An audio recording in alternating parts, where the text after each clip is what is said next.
Chapter 1 Help. Why is the female demon sleeping in my bed? I want to go to Tsinghua University. I want to become the richest man in the country. I want to marry the most beautiful girl in the school. Lin Zhou sprang up from his desk, his right hand raised high, still feeling the exhilarating heat of the 100-day countdown rally. He could almost hear the bald principal's hoarse roar and the static from the cheap sound system echoing in his ears. However, the expected laughter from Zhou Yang, who was sitting next to him, did not come. There was no pain from a precise hit with chalk. Even the familiar classroom air, mixed with the smell of sweat and musty books, had disappeared. Instead, it has a light, sophisticated, cool fragrance, like a freshly cut pear in winter, with a hint of rose. Lin Zhou blinked, somewhat bewildered. What met his eyes was not the peeling white ceiling, but a huge, ornate crystal chandelier, dazzling in the morning light. The surface beneath him was unbelievably soft, as if he were sinking into clouds. This was definitely not his hard wooden bed, much less his school desk. What's going on? I was yelling about needing oxygen at the pep rally, and they sent me straight to the ICU? Lin Zhou swallowed hard, his head feeling like an old tractor was roaring inside, and the hangover-like sensation made him gasp. He tentatively moved his body, only to find that his right side felt heavy, as if something heavy was pressing down on it. Sleep paralysis? Lin Zhou's heart skipped a beat, and he turned his stiff neck with difficulty. Upon seeing this, he froze instantly, forgetting even to breathe. At this very moment, less than 5 centimeters away from him, lay a woman.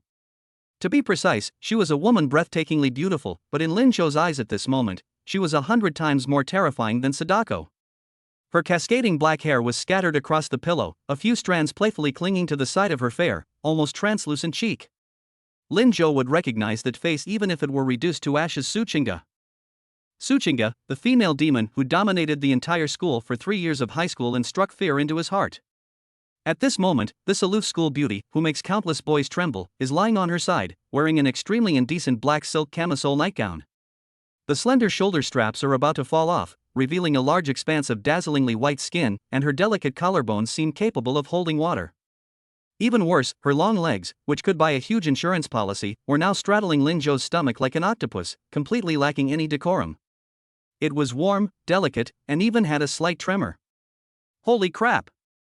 A short, terrified curse escaped from Lin Zhou's throat. Lin Zhou's brain went blank for a moment, and his CPU almost burned out. This script is wrong. 1 second he was on the podium, making grand pronouncements for Chu Yue, the school beauty he had a crush on for 3 years, and preparing to turn his life around. How did he end up in the hands of this mortal enemy the moment he opened his eyes? Could it be? A terrifying thought exploded in his mind, because he had stuffed a realistic rubber snake into her desk yesterday. This female devil had finally turned on him. Kidnapping? Imprisonment? Or, to take him as a bandit's wife? Suchinga. You mustn't do anything rash. I'm calling the police. Lin Zhou was terrified, and his body reacted instinctively. He didn't care about being gentle with her. He strained his waist and tried to pull himself out from under that deadly, fragrant leg. This movement made quite a commotion. Suchinga, who had been fast asleep, frowned slightly and murmured in dissatisfaction. Her arms tightened instinctively, and she actually hugged Lin Zhou's waist. The soft touch instantly pressed against me. Lin Zhou froze, as if an electric current had pierced his skull, and his will to survive reached its peak at that moment. You fiend, don't even think about sucking my young energy. He let out a low growl and, using both hands and feet, scrambled and crawled toward the bed. Thump! A muffled thud. Lin Zhou fell heavily to the ground. Fortunately, the carpet was ridiculously thick, so the fall didn't break him, but it was enough to make him grimace. The loud noise finally woke the person in bed. Suchinga slowly opened her eyes. Those signature almond-shaped eyes, still slightly drowsy from just waking up, quickly regained their usual cool and aloof expression. She propped herself up, her silk nightgown slipping down to reveal half of her rounded, fair shoulder, which gleamed like ivory in the morning light. She looked down at Lin Zhou, who was lying on the ground, clutching his chest in terror. There was no surprise in her eyes, only a look of disdain as if she were looking at a fool. Lin Zhou. Her voice was hoarse, typical of someone who wakes up early, languid yet tinged with impatience. What's wrong with you so early in the morning? Is the floor more comfortable than the bed? Lin Zhou grabbed a pillow from the floor, held it to his chest, and pointed it at her with a look of grief and indignation. Suchinga. How dare you ask me that? How did you get into my bed? Wait, where am I? Did you kidnap me? I knew you held a grudge. It's just a fake snake. If you've got the guts, come at me. What kind of hero takes off my clothes? Suchinga rubbed her temples, as if she had heard the biggest joke in the world. She glanced coldly at the SpongeBob SquarePants printed pajamas Linjo was wearing, a mocking smile playing on her lips. Take off your clothes? You overestimate yourself. Besides, please get your facts straight, this is my house. And... She paused, her eyes becoming somewhat playful, and pointed to the 2.8-meter wide bed. You insisted on climbing up here last night, saying you were afraid of the cold, and I couldn't get rid of you. Bullshit. Impossible. Absolutely impossible. Linjo bristled like a cat whose tail had been stepped on. Even if I, Linjo, freeze to death or jump off this building, I'd rather die than climb into your bed. I clearly like Chew. Before he could finish speaking, a sharp headache suddenly struck. Countless unfamiliar fragments of memory flooded my mind like a tide. 7 years. Is it 2025 now? Am I already 25 years old? And he and Suchinga have been married for 4 years? Linjo knelt blankly on the carpet, the pillow he was clutching in his hand slipping off. What kind of hellish joke is this? It would be one thing if time travel happened to me, but why did I have to travel to 7 years in the future and marry my biggest nemesis from high school? Even more outrageous is that his memories tell him that in the past 7 years, he was actually a gold digger who had accomplished nothing and was entirely supported by Suchinga. No. This must be a dream, this must be Inception. Linjo muttered to himself and pinched his thigh hard. Hiss. It really hurts. Looking at his distraught state, Suchinga, lying on the bed, felt a fleeting, complex emotion in her eyes. But she didn't say anything, she simply threw back the covers and prepared to get out of bed. Those long, straight, beautiful legs were exposed to the air once again, their toes round and cute, standing out dazzlingly white on the deep red carpet. Linjo subconsciously swallowed and quickly looked away. This woman is simply a vixen. Just then, the heavy, solid wood-carved door to the bedroom was suddenly pushed open from the outside. Click. The sound of the doorknob turning was exceptionally clear in the quiet room. Linjo sprang up like a startled rabbit, staring nervously at the doorway. It's over.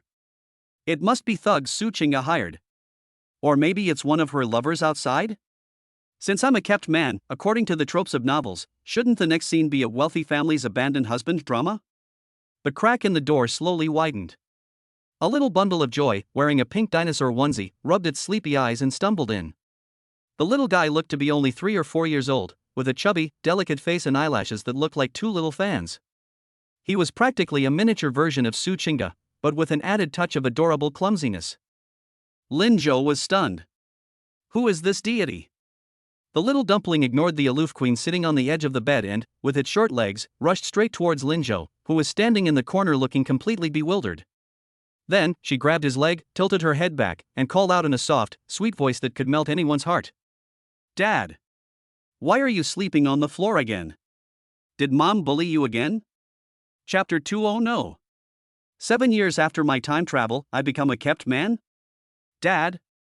That clear, crisp call acted like a spell, pinning Linjo to the spot. He stiffly lowered his head, looking at the little bundle clinging to his leg. Those big, round eyes were filled with adoration and dependence, their eyelashes fluttering like 2 delicate little fans. Most striking was their face, even with its baby fat. The resemblance to Suchinga was unmistakable, especially those signature phoenix eyes, practically identical. This isn't right. Linjo felt his throat go dry and his mind went blank. Genes don't lie. This little girl is definitely Suchinga's biological daughter. Suchinga, who was lying on the bed, had already straightened her slipped pajamas and was leaning against the headboard, her expression languid yet tinged with coldness. She glanced at the stunned Linjo and said in a flat tone, Lin Yu, let go. Your dad just rolled around on the floor, he's filthy. No. Daddy smells nice. The little dumpling didn't let go. Instead, it rubbed its face against Linjo's pajama pants, like a clingy kitten. Linjo felt dizzy and disoriented. Is it really happening? My arch nemesis and I had a baby? And this child is already so big, so wouldn't I have been, long ago? A huge sense of absurdity and fear surged into Linjo's heart. He suddenly broke free from the little dumpling's embrace and stumbled towards the bathroom attached to the bedroom like a stray dog whose tail had been stepped on. Bang! The door was slammed shut and locked from the inside. Lin Zhou's hands trembled as he leaned against the sink, gasping for breath. He dared not look up, as if some man-eating monster was hiding in the mirror. It took him several seconds to shakily raise his head. The person in the mirror wasn't the 18-year-old boy with a buzz cut and a face full of collagen, wearing a blue and white school uniform. Instead, he was a young man with more defined, angular features, but slightly pale due to a lack of exercise. The youthful naivete between his brows had long since faded, replaced by an unfamiliar maturity, and even a damnably decadent handsomeness. So, he's grown up? Lin Zhou touched his face in disbelief. The skin felt real, the fine lines at the corners of his eyes were real, and even the light blue stubble on his chin was incredibly realistic. Boom! Something seemed to explode deep within my mind. Countless previously vague fragments of memory, at this moment, surged into his mind like a flood bursting its banks. 2025. His name is Lin Zhou, and he is 25 years old. 7 years ago, during the summer vacation when his memories were still fresh, he didn't confess his feelings to Chu Yue, the school beauty he had a crush on.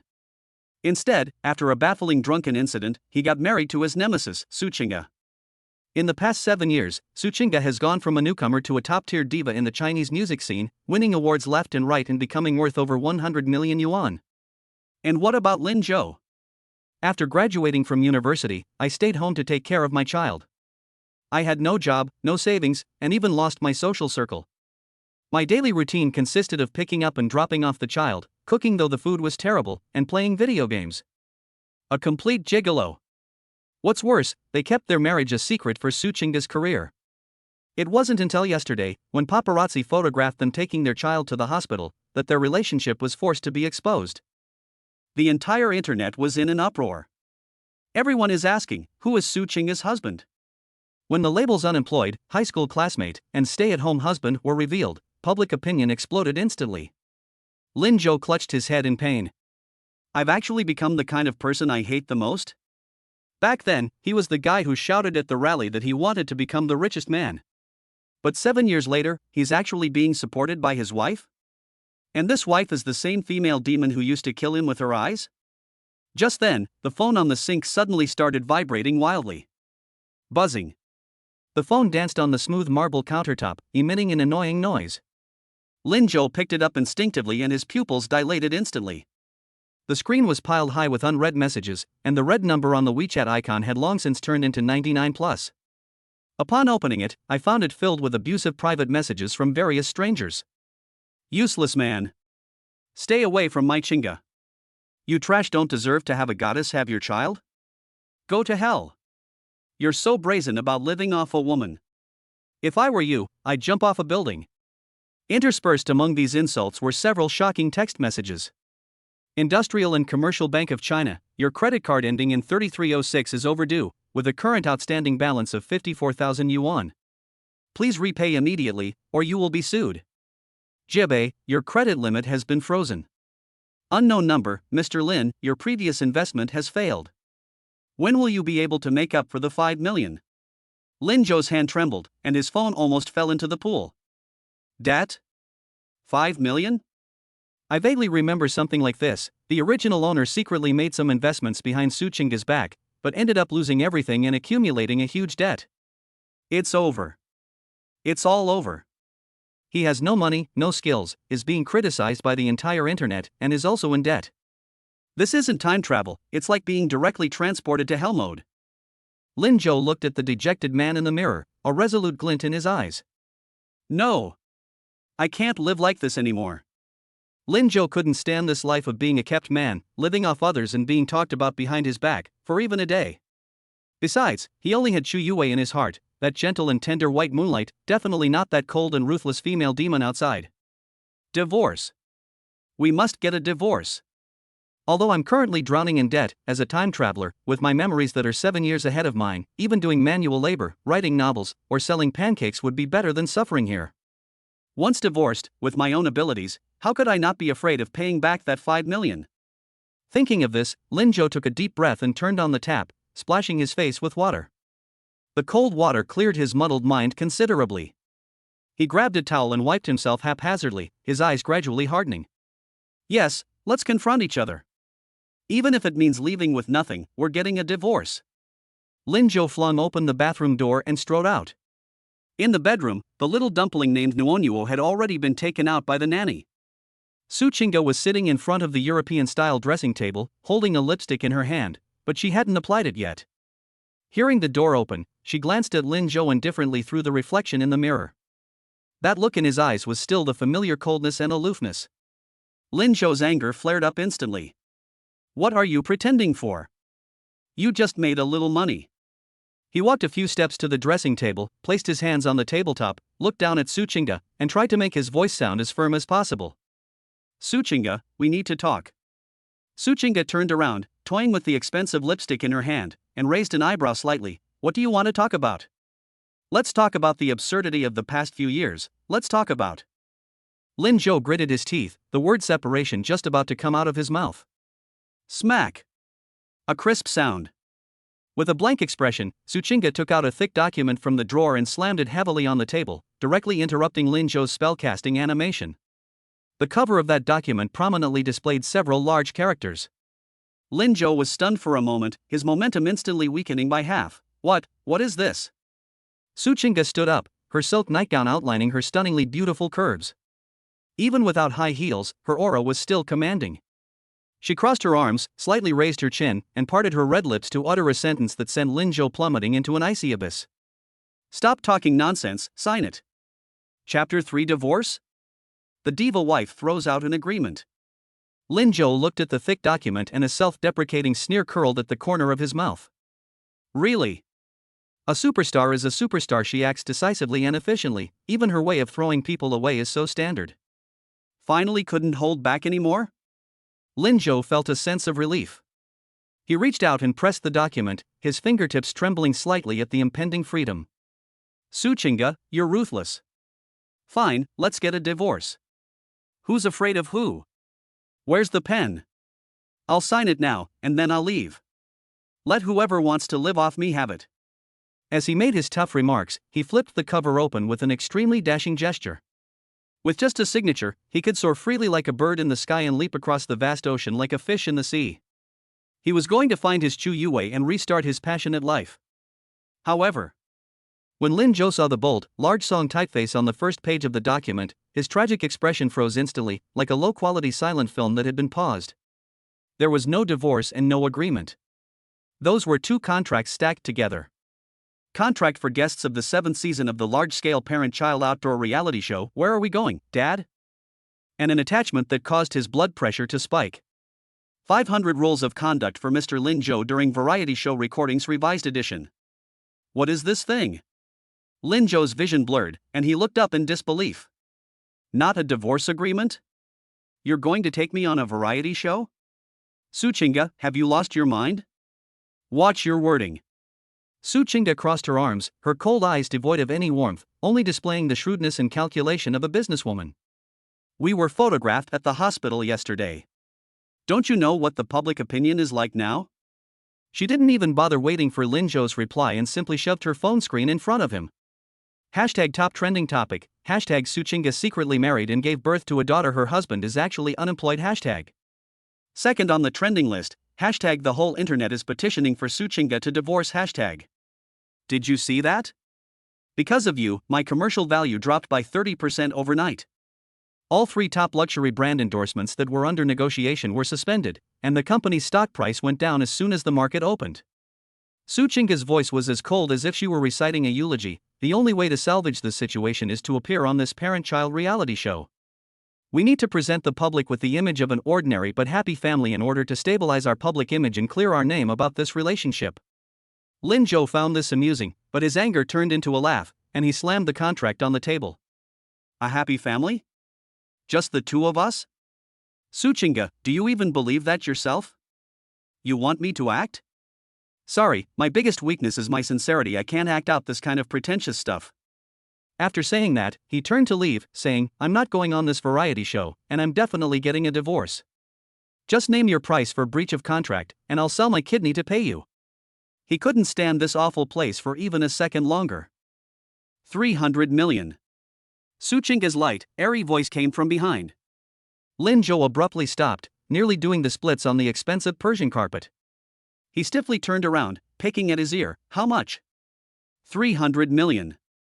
Su Chinga walked to the table and tapped a line of small print at the end of the contract with her slender fingers. This is the penalty for breach of contract for the variety show we are going to be on. The company signed the contract for us 6 months ago. If we are unable to record due to unilateral reasons, we will have to compensate the production team and the title sponsor for various losses totaling 300 million renminbi. She looked up at Lin Zhou with a half smile. You said you're going to sell your kidney? You'd probably have to grow into an octopus to make up for it. Lin Zhou felt as if a bolt of lightning had struck the top of his head. 300 million. Forget selling a kidney, even if you chopped him up and sold him by weight, you wouldn't be able to scrape together a fraction of the money. He can't even pay off his Huabei, a Chinese online credit service now, and he's already burdened with 5 million yuan in debt. These 300 million yuan are like a mountain pressing down on him, crushing him completely. You're scamming me.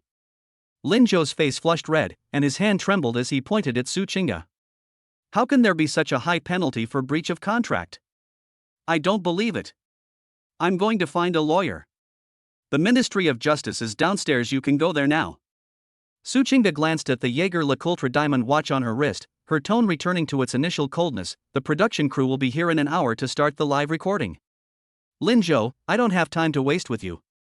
Either you obediently cooperate with me to finish this charade, and the appearance fee will help you pay off your messy debts, or you can wait to receive a court summons and spend the rest of your life in jail working on a sewing machine. After saying that, she didn't give Lin Zhou a chance to react at all. She picked up the Hermes handbag on the table, turned around and walked out. The high heels clicked crisply and decisively on the marble floor. As she reached the door, she suddenly stopped and, without turning her head, added, "By the way, shave your beard and change into some decent clothes. Don't let the whole internet think that I, Su Chinga, am really blind." Bang! The door slammed shut. In the huge living room, only Lin Zhou remained, along with the contract that seemed to weigh a ton. At that moment, he felt like a salted fish thrown onto a chopping board, with no strength left to even turn over. This is what you call being unable to get help from anyone. Want a divorce? No money. Don't want to act? You'll lose money. What a disaster. Am I here to time travel or to undergo tribulation? Lin Zhou slumped onto the sofa, covering his face in despair. This start was absolutely hellish, with a huge debt in front, a glamorous woman forcing him to step down, and a daughter who seemed to have appeared out of nowhere in the middle. Just when he was utterly despondent and contemplating whether he should actually learn to operate a sewing machine. Bite! A crisp electronic notification sound rang out abruptly from the depths of his mind. Immediately afterwards, a cold, mechanical synthesized voice boomed out like heavenly music. The system has detected that the host is currently experiencing extreme despair, meeting the system activation requirements. The all-powerful daddy system is loading. 10%. 50%. 100%. Binding successful. Lin Zhou suddenly raised his head, and the deadness in his eyes instantly reignited. System? That's a system? As a former amateur teenager who was addicted to online novels, he knew all too well what this meant. This was the standard equipment for transmigrators, a golden finger that allowed them to defy fate. This system aims to help the host become the most perfect father and husband in the world. Core function: the host can earn happiness points by caring for their daughter, pampering their wife, or receiving astonishment and praise from others in their family life. Points can be used to redeem money, skills, attribute points, and future cutting-edge technology in the in-game store. New player gift pack has been distributed. Want to open it now? Open it. Open it now. I'm going to die if you don't open it. Lin Zhou screamed wildly in his heart. Congratulations, host, you have obtained God-level culinary skills Grandmaster level, body enhancement potion X1, and 10 million renminbi in cash. The source has been legitimate and will be distributed through lottery winnings. 10 million? Lin Zhou felt his heart was about to jump out of his chest. This system is amazing, it really does give money when it comes to it. Although the 300 million yuan penalty is still far from enough, 10 million yuan is enough to solve his urgent problem of 5 million yuan in debt and leave him with a lot of savings. And can you become stronger and make money just by taking care of kids and pampering your wife?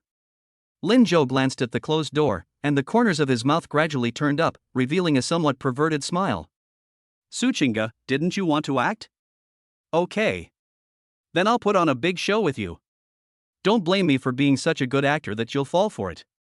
Just as Lin Zhou was getting ready to study how to use the god-level cooking skill, the phone that had been tossed in the corner of the sofa suddenly lit up again. This time, it wasn't debt collection text messages or cyberbullying private messages. It was a phone call. A contact name flashed on the screen, making his heart skip a beat, carrying a hint of distant, youthful excitement and bittersweetness. My favorite Yue. Chapter 4 Nuonyuo, Daddy, why is that auntie green? My beloved Yue. These 5 words were like a thorn, making Lin Zhou's eyelids twitch. Memories of being 18 were still relentlessly assaulting his brain, the image of him running wildly across the playground, the names filled his diary. Instinctively, he should be trembling with excitement, immediately answering the phone to shower her with concern. But for some reason, looking at Su Qingga's resolute yet lonely figure as she left, and then looking at the name on the screen, Lin Zhou felt a strange, physiological resistance. It's like eating a stale donut. Come on, Lin Zhou. This is the white moonlight you've been longing for. He took a deep breath and swiped his thumb across the screen. The moment the call connected, a suppressed, tearful female voice came from the other end, a voice that broke one's heart. Lin Zhou, are you alright? I saw it trending on social media. Sob, how could those people say such nasty things?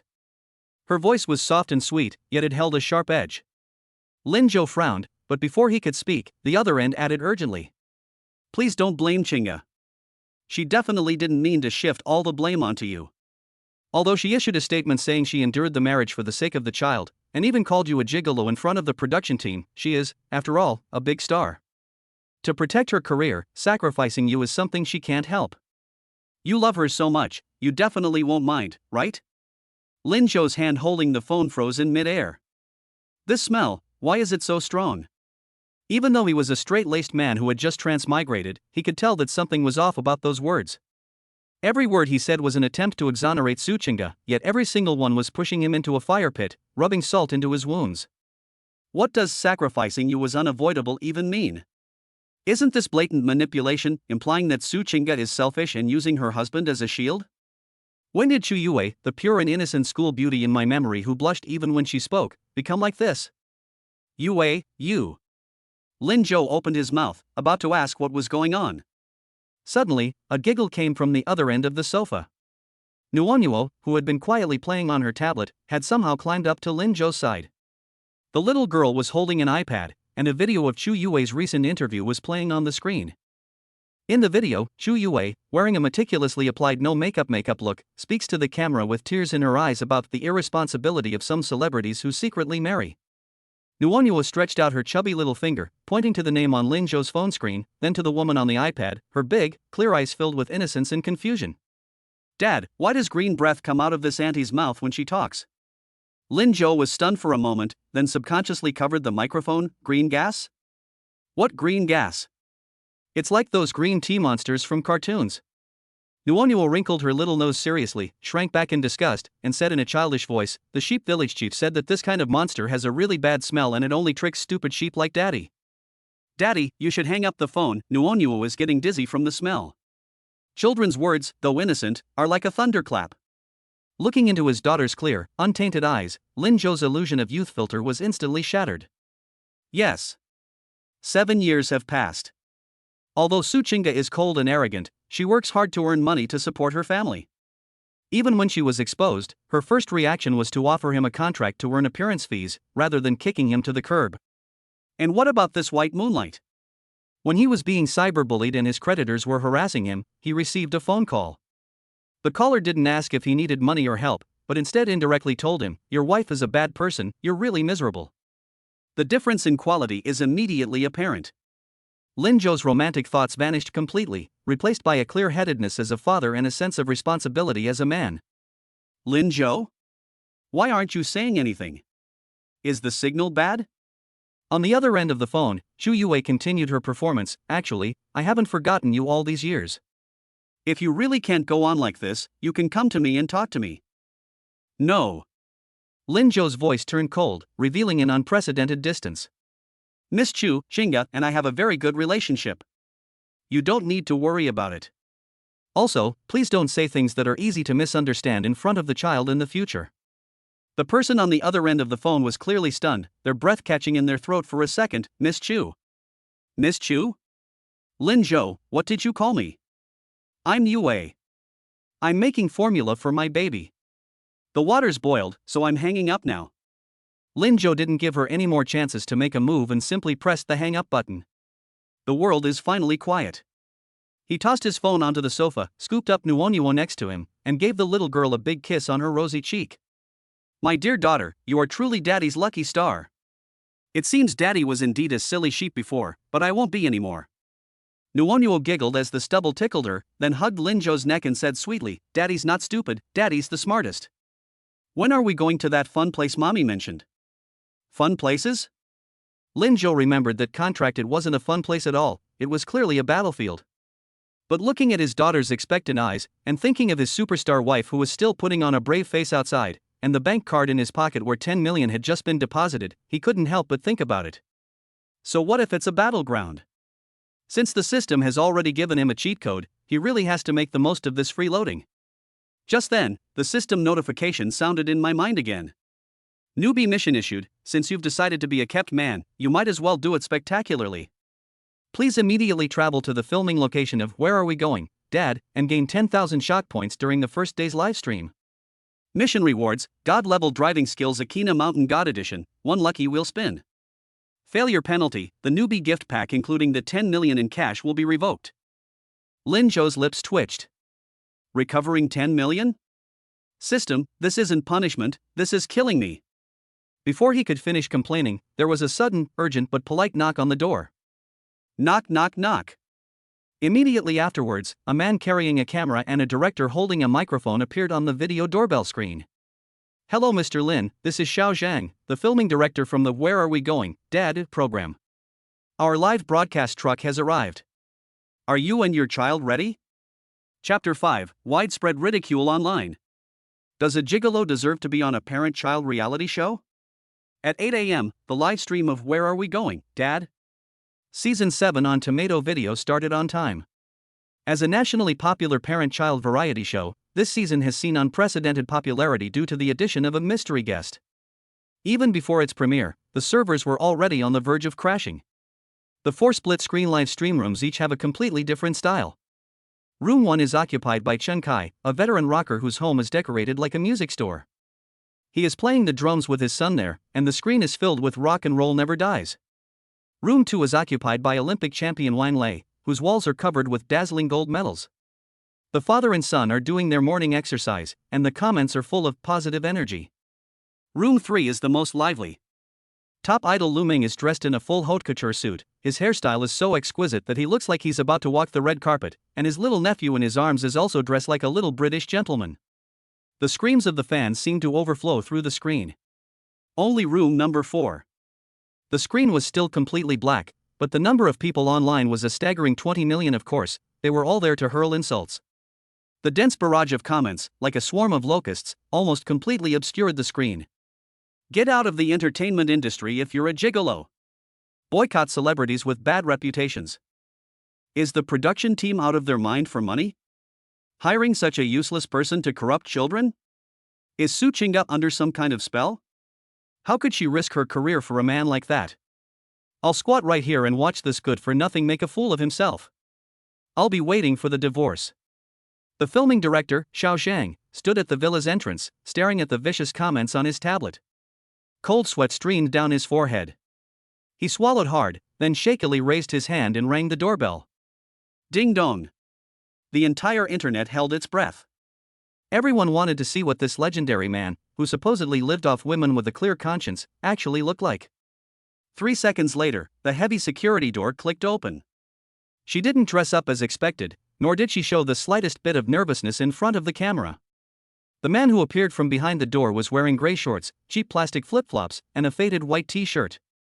His hair was a bit messy, like an egg just pulled from a hen's nest, exuding a lazy, I'm just rotten vibe. Lin Jo yawned, still holding a half-eaten apple, and sleepily looked at the film crew with their long lenses and microphones at the door, mumbling indistinctly. So early? Have you eaten? Quiet. A deathly silence. Immediately afterwards, the live chat exploded. Holy crap! Are they going to film a variety show or go downstairs to take out the trash? How disrespectful. Lu Ming next door even got his hair done, and this guy is wearing slippers? This is Su Chinga's husband? That's it? That's it? I could do that too. Disgusting. Sloppy. Greasy. I need to wash my eyes just looking at it. Xiao Zhan was so embarrassed he could dig 3 bedrooms and a living room out of the floor with his toes.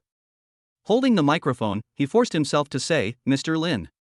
Mr. Lin, the live broadcast has already started. Your outfit." "Oh, a live stream." Lin Zhou casually took a bite of his apple, stepped aside to make way for him, showing no awareness of the need to maintain his image in front of a national audience. "Come in, no need to change your shoes, I didn't mop the floor anyway." This attitude is practically screaming give up on their foreheads. In fact, Lin Zhou had no choice. The system mission required shock value. If he also wore a suit and tie, it would just be following the trend, and there would be no shock value. Only this extreme contrast could reap the first wave of emotional value. Sure enough, the system notification sound kept ringing. Shock level plus 50. Shock level plus 100. Anger level from haters plus 999. Lin Zhou was overjoyed inside, but his face still wore a dead pig doesn't care about boiling water expression. Just then, a small figure squeezed out from beside Lin Zhou's legs. "Uncle, are you here to film a TV show?" Nuonuo was wearing a pink bunny onesie, with 2 little pigtails on her head, and holding a baby bottle bigger than her face in her arms. She tilted her head back, her big eyes blinking as she looked at the camera, and her adorable appearance instantly broke through the defenses of countless viewers.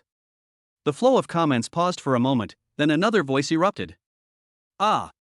What an adorable baby! He's practically an angel. Is this Goddess Su's daughter? The genes are too strong. My God, how could such an adorable child end up with such a useless father? It's so pitiful. Look, that child has to hold his own bottle while the man is just sitting next to him eating an apple. It's like a beautiful flower stuck in cow dung.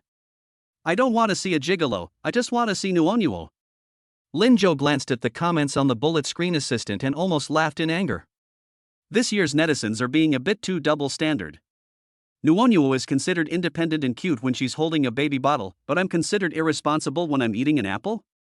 Nuonuo, call him uncle. Lin Zhou casually ruffled his daughter's hair, making her once neat little buns all messy.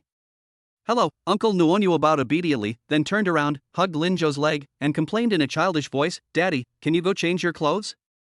Mommy said I have to dress smartly when I go out, otherwise other children will laugh at me." Even his own daughter dislikes him. The live stream room was instantly filled with a joyful atmosphere, with haters flooding the screen with comments like, "This is so satisfying," and "Children speak the truth without thinking." Lin Zhou shrugged, preparing to go back to his room to change his clothes and also to see how to use the driving skill that the system had rewarded him with. Just then, a series of hurried high heel sounds and the turning of keys came from the entrance hall. "Lin Zhou. What are you dawdling for? The car has been waiting downstairs for ages." Accompanied by this slightly anxious urging, Su Qingga's figure hurriedly rushed into the frame. Clearly, she had just rushed back from dealing with a public relations crisis at the company and hadn't even had time to style her hair.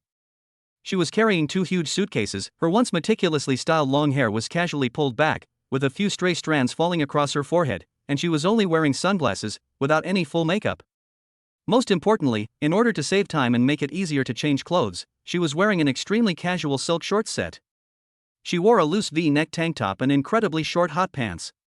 In that instant, those long, slender legs, hailed as the most beautiful legs in the entertainment industry, were exposed without any cover, dazzlingly white, to the cameras of tens of millions of high-definition live streams. She even ran so fast that her collar opened slightly, revealing a large expanse of smooth, snow-white skin below her collarbone, giving her a messy beauty that you would never normally see, full of everyday life.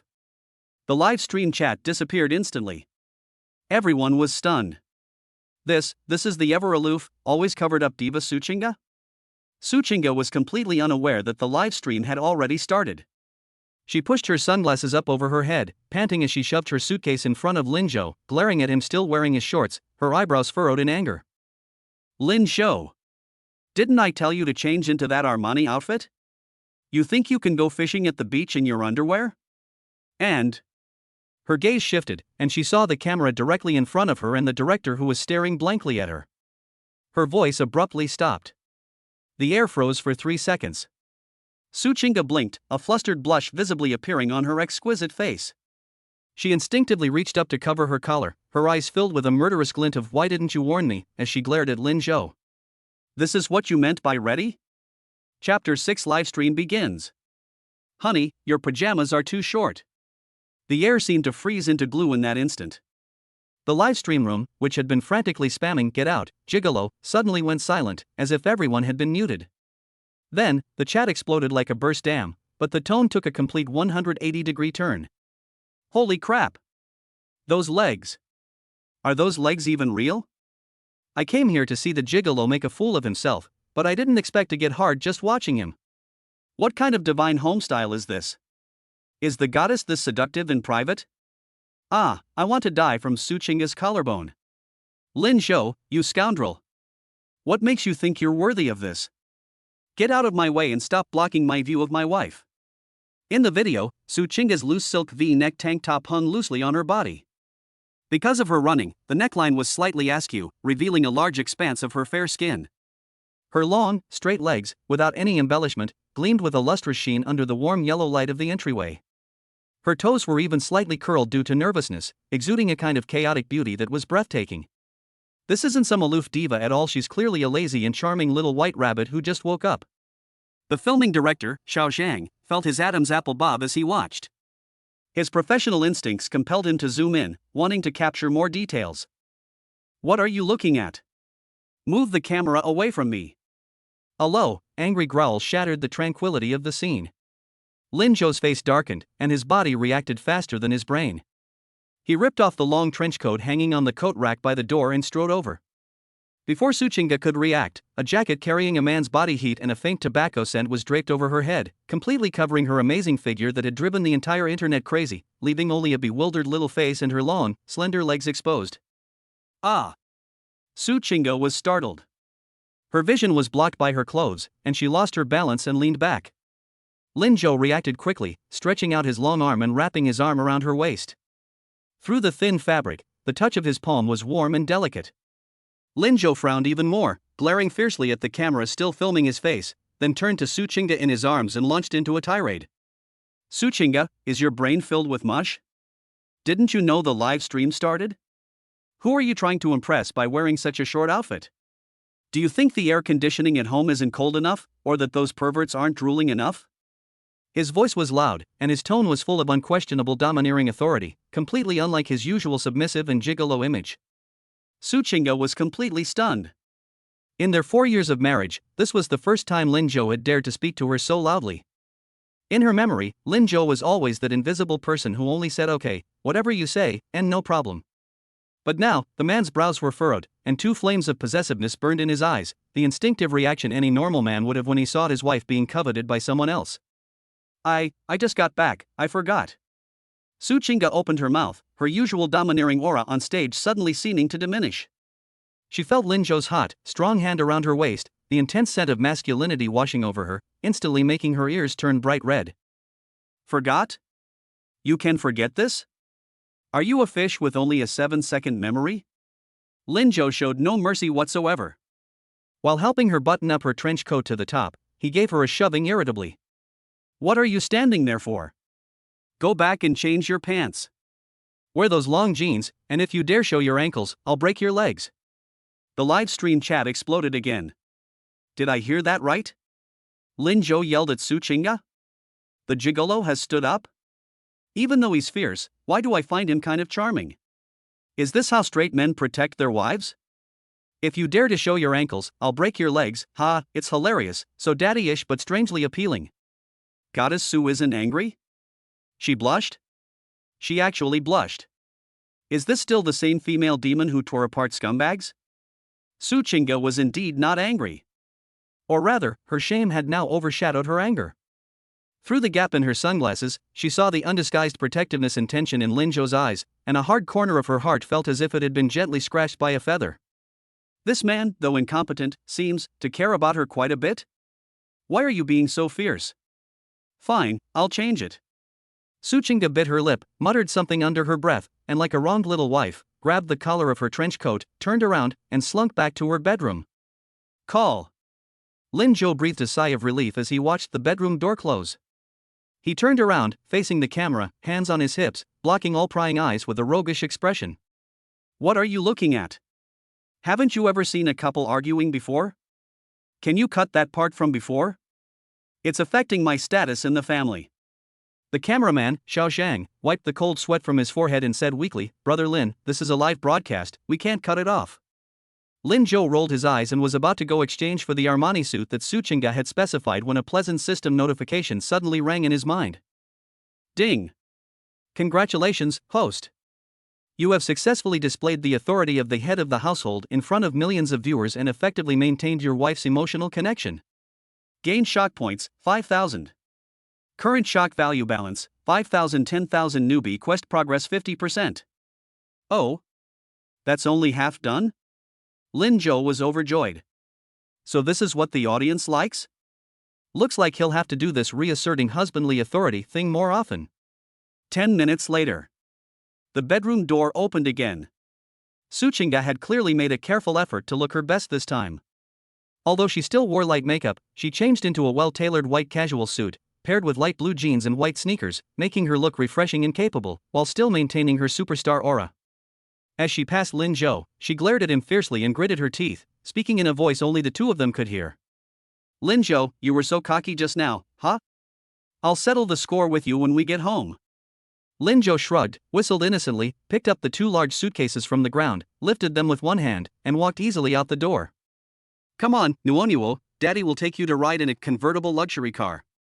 As soon as he stepped outside, before he could even take a couple of breaths of fresh air, Yan Min, the devilish director of the show, stood smilingly in the middle of the road. Yan Min was carrying a transparent storage box, followed by two burly men with a benevolent smile on their faces that sent chills down the spines of all the guests. Mr. Lin, Ms. Su, welcome to Where Are We Going, Dad? According to the program rules, in order to test the survival skills of all the dads, please hand over all your wallets, mobile phones, bank cards, and snacks.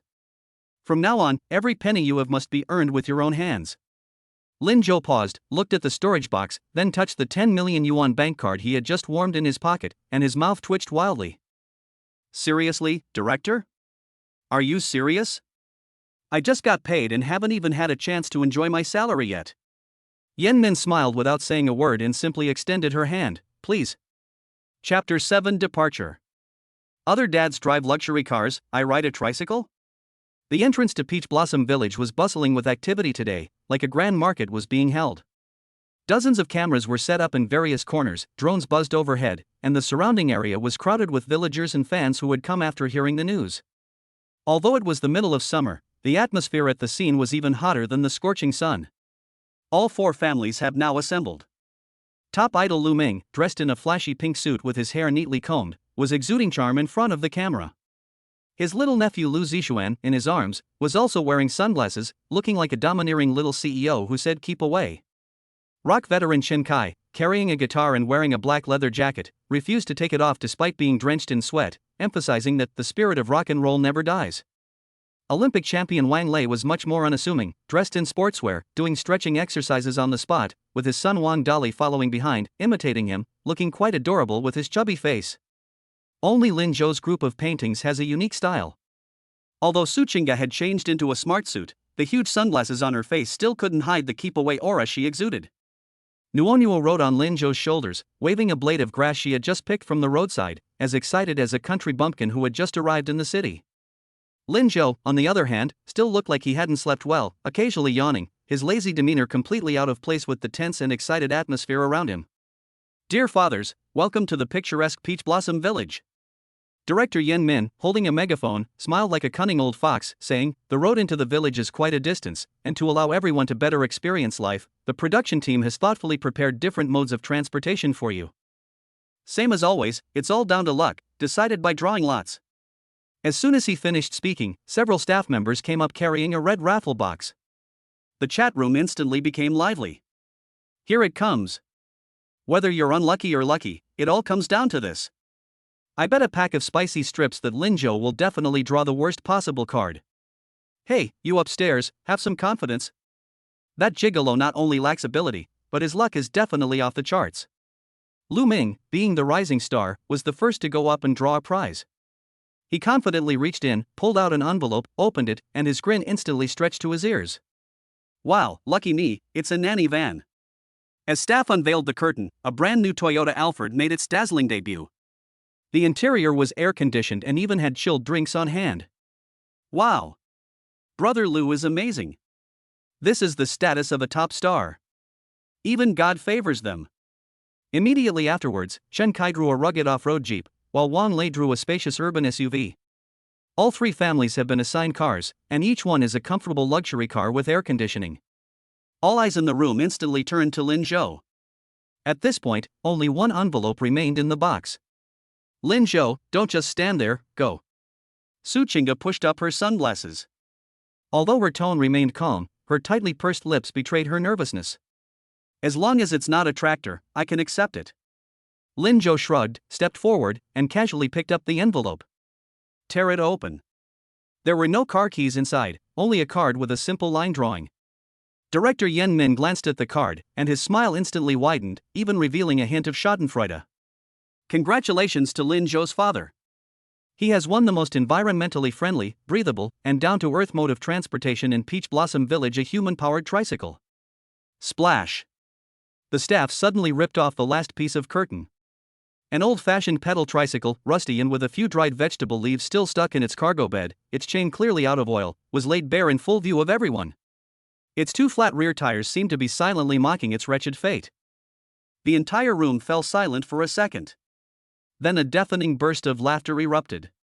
Even Lu Ming couldn't help but chuckle, offering a fake consolation. Brother Lin, this car is quite retro, it's good for your health. The live stream room turned into a sea of joy. Ha ha ha. That's hilarious.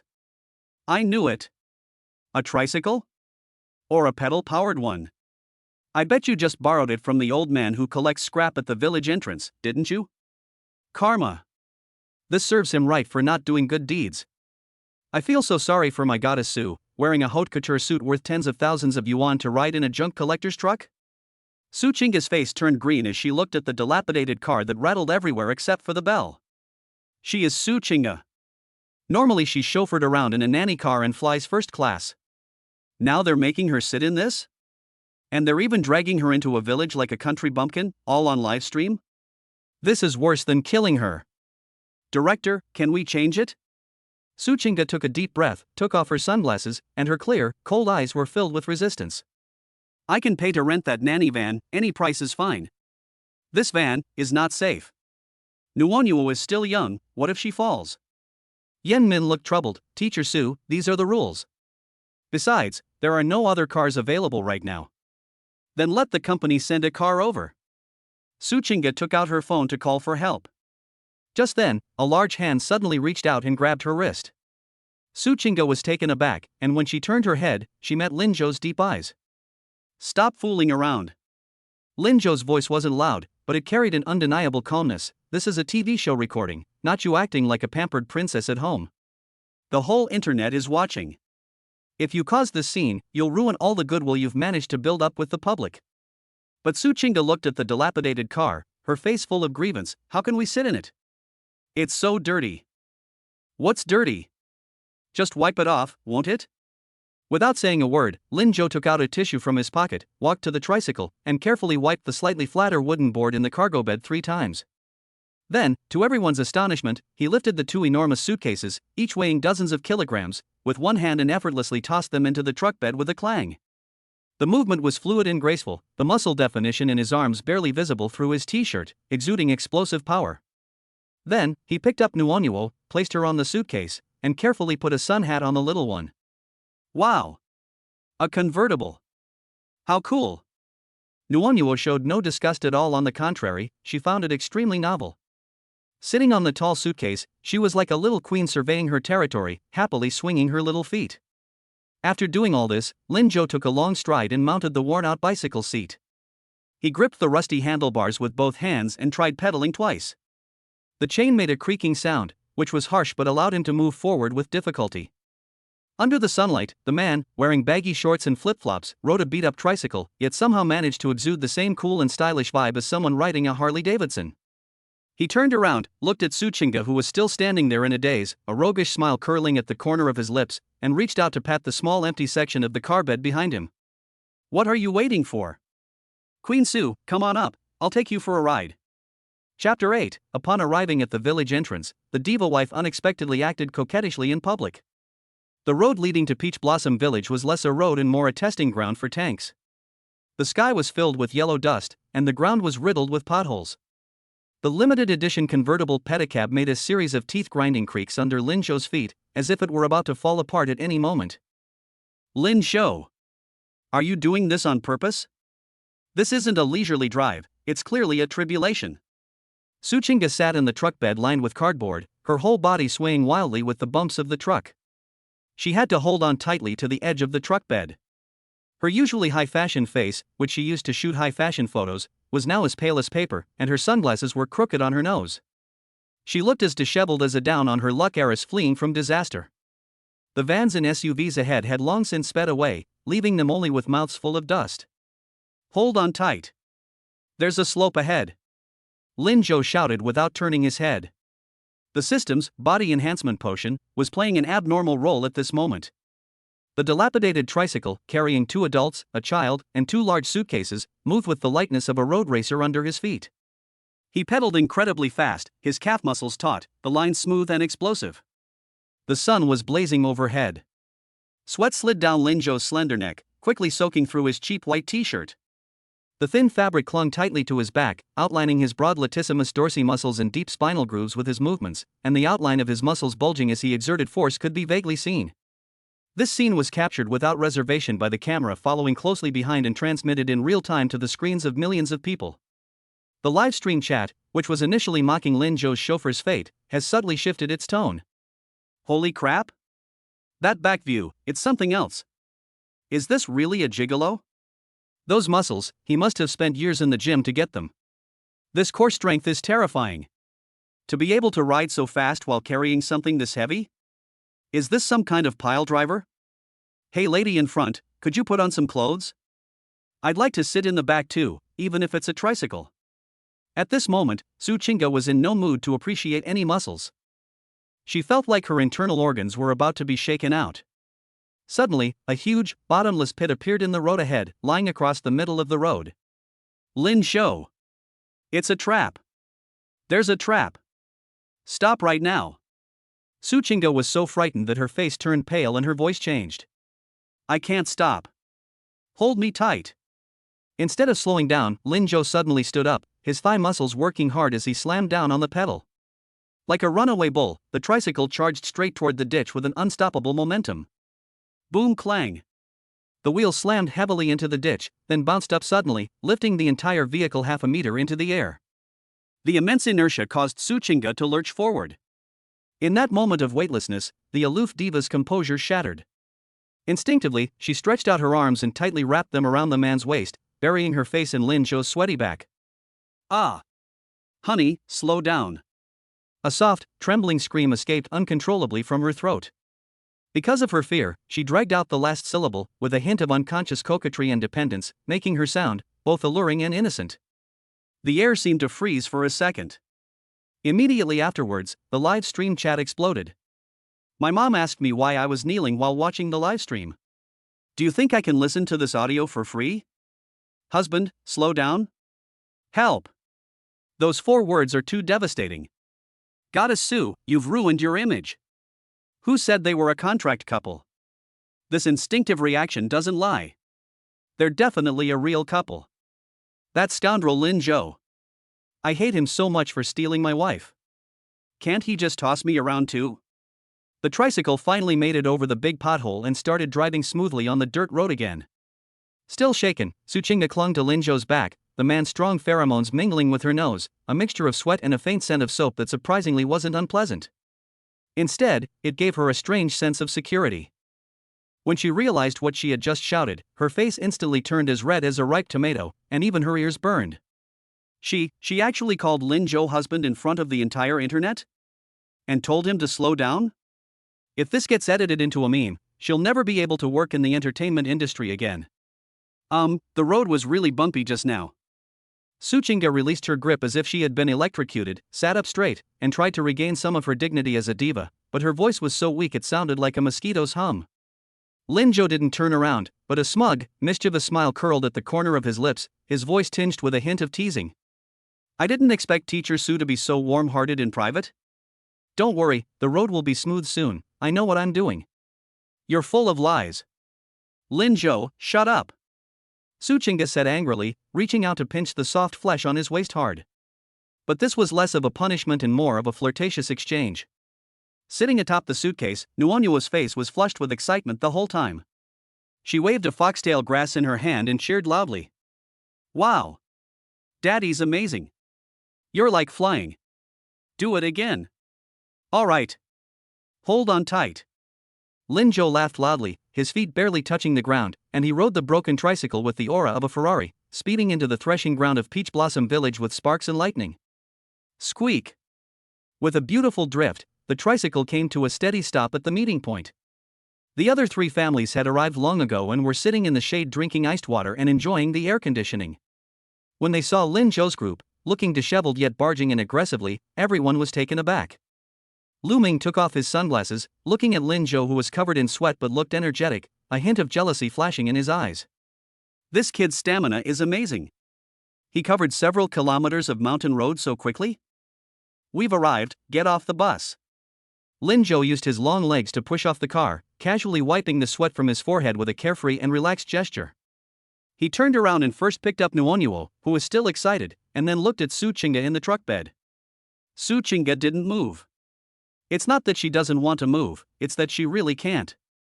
The roller coaster-like jolt she had just experienced, coupled with that shameful scream, left her feeling weak all over, her legs feeling like they were made of noodles, completely powerless. What? Don't want to get off? Want to do another lap? Lin Zhou raised an eyebrow and looked at her with amusement. My legs are weak.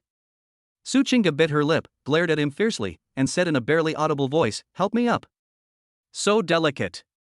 Lin Zhou complained, but his actions were anything but hesitant.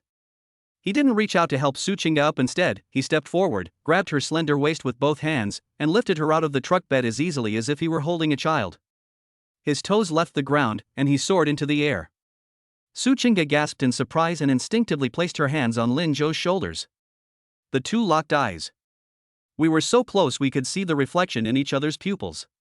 Lin Zhou's deep, peach blossom eyes reflected Su Qingge's slightly flustered face. He didn't put her down immediately, but remained in that ambiguous position for 2 seconds, as if declaring his ownership to the whole world. The live stream chat was once again flooded with comments like, boyfriend material max. Su Qingge's heart skipped a beat, and the heat on her face, which hadn't subsided, surged up again. Put me down. Everyone's watching. Lin Zhou chuckled softly, then gently placed her on the ground, smoothing out the slightly disheveled hem of her clothes before whispering in her ear. Empress Su, that husband you called out just now sounded really nice. Call it out a few more times next time, and there will be a reward. Roll. Su Qingge blushed and cursed, but the curse sounded more like a coquettish tantrum. At this moment, Director Yen Min walked over with a megaphone, his smile even brighter than before, clearly very satisfied with the popularity of the live broadcast. Congratulations to Lin Zhou and his family on their safe arrival. Although the journey was a bit bumpy, it seems everyone enjoyed it. Alright, now that everyone's here, let's move on to the next segment. Yen Min waved his hand, and several staff members brought over a blackboard covered with photos. Robbing houses. Chapter 9, Choosing a House. Is this the legendary 5-star pigsty? The housing rush ended without any suspense. It could even be described as a highly targeted encirclement and suppression. In the musical chairs game just now, top star Lu Ming and the seemingly honest Wang Lei actually played a tactical game together. The two of them, one on the left and one on the right, managed to keep Lin Zhou, who had the best physical strength, firmly stuck on the outer circle. The result is obvious. Lu Ming acquired the first luxurious European-style villa, Wang Lei took the second cozy brick house, and Chen Kai took the third simple but clean wooden house. All that was left for Lin Zhou's family was a photo of room number 4 with a question mark on it. Director Yen Min's smile at that moment seemed particularly kind and irritating. Room number 4 is a treasure of our Peach Blossom Village, full of original rural charm. Ordinary people can't even get a room there. Half an hour later, when Lin Zhou stood in front of the so-called treasure, he deeply understood what it meant to say, a man's words are deceitful. Before me stood a mud brick house that looked as if it might fall apart in the wind at any moment. The plaster on the walls peeled off like moss on a balding dog, revealing uneven patches of yellow mud and straw underneath. The roof tiles were sparse, like the stubborn few strands of hair on a balding old man's head, stubbornly blocking out the sunlight. The rickety wooden door had only half a hinge hanging from the frame when the wind blew, it made a teeth-grinding creak, like a welcoming chorus from a haunted house. But that's not the most desperate thing. The most desperate thing is that the house is right next to the village's collective pig farm. The two were separated only by a fence less than a meter high. The rich, pungent smell of fermented feed mixed with excrement, which hit you right in the head, wafted over under the scorching sun. Vomit. As soon as Su Chinga got out of the car, before she could even take off her elegant sunglasses, she was overwhelmed by the countryside vibe and turned pale, clutching her chest and gagging. She pointed incredulously at the dilapidated black hole, her fingers trembling, her voice shrill with shock. Yen Min. You call this a house? This is a pigsty. And it's open air. Nuonuo was also terrified. The little one hid behind Lin Zhou's legs, his chubby little hands tightly gripping his trouser leg, and asked in a tearful voice, "Daddy, does that pig want to sleep with us? It smells so bad, Nuonuo doesn't want to sleep with it." Just then, Lu Ming, who had obtained the key to the luxury villa, happened to pass by. He sat on the production crew's electric cart, looking at the disheveled Lin Zhou family, his smugness practically overflowing. He even feigned concern, stopping the cart and calling out, "Oh dear, brother Lin, sister Chinga, your environment is indeed a bit harsh. But Director Yen said it's called getting close to nature. Look at that pig, so strong and healthy, it looks like it's blessed." After saying that, he deliberately covered the nose of his little nephew in his arms, as if afraid of being infected by his poverty, and urged the driver to drive away quickly, leaving behind a string of gloating laughter. Su Chinga was so angry that she trembled all over, and her eyes instantly turned red. She was born with a silver spoon in her mouth and was treated like royalty after entering the entertainment industry. When has she ever suffered such grievances? "I'm not recording anymore." Su Chinga turned around, staring intently at the cameraman who had caught up with her, her tone resolute, "I'll pay whatever the penalty for breach of contract is. This place is completely uninhabitable. It's full of dust and mold, and Nuonuo has a history of asthma. If she has an attack, who will be responsible?" The netizens who were initially watching the spectacle fell silent in the live chat. To be fair, the production team really went too far this time. This isn't experiencing life, it's wilderness survival. Goddess Su was almost crying. I could smell the stench even through the screen. Where's Lin Zhou? Why isn't this gigolo saying anything at a time like this? Is he scared out of his wits? Lin Zhou did not say anything. He was squinting as he walked around the dilapidated house. Although dilapidated, the house's frame was still intact, and the foundation was paved with bluestone slabs, making it fairly sturdy. Most importantly, there was a hand pump well in the yard, with an earthen stove built next to it, which was practically a godsend for him, given his god-level culinary skills. As for being dirty and messy, is that even a problem for someone as skilled as him? Stop fooling around. Lin Zhou walked back and gently patted Su Chinga's trembling shoulder. His palm was warm and dry, carrying a comforting power. 300 million, you can afford to pay it, but I can't. But Su Chinga looked up, her eyes red, her face full of resistance and helplessness. How can we live here? There's not even a place to stand, and it stinks so bad. Who said you could stay here? Lin Zhou raised an eyebrow, casually took off his soaked t-shirt, wrung it out, and sweat dripped onto the dry, cracked yellow earth. He was shirtless, revealing a muscular physique that gleamed bronze in the sunlight, exuding an explosive amount of hormones. You wait outside and keep an eye on Nuonuo. After saying that, Lin Zhou turned around and, without the slightest hesitation, strode forward and kicked open the rickety wooden door, stepping into the dimly lit space filled with dust and mildew. Cough, cough, cough. Dust flew everywhere. Lin Zhou waved his hand, his gaze quickly scanning the room. The room was a mess, as if it had been burgled. Broken tables and chairs were scattered all over the floor, and cobwebs covered the corners. But in one corner, he found a dusty toolbox containing several rusty hammers, a saw, and a bucket of white lime that had been sitting there for who knows how many years. The instant his hand touched the hammer. Ding! Host is facing a housing crisis. Skill trigger, God-level home renovation master level. Skill description, with the right tools, you're Lu Ban reincarnated. Turn the ordinary into the extraordinary. Any broken item can become a work of art in your hands. Bonus, max level cleaning skill effect, allowing you to do housework faster than anyone else. A vast amount of knowledge about architecture and decoration instantly flooded into Lin Zhou's mind, and he felt as if the hammer in his hand had become a part of his body.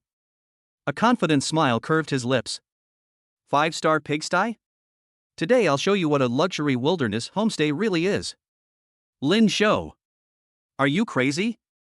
What are you trying to do? Su Chinga's anxious voice came from outside the door. She saw Lin Zhou shirtless, rummaging through the garbage-filled room, and thought he had suffered a mental breakdown due to excessive stress. Lin Zhou didn't turn around, but simply raised the rusty hammer in his hand and twirled it gracefully in the air. The sound clearly came from the dimly lit room. What for?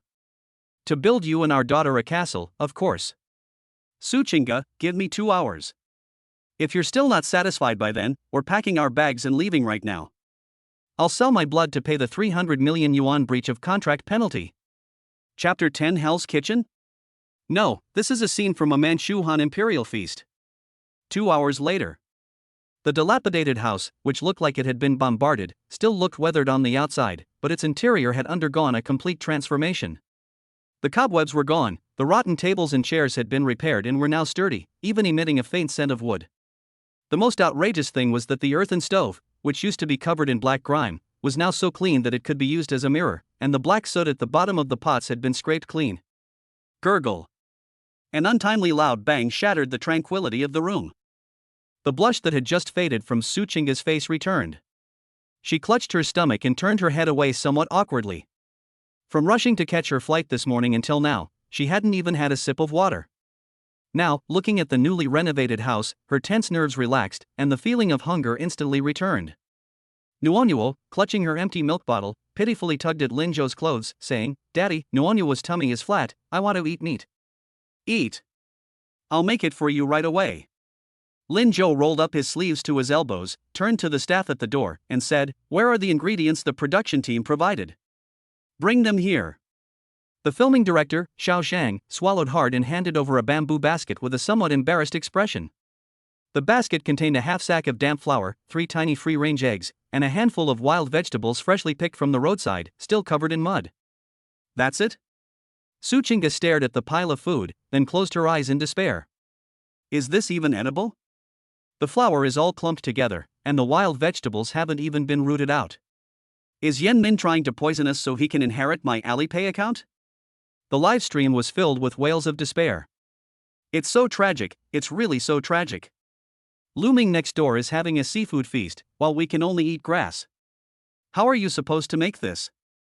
Even a master chef would shake their head in disapproval.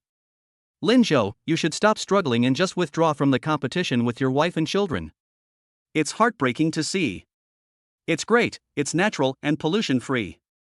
Lin Zhou acted as if nothing had happened, casually tossing the eggs around, a confident smile playing on his lips. "Wife, take Nuonyuo to the yard to wash her hands and wait for dinner." "Dinner's ready? What kind of food can you make? A thin porridge?" Although Su Chinga complained, she obediently picked up Nuonyuo and walked out, but her back view exuded a tragic air of "the wind is howling and the Yi River is cold." Lin Zhou ignored her questioning. He stood in front of the simple earthen stove, took a deep breath, and his eyes underwent a qualitative change in that instant.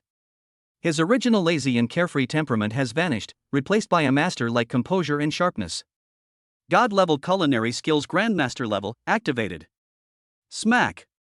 The flour sack was shaken open with one hand, and the snow-white flour poured into the basin like a waterfall.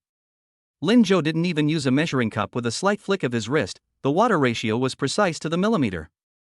At that moment, it didn't seem like he was kneading dough, but rather like he was practicing Tai Chi. Knead, rub, press, and squeeze. The lifeless lump of flour seemed to come alive in his hands, flipping and turning with his movements, becoming smooth, elastic, and full of resilience.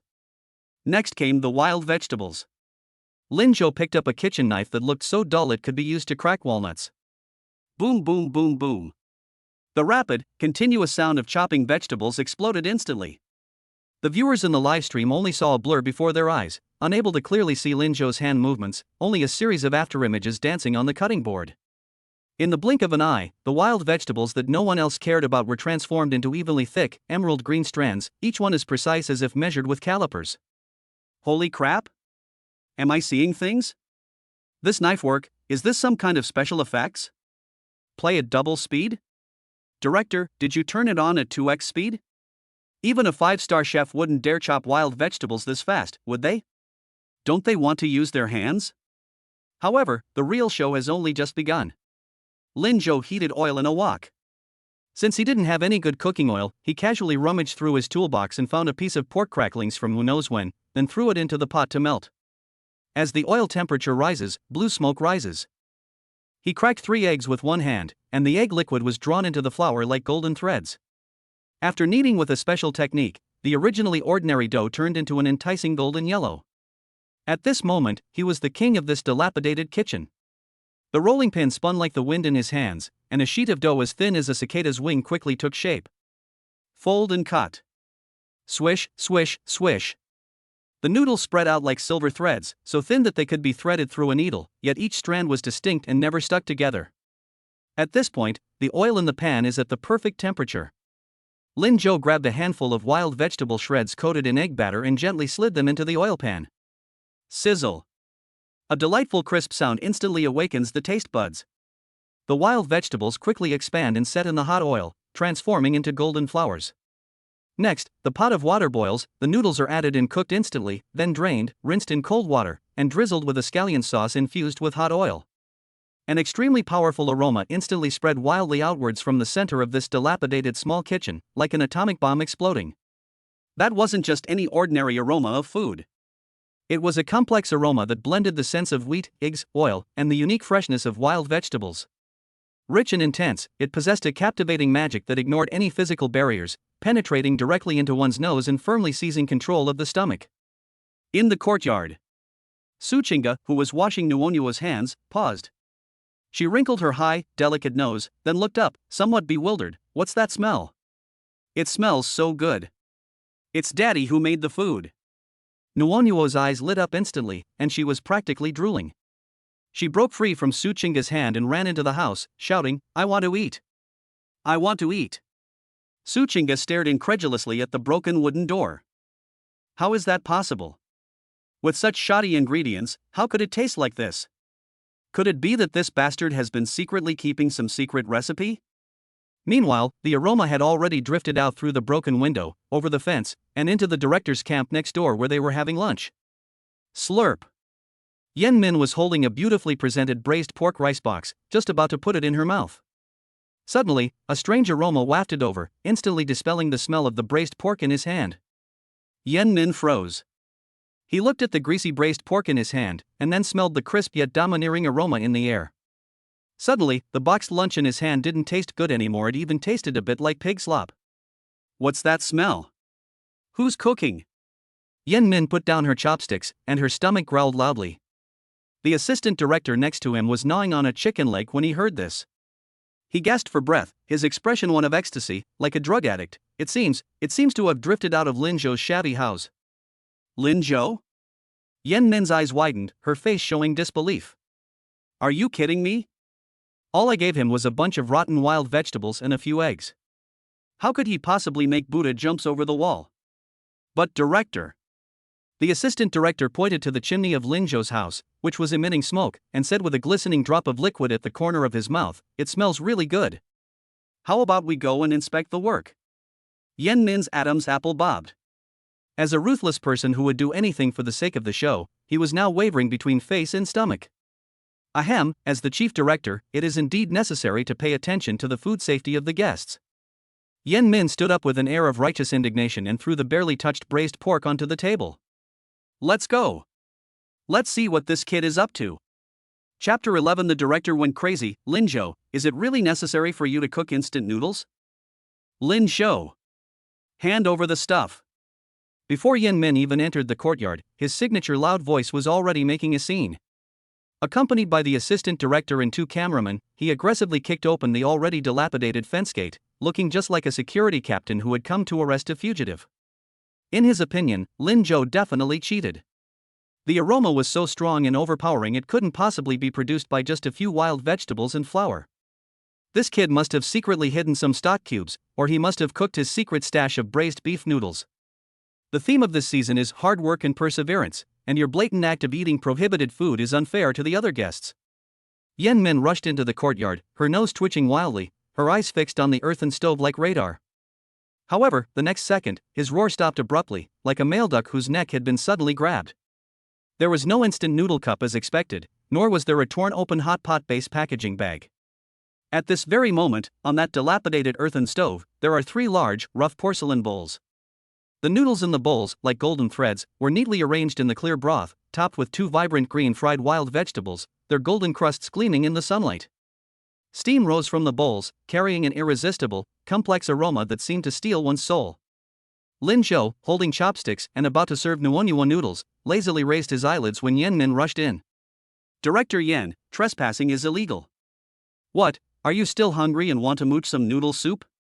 Yan Min approached the stove in disbelief, even dipping his finger into the residue from the flour bag. It was indeed the low-quality flour provided by the production team.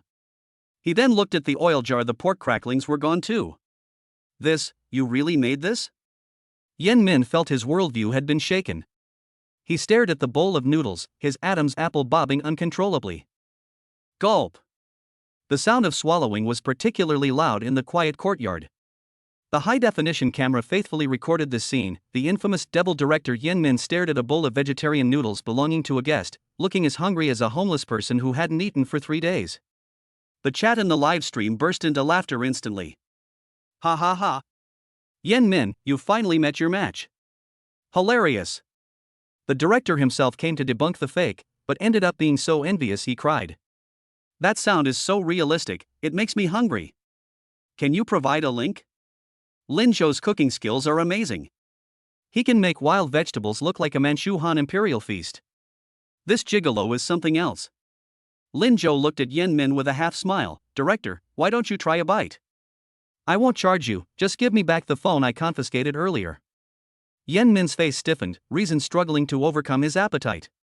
He abruptly straightened up, maintaining his last shred of dignity with a stern expression. "Nonsense! Do you think I'm the kind of person who can be bought off with a bowl of noodles?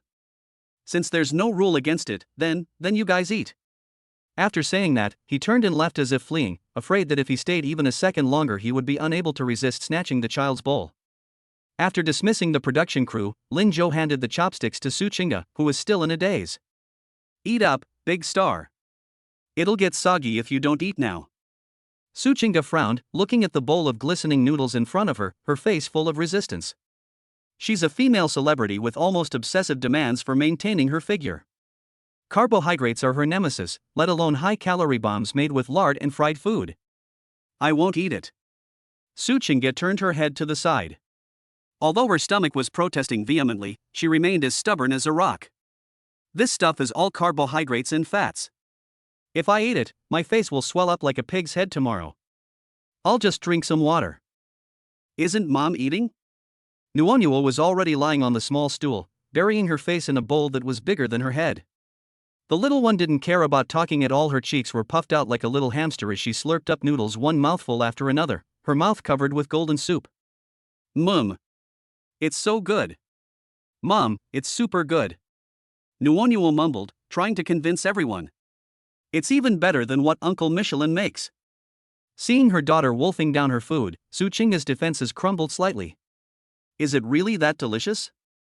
The aroma seemed to have a mind of its own, relentlessly trying to penetrate her nose. Su Qingge felt as if her stomach was staging an armed uprising. "Just one bite." She silently told herself, "I'll just take a sip and never swallow it. I'll give Lin Zhou some face so he doesn't look too bad in the livestream." So, Su Qingge picked up her chopsticks with demureness, carefully picked up a noodle, and put it into her mouth as if tasting poison. The moment the noodles touched her tongue, Su Qingge's eyes widened in surprise. Powerful. Smooth. The noodles seemed to dance on her tongue, soaking up the delicious broth. With each chew, a rich wheat aroma mixed with the savory flavor of lard exploded in her mouth. Then, she took a bite of the fried wild vegetables. Snap! The crisp sound echoed in my head. The unique fragrance of wild vegetables neutralized the greasiness of the oil, and the rich layers of flavor brought tears to my eyes. What about carbohydrates? What about calories? What about a swollen face tomorrow? To hell with them all. Before Su Qingge's brain could even issue the stop command, her hand had already uncontrollably picked up another large chopstick. 1 bite, 2 bites, 3 bites. The viewers in the livestream stared in disbelief as the usually aloof and elegant diva, who was now eating without a care in the world, holding a large bowl and not even looking up. Her graceful eating manners had long been forgotten, leaving only the most primal desire for food.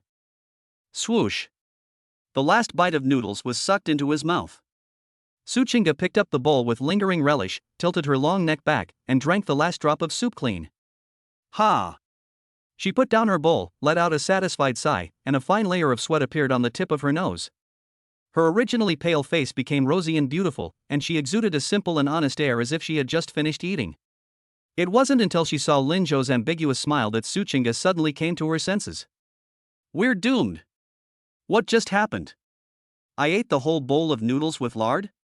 Not even a drop of soup? What? Didn't Empress Su only drink water? Lin Zhou leaned against the stove, his tone so irritating it made one's teeth itch. Looks like my cooking skills are passable, I didn't poison you to death. Suchinga was so ashamed and indignant that she blushed and pulled out a tissue to wipe her mouth, stubbornly insisting. I was afraid of wasting it. Besides, these wild vegetables are too oily, I'll use less oil next time. Alright, I'll make you boiled cabbage next time. Lin Zhou smiled and shook his head, not calling her out on it. The system notifications sounded at the appropriate time. Ding! Pleasure points from Suchinga plus 500. Congratulations, host, you have successfully conquered your wife's stomach with delicious food. After the family of 3 had eaten and drunk their fill, the dilapidated house no longer seemed so unbearable. Lin Zhou glanced at the scorching sun outside, then at the fully recovered Nuonyuo, and patted the flour off his hands. 100 steps after a meal, and you'll live to 99. Come on, daughter, let's go visit some neighbors. Where are we going? Nuonyuo asked curiously, rubbing her round little belly. Lin Zhou narrowed his eyes, looking at the most luxurious European-style villa in the center of the village, a playful smile curving his lips. Go see Uncle Lu Ming who's eating steak, and while you're at it, teach him what real life is all about. Upon hearing that they were going out, Suchinga immediately became alert. Going to Lu Ming's place? You're not thinking of using the air conditioning there, are you? Lin Zhou looked at her in disbelief. Trying to use the air conditioning? That's too narrow-minded, honey. I'm going to see if this top-tier succulent steak is as delicious as my wild vegetable noodles. Chapter 12 Top Idol, I'll eat steak. Lin Zhou, I'll eat a banquet. After a satisfying meal, Lin Zhou led Nuonyuo by the hand, with Suchinga following behind. The family of 3 strolled leisurely like elderly folks taking a post-dinner walk to house number 1 in the center of the village. It has to be said that the gap between the rich and the poor is ridiculously large. Before me stood a small villa with its own garden, white fence, neatly trimmed lawn, and even a small European-style gazebo. At this moment, top star Lu Ming was wearing an extremely flashy lace apron, standing in front of a portable barbecue grill in the courtyard. He was swirling a glass of red wine in his hand, his posture as elegant as if he were filming a wine commercial, if you didn't look at the frying pan billowing with black smoke. Oh, brother Lin is here? Lu Ming caught a glimpse of Lin Zhou out of the corner of his eye, and a half-smile immediately appeared on his lips. He feigned surprise and put down his glass, his voice deliberately lowered, carrying the magnetic quality of a male lead in an idol drama. I heard you're still struggling to find ingredients? I'm so sorry, but the production team here has given me way too much an M9 grade tomahawk steak and 2 bottles of 1982 Lafite. It's hard for me to keep a low profile. The taste of this Versailles is even stronger than the burnt taste of the steak. Lu Ming's fans in the livestream instantly went wild. Brother, you're so elegant. That's the air of aristocracy. I feel sorry for Lin Zhou for a second. This is the unevenness of the world. M9 steak with Lafite, my brother's life is my dream. Lin Zhou raised an eyebrow, his gaze falling on the piece of meat that was sizzling and steaming in the pot, now a strangely dark brown. M9? Lin Zhou sniffed, his expression sincere. Teacher Lu, if I may ask, are you planning to refine pills or fry steak? Lu Ming's smile froze for a moment. He elegantly flipped it over. The other side was even darker, looking like a honeycomb briquette fresh from the kiln. Brother Lin, you don't understand. With an air of arrogance that seemed to say you can't talk about ice with a summer insect, Lu Ming slowly sprinkled black pepper. High-end ingredients often only require the simplest cooking methods. This top-quality steak must be cooked well done to lock in the juices. This is called American browning, the latest trend at Michelin 3-star restaurants. What the hell is this American burnt brown look? Suchinga, standing behind, couldn't help but roll her eyes. Although she didn't go into the kitchen, she knew that steak cooked like this was destined for the trash. Come on, Zishuan, try your uncle's cooking. Lu Ming confidently cut off a piece of coke, skewered it with a fork, and offered it to his little nephew Lu Zishuan, who was eagerly waiting beside him. Lu Zixuan was a chubby boy wearing a suit. He was used to being pampered and had long been starving. He opened his mouth wide and took a big bite. 3 seconds later, Lu Zixuan's expression froze. His chubby little face began to contort, his features scrunched up, and he strained his jaws frantically, but he couldn't bite down on the piece of meat in his mouth that was as hard as a rubber tire. Gulp! The chubby boy swallowed it with tears in his eyes, choking so hard his eyes rolled back. How is it? Isn't it full of layers?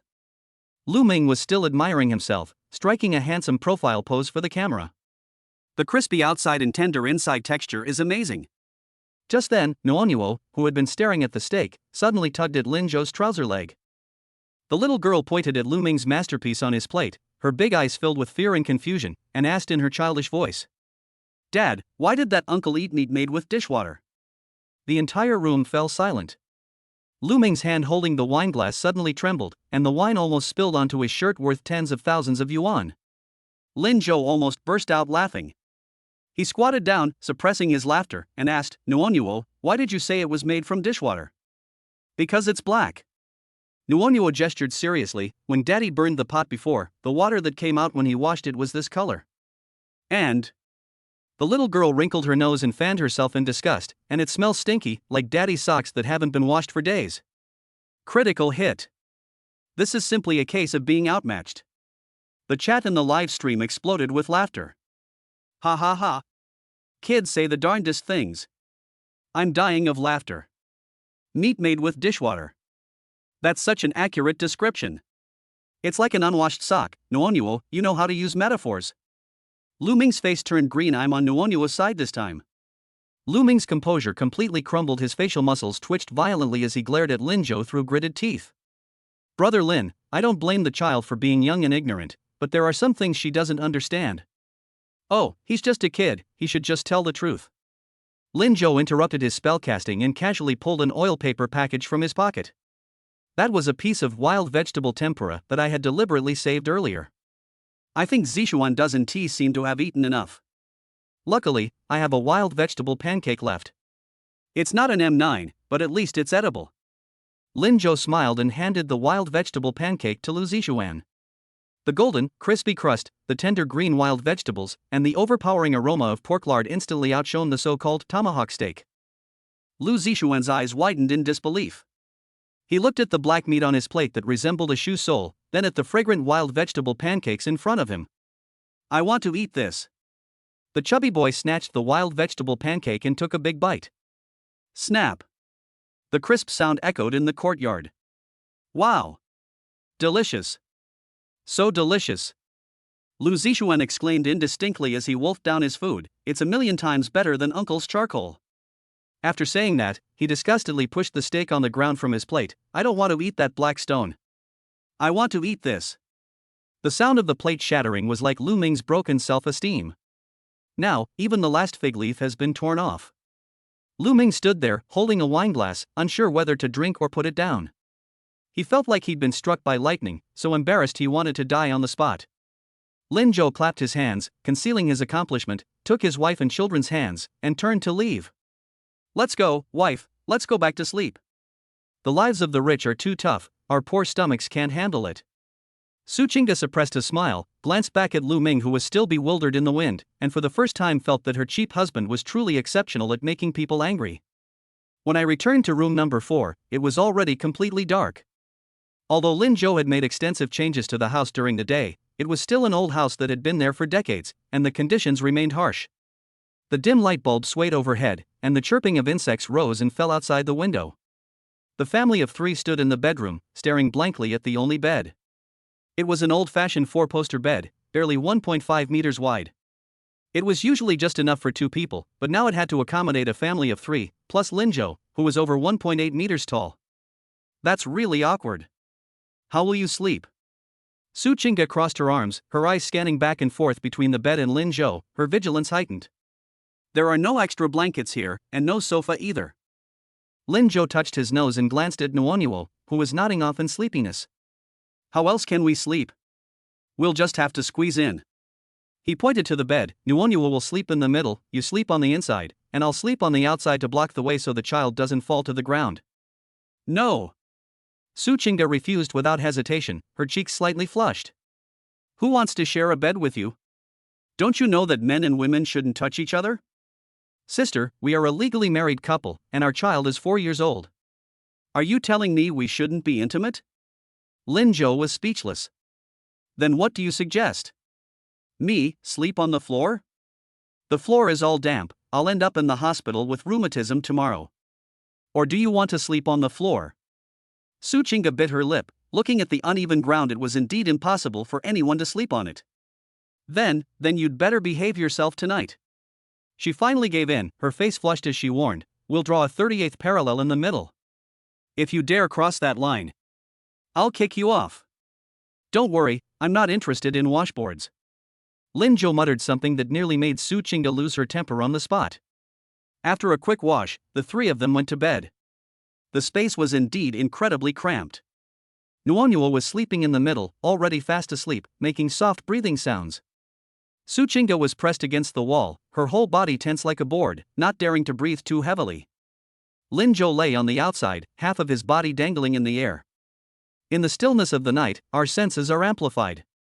Su Chinga could even clearly feel the heat coming from behind her. It was a man's body temperature, and even through her small, delicate body, it was still incredibly hot. This was the first time in 7 years that she had been so close to this man while fully conscious. I was so close I could smell the faint scent of soap on him, so close I could hear his steady, powerful heartbeat. Lin Zhou. In the darkness, Su Chinga suddenly called out softly, as if possessed. Lin Zhou's voice was sleepy and a little hoarse. What's wrong? Are you afraid of the dark? No. Su Chinga turned over and, by the moonlight, looked at the man's blurry profile. That strange feeling welled up in her heart again. Lin Zhou is so different today. He can cook, fix houses, dare to talk back to directors, and even flirt with her in public. Is this really the same man who was a coward for 7 years? Are you, really Lin Zhou? She couldn't help but ask the question that had been lingering in her mind. Lin Zhou closed his eyes, a slight smile playing on his lips. The real deal. What, is Queen Su captivated by my charm today and wants to repay me with her body? Dream on. Su Chinga spat, turned over so her back was to him, but her heart inexplicably skipped a few beats. Just as she was drifting off to sleep, she suddenly felt the mattress behind her move. Immediately afterwards, a warm, large hand reached over the sleeping Nuonuo and gently rested on her waist. Su Chinga instantly snapped back to reality, her body stiffening. Lin Zhou. What are you doing? Don't move. Lin Zhou's voice was right beside my ear, deep and magnetic, carrying an undeniable air of authority. The bed is too narrow, I'm going to fall off. Can I borrow a little space from you, just a little? Chapter 13 Nuonuo's Divine Assistance. Dad did push-ups on Mom last night. The first rays of morning sunlight pierced through the holes in the window paper, like golden swords into the dimly lit room. Before the rooster at the village entrance could even crow, the program's live broadcast signal had already switched on right on time. Because of yesterday's wild vegetable feast and slapping the face of top celebrities, Lin Zhou's group's livestream has been incredibly popular. Just a few minutes after it started, the number of viewers had already exceeded 1 million, with countless early birds waiting in front of their screens to see how this once wealthy couple, living in what they called a 5-star pigsty, would spend the night. The lighting in the picture is still somewhat dim. On that incredibly narrow old-fashioned 4-poster bed, 3 figures were huddled together. Lin Zhou's body was half suspended in mid-air, with one leg clinging tightly to the edge of the bed to avoid falling. Su Chinga huddled in the corner, wrapped up like a silkworm cocoon. Only Nuonuo, who was sleeping in the middle, had an extremely unrestrained sleeping posture. The little guy occupied the center position in a big shape, with one foot rudely kicking Lin Zhou's face. The little dumpling rolled over, rubbed her sleepy eyes, and a tuft of hair on her head stubbornly stuck up, swaying back and forth with her movements. She sat up groggily, and the first thing she saw was the red dot of the camera facing the head of the bed. That was an automatic camera position that the production team specially set up last night for filming the wake-up call segment. Nuonuo blinked her big eyes and curiously leaned closer. A super large close-up of a face sculpted with delicate features and full of collagen instantly filled the entire live stream screen. The comments section was instantly melted by how adorable it was. Ah! Good morning, Nuonuo. Is this the legendary no-makeup beauty attack? She's so cute, I want to steal her. Auntie's heart is melting, let Auntie give you a kiss. You woke up so early? What a good baby. Although Nuonuo couldn't read, she knew that there were many uncles and aunts watching behind the black cylinder. She stretched out her chubby little hand, waved in front of the camera, and greeted us in her sweet, childish voice. Good morning, Uncle Cameraman. That sweet, childlike voice instantly dispelled all the resentment from waking up early in the live stream. The comments section erupted with enthusiastic interaction. Good morning, Nuonuo. Did you sleep well last night? Are there bugs in that dilapidated house? Are Mom and Dad still sleeping in? Backstage, the filming director tentatively asked through the microphone, Nuonuo, were you used to sleeping in this shabby house last night? Hearing the sound, Nuonuo tilted her little head and thought for a moment, then sighed seriously and frowned like a little adult. I'm not used to it. The bed is too small, it's so cramped. The comments section was filled with I feel sorry for you. That's true. This bed is less than 1.5 meters wide, so it's really uncomfortable for 3 people to squeeze in. And Lin Zhou is so big, he'll probably be in even more pain. However, Nuonuo's next words were like a bombshell, shattering the originally warm and peaceful atmosphere of the livestream. The little girl pointed to Lin Zhou and Su Qingde, who were still fast asleep, and said to the camera with an innocent yet mysterious expression. And also, neither Mom nor Dad slept well last night. In the middle of the night, Nuonuo was woken up by a noise, and when she opened her eyes she saw. As she spoke, she vividly gestured, waving her little hands up and down. Dad would do push-ups like this, pressing down on Mom and panting heavily. He was covered in sweat. The livestream chat suddenly experienced a break in the chat. Immediately afterwards, the screen was flooded with question marks and exclamation marks. Holy crap! Is this content I can listen to without paying? The car is going too fast. The doors are welded shut, no one is allowed to get out. Do push-ups? Press down on you? Is that what you mean? So the aloof diva has such a wild side in private? She can even do this in this run-down house. Nuonuo had no idea what outrageous things she had just said. Seeing that the camera was still flashing, she thought the older folks hadn't understood, so she thoughtfully added some more details. And Mom works very hard too. Boom! If what happened before was just a bomb, then this is a nuclear explosion. The entire live stream room instantly turned into a sea of yellow. I'm deaf. I didn't hear anything. Ah! I don't believe it. I can't believe my goddess would make that kind of sound. Nuonuo, stop talking. If you keep talking, the live stream will get banned. Lin Zhou, that beast. How dare he do that in front of a child? But how could he dare? This isn't just a gigolo, he's a jackhammer. Although the truth is very pure. Last night in the middle of the night, one of the legs of that old, dilapidated bed suddenly broke. The bed frame tilted instantly, about to collapse and hit Su Qingde. Lin Zhou reacted quickly, bracing the bed frame with his back and supporting himself on either side of Su Qingde's body. He used his strength to hold the bed up for half an hour until the bricks were placed in place. He was indeed covered in sweat and his veins were bulging because he had exerted too much force. Su Qingde was startled and the tilted bedboard pressed against her wound her heel was chafed, so she was groaning in pain and asked him to be gentle. But in the eyes of a 4-year-old child, this scene, after being artistically processed, becomes a kind of indescribable scene unsuitable for children. At this moment, Su Qingde, who was on the bed, was finally awakened by this series of noises. She turned over in a daze, and the strap of her silk nightgown slipped halfway down, revealing her snow-white shoulders. Her long eyelashes fluttered twice, and she slowly opened her eyes, her voice languid and hoarse from just waking up. Nuonuo, who are you talking to? When Nuonuo heard that her mother was awake, she immediately ran back to the bedside with her short legs and threw herself into Su Qingde's arms with a look of wanting praise on her face. Mom! I'm chatting with the cameraman. When my uncle asked us if we slept well, I told them that Dad worked hard exercising last night, and Mom's moans sounded really nice. Su Qingde's brain was still processing the information, and she froze for 2 seconds upon hearing this. Doing exercise? Is that a nice way of speaking? Last night, the bed with the broken leg.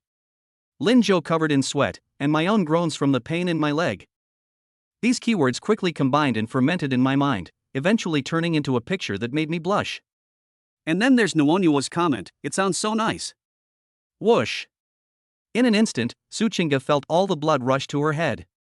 That cool and beautiful face turned bright red at a visible speed, and even her slender neck was tinged with pink, making her look like a ripe red apple. She sat up abruptly, disregarding her diva image, and covered Nuonuo's mouth, which was about to spill more secrets. Her eyes widened in horror as she looked at the camera flashing a red light.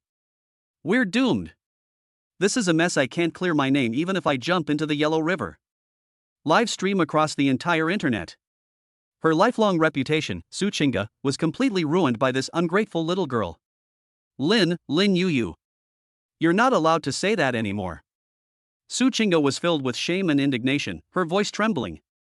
She grabbed the blanket and covered herself and Nuonuo together. Lin Shou, who had been pretending to be asleep, finally couldn't hold back any longer. From under the covers came his barely suppressed, wicked, and smoky laughter. Honey, now that everyone knows, how about we explain to the audience the correct form for that push-up from last night? Chapter 14. The whole internet is in an uproar. Is this content that can be listened to without paying? Honey, how about we explain this? Otherwise, tomorrow's top trending topic will definitely be Su Chinga disturbs the peace late at night. Under the quilt, Lin Zhou's voice of needing to be beaten came out muffled, with a laziness that was not too big a deal to watch the excitement. Su Chinga, like a cat with its fur standing on end, suddenly threw off the covers, her face flushed crimson. She glared at the still smiling man beside her, wishing she could put on a show of sacrificing family for the greater good. An explanation? How can this be explained? She lowered her voice and growled through gritted teeth, You said the bed leg broke? You said you held on for half an hour to keep the bed frame up? Who would believe that? Even a screenwriter wouldn't dare write such nonsense. Really? This reason sounds even more outrageous, and even more pornographic, than push-ups. At this point, the chat in the live stream had completely gone crazy. The data on the server backend was fluctuating wildly, and the programmers were cursing as they frantically expanded the server's capacity, fearing that this massive surge of traffic would overwhelm it. The hashtag Suchinga Linzhou late night push-up hashtag skyrocketed, reaching the top of Weibo's trending topics list in just 3 minutes, followed by a bright purple hot label. Even more sensationalist marketing accounts directly extracted Nuonuo's vivid description and paired it with various suggestive headlines. Shocking. The private life of the aloof diva exposed. Even in a dilapidated house in Cold Cave, passion burns brightly. The secret to a gigolo's stamina, making a diva moan and groan. Su Chinga looked at the constant stream of news notifications popping up on her phone and felt like the sky was about to fall. She took a deep breath, forcing herself to calm down. As a diva who had been in the entertainment industry for many years, she knew that the more she avoided it, the more people would confirm it. Call. Su Chinga tidied her messy long hair, pulled up her slipped bra strap, and then faced the camera again, forcing a smile that looked more like a grimace. Good morning everyone. Regarding what Nuonuo said earlier, it was actually a misunderstanding. Last night there was a small problem because the bed wasn't very sturdy. Lin Zhou, he was fixing the bed. Yes, fixing the bed. She tried her best to appear sincere, but her shifty eyes and flushed ears betrayed her panic. The screen was instantly flooded with comments. Repairing a bed? Got it. The bed, I was terrified. The vibration frequency was too high, and I had to break it. No need to explain, we all understand. Young people, full of energy, and this dilapidated house isn't well soundproofed, so we're understanding. Goddess, stop explaining. You're just making things worse. Does fixing a bed require all this whining and groaning? So repairing beds can be a kind of fun? I've learned something new. Seeing the screen filled with I understand, Su Chinga closed her eyes in despair. This generation of netizens is hopeless. Just then, Lin Zhou, who had been lying inside, finally stirred. He stretched out a big yawn, his joints cracking and popping. Then, under the gaze of millions of eyes across the internet, he simply threw off the covers and sat up. He was shirtless because he had worked up a sweat while fixing the bed last night. The morning sunlight shone on him, as if gilding his strong muscles with a layer of gold glaze. Broad shoulders, well-defined pectoral muscles, and neatly arranged 8-pack abs rose and fell slightly with his breathing. Especially striking were the deep, sexy V-lines on his waist and abdomen, extending all the way to the edge of his loose pajama pants, sparking endless fantasies. The barrage of lewd comments, which had been going on like crazy, suddenly went silent for a brief moment. Immediately afterwards, the old perverts collectively let out a groundhog-like scream. Holy crap! Is that body even real? I came here to see a joke, why am I suddenly getting a nosebleed? Is this what a gigolo has to offer? To be honest, I could play around with that body for a year. No wonder Goddess Sue was whining. I would have whined too. Who can resist this? This isn't just being a kept man, this is earning a living through one's own abilities. Lin Zhou seemed completely unaware that he was selling his body. He casually ruffled his messy hair, yawned, and looked like he hadn't woken up yet. He then stepped over Su Qingge with his long legs and got off the bed to get a drink of water. As he passed in front of the camera, he seemed to suddenly remember something, turned to the side, raised an eyebrow at the camera, and spoke in a nonchalant tone. Don't listen to the kids' nonsense about push-ups. That's proper physical exercise for us. After saying that, he deliberately showed off his strong arm muscles, a mischievous smile playing on his lips. After all, health is the foundation of everything. This move immediately drew a lot of ridicule. Is this a denial? This is clearly blatant boasting. Su Qingge was so angry at his shameless act of getting the better deal that she gritted her teeth. This guy definitely did it on purpose. Looking at Lin Zhou's broad back, she recalled how he had held himself up against the bed last night, sweat streaming down his back, and her heart skipped a beat for no apparent reason. Although this guy has a sharp tongue, I did feel quite safe last night. You should put your clothes on first. Enraged, Su Qingge grabbed a pillow and threw it at him, yelling, "What kind of hooliganism is this so early in the morning?" Lin Zhou caught the pillow with one hand, turned around, and bent down to get close to Su Qingge. The distance between the two instantly closed, their noses almost touching. Su Qingge could even feel the heat emanating from him, and the faint scent of his hormones. She instinctively shrank back, stammering, What are you doing?" Lin Zhou stared into her panicked eyes, then suddenly lowered his voice and whispered in a tone only the two of them could hear. "Honey, were you shy just now?" Who's shy?" Su Qingge pinched his waist hard, like a cat whose tail had been stepped on. "Go get dressed. Nuonuo is watching." Hiss, murdering her husband. Lin Zhou gasped dramatically, rubbing his lower back, and turned to rummage through his suitcase with a wronged expression. "Fine, I'll wear it, but why are you being so fierce? Who was it that wouldn't let go of me last night? I can still see their fingernails." "Lin Zhou. Shut up." Su Qingge went crazy and grabbed Nuonuo's teddy bear and threw it at him. As the two bickering lovers flirted, the tone of the live stream subtly shifted. The screen, which was originally filled with insults and mockery, was now mixed with some strange things. Even though I'm a hater, why do I find it kind of sweet? You're already backing down? Can't you stand firm on your position a little? But they're such a perfect match. A cold and arrogant diva x a cunning and roguish husband, this setup is absolutely amazing. Am I the only one who noticed that fingernail mark? It's a real fingernail mark. It's confirmed. Damn it, I came here to criticize Lin Zhou, but now I just want to see them interact more. Just as Lin Zhou put on his t-shirt and was about to go to the yard to wash up, a familiar electronic notification sound suddenly rang in his mind. Ding. Detected that the host and his wife have completed a flirtatious interaction. Current family atmosphere, subtly ambiguous. Random task triggered. Since your wife was exhausted last night both physically and mentally, as the perfect husband, you should offer her thoughtful care. Task objective, provide Su Qingge with a foot massage or wash to relieve her fatigue. Task reward, divine massage technique ancient court style, 500 points. Lin Zhou paused, his lips twitching involuntarily. System, be serious. What do you mean by I was exhausted last night? Your wording is very easy to misunderstand. But. He glanced back at Su Qingge, who was sitting on the edge of the bed rubbing her ankle. She must have bumped her foot when the bed tilted last night, and considering she wore high heels all day yesterday, she's probably not feeling well right now. All right. Lin Zhou sighed and resignedly walked towards the door. I'll go fetch water. What? Su Qingge looked at him warily. Wash your feet. Lin Zhou waved his hand without turning his head. You must have been exhausted last night, let me give you a massage. Su Qingge. Livestream viewers. That's it, now there's no way to clear my name. Chapter 15. My wife blushed, shut up. That's to cover you with a blanket. On the country road leading to the mission site, sunlight dappled through the trees. Nuonuo was full of energy, like a little bird just released from its cage, chasing butterflies with her short legs. The photographer had to run after her to capture the child's adorable moments. This gave the couple who were lagging behind a rare private space. Although the microphone and the collar was still working, as long as the sound was low enough, this was their own personal battleground.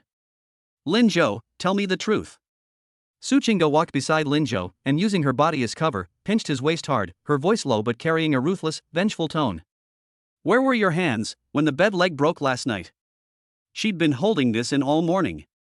The situation was chaotic and it was pitch black. She only remembered that she felt like she was being held tightly in someone's arms, and the touch of those big hands was burning hot, and the position seemed a bit off. Linzhou winced in pain, but dared not cry out. He could only cooperate by lowering his voice and feigning innocence. Where else can I put it? Support the bed frame. Do you think I want to be that jack? Half an hour, lady, my arms are still sore. Don't even try. Suchinga's cheeks flushed slightly, her eyes flickered, and she gritted her teeth, saying, I was talking about the other hand.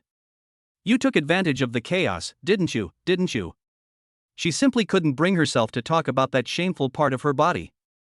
Linzhou raised an eyebrow, his gaze sweeping mischievously over her chest before he feigned an expression of sudden realization. Oh, you mean that one? He suddenly stopped and turned to face Suchinga. Because it was under the shade of a tree, the light and shadow cut sharp angles into his face, and his peach blossom eyes held a hint of mockery and roguishness. He even took a step forward, forcing Suchinga to retreat until she leaned against an old locust tree.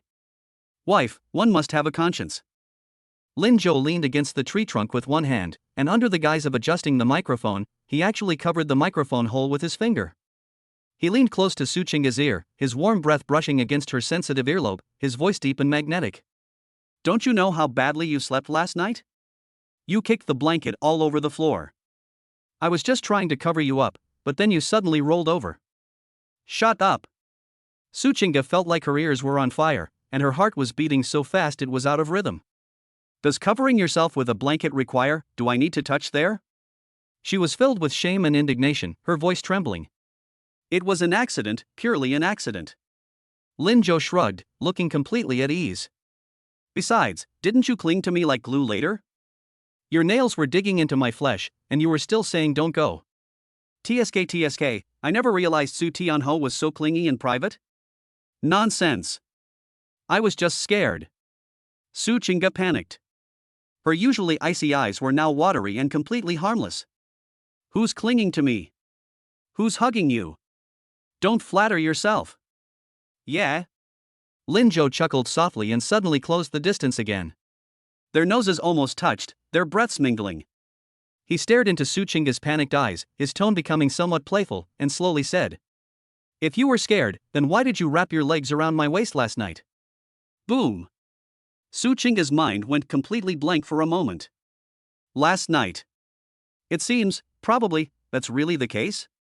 Because the bed was tilted, she was afraid of falling off and instinctively tried to find a foothold, and then. It's also to maintain balance. Suchinga tried to explain, but her confidence was clearly lacking. Her beautiful face was now as red as a large red cloth, and even the base of her neck was pink. Okay, keep the balance. Linzhou smiled like a fox who had successfully stolen some fish, released his hand from the microphone, and casually tidied her wind-blown bangs. His tone suddenly softened. Anyway, I've already gotten all the benefits, so you can say whatever you want. But honey, next time if you want to maintain balance, remember to tell me in advance so I can be mentally prepared. Linzhou. Suchinga finally broke down. Enraged, she didn't even think twice before reaching out and covering Linzhou's smug mouth with her hand. If you don't speak, no one will think you're mute. This scene was witnessed by Nuonuo, who turned around to look for her parents. The little dumpling stood a few meters away, holding a butterfly she had just caught, blinking her big eyes and looking at her parents in their ambiguous pose with a puzzled expression. Mom, why are you covering Dad's mouth? Did Dad steal your snacks again? Suchinga recoiled as if electrocuted, hastily straightening her clothes. She didn't even dare look her daughter in the eye, and stumbled forward, her steps unsteady. No. There are a lot of mosquitoes here, Mom is helping Dad swat them. Linzhou watched her fleeing figure, touched his lips, and felt the faint scent of hand cream still lingering on them. Swatting mosquitoes? He chuckled softly, bent down to pick up Nuonuo, and strode after her, saying, Let's go watch Mom swat mosquitoes. 10 minutes later, the family of 3 arrived at the mission location. This is what Yen Min referred to as the treasure fish pond. When she saw the scene before her, Suchinga, who had been feeling a little sweet and shy, turned pale instantly. That's not a fish pond at all, it's clearly a huge muddy swamp. The black silt emitted a muddy smell, its depth unknown. Several other families had already arrived, and Shin Kai and Wang Lei, two grown men, were wading through the mud, their trousers rolled up, getting themselves covered in mud.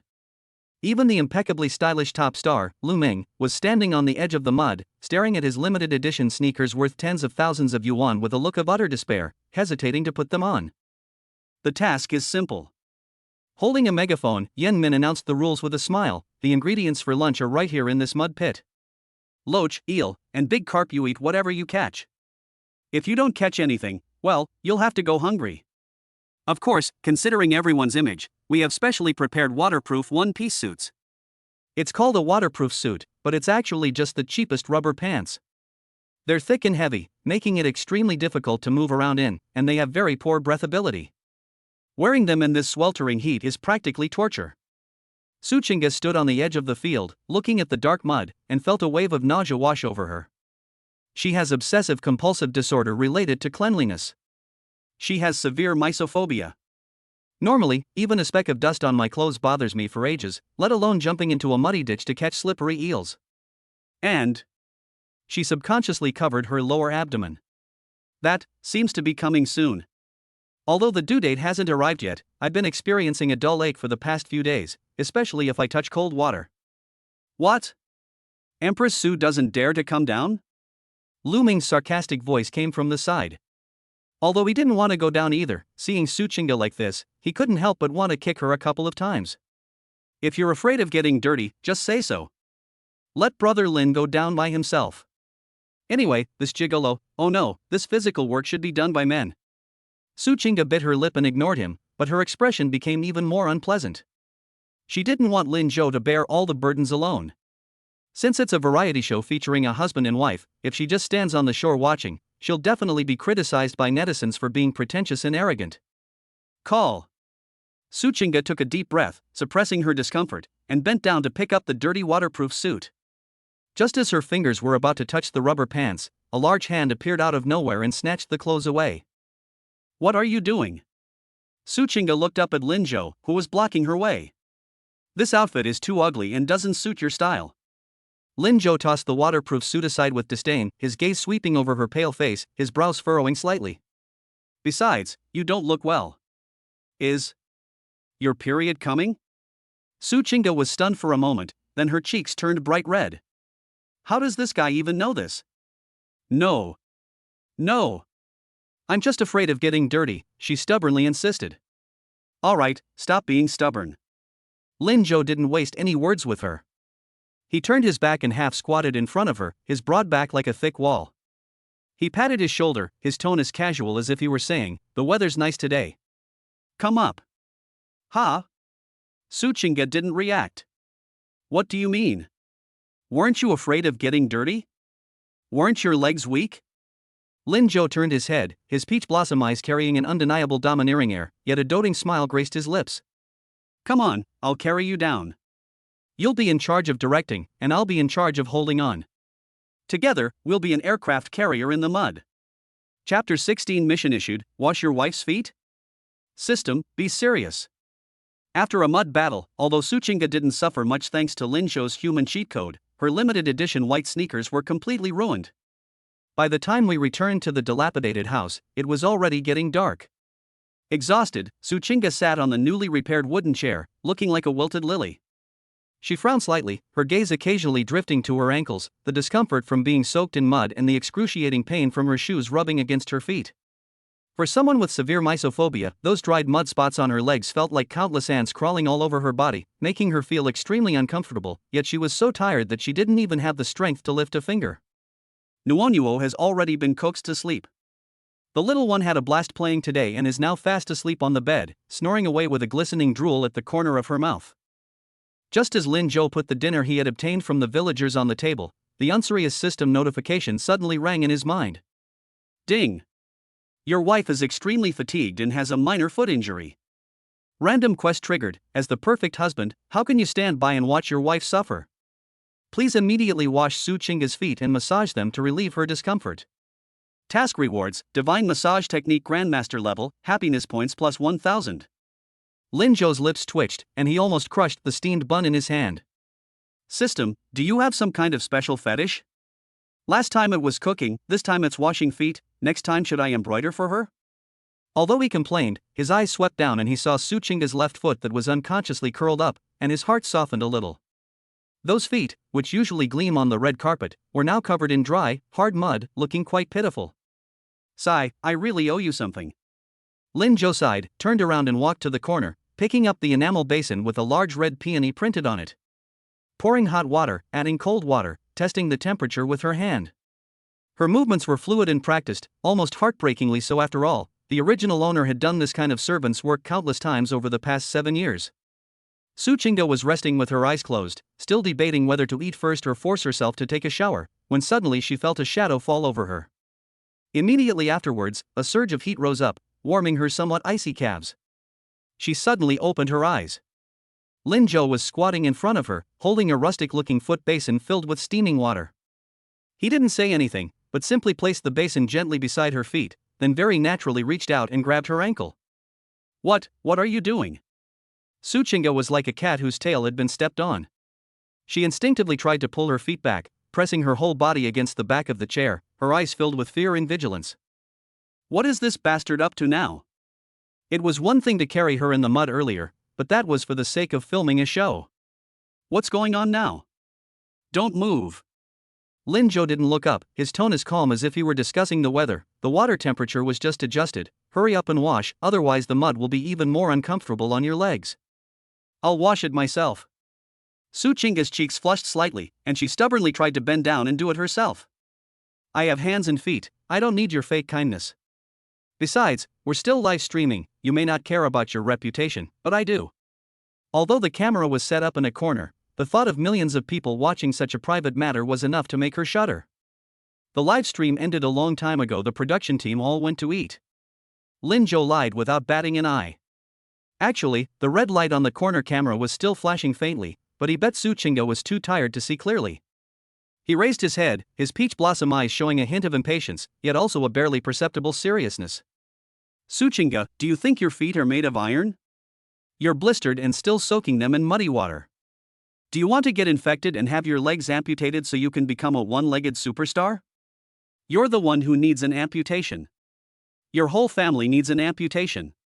Su Chinga was so angry she wanted to kick him, but the moment she put her foot down, a sharp pain in her heel made her gasp, hiss. Taking advantage of the moment she paused, Lin Zhou's large hand, like an iron clamp, precisely gripped her slender ankle.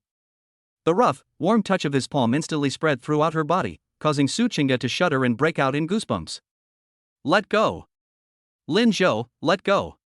You're filthy. She was still struggling, trying to kick Lin Zhou's hand away with her other foot. What's dirty about you? I'm not disgusted by you. Lin Zhou not only didn't let go, but instead used a little force to forcefully push her flailing foot into the warm water. The moment the warm water enveloped her cool skin, Su Chinga almost groaned in comfort, her tense body instantly softening. Lin Zhou squatted there, his eyes lowered, his expression focused as if he were handling a rare treasure. He gently untied his shoelaces and slowly removed the sock, whose original color was no longer recognizable. When that foot was completely exposed to the air, Lin Zhou's brows furrowed instantly into a deep frown. The once fair and jade-like instep was now covered in dark mud, and on the most delicate heel, a piece of skin the size of a coin had been worn away, revealing the pink flesh underneath, surrounded by a large area of redness and swelling, a shocking sight. Is it that serious? Lin Zhou's voice deepened, carrying a hint of anger that even he himself didn't realize. Su Chinga nervously tucked her toes in and muttered softly, actually, it doesn't hurt that much, it's just a little scrape, a band-aid will do. A band-aid? I think you should put a band-aid on your brain too. Lin Zhou snorted coldly, not rushing to scrub, but instead scooping up a handful of hot water and pouring it little by little around the wound, carefully softening the dried mud around it. His movements were incredibly light, his rough fingertips avoided the wound, only gently circling the surrounding skin. A tingling, itchy sensation shot from the soles of her feet to the top of her head, making Su Chinga feel her face burn even hotter, her heart pounding as if it would burst out of her chest. Is this still the same Lin Zhou who only knows how to make her angry? When did he become so gentle? It might hurt a little, just bear with it. Lin Zhou suddenly spoke, breaking the ambiguous silence in the room. Before Su Chinga could react, his large hand had already gripped her ankle tightly, giving her no chance to back down. Lin Zhou, you. Don't move. Lin Zhou looked up, his eyes shining brightly in the dim light. He stared at Su Qingge's panicked eyes, his movements firm yet gentle, his voice low as if coaxing a child, yet carrying an irresistible domineering quality. Your feet are swollen like pig's trotters, what are you trying to prove? Chapter 17. Su Qingge's feet, how come they're whiter than my life? As the mud-stained socks were slowly removed, the air seemed to freeze for a moment. Although the dim light bulb was only 40 watts, and the light was dim and ambiguous, when that foot was completely exposed to the air, the entire dilapidated tile-roofed house seemed to be lit up for a moment. What a foot that was! Her insteps arched gracefully, her toes rounded and adorable, a healthy pale pink. Most captivating of all was her skin, almost translucent white, radiant, like the finest mutton fat jade just retrieved from milk. In stark contrast to this was the dark, dried mud clinging to their ankles and soles. This extreme collision of cleanliness and filth creates a breathtakingly fragmented beauty that directly hits the eye. Lin Zhou is a normal man, and a man with good taste. Even though he usually complained that Su Qingge was a female demon, he had to admit that the creator must have used a cheat code when creating this woman. Tisk, those feet. Lin Zhou's Adam's apple bobbed slightly, and he cursed inwardly. These aren't just feet, they're priceless works of art. No wonder fashion magazines have named Su Qingge's legs the most beautiful legs in the entertainment industry. If they were insured, the premiums could probably buy the entire Peach Blossom Village. What are you looking at? Su Qingge shuddered from the heat of his piercing gaze, overwhelmed by a wave of shame. She instinctively wanted to pull her feet back, hide them in her trouser legs, or find a crack in the ground to crawl into. So embarrassing. In all her life, apart from her parents when she was a child, no man of the opposite sex had ever stared at her feet so closely, especially not in this dilapidated house, in front of a basin of foot washing water. Most importantly, although the camera in that corner looked like it was in standby mode, the flashing little red dot clearly told her that it was still live streaming. Even if the camera zooms out and the details aren't clear, the pose the man and woman, one squatting and one sitting, still holds up the image. Anyone who isn't blind can easily guess what they're doing. Lin Zhou. Let me go. Su Qingge's voice trembled, her toes clenched tightly with tension, her knuckles turning white. I'll wash it myself. Really? Let go. Don't move. Lin Zhou's large hand was like an iron clamp, firmly restraining the jade-like foot that wanted to escape. His palm was rough and hot, pressed against her cool and delicate ankle, the sensation so vivid it sent chills down one's spine. It's all covered in mud, how are you going to wash it yourself? Doesn't it get tiring to bend over? As he spoke, he scooped up a handful of warm water and poured it on the back of her feet. The once clear water instantly turned murky, and the black mud slid down her fair skin, revealing an even more radiant complexion underneath. Lin Zhou didn't use a towel, but instead covered it directly with his palm. The pressure of the gentle rubbing with my fingertips was just right, enough to remove stubborn dirt without hurting her broken skin. Hiss. Su Qingge gasped, not from pain, but from a tingling sensation she had never experienced before. Starting from the soles of her feet, the sensation traveled upwards along her nerve endings, instantly coursing through her entire body. Her body went limp, and she slumped back in the chair. The strength she had initially wanted to use to kick Lin Zhou away had long since melted away. Meanwhile, the live stream room had already exploded with excitement. Although it was late at night, the number of online viewers increased instead of decreasing, and the barrage of comments was so dense that the screen was almost invisible. Holy crap! Holy crap! Holy crap! Is that foot even real? My mom asked me why I was licking the screen. Goddess Su's feet are whiter than my life. Lin Zhou, you scoundrel! Let go of that foot. Let me do it. I'm guilty. I was just calling Lin Zhou a gigolo, but now I just want to possess Lin Zhou's soul, even for a second.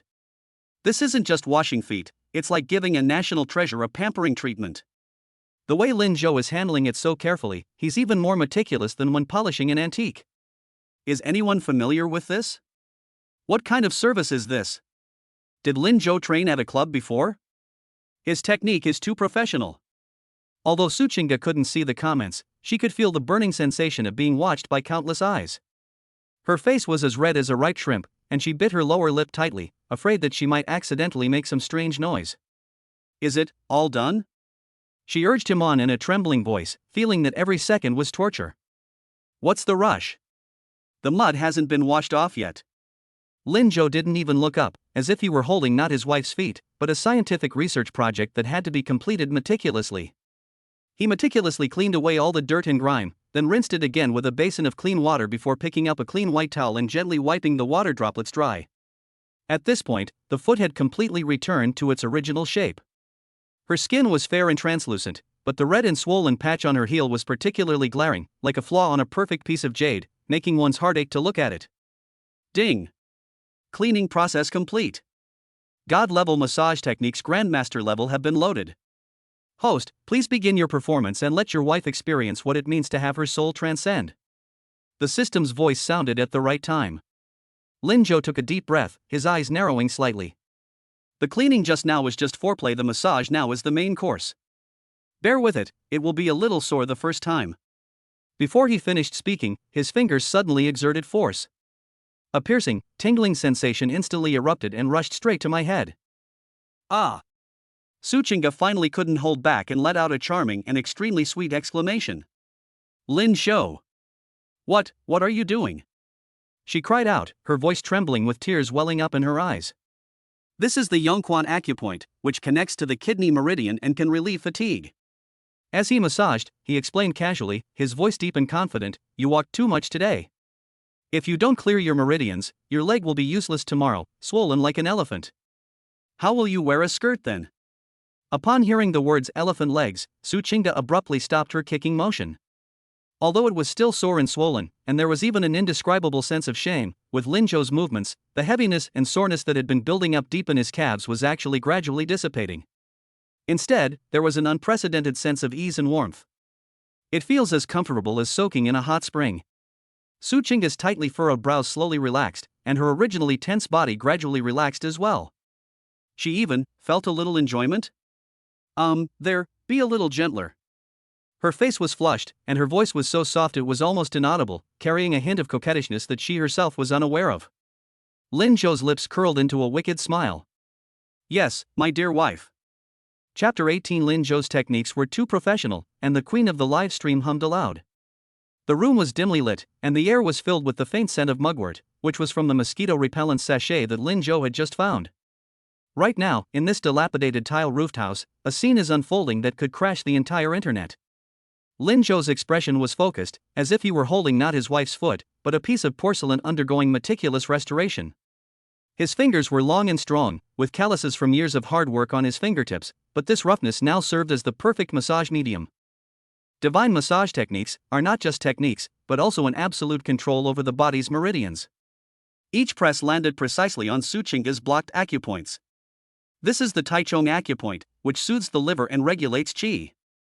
Lin Zhou slowly pushed his thumb in, gradually increasing the pressure. You usually have a short temper and a fiery temper, so this area must be very congested. Su Qingge originally wanted to retort, was short-tempered, but before she could finish speaking, a sore and swollen sensation rushed up her instep straight to her heart. That felt so strange. It felt like a thin electric current was coursing wildly along my nerve endings. A mix of sensations: soreness, swelling, numbness, itching intertwined and finally burst into an indescribable, exhilarating feeling that exploded through my body. She bit her lower lip hard, her 10 toes curling up uncontrollably and gripping Lin Zhou's palm tightly. A muffled groan, barely suppressed, escaped from deep within his throat. Su Qingge tensed up completely, fine beads of sweat forming on her forehead.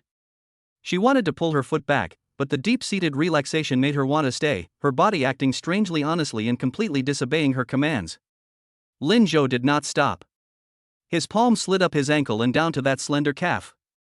Having worn high heels all day and walked along mountain paths, my muscles here were already as stiff as a rock. Bear with it, we'll break up the lump now. Lin Zhou whispered a reminder, then spread his 5 fingers, gripped her calf with his tiger's mouth, and pushed her hard. Sizzle. The tangy and refreshing sensation is instantly doubled. Su Qingge suddenly tilted her head back, her slender neck stretching into a graceful arc, like a dying swan. Reason told her that the live stream was still going on and the red dot was still flashing, so she had to maintain her aloofness and image. But this feels so good.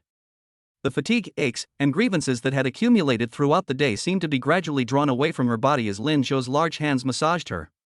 In their place came a warm, comforting current that enveloped and melted away her feelings. Lin Zhou's technique became faster and faster, and the force became deeper and deeper. He avoided the wound on her heel, focusing instead on clearing the blocked meridians around it. Each press felt like he was precisely striking Su Qingge's sensitive spots. Gently, gently. Su Chinga's eyes were glazed over, and her voice was tinged with sobs, from physiological tears. Just one last push, and it'll be all right. Lin Zhou's eyes narrowed, his thumb pressed on the Yongquan acupoint on the sole of his foot, and his index finger gripped the Kunlun acupoint behind his ankle. He exerted force with both fingers at the same time, and suddenly gripped and secured the acupoint. Click.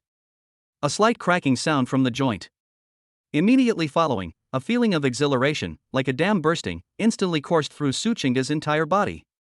Mum. A high-pitched, charming, and trembling moan finally broke through the defenses of reason, exploding without reservation in the quiet night. That sound, so poignant and complex. That sound was soul-stirring and bone-melting. Even the tattered window paper seemed to tremble 3 times. Dead silence. Absolute silence. Not only inside the room, but even in the director's monitoring room hundreds of meters away, an eerie silence fell. The audio engineer's hand trembled, and the headphones fell to the ground. Yen Min had just taken a bite of braised pork when she opened her mouth wide, completely unaware that the meat had fallen onto the table. In the live stream, the originally dense barrage of comments suddenly experienced a 3-second gap. 3 seconds later, the server crashed. It's not a lag, it's a complete black screen. The simultaneous exclamations of "holy crap" from millions of online users created a massive data deluge that overwhelmed Tomato Video's servers. The programmer was frantically typing away on the keyboard in the background, almost pulling his hair out. Director! Cut the shot! Cut the shot now! Screw cutting! The servers crashed, what's the point of cutting? And in the dilapidated house. That blush-inducing nasal sound still echoed in the air. Su Chinga seemed to be frozen in place, her whole body stiffening in the chair, her eyes staring blankly at the ceiling. Just now, that voice, was it me who made that sound? That sound, which sounds like something out of a pornographic film, came from my Su Chinga's mouth. It's over. This time it's really over. If the previous push-ups could be explained as a misunderstanding, then this living was like nailing her to the pillar of shame, impossible to remove. I didn't use much force. Lin Zhou was also startled by the sound. Although he knew that the divine massage technique was extremely effective, he never expected that it could make the aloof diva react like this. He touched his nose somewhat awkwardly, took a towel to dry the water off her feet, and casually pulled down her trouser legs. Well, it's good that it's working, it's good that it's working. While tidying up the foot bath, Lin Zhou tried to ease the suffocating atmosphere. Su Chinga finally came to her senses. In that instant, feelings of shame, embarrassment, and utter humiliation erupted like a volcano. Her face turned so red it was almost bleeding, and she looked like a boiled shrimp. She abruptly pulled her foot back, not even daring to put on her shoes, and jumped onto the bed barefoot. Lin Zhou! I'm going to kill you! She let out a scream of grief and indignation, grabbed the blanket and wrapped herself up in it from head to toe, curling up into a ball on the bed like an ostrich. I'm too ashamed to face anyone for the rest of my life. I'm retiring from the entertainment industry tomorrow. Nobody can stop me. Lin Zhou looked at the trembling silkworm pupa on the bed and shook his head helplessly. He picked up the dirty water, walked to the door, and splashed it into the yard. Then, turning to look at the still flashing security camera, he calmly shook the water off his hands and gave the camera a very professional smile. Dear viewers, please don't misunderstand, this is legitimate traditional Chinese medicine massage. The saying goes, where there is pain, there is blockage, where there is flow, there is no pain. That sound just now was a natural reaction after the meridians were unblocked, which falls under the medical category. Everyone should trust science. After saying that, he walked over and, ignoring Su Chinga's continued feigning death, patted her bottom through the blanket. Alright, stop suffocating, or you'll get oxygen deprivation. Once this is cleared up, you won't feel pain when you walk tomorrow. Chapter 19. The hater remains silent. Even though he's a good-for-nothing, he still knows how to massage feet. This night was a night of baldness for Weibo's programmers, but a night of revelry for the general public. After crashing for a full 10 minutes, Tomato Video servers finally managed to restart with great difficulty. But the world changed after the reboot. The hashtag #BoycottsOffRiceman hashtag, which originally topped the trending charts, has quietly disappeared, replaced by a uniquely styled, even slightly suggestive, hashtag Lin Zhou number 8 technician. Opening the comments section, those who were initially clamoring for revenge were now caught in a strange silence and entanglement. The keyboard warriors held their keyboards, but found themselves unable to type the word spray. Call him trash? But his technique, his professional knowledge of acupoints, and Su Chinga's soul-stirring cry, cough cough, are enough to prove that he is not only not useless, but even has some unique skills. Should we call him a gigolo? To be honest, if my husband had this skill, I would support him even if it meant working on a construction site. Sister upstairs, I agree. I was working overtime last night and I was exhausted. After hearing that voice, I felt like my phantom limbs were healed. This isn't just a gigolo, he's a god-level therapist hidden among the common people. I'm begging Lin Zhou to open a shop, I'll get a VIP card. One male fan even chimed in, timidly commenting, "Am I the only one who thinks Lin Zhou's line 'pain prevents flow' last night was particularly cool?" That calm and collected demeanor, as if he were in complete control, is something every man would admire. Overnight, Lin Zhou's reputation changed from a rat everyone hates to a mysterious technician who has some skills but not much. Although he hasn't shaken off the label of gold digger, at least people's gazes towards him are no longer simply filled with contempt, but rather with a hint of inquiry and a certain unspeakable envy. In the early morning, the birdsong in Peach Blossom Village is exceptionally clear and melodious. Inside the dilapidated house, the ostrich that had wrapped itself up like a silkworm cocoon finally stirred. Su Chinga cautiously peeked half her head out from under the covers, her messy long hair obscuring half her face. She first looked around warily to make sure the damned camera was still off before letting out a long sigh of relief. What happened last night was the darkest moment of her 25 years of life. That bastard Lin Zhou. She gritted her teeth and cursed, then subconsciously moved her left foot. I was prepared for excruciating pain, but the moment I turned my ankle, the expected soreness and stinging completely disappeared. Su Chinga was stunned. She threw back the covers, tentatively put her feet on the ground, and stomped them hard. It doesn't hurt anymore? It really doesn't hurt anymore? Not only did it not hurt, but my legs even felt lighter than before. The heavy fatigue seemed to have been completely expelled from my body with that shameful cry last night. Is this amazing?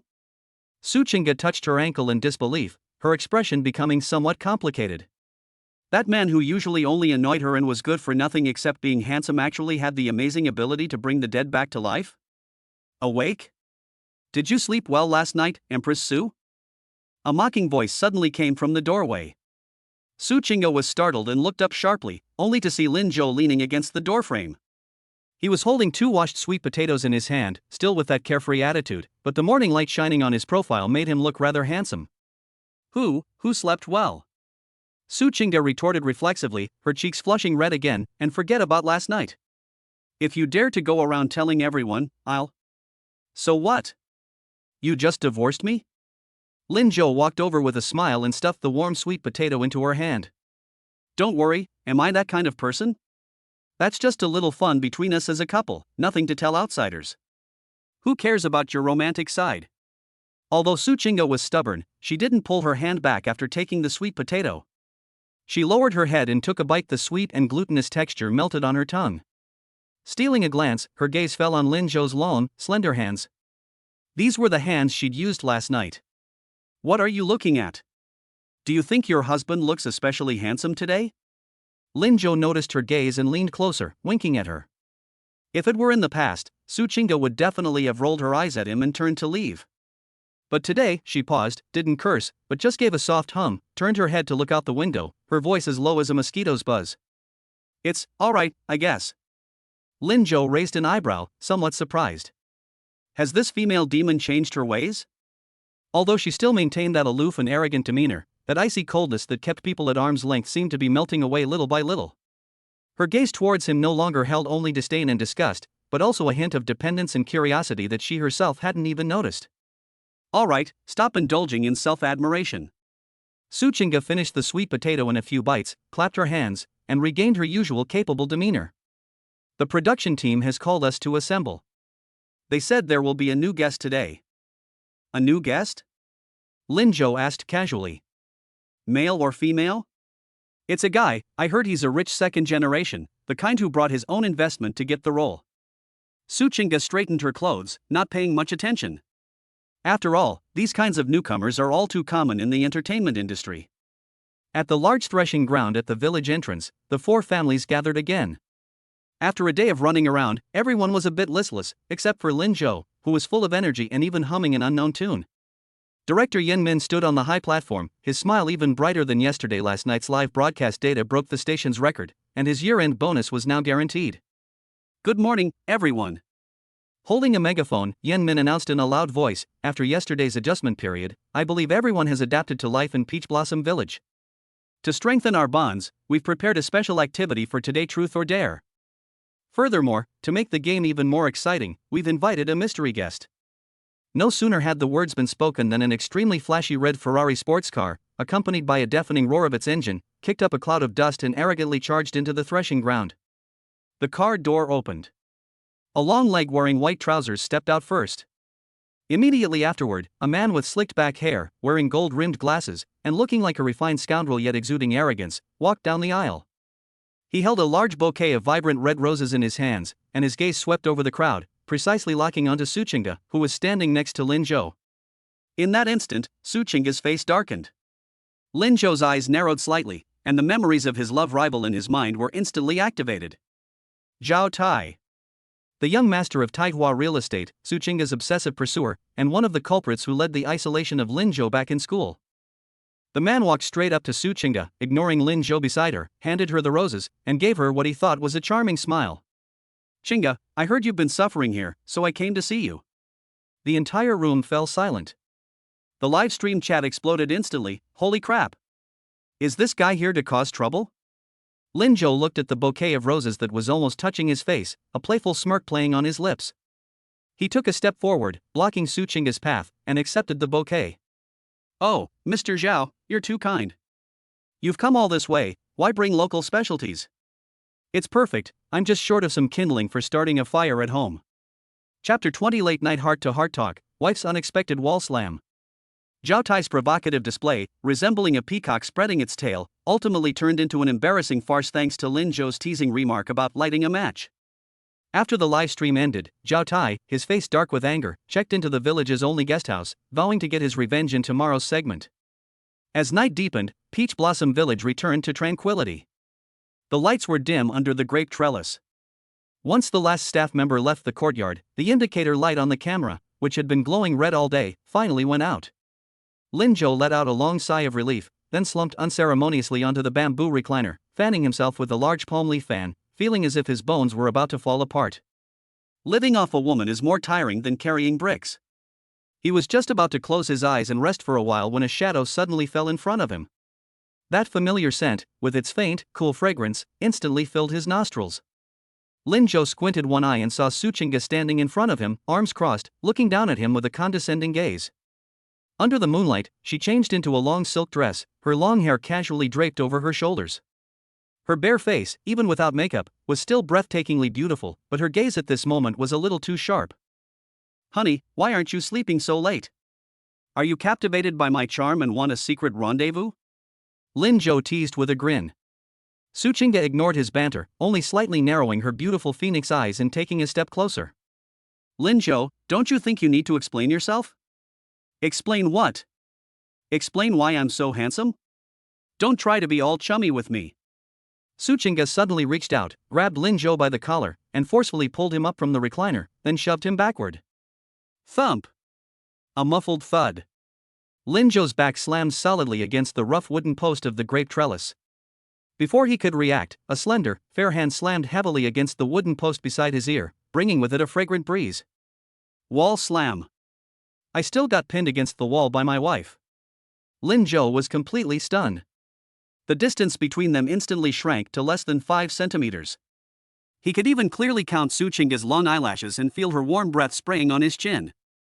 This experience of being completely overwhelmed by the queen's aura made Lin Zhou's heart skip a beat. Suchinga, are you trying to rape me? His Adam's apple bobbed, and he instinctively tried to lean back, but found there was nowhere to retreat. Rob someone's virtue? You think you're worthy? Suchinga sneered, her stunningly beautiful face drawing closer, her eyes sharp as knives, as if trying to see through Lin Zhou's eyes to his very soul. Cooking, fixing houses, giving massages, and even that kind of terrifying physical strength. Lin Zhou, we've been married for 7 years, how come I never knew you had these abilities? You used to burn your hands if I asked you to pour a glass of water, and you said you were afraid of heights if I asked you to change a light bulb. But now? You can not only turn wild vegetables into a Manchu-Han imperial feast, but you can also carry me through mud with ease? Suchinga felt increasingly aggrieved as she spoke, her eyes reddening slightly, and her voice trembling slightly. Have you been acting all along? For the past 7 years, you've pretended to be useless and incompetent, watching me struggle and work myself to the bone, watching me be mocked for marrying a gigolo. Did you find that amusing? Did you feel particularly smug watching me worry about you like a fool? These were the words she had been holding back all day. From the Hell's Kitchen in the morning to the God-level massage at night, every skill Lin Zhou displayed was a harsh blow to her understanding of the past 7 years. If he's really that capable, why would he comfortably live off a woman? Unless he did it on purpose. Faced with Su Qingge's eyes, which seemed like those of a wounded little animal, Lin Zhou's playful smile gradually faded. This is indeed an inexplicable bug. You can't exactly say, your husband has been possessed by a ghost, and now I'm a cheater, can you? Honey, let me explain. No, I mean, my explanation. Lin Zhou's mind raced, trying to come up with a plausible excuse. Actually, although I've been at home for the past 7 years, I haven't been idle. I've signed up for online classes, new Oriental chef, Lanxiang excavator operator, and even massage. Keep making things up, keep making things up. Su Qingge clearly didn't believe a single punctuation mark. She leaned forward even further, her full red lips almost touching Lin Zhou's mouth. Lanxiang even teaches you how to carry a suitcase with one hand? The two were now in an extremely ambiguous position. Under the grape trellis, the moonlight was dappled. Lin Zhou looked at the red lips so close to his face and smelled the intoxicating fragrance emanating from her body. The string of reason in his mind almost snapped.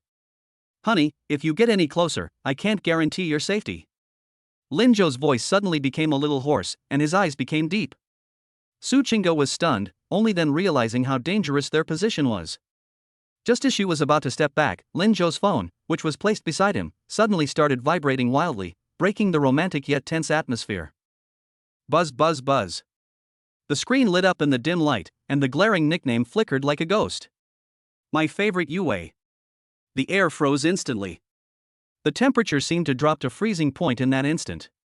Su Qingge's initially flustered and shy gaze turned completely cold the moment she saw that name, as if a thick layer of frost had formed over it. My beloved. Yue? She slowly uttered those 5 words, each one seemingly squeezed out from between her teeth, carrying a chilling aura. Lin Zhou's heart skipped a beat, and he knew something was wrong. That damned white moonlight, why did it have to come at this time of year to deliver himself to the enemy? No, honey, let me explain. This nickname was saved a while ago, and I forgot to change it. Lin Zhou frantically tried to grab his phone, but Su Qingge stopped him first. Don't move. Su Qingge stared intently at the screen, a chillingly dangerous smirk playing on her lips. That smile lacked her usual aloofness. Instead, it radiated a terrifying madness and ruthlessness. What? Feeling guilty? Or are you afraid I'll hear your sweet talk? Lin Zhou, weren't you quite the talker just now? Su Qingge's finger hovered above the answer button, her eyes coldly fixed on Lin Zhou, as if she were looking at a dead man. Since she misses you so much, even calling in the middle of the night to check on you, wouldn't it be incredibly rude of me not to let you two be together? After saying that, she didn't give Lin Zhou any chance to react and pressed the speakerphone button heavily with her slender fingers. Beep. The call was connected.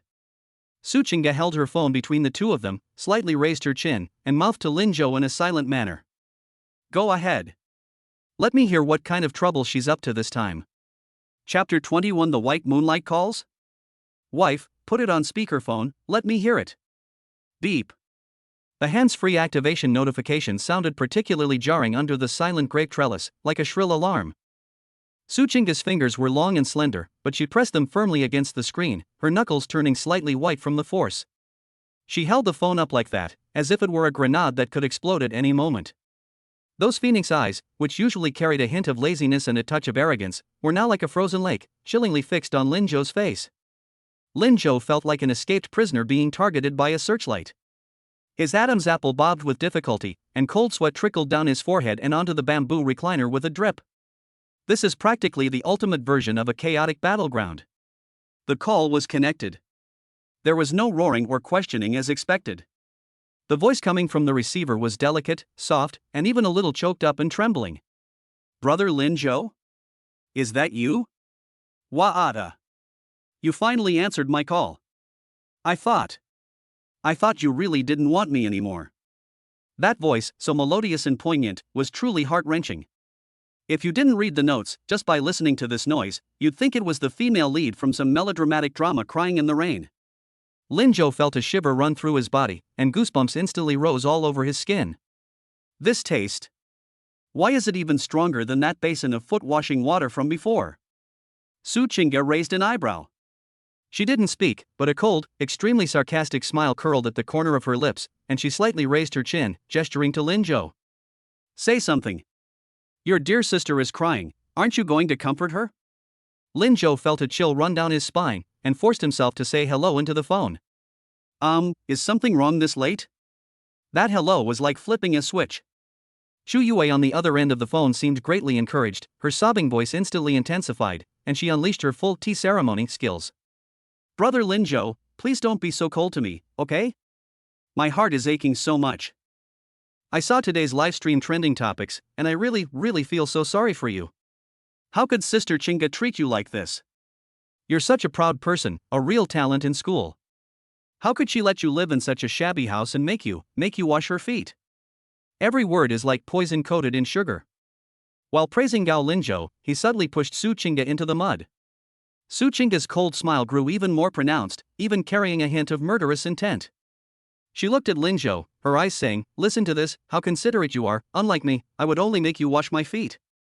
Lin Zhou's hand holding the phone began to tremble slightly.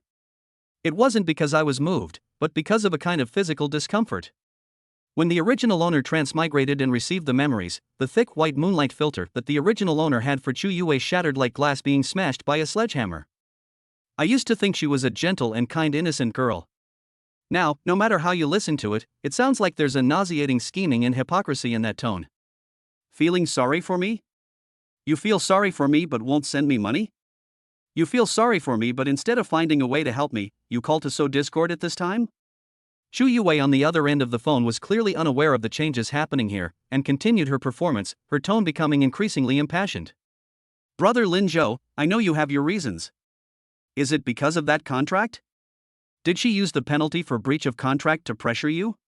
She's a big star now, and to clear her name and create a new image, she's willing to sacrifice your dignity.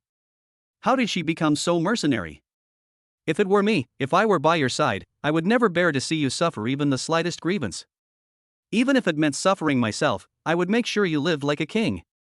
These words are so poignant that they would break one's heart and bring tears to the eyes of anyone who hears them. If it were the original owner of this body who was out of her mind, she would probably be moved to tears right now, wishing she could sprout wings and fly over immediately. But right now, Lin Zhou only felt his head buzzing. He secretly glanced at Su Qingge. Su Qingge was no longer angry at this moment. She leaned against the great trellis pillar with a blank expression, her arms crossed, her beautiful eyes slightly narrowed, as if watching a poor clown performance. But her slightly trembling eyelashes betrayed the turmoil in her heart. It turns out that, in the eyes of outsiders, and even in the eyes of the person he loves most, she is such a snobbish, vicious, and unscrupulous woman who will do anything to climb the social ladder. A strange sense of sorrow welled up in my heart. Su Qingge bit her lower lip, suddenly not wanting to listen anymore. She reached out, wanting to hang up the phone that disgusted her. Brother Lin Zhou, please get a divorce. Just then, Xu Yue unleashed her final trump card, her voice becoming urgent and seductive. Leave that cold-blooded woman. I don't mind that you're poor or that you're divorced. I've been waiting for you. As long as you turn around, I'll always be waiting for you in the same place. Let's start over, okay? I'll treat you 1,000 times, 10,000 times better than she ever did. The true intentions are revealed when the map is unrolled. This is a blatant coup. The air froze completely in that second. Su Qingge's outstretched hand froze in mid-air, her fingertips icy cold. She glanced at Lin Zhou instinctively, a hint of panic flashing in her eyes, and even a trace of fear that she herself was unwilling to admit. What is he waiting for? Is he hesitating? Yes, that was the white moonlight he loved throughout his youth, the name he wrote countless times in his diary. And what about herself? She was just a vicious wife who used him as a tool and used breach of contract fees to blackmail him. Any normal man would choose the gentle and understanding woman, right? Su Qingge's heart sank little by little. She gave a self-deprecating twitch, wanting to withdraw her hand, wanting to turn around and leave, to preserve the last bit of her pitiful dignity. However, just as she was about to turn around, suck! Lin Zhou suddenly took a deep breath. It was a deep breath that felt like it was emptying all the stale air from the lungs. Then, he looked up. Those usually flirtatious eyes, which always carried a hint of frivolity, were now frighteningly clear, without the slightest confusion or hesitation. He looked at Su Chinga, at this woman who appeared exceptionally fragile yet feigned strength under the moonlight. Then, speaking into the phone in an unprecedentedly clear and firm voice, he directly interrupted Chu Yue, who was still calling out affectionately on the other end. "Wait a moment." The voice on the other end of the phone abruptly stopped. "What's wrong?" "Brother Lin Zhou, did you agree?" "No." Lin Zhou's lips curled into a mocking smile, his voice carrying a hint of nonchalant laziness, yet every word was like a knife. "I just want to ask one question. Hey lady, were you eating garlic over there?" Chapter 22. Tea connoisseur Lin Zhou appears. "Big sister, do you have bad breath?" There was a deathly silence for 3 seconds on the other end of the phone. It was as if the signal had been cut off, even breathing could not be heard. Immediately following was a scream filled with disbelief, even a slightly distorted voice. "WH? What?" Chu Yue was clearly taken aback by this unexpected and cheesy joke. She had anticipated that Lin Zhou would be moved to tears, that he would seize the opportunity to pour out his heart, and even that he would put on a brave face for the sake of saving face. But she never expected that Lin Zhou would ask her if she had eaten garlic. This is simply the greatest insult to a delicate fairy. "Lin Zhou. What nonsense are you talking about?" Chu Yue's voice was no longer soft and sweet, but trembled with a hint of exasperation. "How could I possibly eat garlic? I haven't even had dinner yet because I was waiting for your call. How could you humiliate me like this? Didn't you eat garlic?" Lin Zhou held the phone a little further away, exaggeratedly fanned his nose with his other hand, and said to the screen with a look of disgust, "That shouldn't be the case. If you didn't eat garlic, how come I can smell a strong tea aroma even through the 5G network? And it was that kind of aged green tea that had been fermented for 18 years, the smell of which gave me a headache." As Lin Zhou spoke, he coughed twice in a serious manner, as if he had really choked. Su Chinga, who had been tense and ready to snatch the phone and hang up at any moment, widened her icy eyes upon hearing this, staring at Lin Zhou in astonishment as if she were seeing him for the first time. "It tastes like tea? Green tea? Is this guy insulting Chu Yue? The white moonlight he cherished for 7 years, the goddess who even fought a cold war with him for her sake, is now called Big Sister by him, and he even said that she has bad breath and is a green tea." Su Chinga felt that her worldview was being restructured. Chu Yue on the other end of the phone clearly realized what was happening. For a woman of her caliber, the term green tea is practically a declaration of war, a blatant betrayal. "Lin Zhou. Are you crazy? It's me, Yue. Your beloved Yue." Chu Yue's voice turned sharp and shrill, and she could no longer feign a pitiful appearance. "Did Su Chinga force you to say that? She must have been there, right? Lin Zhou, you're a man, how can you be so spineless? Don't you even dare to tell the truth?" "The truth?" Lin Zhou chuckled, the playfulness in his eyes fading, replaced by a chilling indifference. He brought the phone back to his mouth, his voice not loud, but clear and distinct, each word striking the receiver like a heavy hammer. "Okay, since you want to hear the truth, I'll chat with you for a couple of minutes. First of all, don't call me brother. My mother only gave birth to me and never had any half-sisters.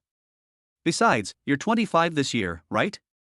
You call me brother without feeling guilty, but I'm afraid it will shorten my lifespan, big sister. Secondly, what my wife does is our business. Whether she makes me wash her feet or kneel on a washboard, that's called marital fun. What's wrong with that? Do you live in the Pacific Ocean? Why are you meddling so much? Third, and most importantly." Lin Zhou paused, his tone becoming extremely impatient, as if shooing away flies. "My wife and I are recording a TV show right now, and hundreds of millions of people across the country are watching us show our affection.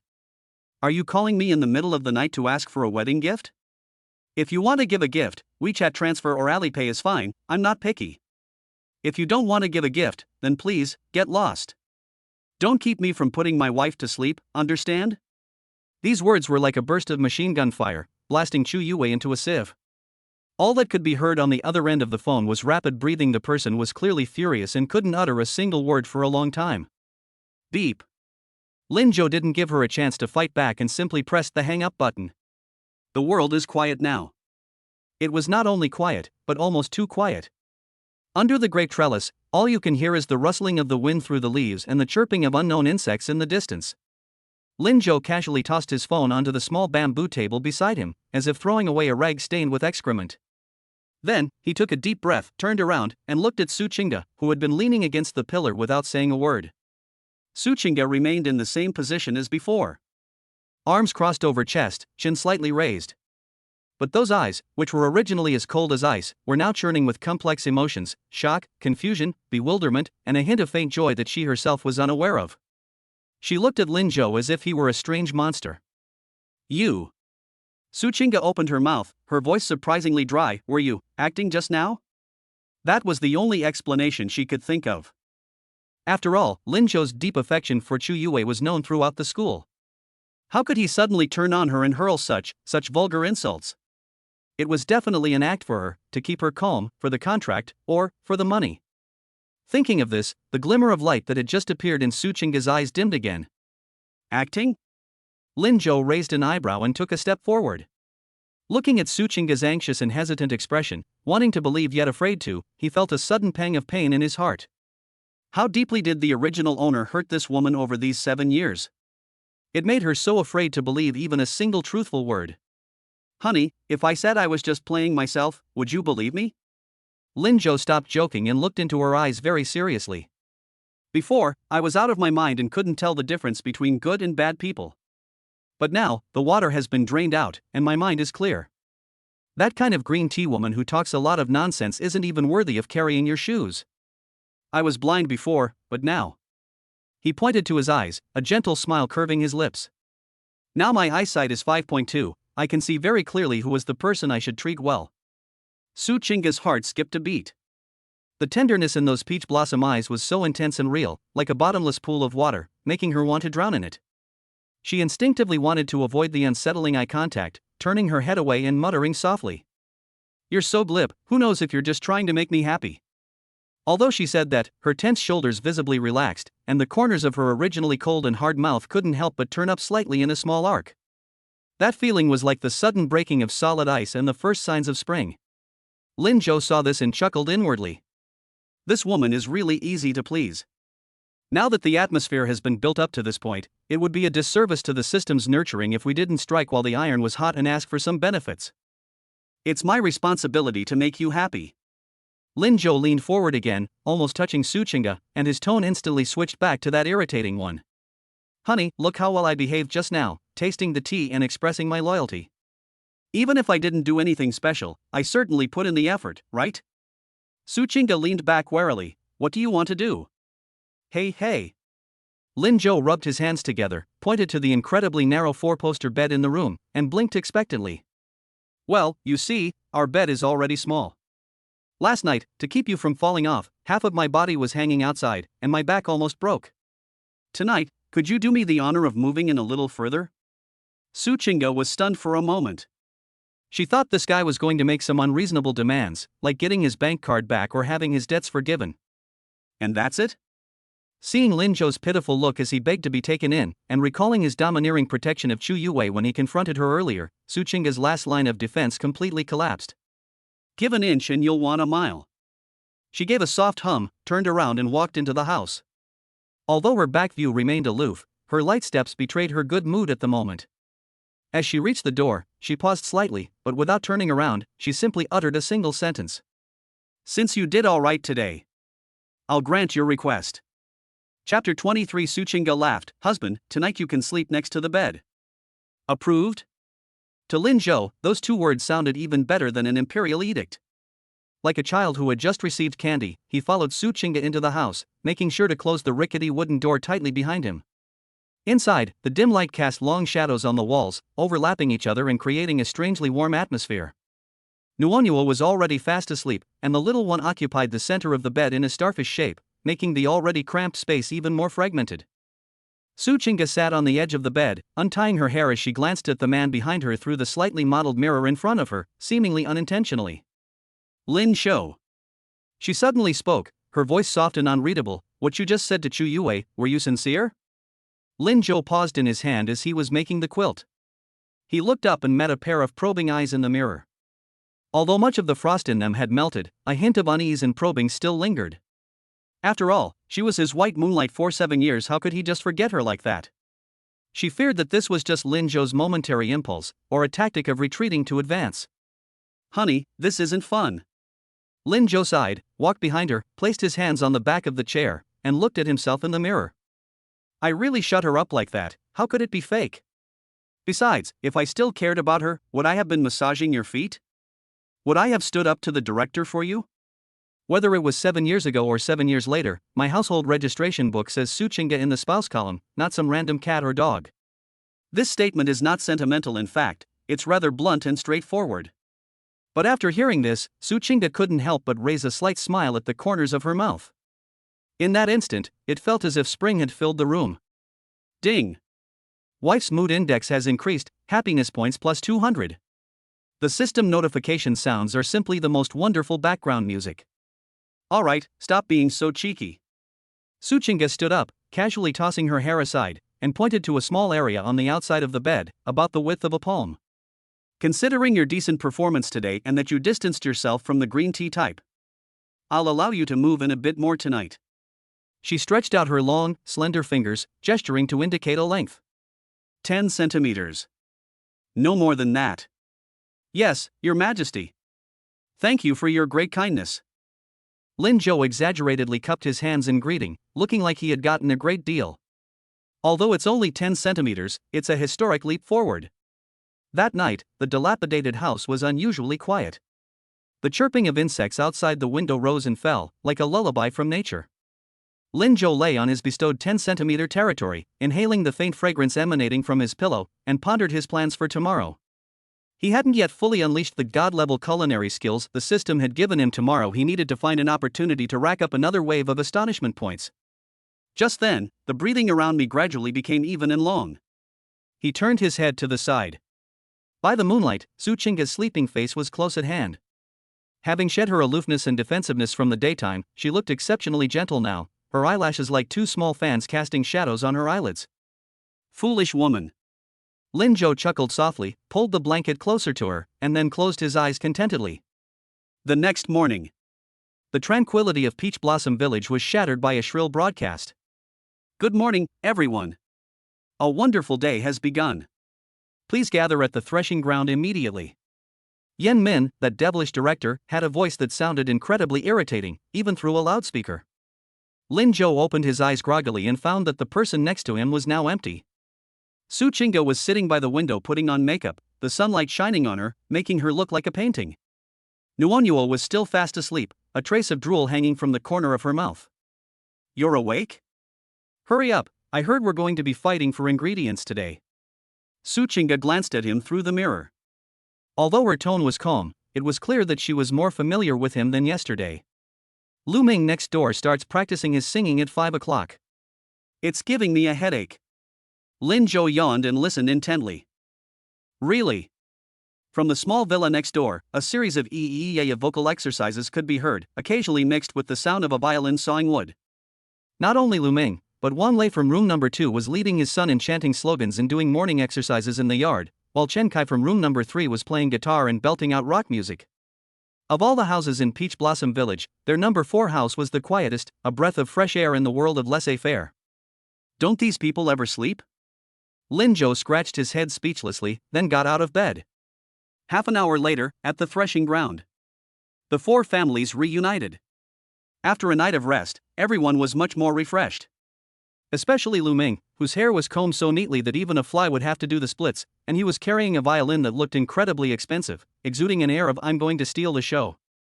Yan Min stood smiling on the high platform, pointing to the dazzling array of ingredients on the long table behind her. Breakfast and lunch are here today.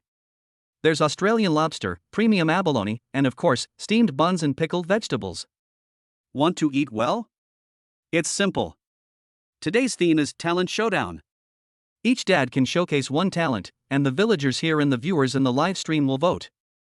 The one with the most votes will be chosen first. As soon as he finished speaking, Lu Ming eagerly stepped forward. Director, let me play a piece on the violin for everyone. It's a song from my new album. After saying that, he set up his violin and played a piece with effortless grace. Although it sounded a bit like showing off to Lin Zhou, it was undeniably impressive. The villagers present had never seen anything like it before, and they were all dumbfounded, applauding enthusiastically. Immediately afterwards, Chun Kai picked up his guitar and played a classic rock song, bringing the atmosphere to a climax. Although Wan Lei doesn't play any musical instruments, he and his son performed a set of military-style boxing, which was so impressive and hard-hitting that it got the audience's blood pumping. Finally, everyone's eyes fell on Lin Zhou. The comments section was filled with mockery. Oh no, the gigolo is about to show his true colors again. What can he do? Live off a woman? Or is he good at making people angry? I guess all they can do is put on a sleeping on the spot act? Su Qingge was also a little nervous. She quietly tugged at Lin Zhou's sleeve and whispered, "What can you do? If you really can't, I can sing a song for you. Anyway, the rules don't say that family members can't help." She was genuinely afraid that Lin Zhou would lose face. After all, the previous few were all too strong. Need not. Lin Zhou patted the back of her hand and gave her a reassuring look. Singing and dancing are for you celebrities. I'm a stay-at-home dad, so I need to do something down to earth. After speaking, he did not walk to the microphone in the center of the stage, amidst everyone's puzzled gazes. Instead, he went straight to the long table next to where the ingredients were laid out. There, on the ground, was a piece of freshly delivered, still steaming, half a pork carcass, and a cleaver that looked somewhat dull. Yan Min was stunned. "Lin Zhou, what are you doing?" Lin Zhou picked up the kitchen knife with one hand, weighed it in his hand, and a confident yet arrogant smile appeared on his lips. It's a talent show. They play the piano and violin, that's art. I'll show you something even more sophisticated: slaughtering a pig. Chapter 24 Talent Showcase? They play the piano, I perform pig slaughtering? The atmosphere on the threshing ground was brought to a climax by the previous guests. As Lu Ming finished playing the last note, he gracefully put down his bow and gave the camera a standard gentlemanly bow. Although the music sounded somewhat like sawing wood to the experts, the man's flamboyant pink suit and meticulously groomed fair face were irresistible. The villagers and older women present had never seen anything like it before, and their hands clapped until they were red. Great! It sounds amazing. That's what a big star is like, so stylish.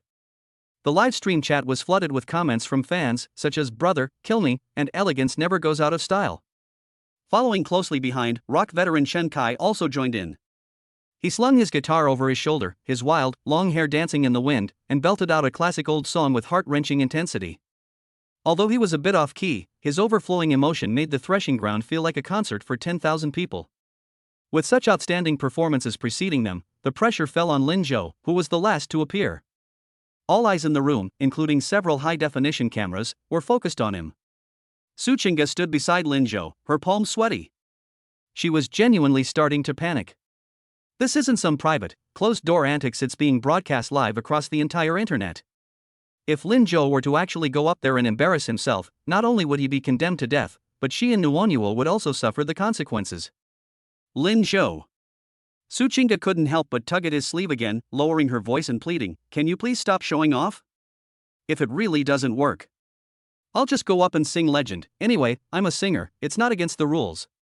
She was even mentally prepared to be criticized by haters for being a sore loser. Lin Zhou looked down and saw the woman who was usually aloof and arrogant now looking at him with worry in her eyes, and his heart warmed. Silly wife. He took Su Qingge's cold fingers in his hand and squeezed them gently. When has your husband ever disappointed you? Just watch. After saying that, he let go of her hand, but instead of walking towards the center of the stage where the microphone was placed, he did not walk towards Su Qingge's astonished gaze. Instead, he turned around and walked straight to the long table where the ingredients were laid out. There, on the ground, lay half a carcass of freshly delivered local pork. The pork was extremely fresh, with whitish skin, rosy lean meat at the cut, thick fat, and still steaming. But it just looks out of place in this talent show setting. Director Yen. Lin Zhou stood in front of the long table, tapped on the tabletop, and pointed to the pork slice. Could you please have a staff member move this slice of pork to the middle? And could you also lend me that cleaver? Yan Min was stunned, almost dropping the megaphone. Lift the meat? What are you going to do? A talent show, please. Lin Zhou said matter-of-factly, this meat is too big to divide easily. Since everyone needs to eat, I'll do my part and help everyone divide it. The entire audience erupted in uproar. Divide the meat? Is this what you call talent? Lu Ming, who had just finished enjoying the cheers of the crowd, was standing to the side with an air of superiority. Hearing this, he couldn't help but chuckle, his eyes filled with undisguised disdain. Brother Lin, you're not kidding, are you? Lu Ming exaggeratedly covered his nose and took a step back, as if there was some virus on the raw meat. This is a talent show segment. Everyone is doing art. You bring up raw pork. How bloody and disgusting is that? He turned to look at the camera, appearing to be thinking of the audience. Besides, there are many underage kids in the live stream. Brother Lin, if you really don't have any talent, you could at least perform some push-ups for everyone. Why make it so vulgar? Vulgar? Lin Zhou picked up the somewhat dull kitchen knife, gently rubbing the blade with his fingertips, his eyes gradually turning cold. Ludi, the top student, the piece you just played is called The Lark, which is originally meant to praise nature in life. It's a pity that you played it like a lark being plucked and screaming in agony. You. Lu Ming's face flushed red instantly. Lin Zhou ignored him and continued. As for this meat, it is also life, a gift from nature. How come it's disgusting in your mouth? Why didn't you complain about it when you were eating the steak? So-called art is not about dressing up nicely and standing on stage pretending to be profound. Labor is the highest form of art. These words were so powerful that they left Lu Ming speechless. The tide in the live stream turned instantly. Holy crap! Is Lin Zhou's mouth blessed?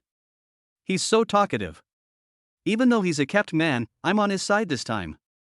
Hard work is the most honorable thing. Lu Ming's singing was really awful. I had it muted just now. But, can cutting meat really be considered a talent? Isn't that just a butcher's job?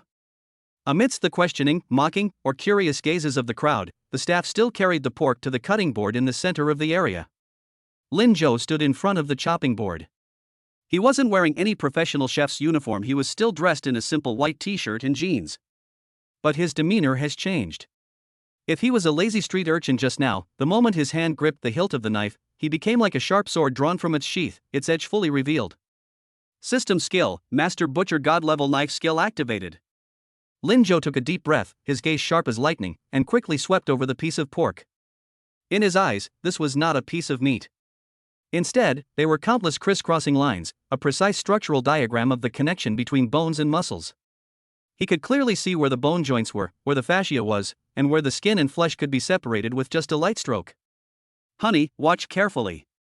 Lin Zhou's lips curled up slightly. He pressed his left hand on the meat cutting board and rotated his right wrist with remarkable dexterity. The heavy, somewhat rusty kitchen knife seemed to transform into a graceful butterfly in his hands, creating a beautiful knife flower. A flash of silver light.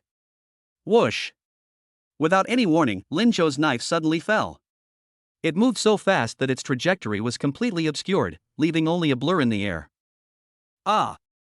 A gasp rippled through the crowd. Some even instinctively closed their eyes, fearing they might witness a scene of carnage. Su Qingga's heart was in her throat, her hands gripping the hem of her clothes tightly, her beautiful eyes wide open. However, the expected ear-piercing sound of bones shattering did not occur. There was only a fine, continuous rustling sound, like raindrops hitting banana leaves. Chapter 25 One Cut, 999. This knife skill stunned the Michelin chef. There was no cracking sound of bones breaking, only a smooth rustling sound like silk being torn. The knife in Lin Zhou's hand seemed to have eyes, or even a life of its own. It wasn't cutting instead, it moved and danced along the grain of the pork. Wherever the blade passed, the once tightly connected bone and flesh seemed to hear some command, instantly disintegrating. Clatter. A complete leg bone, cleaned out without a single scrap of meat, landed lightly on the cutting board. The entire room fell silent. Even Lu Ming, who was playing the violin, froze in midair with his bow, emitting a piercing sizzle sound that completely ruined the elegant atmosphere he had created. But he couldn't care less about being embarrassed at this moment. His mouth was agape, wide enough to fit an egg, and his eyes were practically bulging out of their sockets. Is this some kind of pig slaughter? Who can slaughter a pig with such artistry? Holy crap! Am I seeing things? In the live stream, the dense barrage of sarcastic comments was instantly cleared out, replaced by a screen full of exclamation marks. That knife skill, was it sped up? I can't even kill a fish that easily, and he's actually deboning it? And it's a whole carcass of pork? Who said it was bloody? This is a visual treat. The stress relief is comparable to trimming a donkey's hooves. However, the shock was only just beginning. Deboning is just to warm up. The real skill show is about to begin. Lin Zhou flicked his wrist, the heavy cleaver spinning in his palm before he gripped it in a reverse grip. He didn't even look down at the meat, his gaze remained fixed on Suchinga not far away, a signature roguish smile playing on his lips. Boom, boom, boom, boom. A sudden burst of rapid chopping sounds erupted, like raindrops pounding on banana leaves, creating a continuous wave of sound. The whole piece of pork belly, under the afterimage of the knife, was transformed into slices of even thickness and alternating layers of fat and lean meat at a speed visible to the naked eye. Each slice was as precise as if it had been measured with calipers, down to the millimeter level. Stop. Stop it now. On the judges' panel, a middle-aged man wearing a white chef's uniform with a Michelin 3-star chef badge embroidered on his chest suddenly stood up. His name is Lu Yishou, a top master of state banquets in China. He was originally invited by the program team to do food tasting. He had been sitting there dozing off and even scoffed at Lu Ming's steak. But at this moment, his serious face was filled with horror. He even rushed to the cutting board without regard for his image, picked up a piece of meat, and examined it carefully in the sunlight. Incredible skill. Absolutely incredible skill. Lu Yishou's fingers were trembling, his face flushed with excitement, and he turned to shout at the camera. This is blind cutting. And it's a flexible cutting technique that follows the muscle fibers. This kind of knife skill is impossible to achieve without 30 years of hard training. Every cut precisely severs the fascia without damaging the meat fibers. Genius. This is absolute genius. He abruptly turned to look at Lin Zhou, his eyes burning with the fervor of someone seeing their long-lost father. Young man, who is your teacher? This skill of butchering dissecting an ox is so exceptional that there are no more than 3 people in the country who can do it nowadays. Lin Zhou casually twirled the knife, then slammed it onto the cutting board with a thud, his expression indifferent. I'm self-taught, just some random chopping, please forgive my amateurish attempt. Self-taught? Lu Yishou nearly choked. You call this haphazard chopping? How are we chefs who've practiced knife skills our whole lives supposed to survive? Suchinga stood to the side, completely bewildered, watching the man being praised by the master of state banquets. She felt as if she had never known Lin Zhou before. The man who couldn't even peel an apple properly at home was actually a hidden master of knife skills? How many other things was he hiding from me? How is it, Empress Su? Lin Zhou wiped his hands, walked up to Suchinga, raised an eyebrow and smiled. Does this talent meet your standards? Suchinga snapped out of her daze and looked at his praise-seeking demeanor. Although she was shocked, she didn't want him to get too cocky, so she gave a soft snort. It's all right, I guess. What's the use of good knife skills? You can't eat them. Who says it can't be eaten? Lin Zhou snapped his fingers and turned to look at the director Yan Min, who was completely dumbfounded. Director Yan, did I win the talent show just now? Yan Min swallowed hard, glanced at the overwhelming popularity of the livestream that was practically crashing the server, then looked at Lu Ming's face, which was as black as the bottom of a pot, and could only nod helplessly. Fine, you win. You can choose the ingredients first. No need to choose. Lin Zhou waved his hand, pointing at the pile of freshly sliced pork belly, exuding an air of dominance. I'll take this pile of meat. You can keep the rest of the lobster and abalone for yourselves. Everyone was taken aback. Why would someone choose pork over an Australian lobster worth thousands of dollars? Is this person stupid? Lu Ming seized the opportunity and sarcastically remarked, Brother Lin really has unique taste, refusing to eat delicacies from land and sea, insisting on eating this kind of greasy fatty meat. Well, after all, he's a working class, so his tastes are a bit heavy. Lin Zhou glanced at him, his eyes filled with compassion for the mentally challenged. Lu De, a top celebrity, what do you know? As he spoke, he skillfully set up the large iron pot, lit the fire, and poured in the oil. High-end ingredients often only require the simplest cooking methods, but a true master chef can make the simplest ingredients taste high-end. Sizzle. A few rock sugar pieces were tossed into the oil, quickly melting into a dark reddish-brown syrup as the oil heated up. Lin Zhou flicked his wrist, pouring the pile of pork belly into the pot. The caramel color instantly coats every slice of meat, turning the originally pale fat into a translucent, reddish-brown color that looks incredibly tempting. Next, scallions, ginger, star anise, and cinnamon are added to the pot. Cooking wine brings out the savory aroma of the meat, and soy sauce gives it its soul. Stir-fry over high heat, then simmer over low heat. In just a few minutes, an extremely domineering, rich and mellow meaty aroma, like a biological weapon that had been detonated, instantly swept across the entire threshing ground. That smell was absolutely awful. Lu Ming, who had been mocking Lin Zhou, suddenly twitched his nose twice and his stomach let out a grumbling sound. The surrounding villagers, staff, and even Master Luisho, who had just been looking serious, couldn't help but crane their necks and their Adam's apples bobbed wildly. It smells so good. This is no ordinary braised pork, this is braised pork with magic on it. Lin Zhou stirred the pot with a large ladle, the thick broth clinging to the meat chunks, their reddish-brown color trembling as if beckoning to everyone, "Come eat me. Come eat me." He ladled out a small bowl, placed it in front of Su Qingge, and smiled like a big bad wolf trying to lure Little Red Riding Hood. "Honey, want to try this? This is a special beauty and nourishing braised pork belly made just for you. It's fatty but not greasy, and it melts in your mouth." Chapter 26. The neighbor's kid was so hungry he cried, so he carried his train overnight to freeload a meal. Glug glug glug. Inside the large iron pot, the bright red broth was bubbling merrily, each burst of bubbles like a miniature aroma bomb. The rich aroma of meat, mixed with the sweetness of caramel and the spiciness of star anise, forcefully entered the nostrils of everyone present, rushing straight in through their respiratory tracts and wildly tantalizing their stomachs. This isn't cooking, it's practically poisoning people.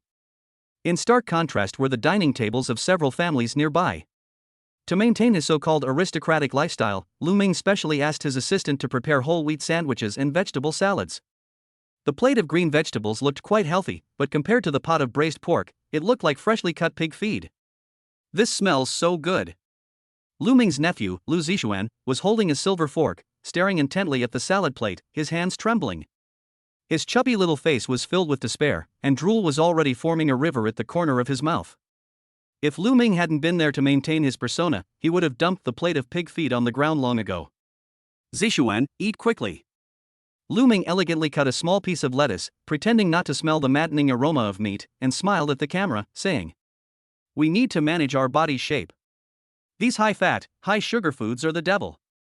Only self-discipline can bring freedom." "No. I want the devil. I want to eat meat." Lu Zixuan finally couldn't hold back anymore. The chubby boy threw down the silver fork in his hand with a crisp sound, then slid off the chair, his two short legs moving like wheels of fire, heading straight for the boat in the center of the field. The speed and momentum were like a runaway train, carrying rails through the night just to get a free meal. "Hey! Zixuan, where are you going? Come back." Lu Ming was dumbfounded. He was about to get up and chase after them when he realized that things had already gotten out of control. It wasn't just Lu Zixuan. Qin Kai's son, Qin Xiaobao, who was eating a steamed bun next door, and Wang Lei's son, Wang Dali, who was drinking protein powder, were like sharks that had smelled blood, howling as they rushed over. "Uncle Lin! I want some too. Uncle! I'll trade you Ultraman for some meat." In no time, Lin Zhou's stove was surrounded by several little kids. The scene was even more spectacular than kindergarten dismissal. Lin Zhou, holding a large spoon, looked at the group of little ones whose eyes were gleaming with excitement and chuckled. Slow down, there's enough for everyone. Line up." As he spoke, he scooped a trembling, bright red piece of pork belly from the pot. The piece of meat glistened in the sunlight, its fat and lean meat perfectly balanced, and quivered gently with the movement of the spoon, as if saying, "Come and eat me." Wow! The little ones collectively let out a gasp of amazement, as if they had never seen anything like it before, and drooled all over the floor. Lin Zhou was generous, finding a few clean small bowls and serving each person 2 large pieces, and even pouring a spoonful of rich meat broth over them. "Be careful, it's hot. Blow on it before you eat." Lu Zixuan was the first to take the bowl, and without even caring that it was hot, he picked up a piece of meat and stuffed it into his mouth. In an instant, the chubby boy's eyes widened. Soft and chewy. Sweet and delicious. The fatty meat melted in my mouth, not greasy at all, while the lean meat soaked up the broth, becoming more and more fragrant with each chew. That ultimate sense of satisfaction instantly outweighed the cold salad I had just eaten. "Why, it's so delicious." While eating, Lu Zixuan sobbed incoherently, "Uncle Lin, are you a god? I want to change my dad. I don't want to live with Uncle Lu Ming anymore, all he does is make me eat grass." Puff. In the live stream, viewers who had just taken a sip of water all spat it out. Ha ha ha. A massive dad recognition scene. "Lu Ming, I treat you like a nephew, but you want to change your father? How delicious is this braised pork?" It made the kids cry with envy. They carried the train overnight to freeload a meal. The ancients were right. Watching these kids wolf down their food, the instant noodles in my hand suddenly didn't taste so good anymore. Not far away, Su Qingge stood under the shade of a tree, holding Nuonyuo, watching Lin Zhou being the center of attention among the children. The man, wearing a slightly worn apron, with beads of sweat on his forehead and a gentle smile on his face, patiently served meat and wiped the children's mouths. The sunlight shone on him, making him seem to glow. At this moment, Lin Zhou was no longer lazy and unserious. He exuded a warm feeling known as the warmth of everyday life. Su Qingge pursed her lips. Although her face still looked aloof, the slight upturn of her lips betrayed her. "Humph, look how capable he is." She muttered something under her breath, but there wasn't much disdain in her tone. Instead, there was a hint of pride that she herself didn't even realize. This is her man. Although he doesn't have any great skills, when it comes to cooking and taking care of children, he can definitely outshine those other so-called successful people. "Mom, I want to help Dad cut the meat too." Nuonyuo squirmed in my arms, watching her friends eat so happily, her little face full of pride. "Daddy's cooking is the best in the world. Go." Su Qingge put her daughter down and watched the little dumpling run happily toward Lin Zhou. The feeling of home in her heart suddenly became tangible. At this point, besides the children, the adults were also nearing their breaking point. The aroma of that meat was simply irresistible, especially at mealtimes when everyone was starving. Chen Kai sat on his guitar case, unable to eat the steamed bun in his hand anymore. He was a veteran rocker who usually loved to eat meat and drink alcohol in big gulps. But now, smelling the aroma, his Adam's apple bobbed wildly, and he felt like the cravings in his stomach were putting on a rock concert. Wang Lei wasn't having an easy time either. As a former athlete, he had a big appetite, and that little bit of protein powder wasn't enough to fill his teeth. At this moment, looking at the tempting color in Lin Zhou's pot, his eyes were fixed on it, as if he were about to go into a competition. Only Lu Ming sat there with a dark face, watching his traitorous nephew, his hand holding the salad trembling, feeling his dignity being rubbed into the ground by that pot of braised pork. Finally, Chen Kai couldn't hold back any longer. He threw the half-eaten steamed bun on the guitar case, stood up abruptly, tugged at his leather jacket, and had a "I'm going all out" look on his face. Old Wang. Chen Kai turned to look at Wang Lei beside him, his voice rough but with an undisguised longing. "Look how much the kids are eating. Shouldn't we, as parents, also go and check on them?" Wang Lei understood instantly, nodding vigorously, and said with righteous indignation, "Yes. We must be concerned. What if the child gets burned? And this meat, it does look like a lot. Brother Lin Zhou can't finish it all by himself. Wasting food is shameful." The two exchanged a glance and reached some unspoken understanding. Chen Kai casually picked up the large porcelain bowl that had just contained the steamed buns, and with an arrogant, rock and roll gait, walked straight toward Lin Zhou. Walking up to the stove, this rock star, usually so cool and charismatic on stage, now wore a honest and simple and ingratiating smile, handing the empty porcelain bowl to Lin Zhou. "Ahem, Brother Lin Zhou, I think your meat is cooked quite well. Could you teach me how? And, could you give me some to taste and see if it's salty enough?" Chapter 27 Movie Emperor Dad, Brother Lin, can you teach me how to make braised pork? Chen Kai, who is usually arrogant, cool and awesome on stage, now stands in front of the earthen stove with an empty bowl in his hand, looking as awkward as a primary school student caught skipping class. His face, etched with the marks of time and stories, was now plastered with an awkward yet polite smile, and he was clutching a guitar pick that looked quite old. Brother Lin, I won't eat your food for nothing." Chen Kai handed the pick towards Lin Zhou, his tone tinged with a hint of regret, but mostly with a longing for braised pork. "This is the guitar pick I used for my first concert tour. It's been with me for over 10 years, it's like my lucky charm.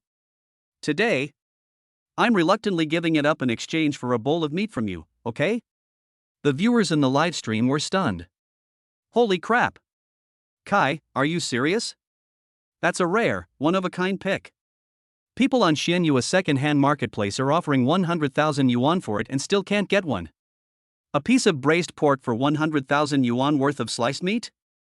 Is this meat made of gold? Rock and roll will never die, it's just hungry. Kai's idol image has been completely shattered. Lin Zhou looked at the badly worn pick and then at Chen Kai's drooling expression, and couldn't help but laugh. He reached out, but instead of taking the priceless pick, he gently pushed Chen Kai's hand back. "Brother Chen, you're being too polite." As Lin Zhou spoke, he took the large porcelain bowl from Chen Kai's hand and steadily dipped the large spoon into the pot, demonstrating that it's impossible for my hands to shake. We're neighbors now, and even distant relatives are not as good as close neighbors. It's just a bowl of meat, why talk about money? It's too hurtful to talk about it. Talking about picks would hurt it even more. As soon as he finished speaking, a large spoonful of bright red and tempting braised pork was slammed into Chen Kai's bowl with a whoosh.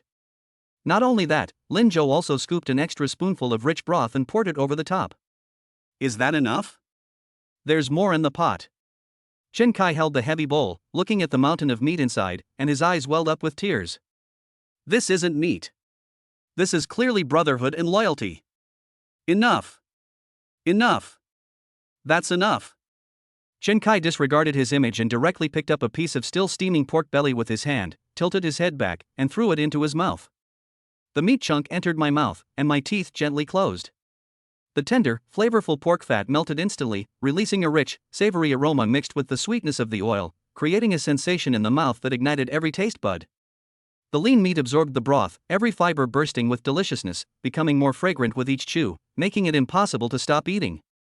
Ugh! Chen Kai's eyes widened suddenly, and he let out a muffled gasp of surprise.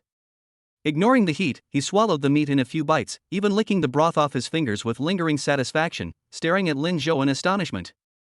Incredible! Absolutely incredible! Brother Lin, your cooking skills. I, Chen Kai, have traveled all over the country for many years and have eaten my fair share of delicacies, but compared to this bowl of meat, it's nothing. This is fucking delicious. This is the taste of rock and roll. This is the resonance of souls. Seeing Chen Kai's blissful expression, Olympic champion Wang Lei, who had been watching from the sidelines, finally couldn't hold back any longer. He swallowed hard, abandoning all pretense of champion's composure, and pulled his son, Wang Dali, closer, a simple, honest smile on his face. Hey! Brother Lin, Dali's still growing, so just drinking protein powder won't be enough. How about, you spare some for me? I have 2 cases of the best sports drinks, I'll bring them over to you later. No problem. Everyone who sees it gets a share. Lin Zhou accepted all the food offered, and also served Wang Lei and his son a large bowlful. For a moment, the dilapidated courtyard was filled with the sounds of cheerful chewing and exclamations of praise. Several bigwigs who wield considerable influence in their respective fields now resembled refugees who had never seen the world before, huddled around a clay stove, eating with their mouths greasy and completely disregarding their image. Lin Zhou, on the other hand, was like the core of this temporary little group. He greeted everyone with a smile and would occasionally hand out a tissue, acting like the leader of the group. In stark contrast is the courtyard of Room 1, just a few dozen meters away. Lu Ming sat alone in the European-style gazebo, with a plate of exquisite but desolate vegetable salad in front of him and a tomahawk steak that had completely cooled down and was as hard as a rock. He was swirling a glass of red wine in his hand, trying to maintain his elegant aristocratic persona, but hearing the cheerful laughter coming from next door and smelling the domineering aroma of meat wafting in the wind, he felt that the red wine in his hand was more sour than vinegar. Especially when he saw his little nephew Lu Zixuan, who was currently snuggling in Lin Zhou's arms and having Lin Zhou wipe his mouth, he was even more affectionate than he was to his own uncle. Traitors! A bunch of tasteless bumpkins. Lu Ming angrily forked a piece of lettuce leaf and chewed it hard, as if he were chewing Lin Zhou's flesh. As a result, he almost bit his tongue because he chewed it too hard. The live stream camera thoughtfully gave Lu Ming a close-up, and the chat instantly turned into a sea of laughter. Ha ha ha. I wonder how big Lu Ming's psychological trauma is right now. Is this the inequality of the world? On one side, people are drinking and feasting on meat, while on the other, people are all alone, eating vegetable leaves. Lin Zhou's social skills are unmatched. He won over half of the entertainment and sports circles with just one meal. I used to think Lin Zhou was a gigolo, but now it seems he earns his living through his own abilities. His cooking skills are amazing. I want to mooch a meal from him too. Lunch was drawing to a close. Chen Kai dipped the last bit of soup in the bowl into his steamed bun and ate it, then let out a satisfied burp and patted his round belly. He looked at Lin Zhou, who was cleaning up the stove, his eyes filled with admiration. Suddenly, he leaned closer, lowered his voice, and said earnestly, "Brother Lin, I have a favor to ask." Lin Zhou stacked the washed dishes together, turned around, and smiled. "Brother Chen, you tell me, we're like brothers." Chen Kai rubbed his hands together and chuckled somewhat sheepishly. Could you teach me how to make this braised pork? My wife hasn't had much of an appetite lately, and I was thinking of learning how to make it so I can show off to her. Don't worry, I won't learn for nothing. If you ever need anything in the industry, just mention my name, Chen Kai. A rock legend actually wants to become an apprentice? If this gets out, it'll probably cause a huge uproar on the headlines. Lin Zhou didn't put on airs and readily nodded, "Hey, it's no big deal." Okay, after the show is over, I'll write down the recipe for you, and I'll teach you everything you need to know. So generous. Truly generous. Chen Kai was so excited that he slapped his thigh, almost ready to become sworn brothers with Lin Zhou by cutting off a chicken's head in burning yellow paper. Just as everyone was enjoying themselves and preparing to go back to their houses for a nap, the loudspeaker at the village entrance suddenly blared again. That was director Yen Min's voice, carrying a chilling excitement. Dear parents and children, did you enjoy your lunch? Now that we've eaten and drunk our fill, it's time to get down to business. Please head immediately to the village's threshing ground. We'll be conducting the first in-depth interview segment of this variety show. The secrets of family status revealed. Lin Zhou paused in wiping his hands and turned to look at Su Qingge, who was braiding Nuonyuo's hair. Su Qingge also looked up at that moment, and their eyes met in the air. Lin Zhou raised an eyebrow, a hint of mockery in his eyes. Family status? Does that even need to be revealed? Su Qingge rolled her eyes at him, picked up Nuonyuo, stood up, and strode out. As she passed Lin Zhou, she casually tossed out a sentence. You know that much. If you dare to say anything out of line later, you'll be sleeping in a pigsty tonight. Chapter 28. Lin Zhou. In this family, my wife comes first, and I come ninth. The afternoon sun was somewhat lazy, filtering through the gaps in the old locust tree and dappling the threshing ground. A few bamboo chairs, a square table, and a few cameras shoved in your face. This is what the production team calls the in-depth interview room. Host Li Sisi, holding her cue cards, smiled with a mix of professionalism and gossip. Dear dads, after spending the morning together, I believe you all have a basic understanding of each other. Now, the next question might be a bit sharp. Her gaze swept over the four male guests, finally settling on Lin Zhou, who was sitting with his legs crossed, peeling peanuts in his hand. In your families, how are family members ranked? The moment this question was asked, the chat in the live stream instantly became lively. Here it comes. The killer question is here. If you don't answer this well, you'll be kneeling on a washboard when you get home. I bet a pack of spicy strips that Lu Ming is definitely going to show off again. Sure enough, Lu Ming was the first to take the microphone. He straightened his expensive pink suit, sat up straight, and wore an impeccable smile. Actually, in our family, there's no hierarchy. My wife and I respect each other and treat each other as equals. Of course, I make the decisions on important matters, and she makes the decisions on minor matters, but so far. He paused deliberately, then added humorously, nothing major has happened yet. Sparse applause rang out from the audience. Too official. Hearing your words is like hearing a lecture. Next up was Chen Kai, the veteran rocker. He scratched his messy long hair and chuckled. In my family, she controls the finances, so buying a guitar requires an application. But when it comes to artistic creation, I am the absolute authority. She's my #1 fan. Wang Lei was even more direct, patting his chest. I do the physical work, she does the mental work. Whoever is stronger calls the shots. Oh wait, I mean whoever has the loudest voice calls the shots. Obviously, my wife has a louder voice than me. The audience burst into laughter. Finally, the microphone was passed to Lin Zhou. All eyes turned to them, especially Su Qingge, who was sitting in the family section next to them, holding a bottle of mineral water. She seemed nonchalant, but her ears were practically perked up. Lin Zhou swallowed the peanut in his mouth, patted the crumbs off his hands, and looked at the host with a blank expression. Family status? Does that even need ranking? Li Sisi was taken aback. Don't you need it? Of course not, because it's too obvious. Lin Zhou sighed, stretched out his fingers, and began to seriously analyze. Look, first of all, Ms. Su Qingge is the pillar of the family, absolutely #1, there's no dispute about that, right? Su Qingge snorted softly from the side. You're smart to know what's good for you. Secondly, it must be my daughter Nuonyuo, the apple of my eye, and I will never disagree with her. The third and fourth are my father-in-law and mother-in-law. They are highly respected and I must take good care of them. With each word Lin Zhou spoke, he bent a finger, his expression as serious as if he were giving a government work report. Fifth, there's the golden retriever at home named Wang Kai. It eats better than me and goes to bed earlier than me. Sixth, there's that ragdoll cat named Mimi. When it's in a bad mood, it scratches me, and when I'm in a bad mood, I still have to scoop its litter box. Seventh, is the goldfish tank on the balcony. Eighth, is the turtle that Nuonyuo keeps. At this point, Lin Zhou looked at his only 2 remaining fingers, then bent his thumb, leaving only a lonely little finger. In conclusion, in this house, if we don't count the occasional flies and mosquitoes, I'm probably, maybe, possibly, 9th. The entire room fell silent for a second. Immediately afterwards, a burst of laughter erupted, as if the roof had been blown off. Even the usually serious director Yen Min laughed so hard he spat out water behind the monitor. The live stream chat was filled with ha ha ha ha. Ninth?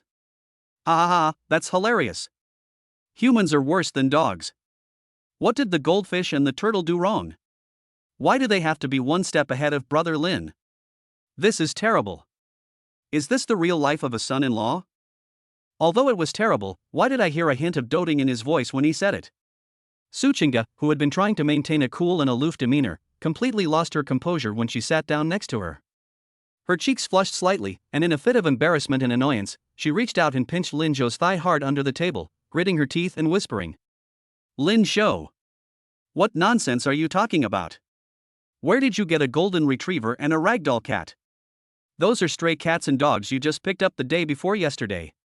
Lin Zhou remained unfazed, and even took the opportunity to grab her hand and squeeze it in his palm. Once you've entered our house, you're one of us. No, one of us. It's only natural that you have a higher status than me. Li Sisi laughed so hard tears were almost streaming down her face. She finally managed to stop laughing and asked. Lin Zhou, with such a low status, don't you feel wronged? Wronged? Lin Zhou raised an eyebrow and turned to look at Suchinga beside him. In the sunlight, although she glared angrily, her eyes were filled with subtle smiles, making her look vibrant and lively. What's there to feel wronged about? Lin Zhou withdrew his gaze, faced the camera, and a lazy yet gentle smile appeared on his lips. They're responsible for being beautiful, and I'm responsible for earning money to support the family. Oh no, I'm a kept man now, so I'll be responsible for doing odd jobs and looking after the house. The division of labor is clear, and everyone does their own job. It's my good fortune to be able to serve two such beautiful women. Others would beg for this opportunity. These words were spoken frankly and openly, without the slightest hint of humility. On the contrary, they revealed a carefree joy in the moment. Suchinga's heart skipped a beat. Looking at Lin Zhou's profile, she suddenly felt that this man's skin, although thick, wasn't so annoying after all. Eat? A chorus of cheers erupted from the crowd.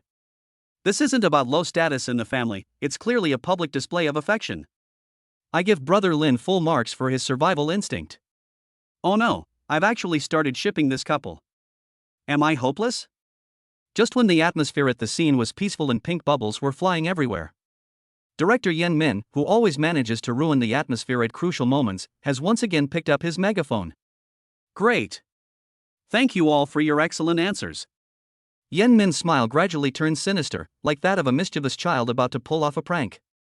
Since everyone is speaking so sincerely, let's move on to today's main event. To test the understanding and sincerity between the couples, we have prepared a little game. Several staff members carried up a complex-looking instrument. It's connected to various wires, sensors, and a red and green indicator light, giving it a high-tech feel, yet also a sense of unsettling pressure. Truth or dare, the lie detector challenge. Yen Min pointed at the instrument, her smile malicious. The rules are simple. The couple takes turns asking questions, and the person being questioned must place their hand on the lie detector when answering. A green light means it's the truth. What if the red light is on? Yen Min paused, her gaze sweeping over Lin Zhou and Suchinga, before saying meaningfully. That means someone has something to hide. Chapter 29 Truth or Dare, what do you like most about your wife? The lie detector was placed neatly in the center of the square table, its black casing gleaming with a cold, metallic sheen in the sunlight. The red and green indicator lights on top look like pairs of eyes spying on privacy, and the connected sensor wires are enough to send chills down your spine. This isn't a game prop, it's clearly a torture device from an interrogation room. Everyone, this is the latest model that our production team imported from abroad at great expense. Yen Min grinned like a cunning old fox who had just stolen a chicken, and patted the machine. Its sensitivity is a staggering 99.9%. Even if your heart skips a beat or your palms are slightly sweaty, it can detect it precisely. So, let me give you all a piece of advice. He paused, his gaze sweeping over the 4 male guests present, and said meaningfully. Never try to lie, otherwise, once the red light comes on, the whole internet will know. You'll be kneeling on a washboard when you get home, and that's the least of your worries. You might even end up with your wife and children broken up. A collective sigh rippled through the crowd. Lu Ming subconsciously shrank his neck, and Shen Kai and Wang Lei also exchanged glances, both seeing the words "it's all over" in each other's eyes. Alright, enough chit-chat. Let's stick to our usual rules and spin the bottle to decide who goes first. Yen Min casually picked up the empty beer bottle that she hadn't finished drinking, placed it in the middle of the table, and suddenly spun it around. Gurgle. The bottle spun rapidly on the smooth tabletop, making a heart-pounding screeching sound. Everyone's eyes were fixed on the bottle opening, as if awaiting their fate. 1 lap, 2 laps, 3 laps. The bottle slowed down. It wobbled past Lu Ming, then slowly glided past Qin Kai, finally pausing briefly in front of Wang Lei before stubbornly moving forward an inch. Finally, the dark bottle opening was aimed precisely at Lin Zhou, who was peeling a peanut and putting it into his mouth. Lin Zhou's hand froze, and the peanut awkwardly stopped at his mouth. Wow! This is truly the chosen one. Yen Min slapped her thigh excitedly, her face crinkling with laughter. It seems even God wants to know what secret our 9th-ranked father, Lin Zhou, is hiding. The live stream chat exploded instantly, filled with ha ha ha and waiting for it to backfire. Lin Zhou, I suspect this bottle contains a magnet. Here it comes. The moment for the truth from Gigolos. Director, ask quickly. We need to ask something explosive. Lin Zhou sighed, popped a peanut into his mouth, chewed it, stood up with a helpless expression, and sat down in front of the lie detector. Alright, a bet's a bet. Go ahead and ask. Do you want me to ask where you hid your secret stash of money, or whether I've been cheating on my wife for the past 7 years? Cough cough, I can't ask those kinds of questions. Dream on. How could such a childish question be worthy of our opening? Yen Min held a thick stack of cards in his hand, which were the 10 questions most wanted to be asked selected by viewers in the livestream. He pulled one out, glanced at it, and his eyebrows instantly shot up, revealing an extremely lewd, no, extremely gossipy smile. Lin Zhou, this question was voted number 1 by millions of netizens, so you'd better listen carefully. Yen Min cleared her throat, her eyes darting back and forth between Lin Zhou and Su Qingge beside her, before loudly reciting. Excuse me, what part of your wife Su Qingge's body do you like the most? Or rather, what's it about her? Boom. The scene instantly erupted in chaos. This question is fucking tricky. It's fucking exciting. Saying you like the soul? That's too fake, a lie detector would definitely go off. Saying you like face? That's too superficial. If I were to say I like it, wouldn't that be like being a pervert in public? All the cameras zoomed in instantly, giving Lin Zhou a huge close-up. Su Qingge was drinking water when she heard the question and almost choked. She put down the cup, her cheeks instantly flushing red, and glared at Yen Min with her beautiful eyes, as if to say, is your production team crazy? However, when she turned to look at Lin Zhou, her heart began to race involuntarily. She also wanted to know, what exactly did this man like about her the most? Lin Zhou sat in the chair, not in a hurry to answer. He turned slightly to the side, his deep, peach blossom eyes landing unabashedly on Su Qingge, his gaze sweeping over her from top to bottom like a warm brush, meticulously tracing her features. Today, Su Qingge dressed simply as usual for the sake of convenience during the recording. She wore a fitted white t-shirt that accentuated her still proud and shapely figure, even after having a child. She paired it with light blue denim shorts with irregular frayed hems. The most eye-catching feature is, of course, her long, unobstructed legs. Fair-skinned, straight, and firm. In the dappled afternoon sunlight, her legs seemed to glow with a lustrous sheen, her knees tinged with a faint pink, and her ankles so slender they looked as if they could be grasped in one hand. Lin Zhou's gaze was undisguised. He stared at Su Qingge's aloof and stunning face for 2 seconds, then his gaze moved down, lingering for a moment on her full chest, before finally sliding down her slender waist and settling on her dazzlingly long legs. His Adam's apple bobbed up and down very noticeably. That look in his eyes was direct and blatant, yet it also carried an indescribable deep affection and eroticism. It's like a connoisseur admiring their most precious collection, or a hungry wolf eyeing its most delicious prey. The viewers in the live stream were stunned. Holy crap! That look in his eyes, it's amazing. Brother Lin, tone it down. You're practically drooling. Is this even broadcast? I feel like he's driving with his eyes. Even though he's a total pervert, his eyes are so incredibly affectionate. I'm drowning in his eyes. Su Qingge felt hot all over from his gaze, as if she were naked and exposed to his eyes. That intensely aggressive gaze reminded her of the hormone-fueled embrace from last night, and the basin of warm foot bath water. What are you looking at? She finally couldn't take it anymore. Biting her lower lip in embarrassment and anger, she stretched out her long leg under the table and kicked Lin Zhou's shin hard. Bang! A muffled thud. Lin Zhou winced in pain, but his smile only grew brighter. He turned his head, shrugged at the camera, and had a roguish look on his face that said, "I can't help it, my wife is just too charming." Ahem, have you seen enough? Yan Min, grinning mischievously, urged, "If you've seen enough, put your hand on it, Lin Zhou's dad. Remember, tell the truth, otherwise, once the red light comes on, your status in the family might drop from 9th to 10th. Truth? Lin Zhou raised an eyebrow and took a deep breath. He withdrew the leg that had just been kicked, sat up straight, and then slowly raised his right hand. With palm down, I steadily covered the cool sensor plate of the lie detector. Smack! All the indicator lights lit up at the same time, emitting a slight buzzing sound, as if waiting for the upcoming battle between lies and truth. The entire audience held their breath. Suchinga's fingers unconsciously gripped the hem of her clothes, her eyes fixed on the traffic light that could change color at any moment, her heart pounding so hard it felt like it was going to jump out of her throat. This guy. What will they say? Chapter 30 Lin Zhou, legs, no, personality. Personality. The air seemed to freeze. All the cameras were shoved into Lin Zhou's face, capturing even his pores clearly. The cool touch of the lie detector against his palm made his hand sweat slightly. Yan Min's old face was very close, her smile as bright as a blooming chrysanthemum, holding up that infuriatingly awkward question card. Please answer, what do you like most about your wife? Lin Zhou's Adam's apple bobbed. In that instant, the extremely impactful scene from just moments ago uncontrollably resurfaced in my mind. The afternoon sun casts dappled shadows on the trees. And those long, white, straight, and unobstructed legs. The visual impact was so strong that it directly blocked his cerebral cortex and took over his language center. That. Lin Zhou subconsciously licked his dry lips, his eyes darting around a sign that his brain was still struggling. But the mouth clearly has its own ideas. Leg. This single word, spoken softly and lightly, traveled through the microphone with crystal clarity throughout the venue and reached the ears of millions of viewers in the live broadcast room. Although the sound was not loud, it was like a thunderclap in the quiet threshing ground. The entire room fell silent. Suchinga's hand, which was holding a water glass, suddenly trembled, and a few drops of water splashed onto the back of her hand, a burning feeling of shame.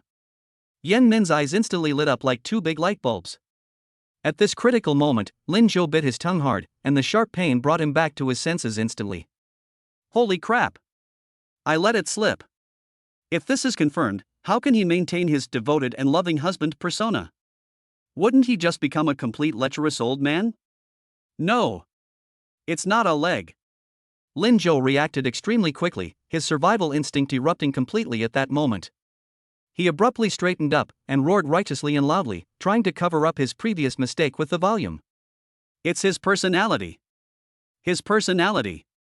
I love Chinga's personality the most. She's gentle, virtuous, well-educated, and understanding. She's the perfect wife in my eyes. After rattling off this string of adjectives in one breath, Lin Zhou even nodded vigorously, his face radiating sincerity. It was as if the word leg that had just slipped out was just a hallucination for everyone. However, machines don't lie.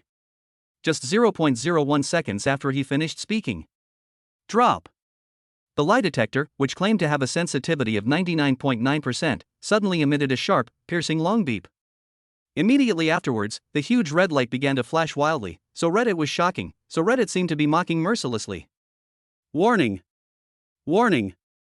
Strong emotional fluctuations in physiological reactions detected. Judgment, a lie.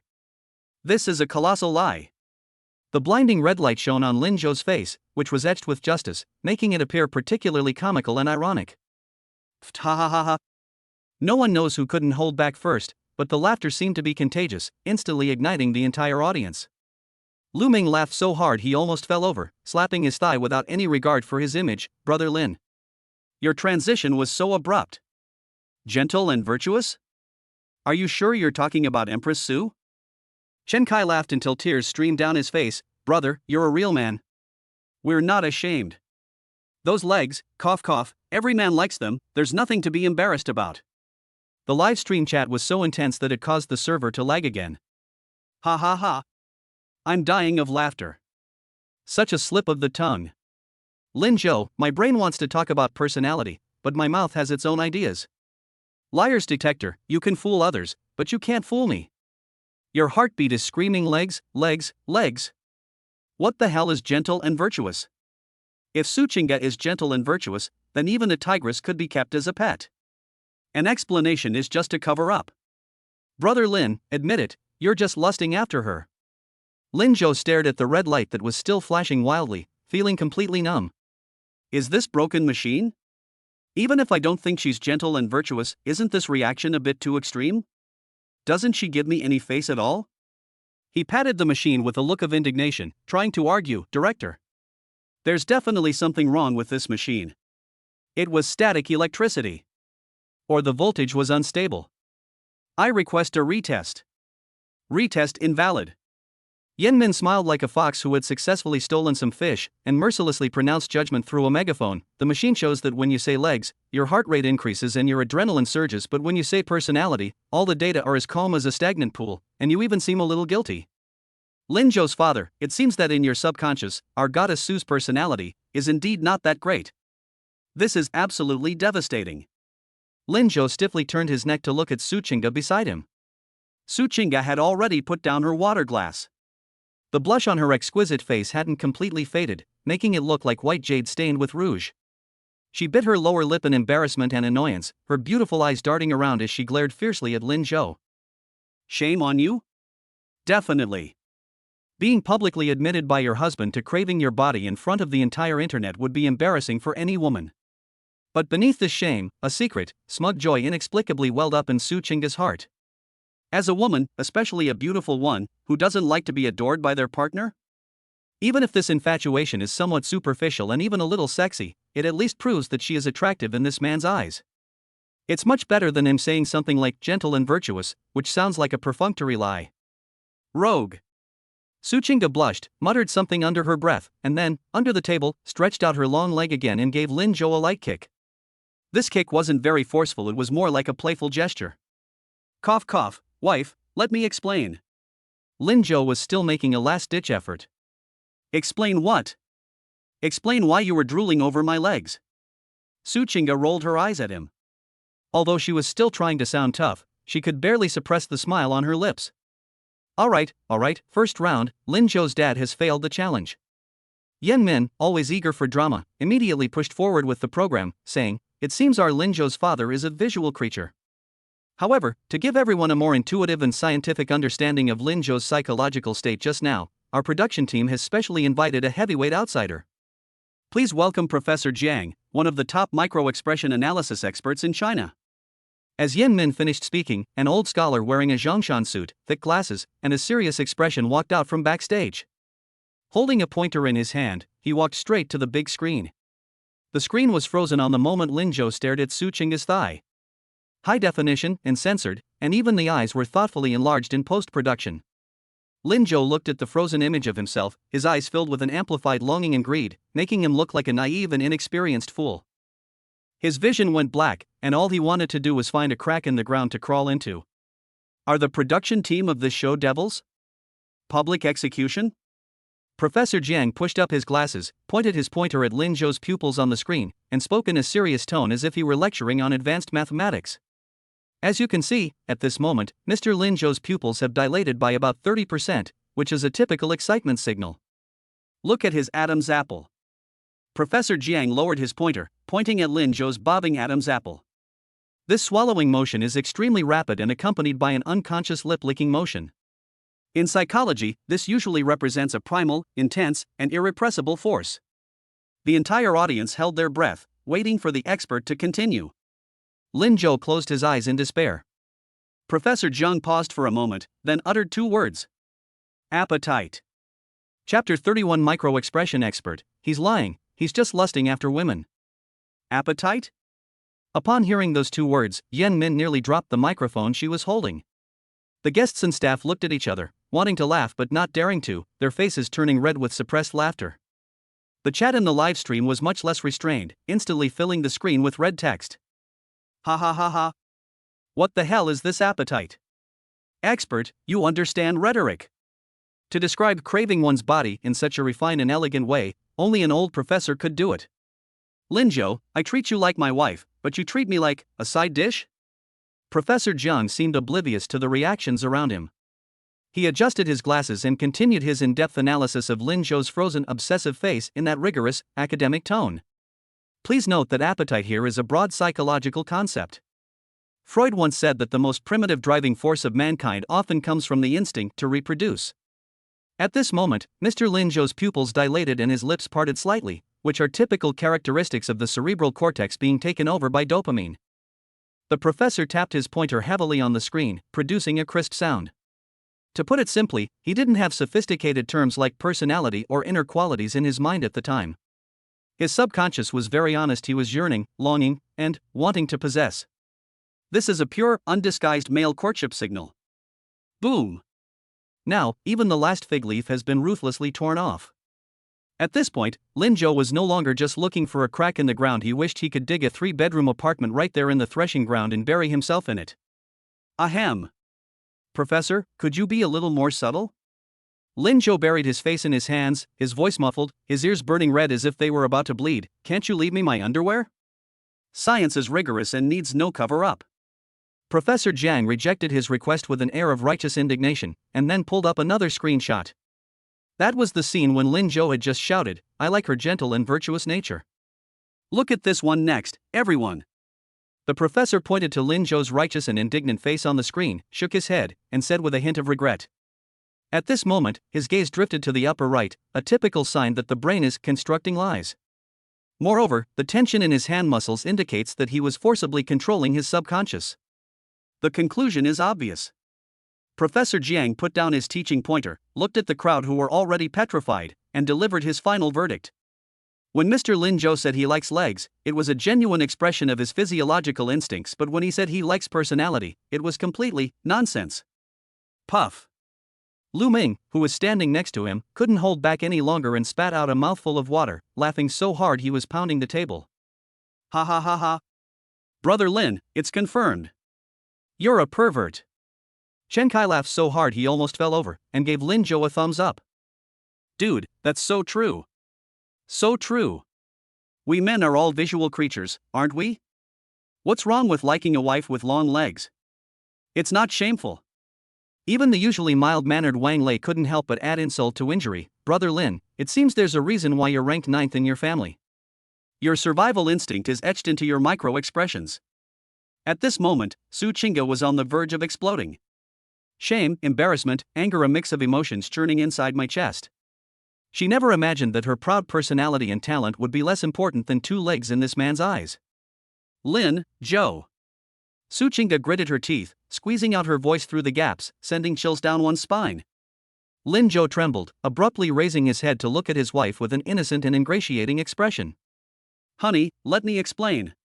This expert's side of the story is also biased against me. Bias? Su Qingge sneered, a dangerous glint in her beautiful eyes. She slightly turned her body, pulling her long, troublesome legs back a little, her tone chilling.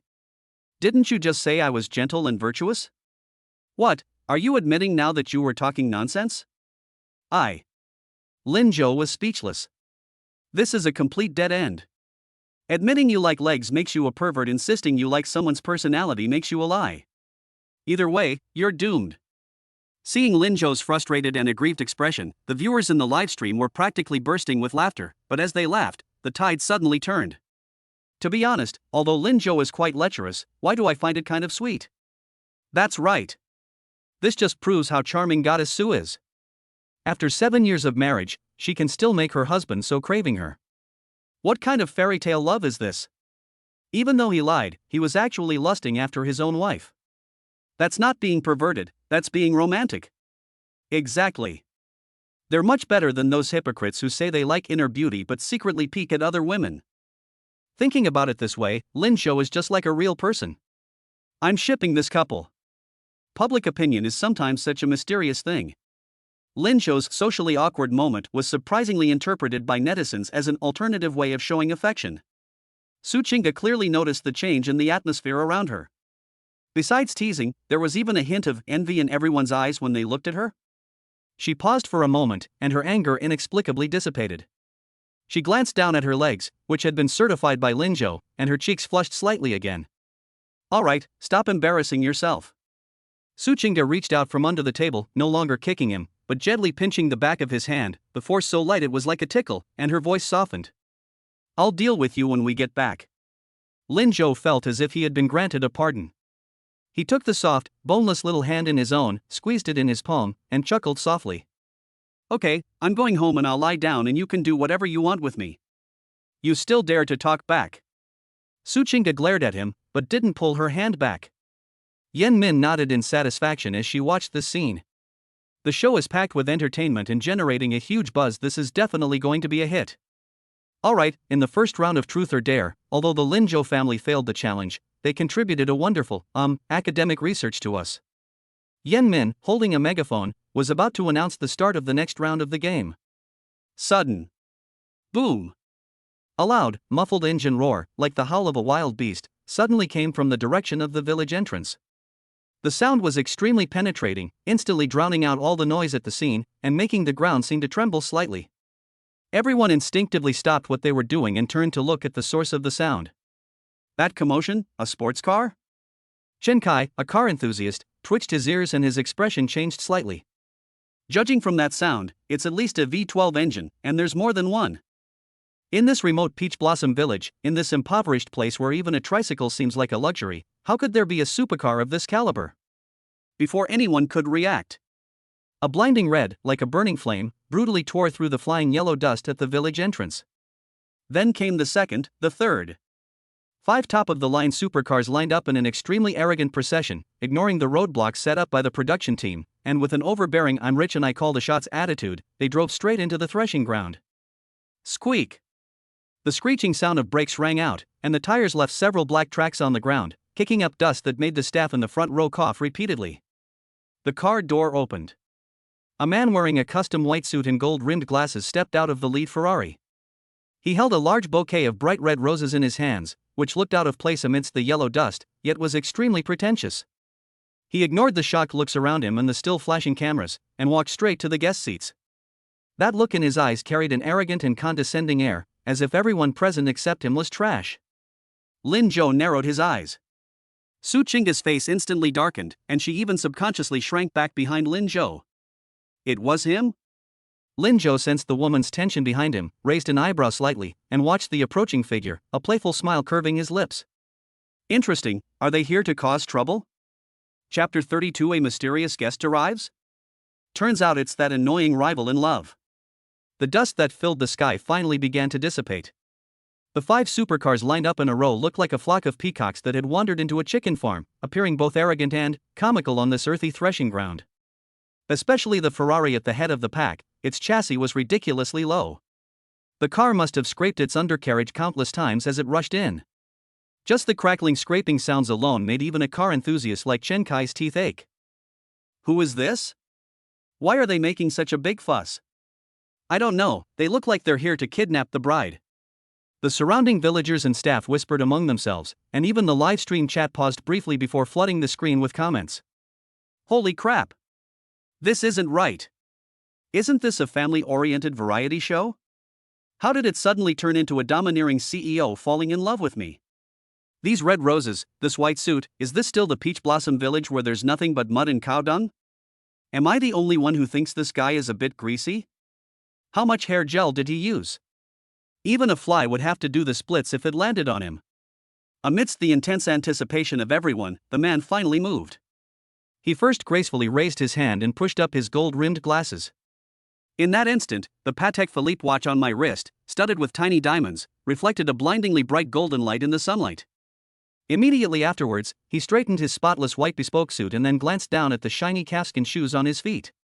When he saw the little bit of yellow dirt on his shoes, his brows furrowed instantly, and a hint of undisguised disgust flashed in his eyes. Then, he picked up the huge bouquet of red roses, strode forward, and walked straight toward the guest seats. Director Yan Min finally realized what was happening. This is hardly a mystery guest. This person is clearly here to cause trouble.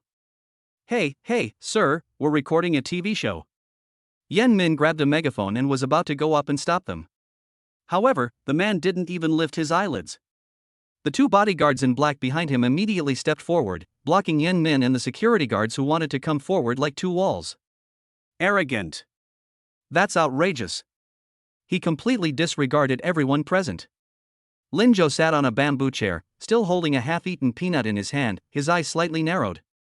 I couldn't see clearly from a distance before, but now that the person is closer, that face is gradually overlapping with an image from deep within my memory. Zhao Tai. The second young master of the Zhao family in Beijing, and the son of Taihua Real Estate. It was also the original owner's biggest nightmare during high school. Back then, although the original owner came from an ordinary family, he was still considered a handsome school heartthrob and had crossed paths with Su Qingde and Chu Yuwei. This Zhao Tai, on the other hand, was like a typical villainous rich second generation, who, relying on his family's wealth, caused the original owner no shortage of trouble. More importantly, this guy is Su Qingde's obsessive pursuer. Even after Su Qingde got married and kept it a secret, this guy still harbored ulterior motives and would often hover around Su Qingde like a fly in various situations. TSK, what a small world. Lin Zhou sneered inwardly and flicked the peanut shells in his hand. It's one thing for you to bully that cowardly original owner 7 years ago.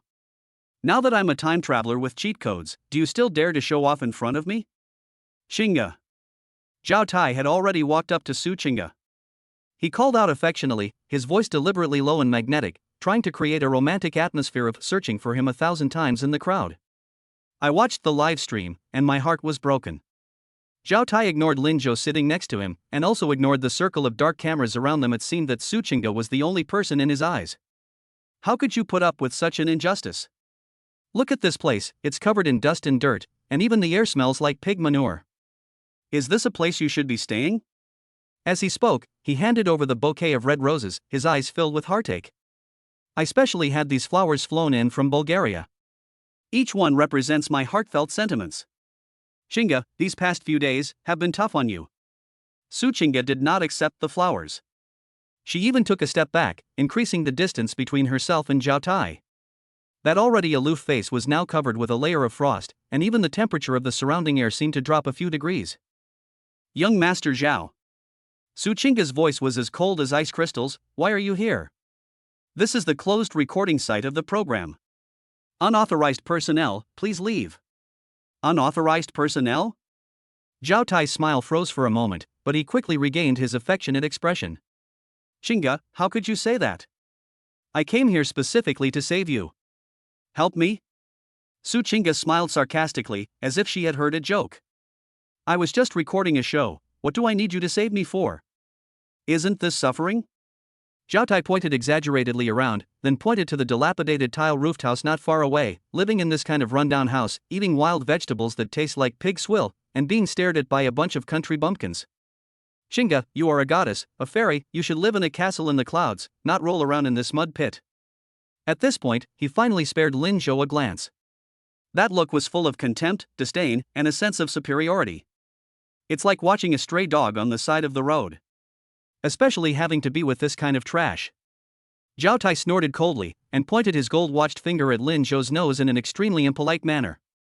What can a gigolo who can't even support his wife and kids do besides talk a good game? Ask him to take care of you? That's a joke. The live stream chat exploded instantly. Holy crap! Who's this guy? He's so arrogant. Although I also think Lin Zhou is useless, this guy's words are just too rude, aren't they? Poaching your partner to your face? You can't tolerate this? Lin Zhou, if you're a man, fight him. To be honest, although this rich kid is pretentious, he spoke my mind. Goddess Su really shouldn't have to suffer like this. Lin Zhou sat in the chair without even moving his buttocks. He slowly dusted off his hands, then looked up to meet Zhao Tai's arrogant gaze, a slight smile playing on his lips. Young Master Zhao, is that right? You have food stuck in your teeth, did you not brush them before you left? You. Zhao Tai instinctively covered his mouth, then realized he had been tricked, and his face instantly turned a deep purplish red. Lin Zhou. What right do you, a piece of trash, have to talk to me? Enraged, Zhao Tai abruptly turned his head, ignoring Lin Zhou, and looked at Su Qingde again. This time, his tone was even more forceful and urgent. Qingde, stop fooling around. This childish game should end. He pulled a checkbook from his pocket, held a gold pen in his hand, and scribbled a string of numbers on it. Then, with great flair, he tore it off and slammed it onto the table. I know you have a contract, isn't it just a penalty for breach of contract? Zhao Tai held his head high, his I'm rich and I'm the best in the world attitude on full display. 300 million, right? I'll pay for it for you. This remote and impoverished area is no place for a human to live. Now, pack your things and come with me immediately. My private jet is parked in the city. We can go to Paris for dinner tonight. This lousy show, let whoever wants to record it record it. Chapter 33. Young Master Zhao, Chinga, this gigolo doesn't deserve you. A check for 300 million yuan floated lightly onto the bamboo table. The string of zeros on it was particularly dazzling in the sunlight. The surrounding villagers were dumbfounded. They farmed all their lives and never seen so much money. Director Yan Min swallowed hard. His professional instincts told him to yell cut. But this was a live broadcast, and the plot was 100 times more exciting than the script. Zhao Tai was very satisfied with the shocking effect brought about by this money-paved-the-way approach. He straightened his cuffs and glanced at Lin Zhou with disdain, as if looking at a lump of mud that couldn't be plastered on a wall. Chinga, you saw it too. Zhao Tai pointed at Lin Zhou, his tone filled with a pained yet smug sense of superiority. Is it worth incurring a 300 million yuan penalty for breach of contract and suffering in this godforsaken place for such a good-for-nothing? What can he give you? Besides washing your feet and cooking you a few meals that taste like pig swill, what else can he do? He even uses your supplementary credit card to buy you a bag, and the house he lives in is in your name. Zhao Tai became increasingly agitated as he spoke, as if he were the wronged first wife. A man who lives off a woman to the core doesn't deserve you at all.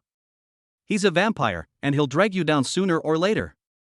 The live stream chat exploded instantly. Although Zhao Tai was pretentious, his words were truly hurtful. To be honest, although it's unpleasant to say, it's the truth. Lin Zhou is indeed penniless and powerless, and relies entirely on his wife for support. That's reality. What's love compared to 300 million? Although young Master Zhao is greasy, he's really willing to spend money. Lin Zhou sat in the chair, still looking as lazy and spineless as ever. He even reached out and picked up the check, held it up to the sun, and marveled at it. Oh my, a cash check? Young Master Zhao is so generous. But Lin Zhou abruptly changed the subject, casually tossing the check back onto the table as if it were a scrap of paper. This money is for Director Yan's breach of contract penalty, not for me. Go throw money at the director, why are you showing off here? You. Zhao Tai was so choked up that his face turned ashen. How can this gigolo have no sense of shame at all? Su Chinga had been observing coldly all along, but finally spoke up at this moment. She didn't glance at the check, but instead raised her head, her gaze calmly fixed on Zhao Tai, her voice as cold as water. Are you done talking? Chinga.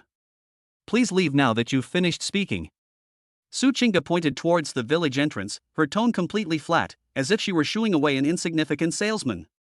First, I can afford to pay these 300 million. I don't need you to act like a big spender. Secondly, recording the show is my job. Where I stay and what I eat are my own choices, and it has nothing to do with you. Third. Su Chinga paused, then took a step closer to Lin Zhou, a gesture that was clearly protective. Whether he is good enough for me or not is up to me, not you. This is my family matter, and it's none of an outsider's business to interfere. The entire audience erupted in uproar. This time, the diva fiercely protects her husband. The mask of deep affection on Zhao Tai's face finally crumbled, shattering into pieces in an instant. He stared at Su Chinga in disbelief, as if he were seeing this woman for the first time. Outsider? You're calling me an outsider? Zhao Tai's voice turned shrill, and the veins on his forehead bulged. The shame and anger of being rejected made him completely lose his composure. I chased you to this remote, impoverished place. I could casually throw away 300 million for you. And you're kicking me out for some good for nothing?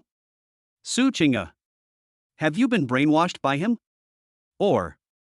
Zhao Tai's eyes turned sinister, his gaze sweeping lewdly over Su Chinga before he sneered. Or is it that this kid is good in bed and made you feel good? Smack. A crisp sound. Before Su Chinga could even make a move, the half peanut in Lin Zhou's hand had already flown out and accurately hit Zhao Tai on the forehead. Watch your mouth. Lin Zhou stood up, his smile completely gone, his eyes as cold as if he were looking at a dead man. I told you before, you have to brush your teeth before you go out. You dare hit me? Zhao Tai covered his forehead, feeling utterly humiliated. He completely abandoned the pretense, strode forward, and reached out to grab Su Chinga's arm. Come with me. You have to come with me today. I'm doing this for your own good. You can't keep going down this path of depravity with this good for nothing. His movements were rough and hasty, completely lacking the gentlemanly demeanor he had displayed moments before. Su Chinga was startled and instinctively stepped back. Are you crazy? Let go. I won't let you go. Chinga, you're confused now, you'll understand when you come with me.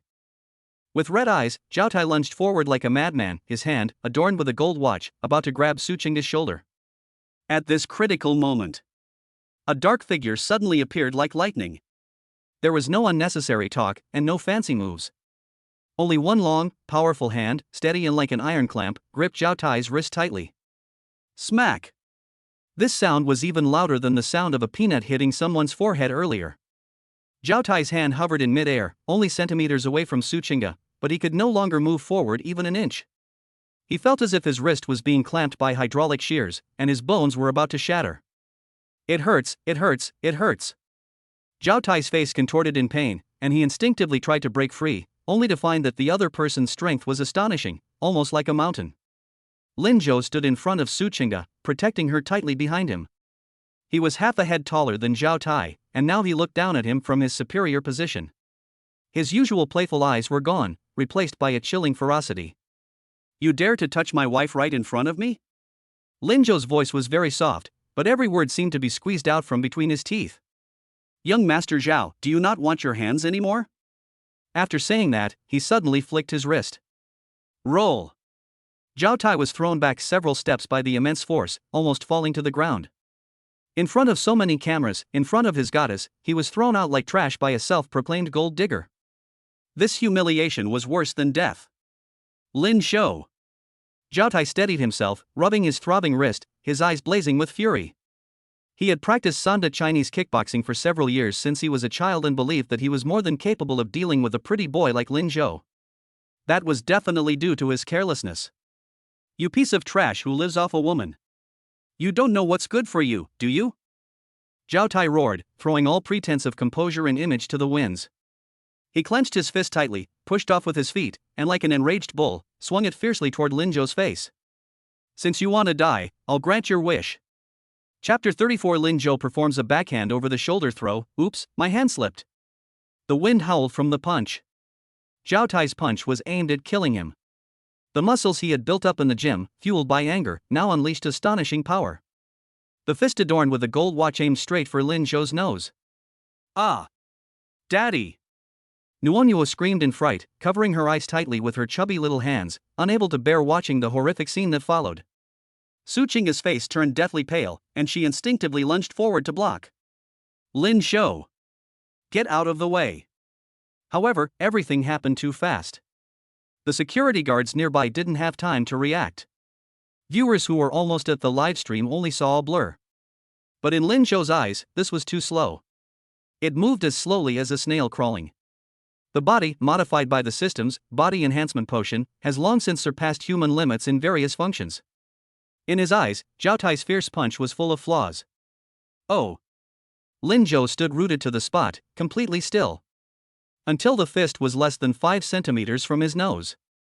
He moved. He tilted his head slightly, his gaze flickering. The fist flew past his ear, the wind it created ruffling the stray hairs on his forehead. Immediately afterwards, Lin Zhou's right hand moved with lightning speed, precisely gripping Zhao Tai's wrist. His left hand reached out and grabbed the collar of Zhao Tai's expensive white suit. Turn around, bend your waist, thrust your hips, and exert force. This set of movements was so fluid and fast that it was dazzling. Rise! Lin Zhou let out a low shout, and his core strength in his waist and abdomen exploded instantly. Zhao Tai, who weighs 140 or 150 pounds, was like a light sack, his feet leaving the ground in an instant. He drew a beautiful yet tragic parabola in the air. Time seemed to stand still at that moment. Zhao Tai's originally ferocious face turned into a terrified expression in mid-air. He looked at the sky, at the white clouds, and then, at the ground getting closer and closer. Bang! A dull, deafening crash slammed onto the yellow earth of the threshing ground. Dust flew everywhere. That white haute couture suit, which he had specially worn to show off, instantly turned into a khaki color. Zhao Tai landed face first on the ground in a spread eagle position, making a solid face first fall. Even the gold-rimmed glasses on his nose were knocked off, and the lenses shattered all over the ground. The entire room fell silent. Even the usually loud and boisterous director Yen Min was gaping open, not even noticing that his megaphone had fallen to the ground. Everyone was stunned. That's it?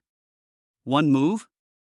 Lin Zhou, who seemed like a lazy bum who only knew how to live off women, actually defeated Zhao Tai, a martial arts expert, in one move? Cough cough, cough cough cough. Zhao Tai, lying on the ground, let out a painful cough, feeling as if his internal organs had shifted. He struggled to get up, but found that all the bones in his body felt like they were falling apart, and he couldn't exert any strength at all.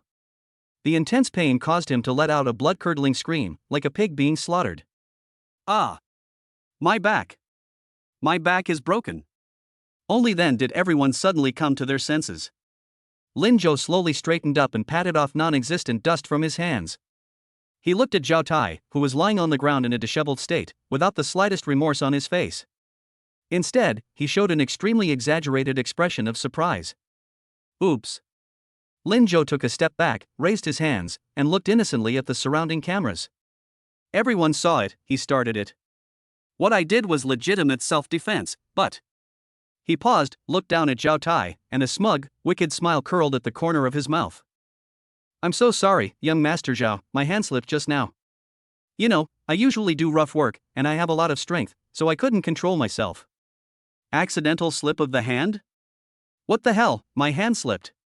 Who could accidentally throw someone 3 meters away like a sandbag? This is blatant mockery. Su Chinga stood aside, watching Lin Zhou's smug expression as if he had gotten a good deal, and her previously anxious heart finally settled down.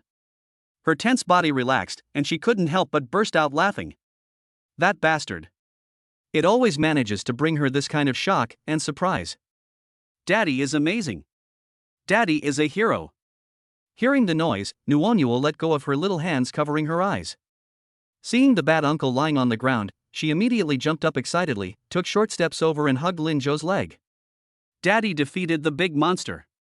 Lin Zhou picked up his daughter and kissed her on her rosy cheek. Yes, Dad beats up these rude monsters. At this point, the chat in the live stream was going crazy. Holy shit! Holy shit! Holy shit! Unfortunately, I'm uncultured. One holy shit is all I need to know. That was so cool. That over-the-shoulder throw was textbook perfect. Who said Lin Zhou is a good-for-nothing? Come out and take your beating. This skill has taken at least 10 years to develop. Slipped? Ha ha ha ha. What the hell, slipped? Brother Lin, you know how to be sarcastic. That fall completely ruined young Master Zhao's image. That white suit looks like a rag now. Awesome. That's so satisfying. This is how you teach these show-offs to be dealt with. With the help of his bodyguards, Zhao Tai finally managed to get up from the ground. His current appearance is simply unbearable to look at. His once slicked back hair was now a mess, resembling a chicken coop, with a few strands of dry grass stuck to it. His face was covered in dust, and his nose was still bleeding, staining half of his face red. His suit, worth hundreds of thousands of yuan, was torn in several places, making him look even more disheveled than the village idiot. Lin Zhou. Zhao Tai was so angry that he trembled all over, his eyes were bloodshot, and he looked like he wanted to eat someone alive. He had been a tyrant in Beijing's social circles for so many years, when had he ever suffered such a humiliating disgrace? Instead of showing off, he became a laughingstock on the entire internet. You dare hit me? You actually dare to hit me? Zhao Tai pushed away the bodyguard supporting him, pointed at Lin Zhou, his voice sharp and hoarse with anger.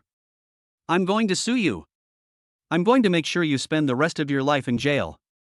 I'm going to blacklist you. I'll make sure you can't make it in the entertainment industry. You just wait. This isn't over. Lin Zhou picked at his ear, looking impatient. All right, stop howling. Anyone who doesn't know better will think we're slaughtering a pig. He glanced at Zhao Tai's still trembling leg and sneered. Want to sue me? Go ahead. Millions of netizens saw it just now. You started it. Do you think my actions were excessive self-defense? At most, it was just acting as a good Samaritan. As for banning me? Lin Zhou took a step forward, and that suffocating sense of oppression rushed towards him again. Zhao Tai was so frightened that he reflexively took a step back, almost falling over again. Young Master Zhao, you should worry about yourself first. Lin Zhou pointed to the villagers and staff around him who were trying not to laugh, his eyes full of amusement. If word of your appearance gets back to the capital, how will you ever be able to make a living in that circle again? If I were you, I'd crawl into a hole right now instead of standing here yelling like a shrew. You. Zhao Tai was so angry that his chest heaved violently, and he almost couldn't catch his breath. He looked around. Sure enough, everyone's gaze towards him changed. It's no longer envy or jealousy, but rather like watching a clown, watching a joke. That look in his eyes was more painful than killing him. Good. Very good. Lin Zhou, you've got guts. Zhao Tai gritted his teeth, glared fiercely at Lin Zhou, and then glanced at Su Qingge, who remained silent with a cold expression. Su Qingge, you'll regret this. Rejecting my kindness for such a violent maniac? You'll come begging to me on your knees. After saying that, he didn't want to stay there for another second and turned to leave. However, before he could even take a step, etc. Lin Zhou's lazy voice rang out again. Young Master Zhao, are you leaving just like that? Did you forget something? Zhao Tai stopped in his tracks, turned around, and glared angrily. What else do you want to do? Lin Zhou pointed to the shattered wineglass on the ground and the chair that Zhao Tai's bodyguard had broken when he shoved the staff. Does damaging public property mean you don't have to pay for it? We live in a remote, impoverished area, and a chair here is very expensive. Give me the money. Chapter 35, the whole internet applauded. Although he's violent, he's handsome. Give me the money? Zhao Tai was so angry he laughed. He, the dignified second young master of the Zhao family, was publicly thrown over the shoulder, losing all face. His internal organs felt like they had been displaced and he was in pain. How dare this bastard ask him for the chair? Lin Zhou. Are you out of your mind because you're broke? Zhao Tai scrambled to his feet, his once crisp white suit now stained with dirt and grass clippings, a gaping rip in the back making him look comical and ridiculous. He wiped the blood from his nose, his eyes burning with a venomous glint. Fine. You want money, right? I'll give it to you. But let me tell you, this isn't over yet. My legal team is on their way, and you can expect to rot in jail. He roared as he pulled out his checkbook, his hands trembling so much he almost dropped the pen. A legal team? Before Lin Zhou could speak, Director Yan Min, who had been watching the show from the sidelines, finally strolled over. Director Yan held a megaphone in his hand, his face bearing that signature, enigmatic smile, like a spectator who had just finished watching a good show, completely unfazed. Young Master Zhao, I'm afraid this won't work. Yan Min pointed to the ring of high-definition cameras flashing red lights around him, his tone so sincere it was almost irritating. This is a live broadcast across the entire internet, with millions of people watching online. You were the one who struck first, and you were also the one who verbally insulted Mr. Lin Zhou first. According to the law, Mr. Lin Zhou's actions constitute standard self-defense. As for the injury you mentioned, Yan Min shrugged. Our production team signed a waiver before entering the village. Any conflict not arranged by the production team will be the sole responsibility of the individual. If you really want to sue, our legal department is ready to assist you at any time. However, if the surveillance footage is leaked, it might not be good for young Master Zhao's reputation. This is blatant bias. Just kidding, Lin Zhou is now a guarantee of high ratings. This protecting his wife and fighting back plot has directly boosted the popularity to the sky. How could Yan Min let outsiders cut down this cash cow? You! Yan Min, how dare you protect him? Zhao Tai was so angry that he trembled all over. He pointed at Yan Min's nose, but couldn't utter a complete sentence for a long time. Although he was arrogant, he wasn't stupid. If it really goes to court, even if he can settle it with money, once the news of rich second-generation bullying others and getting beaten up is confirmed, his father could break his legs. Fine. You guys win. Zhao Tai gritted his teeth, quickly wrote down a check, crumpled it up, and threw it hard at Lin Zhou's face. 100,000. That's enough to buy your whole family's lives. Use it to buy coffins. A crumpled piece of paper flew by. Lin Zhou didn't even lift his eyelids. He gently pinched the crumpled paper between two fingers and caught it steadily. His movements were graceful and fluid. Thanks, young Master Zhao. Lin Zhou unfolded the check, glanced at it, then flicked it against the sunlight, producing a crisp sound. A radiant smile bloomed on his face. I've long heard that young Master Zhao is a generous spender, and it's certainly true. He paid 100,000 for a broken chair. TSK, what a character, what a magnanimous spirit. No wonder he's a big shot from the capital. His smug, self-satisfied act was even more off-putting than the previous over-the-shoulder throw. The chat room was completely in a frenzy, with dense text appearing so fast that even after images were barely visible. Ha ha ha ha. Shrimp and pork heart. Brother Lin, you really know how to infuriate people. So cool. The way he took the check just now is textbook material. This isn't some gigolo, he's clearly a hidden master. Although hitting someone is wrong, why do I feel so good watching it? This is how you should deal with these show-offs. Even I, a guy, am becoming a fan. A fiercely protective husband with maximum fighting skills, who can resist this character. Goddess Sue has really struck gold. Hey upstairs, who just called Lin Zhou trash? Come out and take your beating. That fall practically blew young Master Zhou's soul out of him. At this moment, public opinion underwent a dramatic reversal. Those who had previously criticized Lin Zhou for being a kept man and incompetent were now all silent. In this era that glorifies strength and protects the weak, the burst of hormones Lin Zhou had just displayed was enough to overshadow all his flaws. What?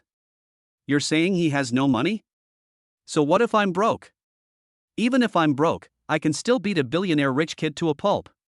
Even if I'm broke, I can still take on a thug for my wife. That's what a real man is. Looking at Lin Zhou's grinning face, Zhao Tai felt a surge of blood rushing to his chest, and he almost spat out a mouthful of blood. He lost. We lost completely. Not only did he fail to impress the goddess, he became a laughingstock on the internet, and even received 100,000 yuan from her. Lin Zhou, don't get too cocky. Zhao Tai took a deep breath, forcibly suppressing the anger in his heart. He straightened his tattered collar, trying his best to maintain the last shred of so-called aristocratic dignity, and stared at Lin Zhou with a sinister gaze. You think you're something special just because you can fight?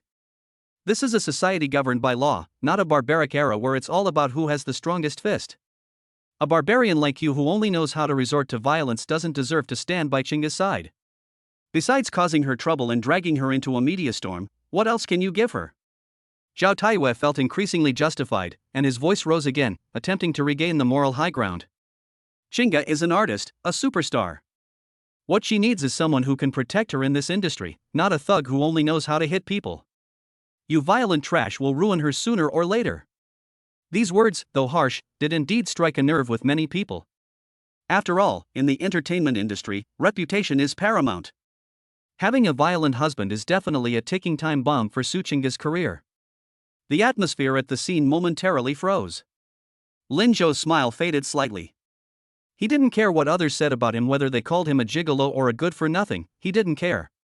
But Zhao Taiqian shouldn't have, by any chance, used Su Chinga's career to threaten him. Just as Lin Zhou narrowed his eyes, preparing to give this reckless rich kid another deep lesson, a crisp sound of high heels suddenly broke the deadlock. De. The voice was not loud, but it was unusually firm. Su Chinga, who had been standing silently to the side, suddenly moved. She walked expressionlessly through the crowd and stepped up to Lin Zhou. Then, to everyone's astonishment, she turned around, opened her arms, and stood firmly in front of Lin Zhou in an absolutely protective posture. That slender figure appeared incredibly tall at that moment. She raised her head, her eyes, which usually held a hint of aloofness, now burning with fire as she stared directly at the furious Zhao Tai opposite her. Her voice was cold and resolute. Zhao Tai, how long are you going to keep this up? Chapter 36 Su Chinga's protective stance, beating a dog. But you have to consider the owner before beating a person. The moment Su Chinga stepped forward, her aura changed instantly. If Lin Zhou was a sharp, unsheathed sword just now, then Su Chinga is now a towering iceberg. She didn't even need to lift a finger. Just staring at Zhao Tai with that chilling gaze was enough to lower the surrounding temperature to below zero. Zhao Tai publicly assaulted a guest on a TV show in front of millions of viewers. Su Chinga's voice wasn't loud, but every word was clear and resonant. Do you think that just because your Zhao family has some influence in the capital, you can act with impunity? Zhao Tai felt uneasy under her gaze. The awe he had felt for goddesses since childhood made him subconsciously shrink back. But he quickly realized that he was the victim now. Chinga. Are you even being reasonable? He clearly hit me first. Zhao Tai pointed to his face, still bleeding from his nose, and then to his wrist, which had been bruised and purple from Lin Zhou's grip, his face filled with disbelief. Look at me. What have I become? And you're still protecting this violent madman? I'm protecting him? Su Chinga sneered, her phoenix eyes filled with mockery. She took a step forward, her high heels clicking crisply on the ground, like a drumbeat in Zhao Tai's heart. Zhao Tai, get your facts straight. First, you struck first, Lin Zhou was acting in self-defense. Secondly, and most importantly, Su Qingge took a deep breath, her voice suddenly rising in pitch, carrying an undeniable air of dominance. He is my husband. He is Su Qingge's legal husband and my daughter's biological father. You hit him in front of me, and even want to blacklist him? Su Qingge's eyes sharpened. In that moment, she was no longer the glamorous diva, but a fiercely protective lioness. You're slapping me in the face. Do you think I, Su Qingge, am easy to bully, that I can't even protect my own people? The entire room fell silent. Everyone was stunned by Su Qingge's sudden outburst. Who would have thought that the aloof goddess who usually avoids talking about this matter and even looks down on Lin Zhou would be so tough at this crucial moment? Zhao Tai was speechless, his mouth agape for a long time without uttering a single word. Su Qingge grew angrier as she spoke, and in her excitement, the proverb she had been holding back slipped out of her mouth. Besides, as the saying goes, even when beating a dog, you have to consider its owner. What right do you have to? The words had barely left her mouth when Su Qingge froze in shock. The air suddenly became quiet. Lin Zhou, who was hiding behind his wife and enjoying the pleasure of living off her, twitched his lips violently upon hearing this. Beating a dog, but what about its owner?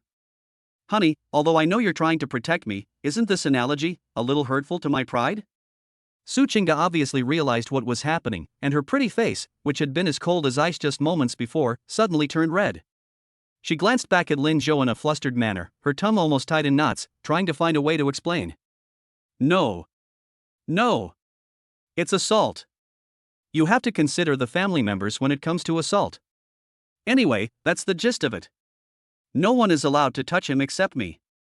This forced explanation, though somewhat clumsy, had an indescribable charm and domineering quality. Looking at her bright red ears, Lin Zhou's slight annoyance instantly vanished, replaced by a warm feeling. He gently tugged at Su Qingge's sleeve from behind, lowered his voice, and teased her in a volume only the two of them could hear. Woof! Su Qingge stiffened, turned around and glared at him fiercely, her eyes saying, "Shut up, I'll deal with you when we get home." But to onlookers, that look seemed to be an exchange of affection. Zhao Tai watched this scene, his heart breaking into a QR code. What brought him here?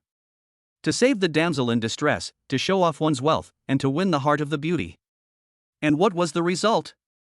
Not only was she thrown around like a punching bag, but she was also forced to eat a mouthful of dog food, a Chinese slang term for witnessing public displays of affection, and in the end, she became a catalyst for the couple's intimacy. Good. Good. Su Qingge, you're good. Zhao Tai laughed in anger, his finger trembling as he pointed at the two of them. You'd rather have this gigolo than me? You'll regret this. You just wait. Security guard. Before Zhao Tai could finish his harsh words, Director Yan Min finally couldn't stand it anymore.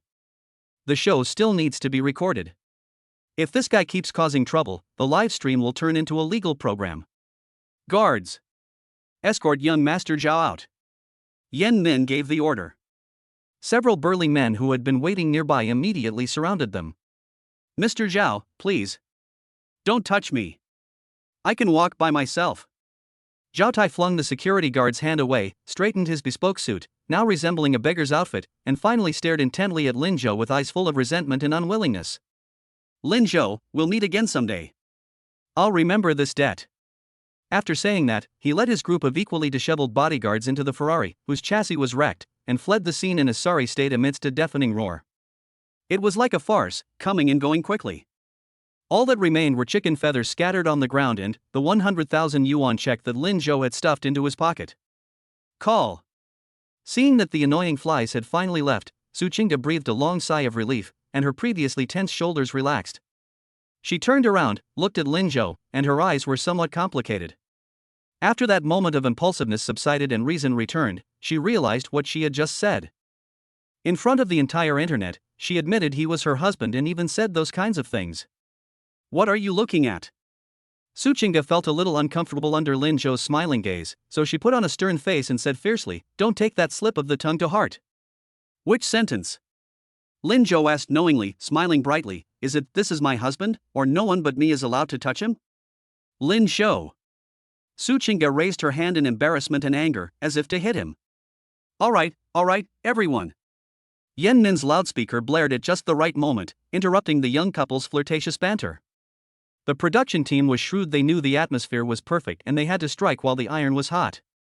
Although the little incident just now was thrilling, it also showed us the true love between husband and wife who share weal and woe. Yen Min forcibly elevated the theme, then waved his hand, pointing to a large, dark, water-covered area next to the threshing ground. To further test the chemistry between the couple, our next activity is Muddy Field Games.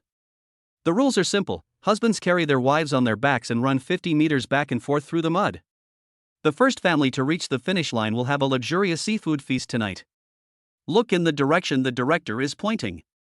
It was a muddy field that had just been flooded, with silt so deep it was up to knee deep, and a few unknown aquatic plants floating on it. Su Chinga's complexion, which had just returned to normal, instantly turned pale again. She looked down at her old but still clean white shoes, then at the dark mud, and felt a wave of nausea wash over her.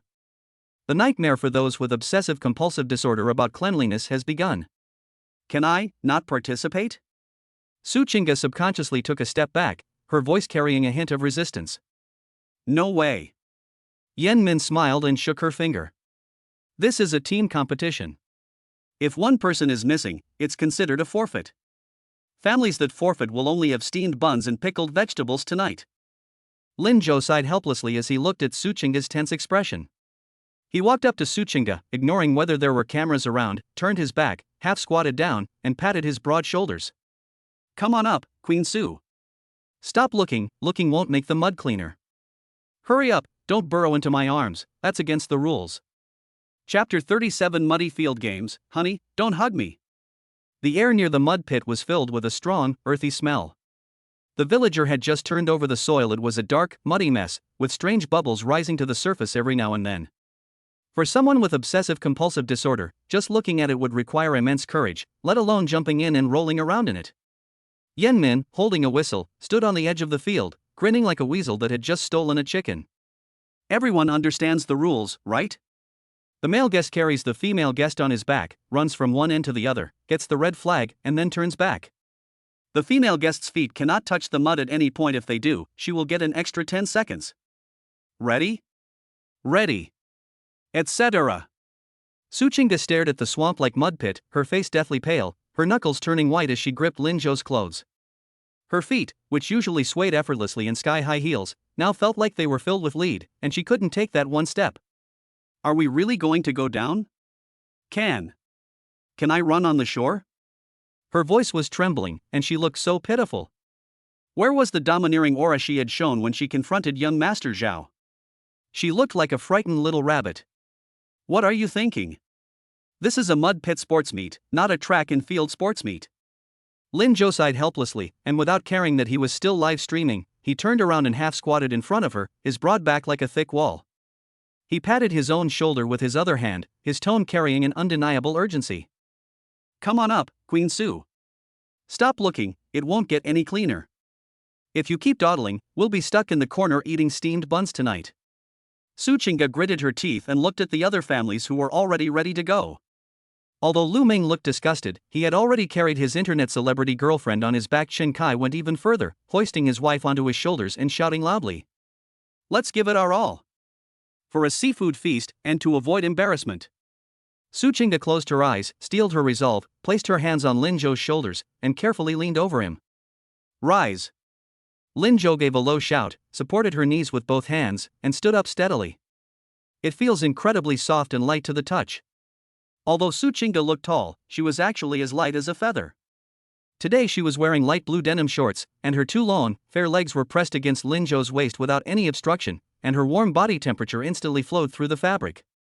Lin Zhou's heart skipped a beat, and his hand unconsciously tightened. Don't touch me.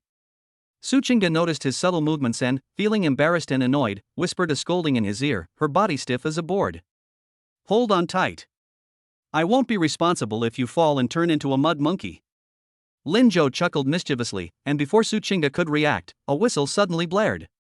Beep. Charge. Wang Lei, like a heavy tank, carried his wife as they rumbled into the mud, stirring up a black wave of mud. In that instant, mud splattered everywhere. It was practically an indiscriminate biological attack. Ah! Mud!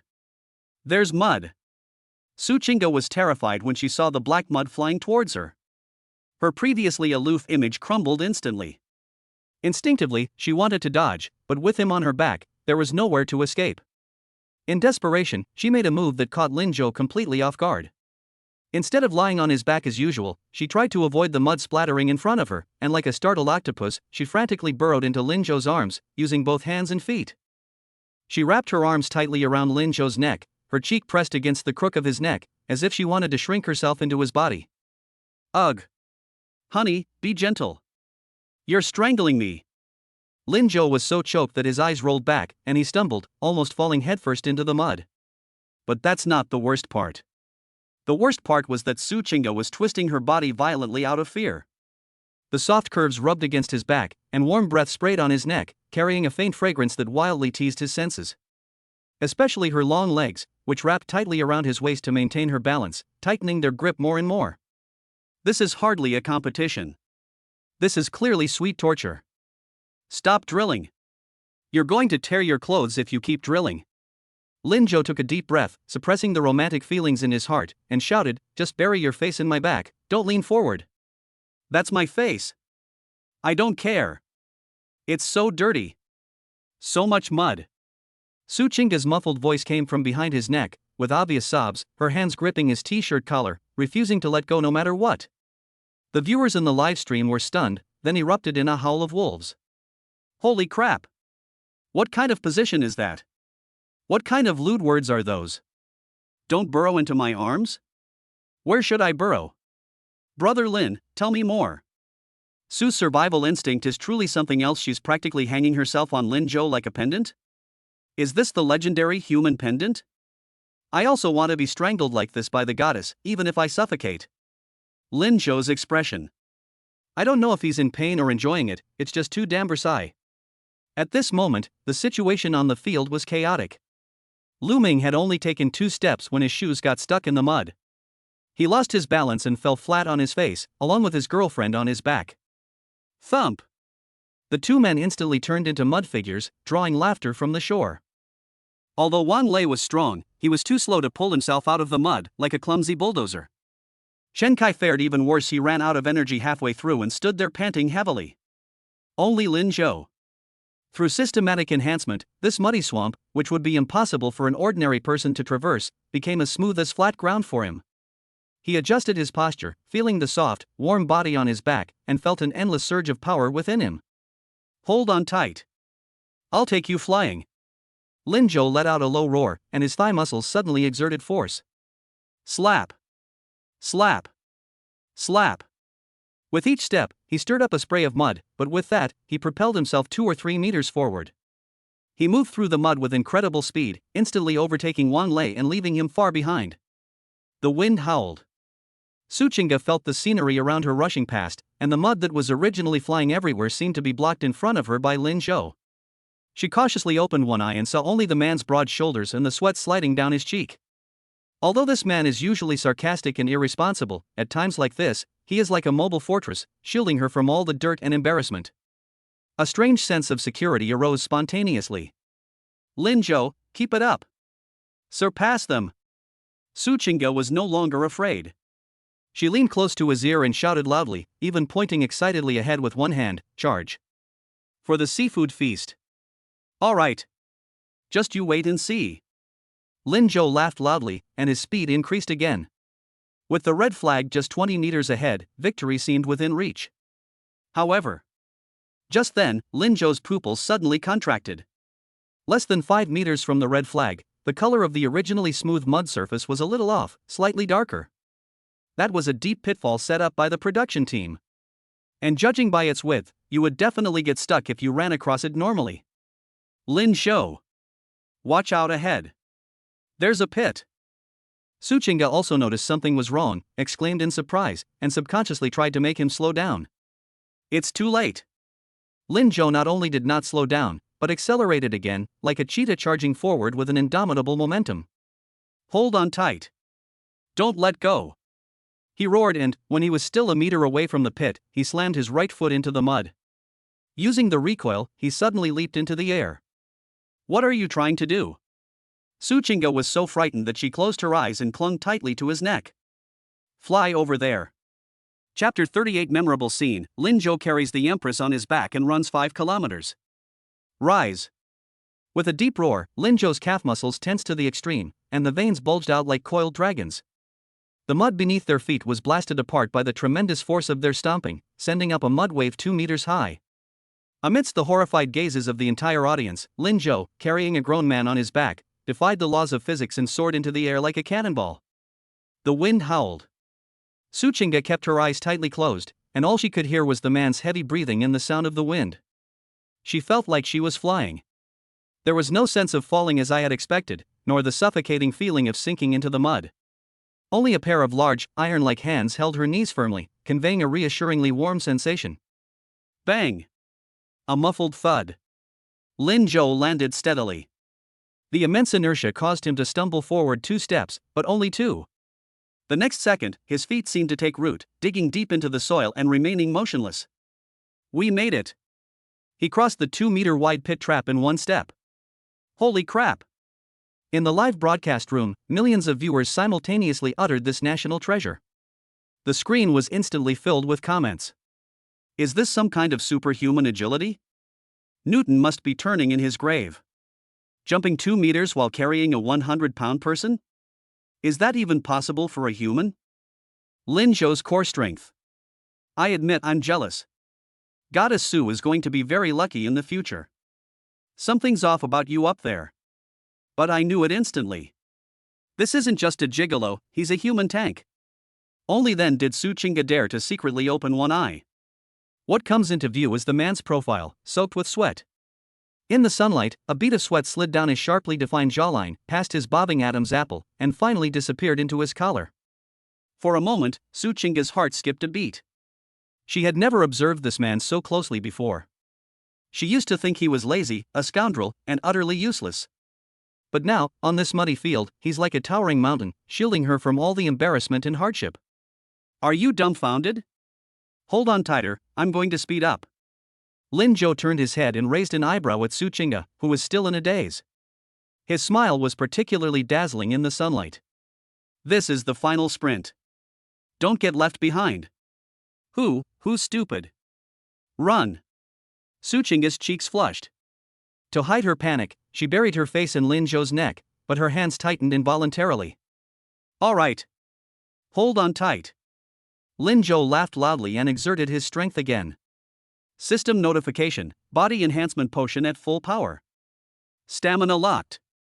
At this moment, he was no longer the busy cook in the kitchen, but a wild beast running wild. A quagmire? What is that? In the face of absolute power, all obstacles are paper tigers. He strode forward, running wildly through the mud. Each step he took was powerful, each stride swift and decisive. Wang Lei was still struggling in the pit behind them, like a trapped black bear. Chen Kai was already too exhausted to straighten up and was begging for mercy while clinging to his wife's back as for Lu Ming. That guy is still shining his shoes near the starting line. Lin Zhou rode ahead of everyone else. 5 kilometers. This kid ran with the spirit of a 5-kilometer run. On the shore, Yan Min, holding binoculars, was so excited he was practically spitting as he shouted, "Cinematographer! Keep up! Hurry up! Don't lose the camera! This is a legendary scene! An absolute legendary scene!" The photographer, carrying his equipment, ran breathlessly along the shore, cursing under his breath. "Director, if you're so good, you do it. This guy runs faster than a dog, I can't even catch him from the shore."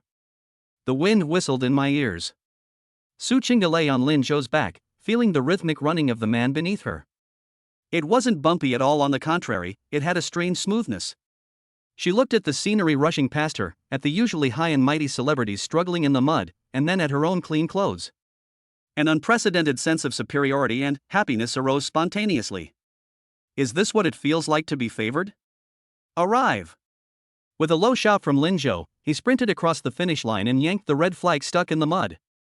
First place. The Lin Zhou family. Yan Min's excited voice echoed throughout the venue through the loudspeaker. Call. Lin Zhou let out a long breath and stopped, but did not rush to put Su Chinga down. He was breathing heavily, his chest heaving, and sweat dripped down his face into the muddy water. How is it, Empress Sue? He turned his head, a signature mischievous grin playing on his lips, his tone full of smug anticipation for praise. I told you I'm like an aircraft carrier stuck in a quagmire, right? How stable am I? Seeing him covered in sweat, Suchinga couldn't bring herself to say the words she wanted to retort. She reached out and, almost unconsciously, used her sleeve to wipe the sweat from his forehead. The movements were so natural, as if they had been done 1,000 times. It's all right. She turned her head away, her voice barely audible, but her ears were bright red. You didn't embarrass me. Just not embarrassing? Lin Zhou was dissatisfied and deliberately bounced the person on his back. Then I'll just throw you in the mud since my hand slipped. Ah! You dare! Suchinga screamed in fright, her arms tightening around his neck. Lin Zhou, if you dare to throw me, I'll bite you to death. Ha ha ha ha. Lin Zhou's hearty laughter echoed across the open fields. At this point, the other families gradually climbed to the finish line. Wang Lei was exhausted, lying in the mud panting like a dead dog. Chen Kai even knelt down, being scolded by his wife who grabbed his ear. The worst off was Lu Ming, who, although he didn't finish the race, posed for photos for a long time because he didn't want to get his clothes dirty, and ended up getting splattered with mud, his face as black as the bottom of a pot. There is no harm without comparison. Seeing Lin Zhou, who was still carrying his wife on his back and looking radiant, everyone's eyes changed. Is he really a gigolo? That stamina, that explosive power, that fierce protectiveness towards his wife. If this is the standard for a gigolo, then I'd like to find one too. Yan Min walked over with a smile, holding the voucher for a luxurious seafood feast that symbolized victory. Congratulations, Lin Zhou. A crushing victory that was absolutely no surprise. According to the rules, tonight your family of 3 will enjoy a top-notch seafood feast provided by the production team. And Yan Min paused, her gaze sweeping over the 4 families before she gave a meaningful smile. Given the Lin Zhou family's outstanding performance in this competition, they will have priority in choosing tonight's highlight game, the Heartbeat Challenge. Heart-pounding challenge? Suchinga jumped off Lin Zhou's back, straightened her clothes, and asked with some confusion, "What's that?"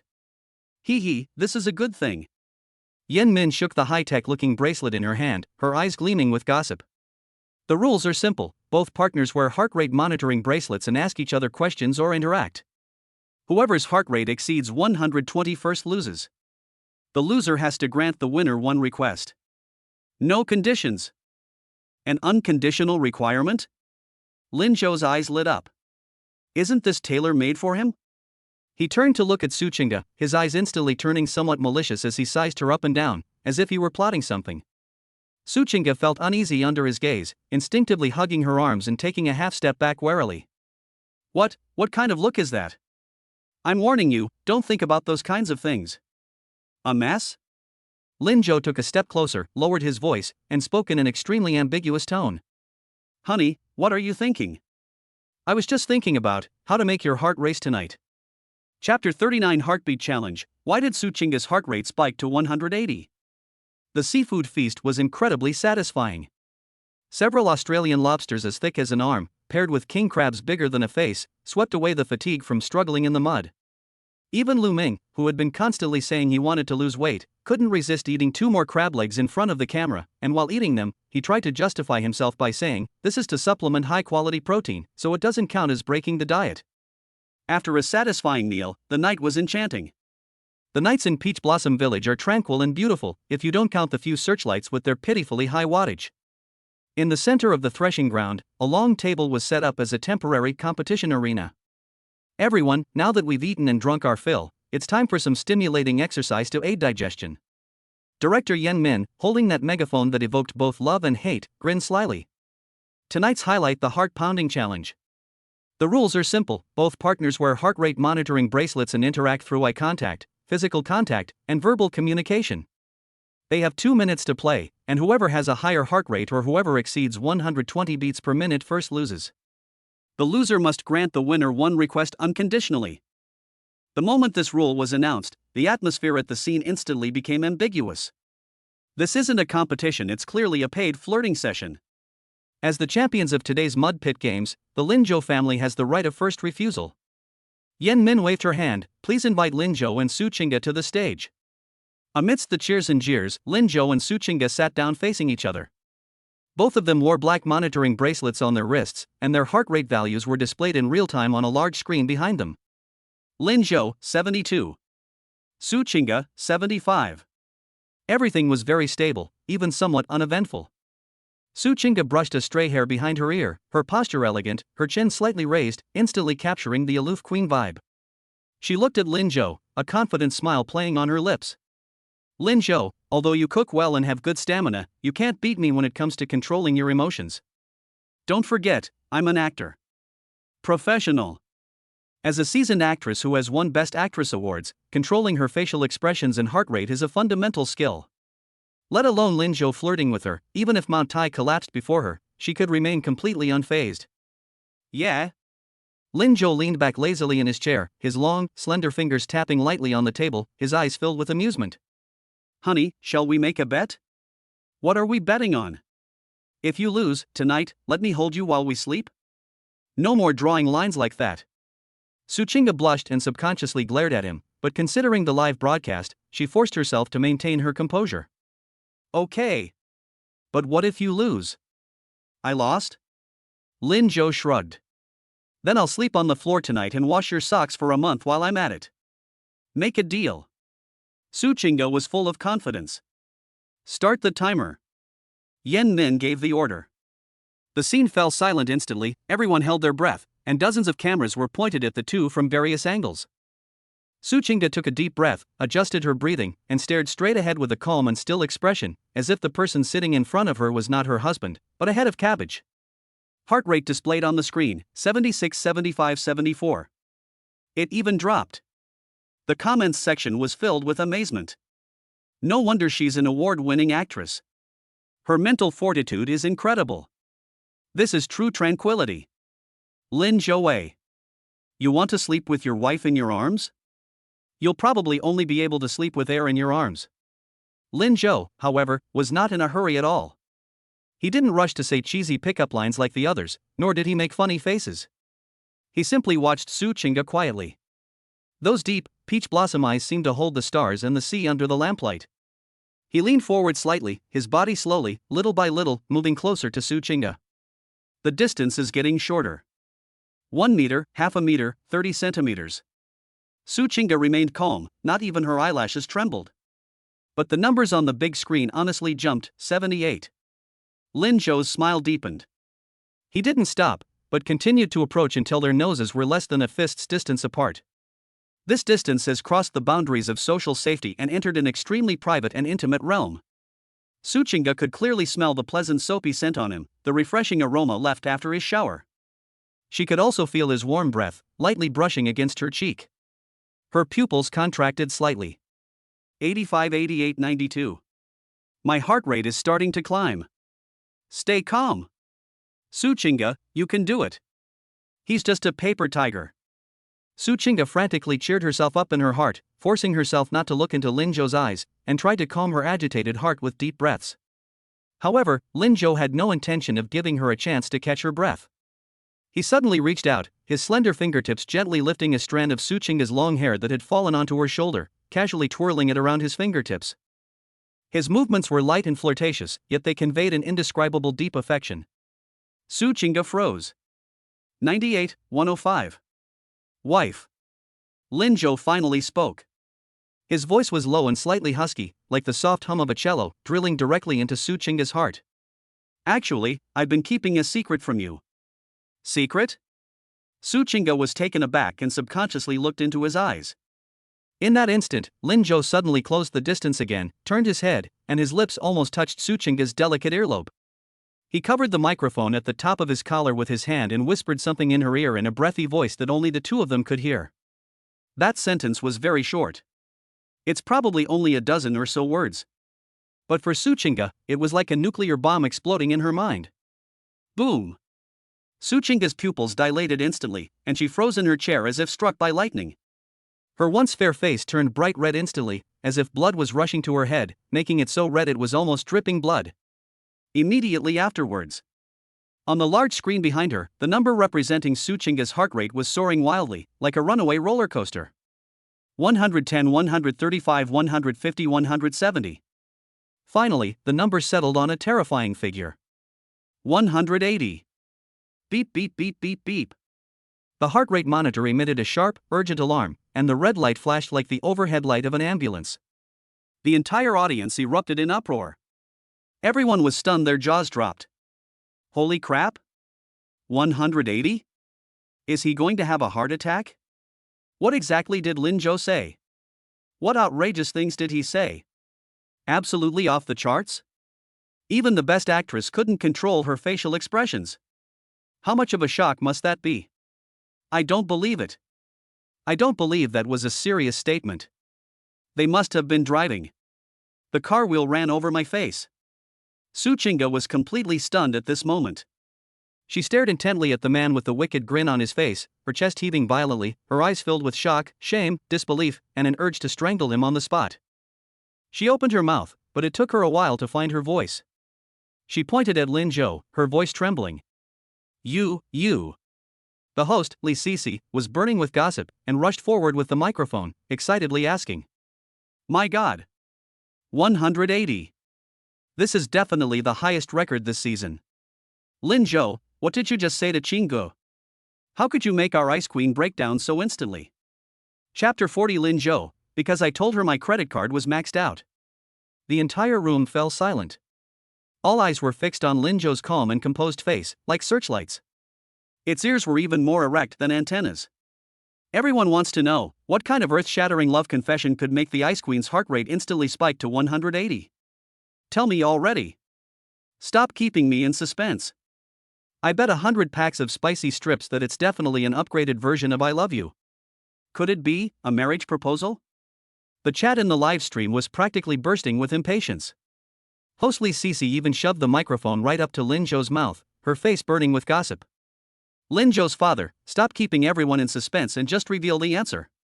What exactly did you say to Qingge? Lin Zhou looked at Su Qingge, who was still in a daze and whose face was as red as if she were about to burst into flames, and spread his hands innocently. He cleared his throat, spoke into the microphone with a candid expression. He didn't say anything. Ah? The audience booed in disappointment. Impossible.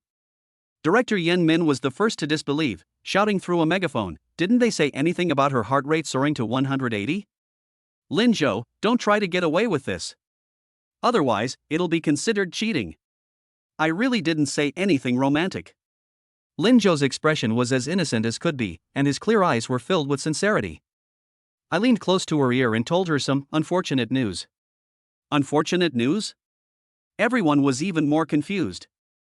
What terrible news could make my heart race like this? Could it be, my house is on fire? Seeing everyone's eager eyes, Lin Zhou slowly revealed the answer. He sighed, a perfectly measured hint of guilt on his face, his voice soft yet carrying clearly throughout the room. I just told her. The supplementary credit card she gave me, the one with a limit of 500,000. It seems like I just accidentally spent too much money buying game skins.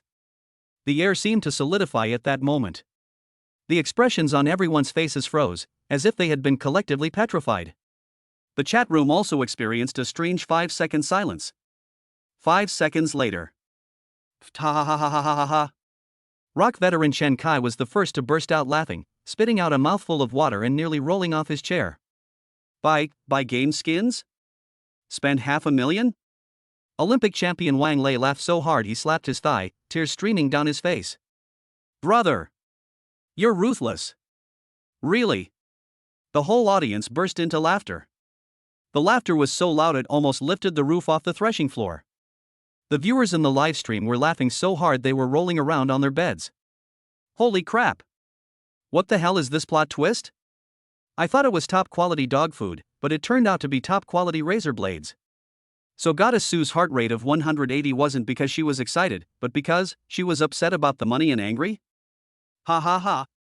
500,000 for a skin? Brother Lin, did you buy the entire game company? To kill someone is to destroy their spirit. To kill someone is to destroy their spirit. Lin Zhou, are you a devil?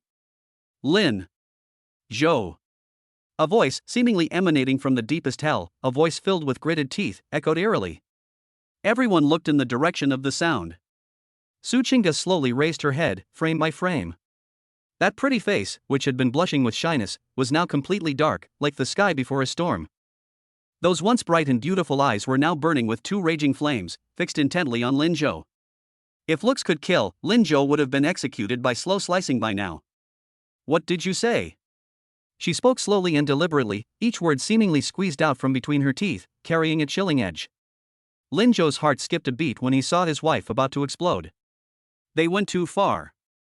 He just wanted to play a joke to win the game and earn some shock points, but he didn't expect the woman to react so strongly. "Honey, let me explain, I was just joking." Lin Zhou raised his hands, attempting a final struggle. However, Su Qingge was no longer willing to listen to any explanations. "Lin Zhou!" A scream that echoed through the sky. Su Qingge suddenly stood up, grabbed a cushion with the program's logo on it, and pounced on Lin Zhou like an enraged female leopard. "That was money I was saving to buy Nuonyuo a piano. How dare you use it to buy in-game items? I'll beat you to death today, you good for nothing." "Ah! Wife! You've murdered your husband." Lin Zhou was so frightened that he ran away as fast as he could. "Don't run! Stop right there!" Su Qingge, wearing white sneakers and waving a cushion, chased after them relentlessly. Thus, under the watchful eyes of millions of viewers across the internet, an extremely surreal family drama unfolded passionately on the threshing ground of Peach Blossom Village. One ran, the other chased. One was jumping up and down, the other was gritting his teeth. Nuonyuo sat on a small stool, munching on an apple while clapping her little hands to cheer on her mother. "Go, Mom! Defeat Daddy, you big bad guy!"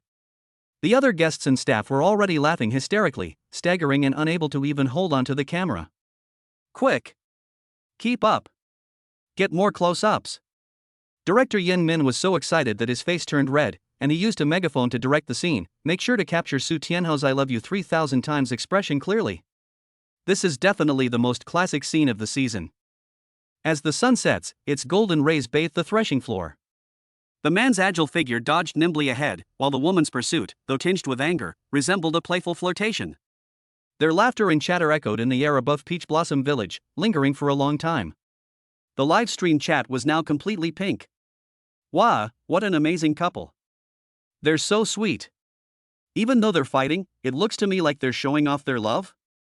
This is probably the truest form of love. You're making a fuss, and he's laughing. The first day of filming was so exciting, I'm already looking forward to tomorrow." Yen Min watched the data on the monitor steadily rising and then turned off the loudspeaker with satisfaction. He cleared his throat and gave the final instructions into the walkie-talkie. "Attention all units, camera focus on the chase from a distance, background music starts. That's all for today, let's call it a day." Chapter 41, Lin Zhou's bedtime story brought the entire crew to tears. The chaotic chase ended with Lin Zhou's surrender and the signing of a series of unequal treaties that humiliated the country and ceded sovereignty. Night has fallen. The nights in Peach Blossom Village are free from the hustle and bustle of the city, with only the crisp chirping of insects and the occasional bark of a dog. Moonlight shines through the dilapidated window frames, casting a silvery frost on the ground. In the dilapidated house, Lin Zhou finally reinforced the creaking canopy bed completely, working up a sweat. The culprit, Nuonyuo, had been running around outside all day and was now as energetic as a monkey that had just been injected with chicken blood. The little guy was wearing pink dinosaur pajamas and rolling around on the bed, refusing to close his eyes. "Mom, I can't sleep." "Then close your eyes and count sheep." Su Qingge was sitting in front of the modeled mirror, going through her unwavering bedtime skincare routine. An expensive caviar mask covered her face, revealing only her cool, aloof eyes. Her voice was muffled, as if she were chanting a spell. "Counting sheep 1T work, Nuonyuo wants to hear a story." The little dumpling climbed out of bed, ran barefoot to Lin Zhou's side, hugged his leg, and tilted her head up with her big eyes full of expectation. "Daddy, will you tell Nuonyuo a story? Again?" Su Qingge glanced at Lin Zhou through the mirror and said irritably, "Ignore her. That little brat is just to show off. The more you pay attention to her, the more energetic she gets. I've told that story 800 times already. Let her go to sleep by herself." Although she said that, she quietly slowed down her face mask application and her ears perked up more than a rabbit's. "That won't do." Lin Zhou wiped the sweat from his brow, picked up Nuonyuo, and placed her on the edge of the bed. He himself sat cross-legged on the floor, leaning against the cold wall, his voice tinged with amusement. "My daughter's request is like a royal decree. Today, I want to tell you Snow White. Daddy will tell you a new story." "Yay!" Nuonyuo clapped her little hands happily. Lin Zhou cleared his throat, the dim light in the room casting a soft glow on his profile. His usually playful peach blossom eyes now seemed to have accumulated 1,000 stars, becoming deep and gentle. A long, long time ago, deep in the universe, there was a very, very beautiful star. Lin Zhou's voice was soft and slow, like a babbling brook flowing gently in the quiet night. This star was brighter than all the other stars around it. She wore an ice blue dress and hung proudly in the night sky. She felt that she was the center of the universe and did not need anyone's company. Su Qingge paused slightly as she applied the serum. Not far from the star, there is a very ugly meteorite. It is dark and pitted, and it does not emit any light. Every day, it just clumsily circles around that beautiful star. The stars hate this meteorite. Lin Zhou's voice carried a hint of amusement. She felt that this ugly rock was blocking other people's view of her, and every day she treated it coldly, hoping it would quickly roll away. But the meteorite didn't move, it just silently and stubbornly stayed there. One day, a terrible meteor shower storm swept through the universe. Countless burning rocks shot towards that beautiful star like arrows. The star was terrified and closed her eyes, thinking she was about to be smashed to pieces. However, the expected pain did not come. She quietly opened her eyes and found that the ugly meteorite had somehow appeared in front of her. It used its cratered body to smash all the flying rocks in her place. With each impact, the meteorite would gain a new scar and lose some fragments, becoming even uglier. After the storm, the meteorite was broken and almost fell apart. Looking at it, Xingxing thought for the first time that this thing wasn't so bad after all. Lin Zhou's voice grew softer and softer, carrying a hint of distant melancholy. Later, the star learned that this meteorite had been silently protecting her for tens of thousands of years. It had shielded her from countless meteor showers, absorbed the deadly radiation from the black hole, and cleared away all the unsightly space debris in her orbit. It says nothing, but clumsily guards its light in its own way. As the story reached this point, Lin Zhou looked down and saw that Nuonyuo in his arms had fallen asleep. A single, glistening tear clung to the corner of the little one's eye. He wondered what she was dreaming about. Lin Zhou smiled and carefully carried his daughter to the bed, covering her with a blanket. The entire room fell into an absolute silence. Su Qingge remained in the same position as before, sitting motionless in front of the mirror. That expensive caviar face mask, long past its optimal usage time, was now awkwardly hanging on her face. But she was completely unaware. The simple fairy tale she had just heard kept echoing in her mind. A proud, beautiful, and lonely star. Silent, ugly, clumsy meteorites. Isn't this describing her and Lin Zhou? For the past 7 years, she had always believed that she was the one making sacrifices, the one supporting the family and this useless man. She treated him with disdain and bossiness, regarding him as a dispensable appendage.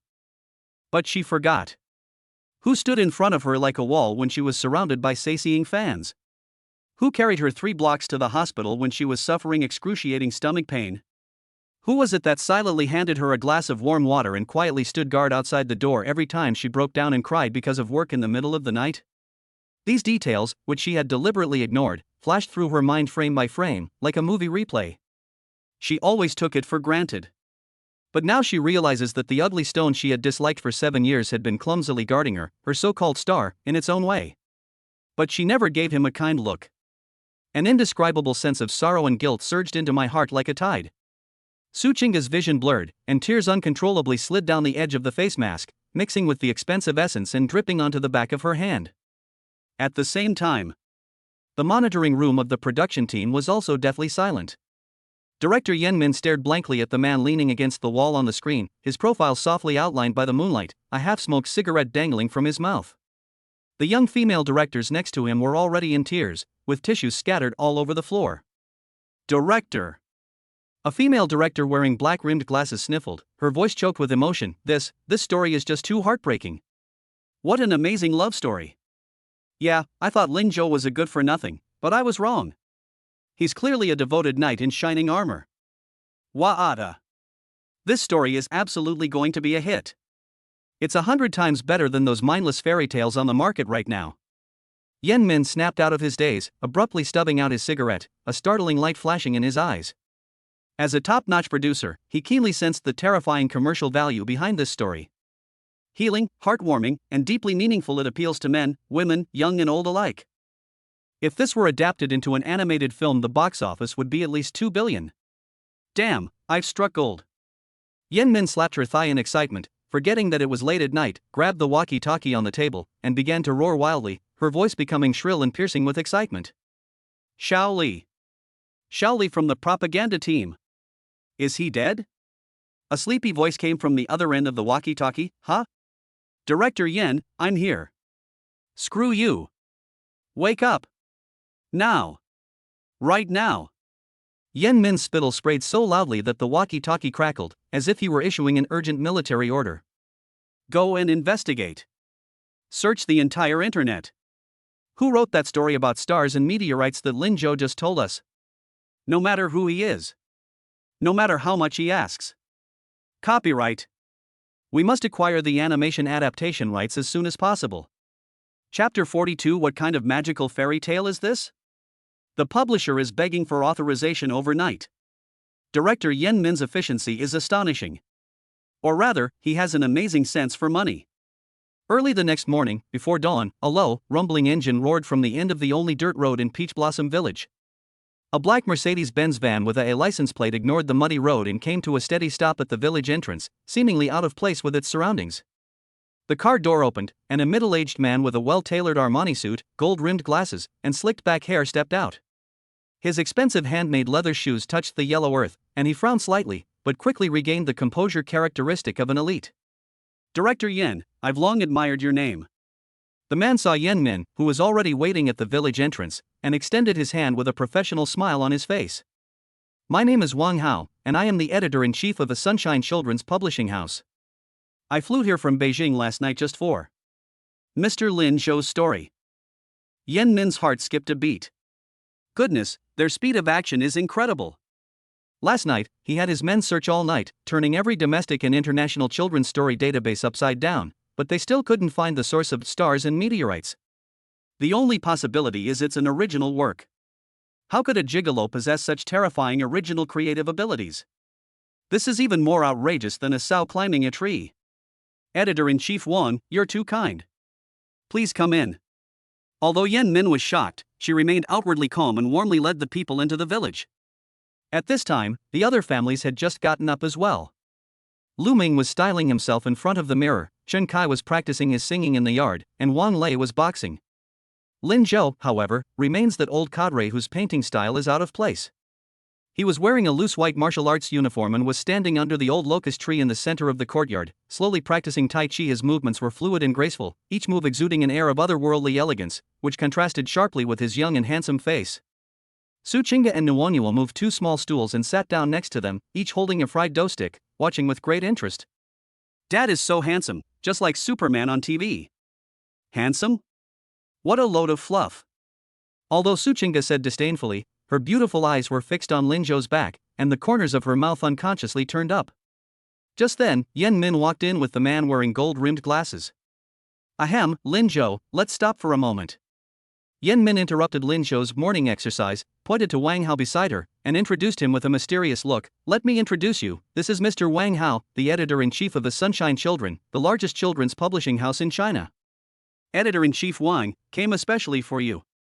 Lin Zhou withdrew his attack, slowly exhaled a breath of stale air, and looked at the newcomer with some doubt. The publishing house editor-in-chief? What do you want with me? Wang Hao strode forward, completely disregarding the sweat on Lin Zhou's body, and tightly grasped Lin Zhou's hands, his expression one of excitement as if he had met his idol. Mr. Lin. Hello. I've heard so much about you. Last night I heard the story of the star and the meteorite that you told my daughter, and it was simply amazing. To be honest, in my 20 years as a children's literature editor, I have never heard such a gentle, healing, and philosophical fairy tale. It is not only for children, but also a remedy for adults. Mr. Lin, you are a genius born for fairy tales. This barrage of flattery left everyone around them completely bewildered. Lu Ming forgot to spray his hairspray, and Chen Kai stopped shouting. Everyone craned their necks, their faces full of disbelief. The story about putting the child to sleep yesterday? Is it really necessary? Flying all the way from Beijing overnight to praise it? So, Wang Hao excitedly took out a pre-prepared contract from his briefcase and handed it to Lin Zhou with both hands, his tone extremely sincere. Mr. Lin, our publishing house sincerely hopes to publish your story. Regarding the copyright fee, we are willing to pay 1 million to buy out the exclusive global rights to your story. 1 million. The moment this number was announced, the entire audience gasped.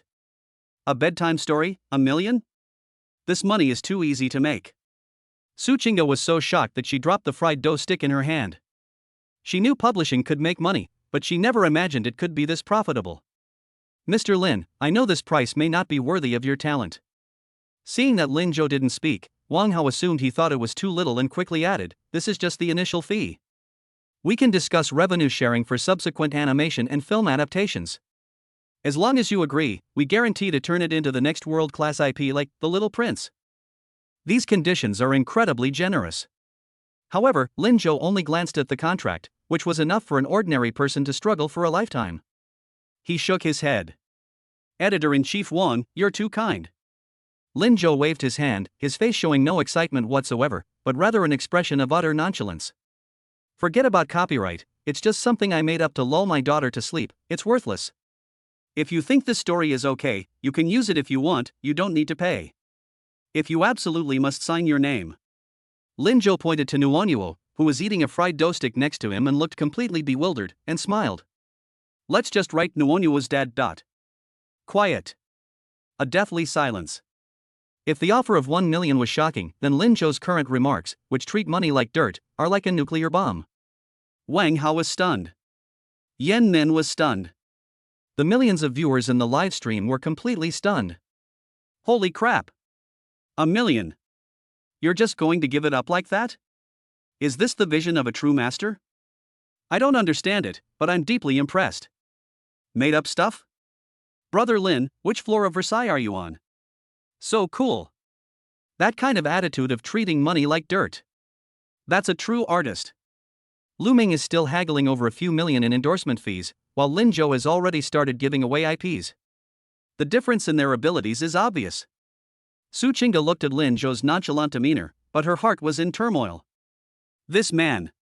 Does he really not care about money, or does he simply not lack money at all? Wang Hao was clearly a persistent person.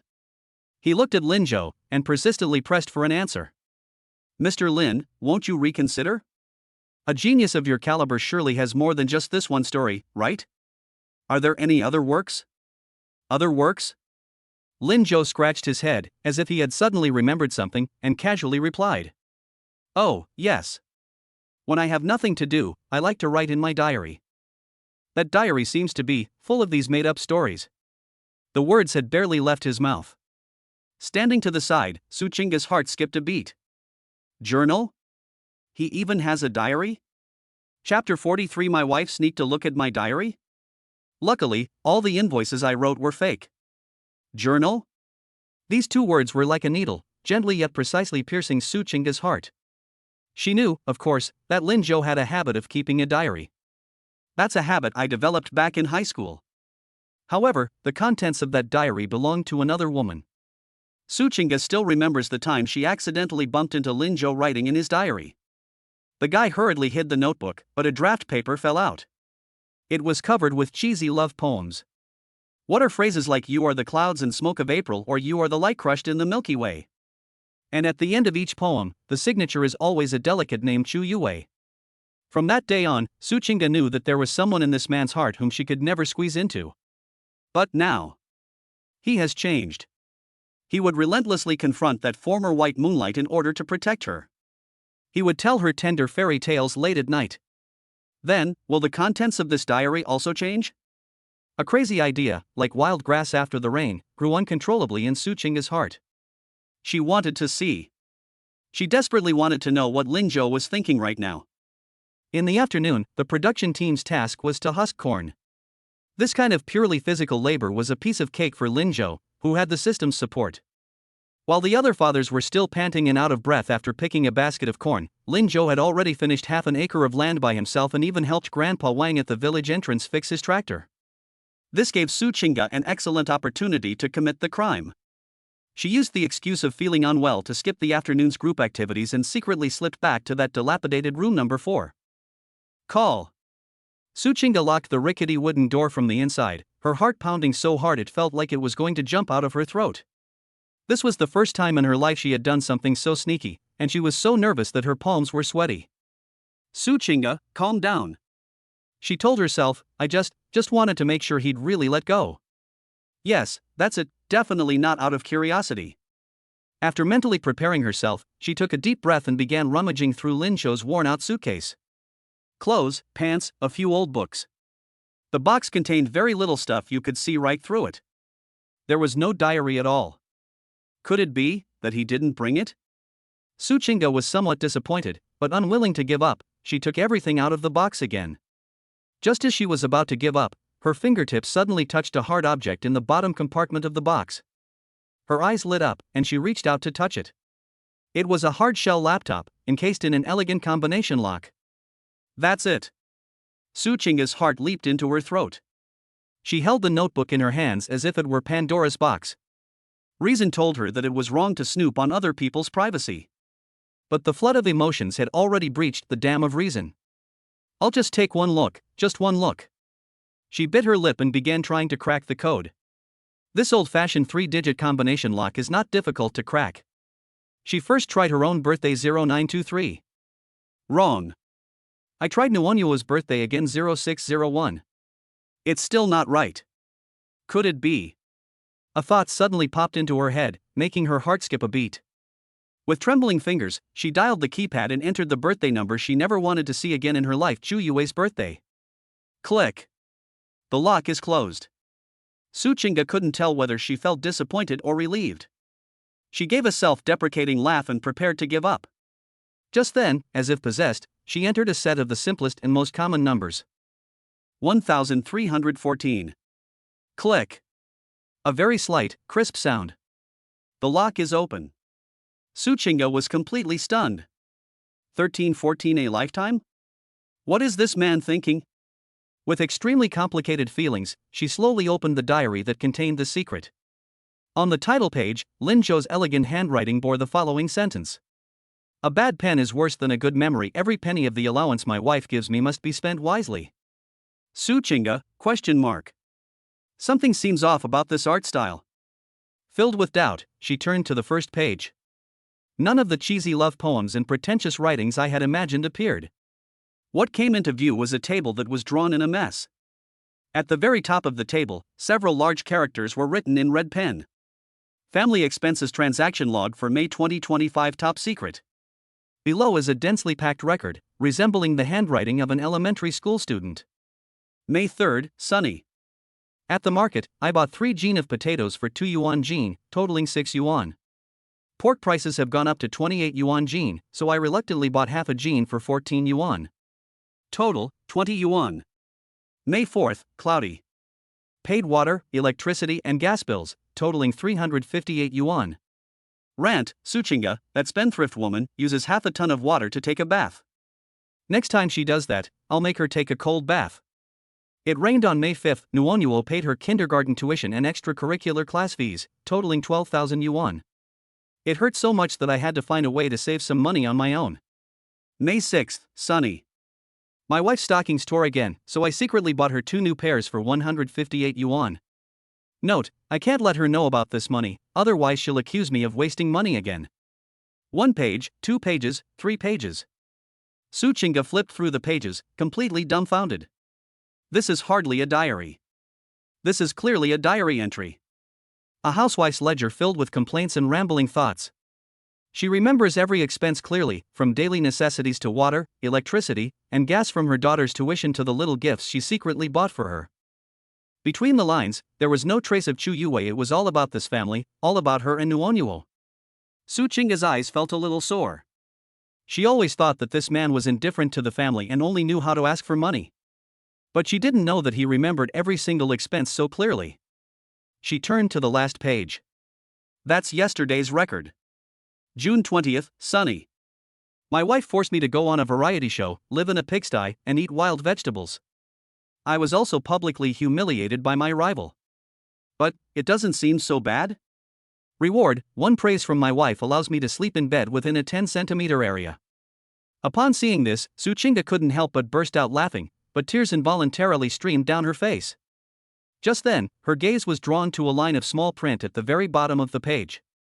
That was a note circled in red, appearing particularly serious. Current balance of personal savings, 210,000. Target, 500,000. Note, I'm still 290,000 yuan short of buying my wife that Starry Sky apron. She seemed to really like it when she saw it in a magazine last time. Su Qingga's hands suddenly trembled. Starry Sky. Isn't that the limited edition Birkin bag that Hermes released this year? It's named Starry Sky because it's inlaid with small diamonds and sparkles like a starry sky under the light. The price seems to be around 500,000. She remembered that she had only casually mentioned to Nuonyuo a few days ago while flipping through a magazine at home, "This bag is so pretty, it looks like the stars in the sky." Just a thoughtless remark. He actually remembered it? And he had been secretly saving money, wanting to buy it and give it to her? Buzz. Su Qingga felt as if a depth charge had been dropped into her brain, leaving it completely blank. An overwhelming sense of emotion and guilt, indescribable and overwhelming, overwhelmed her like a flood breaking through a dam. Looking at the meticulous, sparse entries in the diary, she recalled how she would swipe her card without batting an eye, and how she had been indifferent, disdainful, and dismissive of him. Tears, which I could no longer control, fell in large drops onto the paper, blurring the ink. Turn out to be. It's not that this man doesn't love her. He was simply loving her and this family in a clumsy and stubborn way that she had never realized. Just as Su Qingga was crying uncontrollably. Squeak! The old wooden door was suddenly pushed open from the outside. Honey? What's wrong? Who bullied you? Lin Zhou returned from picking corn, covered in sweat, with 2 freshly picked tomatoes in his hand. As soon as he entered the door, he saw his wife with red eyes, holding his top-secret ledger in her hand. Lin Zhou's heart skipped a beat. It's over. The secret stash of money he'd been hiding has been exposed. Chapter 44: A huge misunderstanding. My wife thinks I'm hiding money to buy her a handbag. Lin Zhou stood at the door, looking at his wife clutching the evidence tightly in her hand, and his heart sank. That's his lifeline. Over the past 7 years, he had painstakingly saved up every penny he could, keeping a detailed record of all his hidden savings. Fake invoices and inflated vegetable prices were all part of his efforts to accumulate this meager fortune. It's over, it's all over. Lin Zhou inwardly groaned, his mind already racing as he began to draft an 800-word outline for his self-criticism. Honey, let me explain. No, I mean, my explanation. Lin Zhou put down the tomato in his hand, rubbed his hands together, put on an awkward yet polite smile, and carefully took 2 steps inside. Actually, this money is intended to pay for Nuonyuo's future college tuition. Really? You know how high the cost of education is these days, I'm just planning ahead. As he spoke, he observed Su Qingga's expression. Strangeness. There was no storm as expected, nor was there that signature line, "Lin Zhou, are you asking for trouble?" Su Qingga simply stood there quietly, her eyes red-rimmed, staring intently at him. Her gaze was so complex that Lin Zhou couldn't quite decipher it. There was no anger, no contempt. Instead, it carried a kind of deep affection that sent chills down his spine. Lin Zhou. Su Qingga finally spoke, her voice thick with nasal tone and extremely hoarse. Ha? Yes. I'm here. Lin Zhou instinctively stood at attention, ready to face the trial. How long are you going to keep this from me? Su Qingga sniffed, raised the notebook in her hand, pointed to the densely packed accounts, and said in a trembling voice. Are all of these true? It really is. More real than real gold. Lin Zhou nodded vigorously. I wrote down every single expense, and I absolutely didn't squander any money. Except for occasionally buying a couple of packs of cigarettes, but I swear, those were all cheap cigarettes under 10 yuan, I definitely didn't smoke Zhonghua. Seeing the man's humble demeanor, even appearing somewhat submissive for fear of upsetting her, Su Qingga felt as if her heart had been gripped tightly by a large hand, the pain almost suffocating her. A chaotic mess? He calls this a chaotic mess? They complain about utility bills of several hundred yuan, hesitate for a long time over pork priced at a dozen yuan, and even carefully calculate when buying themselves a pack of cigarettes. However, in order to buy her that bag worth 500,000 yuan, he silently saved up a full 210,000 yuan. 201,000. For a stay-at-home husband who doesn't have a job and relies entirely on his wife for pocket money, how long would it take to save up that much?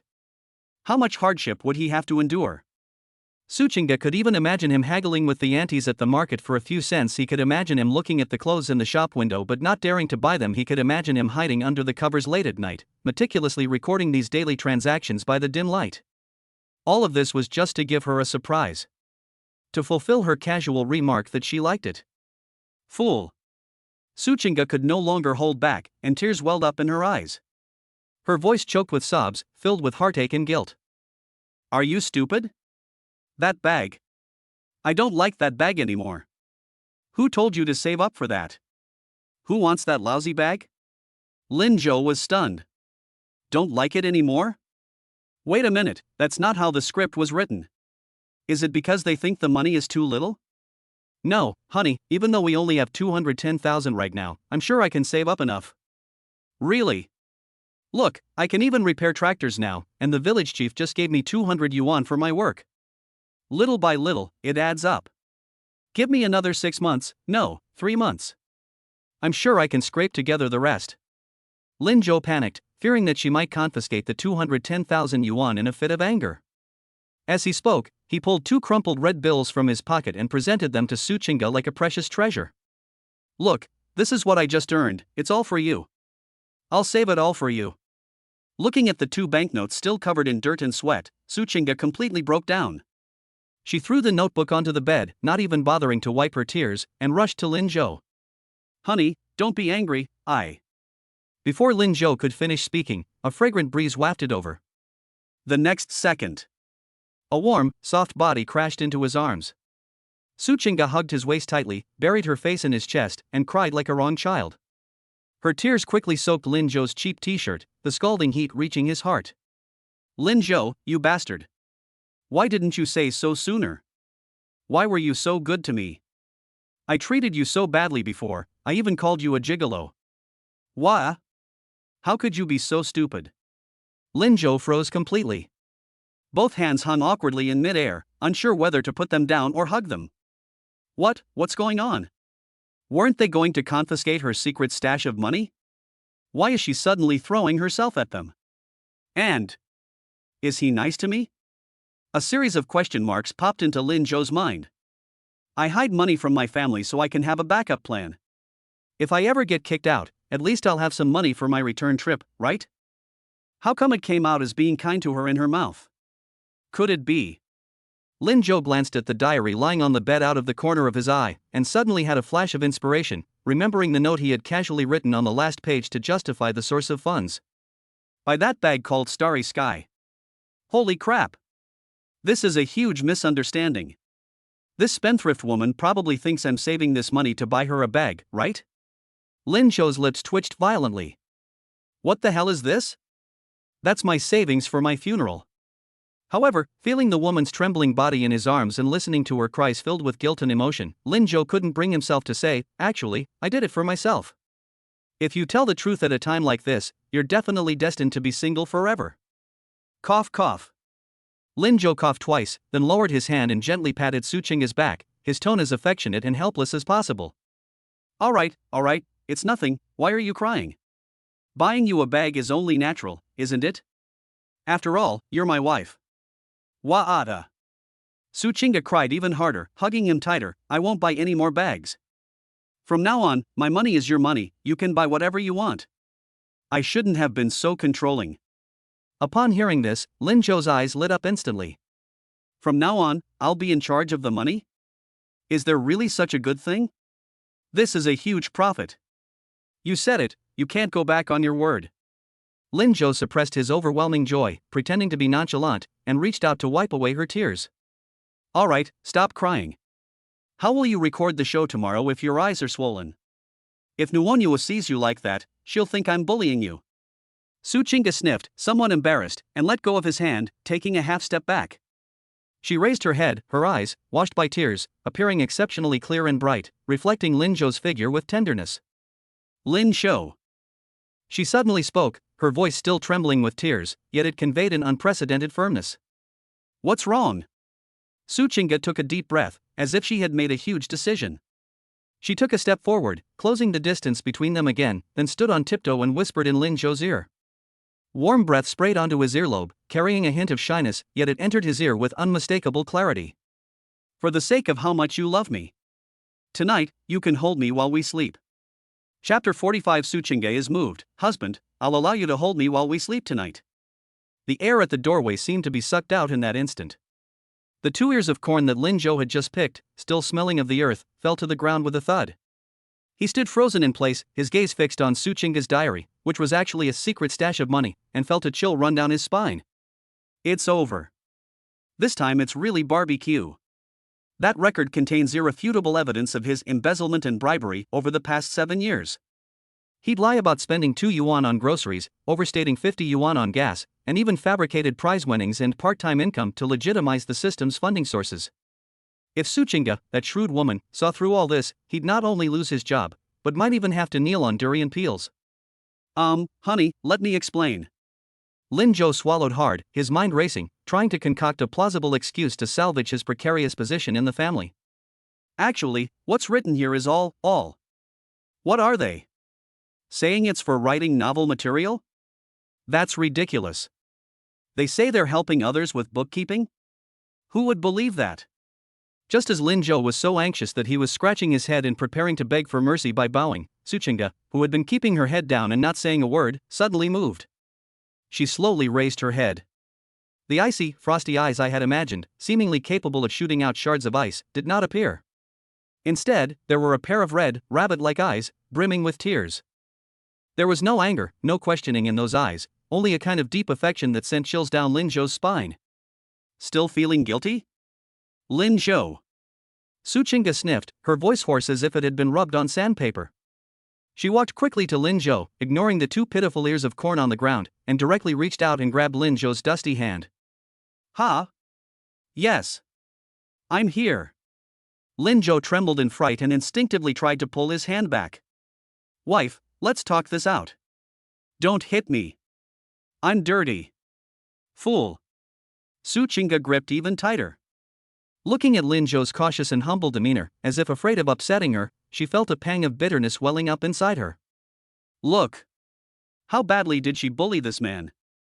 He had sacrificed so much for the family behind the scenes, and he had scrimped and saved to the point of not knowing if he could buy her a bag, but in front of her, he still had to pretend to be guilty, as if he was afraid she would find out. Was he afraid of hurting his pride? Or am I afraid that she will feel guilty if she finds out? Why didn't you say so sooner? Su Chinga choked up, and tears fell uncontrollably, landing on Lin Zhou's hand, burning his heart. You're saving money, you can't even bear to smoke a 10 yuan cigarette, and I still scold you for wasting money. Am I particularly bad? Lin Zhou? What is that? Saving money? 10 yuan for cigarettes? His brain froze for 2 seconds, then he caught a glimpse of the open notebook in his hand, which was on the page that read, May 6th, bought cigarettes 9.5 yuan. The cheap cigarettes are really hard to smoke, but I'll put up with it for the sake of the big plan. Holy crap! Lin Zhou understood instantly. This spendthrift woman, no, this adorable silly wife, is she mistaking his poverty complaints for inspirational quotes? Does she think he is trying to save money to buy her things? This is a misunderstanding.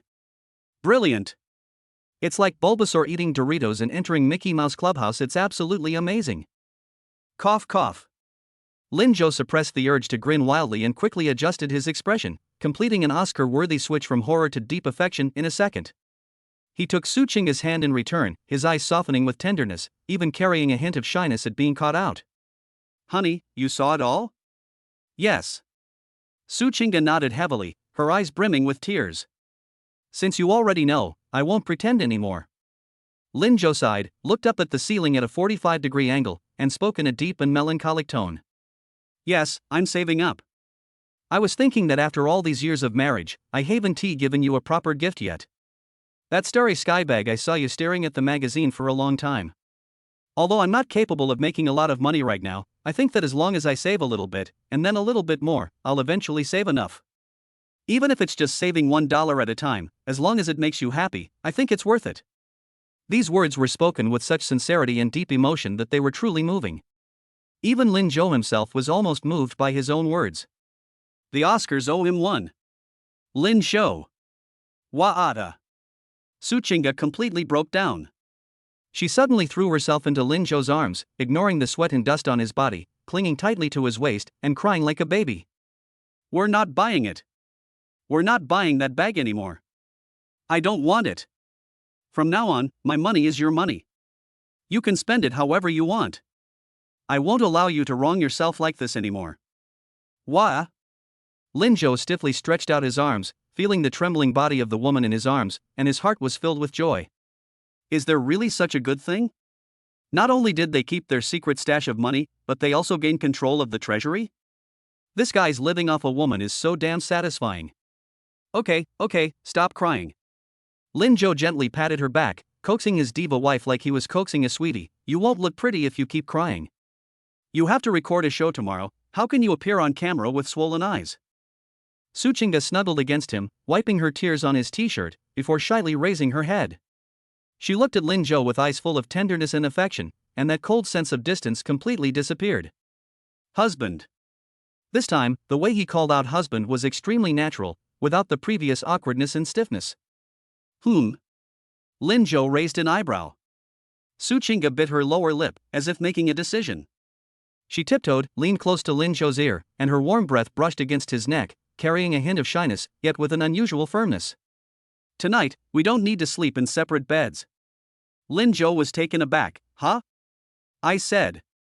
Su Qingge's face flushed as red as the sunset, her voice as soft as a whisper, yet it clearly reached Lin Zhou's ears. Tonight, you're allowed to hold me while we sleep. The night was as dark as ink. Night always falls exceptionally early in Peach Blossom Village. Inside the dilapidated house, a family of 3 was lying on the newly repaired 4-poster bed. Nuonuo was sleeping on the inside. The little one was exhausted today and had long since fallen asleep, snoring softly. Lin Zhou and Su Qingge lay side by side on the outside. There was no 38th parallel made of pillows in the middle, nor was there a dividing line like the Chu River and Han border. The two were so close that they could hear each other's heartbeats. Su Qingge turned to the side, her back to Lin Zhou. Although she spoke boldly, when it came to the actual combat, this diva still chickened out. She closed her eyes tightly, her long eyelashes trembling incessantly, betraying her inner nervousness. She is waiting. Waiting for the man behind me to make a move. Now that I've put it that way, he should take the initiative, right? However, a minute passed. 5 minutes passed. 10 minutes have passed. The man behind them didn't make a sound at all. He lay there stiffly, like a corpse that had just been placed in a coffin, his breathing deliberately suppressed to the point of being barely audible. Su Qingge. Is this guy made of wood? Or is he really incompetent? Right now. Lin Zhou was lying flat on the bed, his hands folded over his abdomen, his eyes wide open like copper bells, staring intently at the dark beams above his head. He's not just nervous, he's practically on the verge of a breakdown. Despite his usual flirtatious and witty remarks, when it comes to a real, hard-hitting moment, this 2-times-a-lifetime virgin instantly becomes impotent. The woman beside him exuded an alluring fragrance, a blend of shower gel and her natural scent, which wafted straight into his nostrils. He could touch that intoxicatingly beautiful body with just a slight reach. But I dare not move. I really don't dare to move. Lin Zhou felt stiff as a board, feeling even more exhausted than when he carried Su Qingge for 5 kilometers through the mud during the day. He roared inwardly. System. Help. This question is way beyond the scope of the curriculum. What should I do now? Should I just hug her? Or should I test the waters first? What if she changes her mind and slaps me? This is 100 times more nerve-wracking than going to the battlefield. Chapter 46, Sharing a Bed. Lin Zhou, I really dare not move anything. The night was like thick ink, completely enveloping Peach Blossom Village. The chirping of insects outside the window rose and fell, and occasionally a few low barks of village dogs could be heard in the distance, but this did not make the atmosphere inside the dilapidated house more relaxed. On the contrary, it made the suffocating silence inside the house even more eerie. Lin Zhou felt like a freshly baked teppanyaki grill, sizzling and steaming. The woman beside him was less than 5 centimeters away. Even with her back to him, the pleasant scent of Su Qingge's shower gel, mixed with her unique body fragrance, seemed to have a life of its own, penetrating his nose and rushing into his brain through his bloodstream. It smelled of jasmine mixed with milk, cool yet sweet, almost cloying.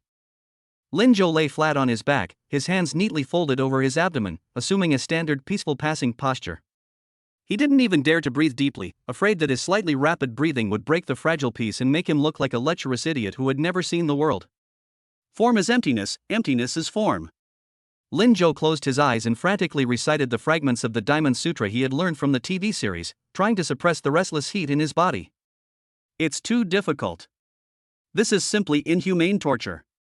Even though his wife was right beside him, and she had personally said that he was allowed to sleep in her arms, Lin Zhou found himself chickening out when the moment actually came. I'm completely scared. What if she changes her mind if I reach out my hand? What if she's just testing me? What if she's actually hiding pepper spray or scissors? After all, this is Su Qingge, the female demon who gave him nightmares for 3 years. Who knows if this is a sting operation? Call. Lin Zhou gently exhaled a breath of stale air, trying to relax his stiff muscles a little. As a result, the damned canopy bed made an ambiguous creak sound as soon as he moved. He was so frightened that he immediately stiffened up and didn't dare to breathe. Beside him, Su Qingge was not actually asleep either. She turned to face the sleeping Nuonuo, her eyes wide open and her ears perked up like antennas, intently listening to the movements of the man behind her. A minute passed. 5 minutes passed. Half an hour has passed. The man behind her, who claimed to love her and save money to buy her bags, was actually as still as a corpse. Su Qingge bit her lower lip, her brows furrowed tightly, feeling both annoyed and amused. Is this person made of wood? He's always so witty and flirtatious, always teasing and pinning people against the wall, but when it really comes down to it, he turns into a coward. I've already laid the steps here, I've already left no defenses, can't you take a little more initiative? Even just putting your hand on someone's shoulder or giving them a gentle hug would be nice. Coward. Su Qingge cursed inwardly. She even began to wonder if her pajamas were too conservative today, or if her attractiveness had diminished after removing her makeup. How can this man be so calm? A strange sense of frustration welled up inside her. Su Qingge closed her eyes in a huff, deciding to ignore this clueless fool and go to sleep. However, just as the two were at an impasse, each harboring their own secrets, it became clear that the two were locked in a stalemate. Little Nuonuo, who was sleeping at the very back, suddenly became the divine helper who broke the deadlock. The little guy must have been dreaming about something. He frowned, kicked his short legs twice in the air, and then his whole body spun like a little top, changing from lying on his back to lying on his side. Ugh. Bad daddy, don't take my chicken leg. With a mumbled, indistinct murmur in her sleep, her chubby little bottom suddenly arched outwards.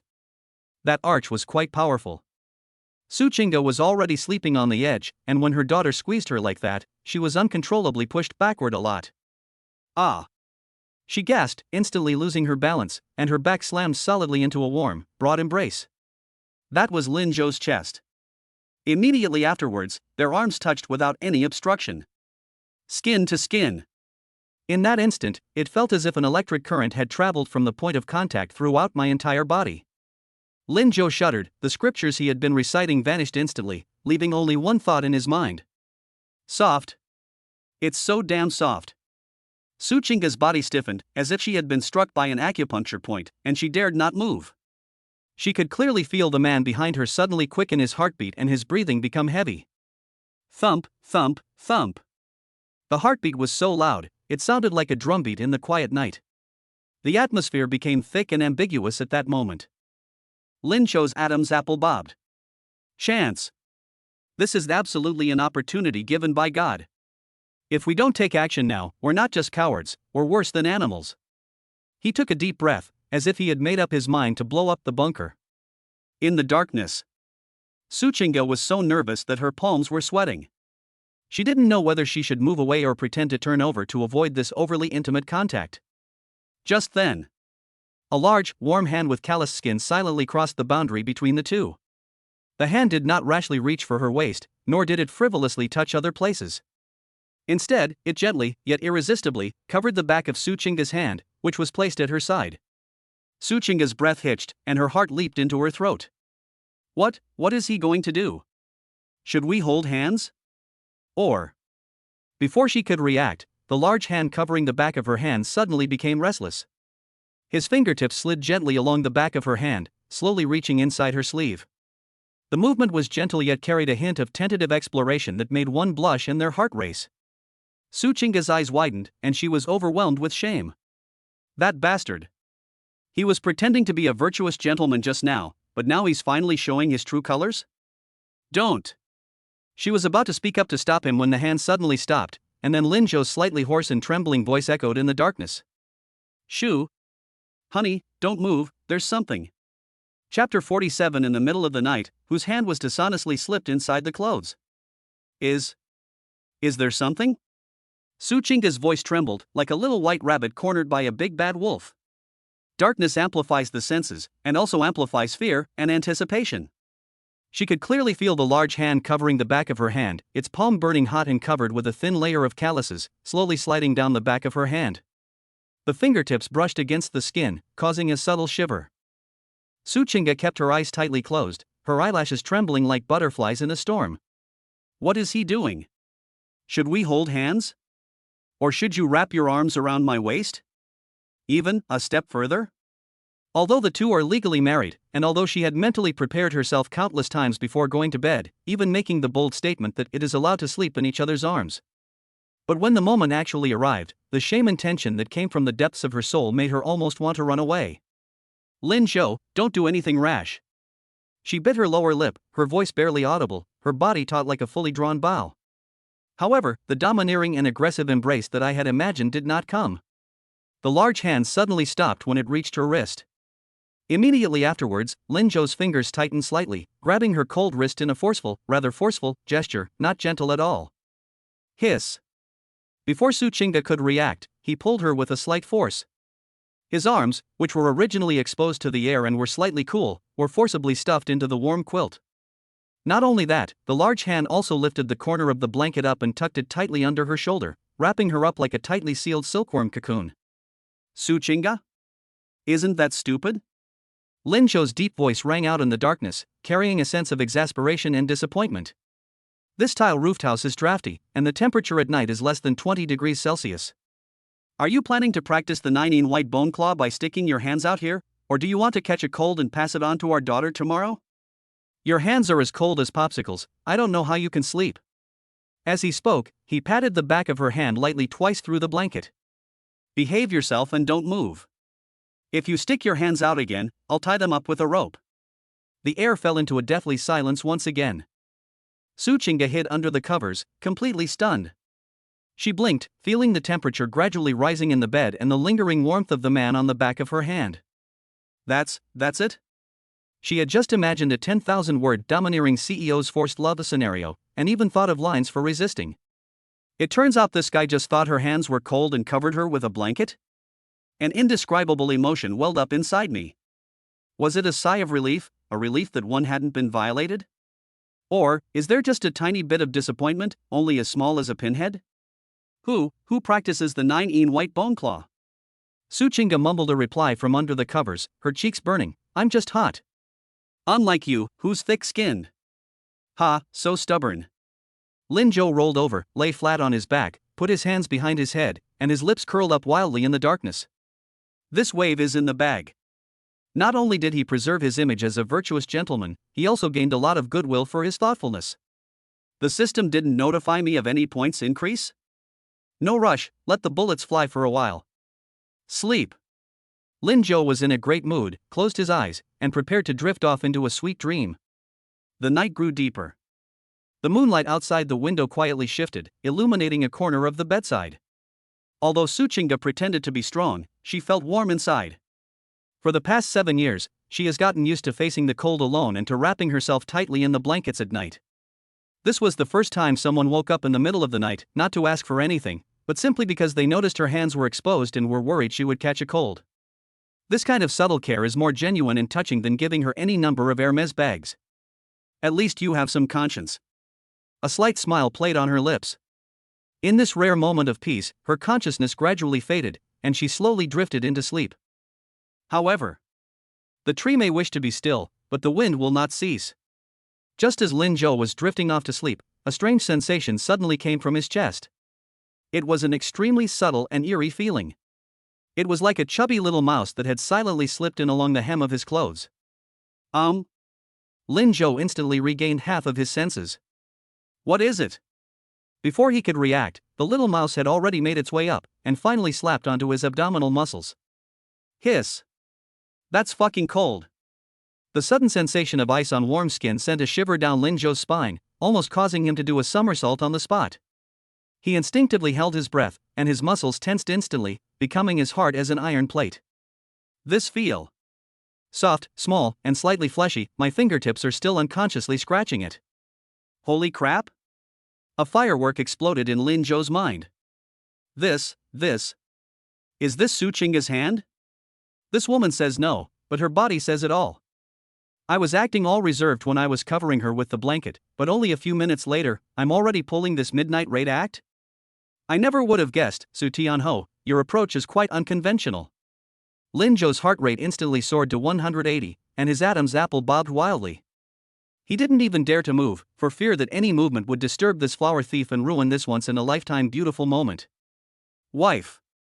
He silently cried out in his heart, since you've taken the initiative, I can't be too passive, can I? Reciprocity is a traditional virtue of the Chinese nation. Lin Zhou took a deep breath, trying to suppress the shivering sensation brought on by the icy little hand on his abdomen. He slowly stretched out his right hand, preparing to reach under the covers and give his wife a warm return gift. However, just as his hand was halfway out, the mischievous little hand on her chest seemed unsatisfied and moved upwards further, uttering a muffled, sleep-talking sound. Roasted sweet potato, so hot. That sound. Soft, tender, and with a strong milky flavor. Lin Zhou's outstretched hand froze in mid-air. That's not Su Chinga's voice. This is clearly. He suddenly lowered his head and, by the faint moonlight, finally saw the flower thief lying on his chest. Nuonuo, who was sleeping in the middle, had somehow unbuttoned her pajamas, and her entire upper body was sticking out of the blanket. The little guy was obviously dreaming about delicious food, or he was feeling cold and instinctively seeking out a source of heat. So, her icy little claws followed the hem of her father's loose t-shirt and precisely found the big heater that could generate heat. Lin Zhou felt as if a bucket of cold water had been poured over him from head to toe. His romantic thoughts from just moments ago were instantly extinguished, leaving him with nothing but a feeling of being both amused and exasperated. My daughter, my dear daughter. This isn't a divine assist, it's a disaster. If your mom wakes up and sees this, she'll think I did something to you. Lin Zhou sighed, carefully pinching his daughter's little wrist, trying to take that mischievous little hand out of her clothes and then tuck her back into the blankets. The movements must be gentle. We must go slowly. We absolutely mustn't wake these two ancestors up. He held his breath and moved out little by little. However, just as he pulled his hand out of Nuonuo's little hand, before he could put it down, the moment Su Chinga, who had been facing away from them, suddenly turned over. She is the kind of person who sleeps very soundly, and although Lin Zhou's commotion was small, it still alerted her. Su Chinga opened her eyes groggily. By the moonlight, she saw a scene that made her brain freeze instantly. Lin Zhou was sitting halfway up, one hand outstretched in midair, and in that hand, he was tightly gripping soft, chubby hands? Moreover, the two were in an extremely strange posture, as if Lin Zhou was forcefully pulling his daughter, or pressing down on something. At the same time, Nuonuo grumbled in dissatisfaction when her dad forcibly interrupted her dream of eating roasted sweet potatoes. The little guy rubbed his eyes and sat up groggily. She looked at her father on the left, whose face was stiff and who was still holding her wrist, and then at her mother on the right, who had just woken up and looked bewildered. That little head was filled with a great deal of doubt. In my dream just now, my dad seemed to be a big furnace, and my mom seemed to be an ice cube. What now? Nuonuo yawned widely, blinked her innocent big eyes, and in the deathly silence of the night, asked in her childish voice a question that made the two adults speechless. Dad, Mom. Are you fighting in the middle of the night instead of sleeping? Chapter 48 Nuonuo wakes up in the middle of the night. Mom and Dad, are you fighting? The air seemed to solidify, pressing heavily on the narrow bed. With the help of the pale moonlight filtering in through the window, Su Chinga finally saw the scene before her. Lin Zhou knelt on the bed, his posture as stiff as a terracotta warrior. One of his hands was clenched tightly in an extremely strange position. Wait, those are Nuonuo's hands? Wrong.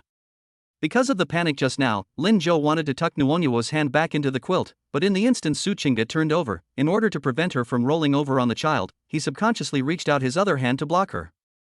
As luck would have it, the hand landed precisely on Su Chinga's wrist, which she had just raised. And so, in Nuonuo's hazy vision, the scene became like this. Dad's face was dark, one hand controlling himself, the other hand pressing Mom down tightly.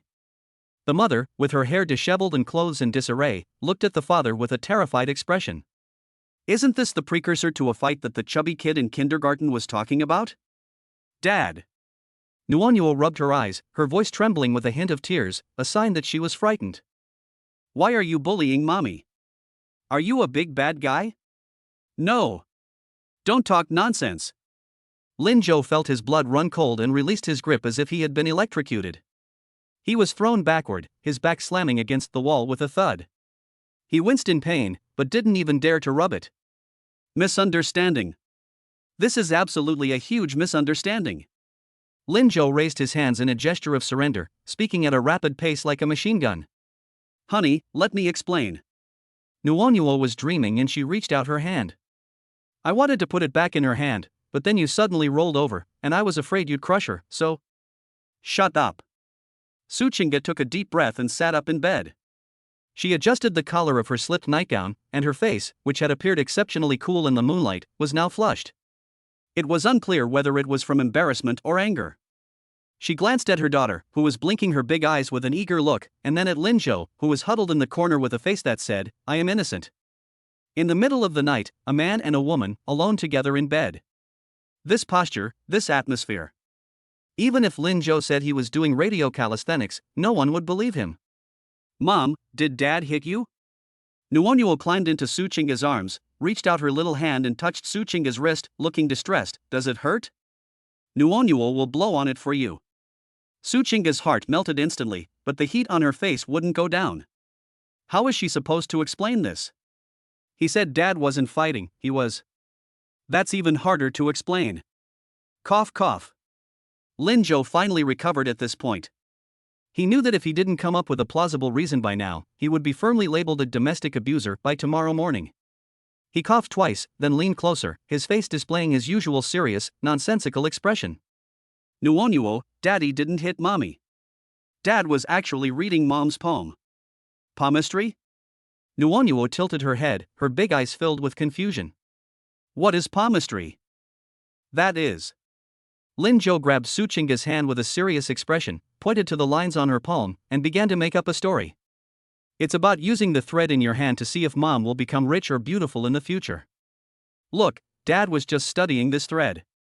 As he spoke, he pretended to run his fingers across Su Qingge's palm, lightly scratching her palm. Su Qingge shuddered, as if an electric current had surged through her body. She abruptly pulled her hand back and glared fiercely at Lin Zhou. That bastard. Can't you come up with something more believable when you're making up a lie? Reading palms in the middle of the night?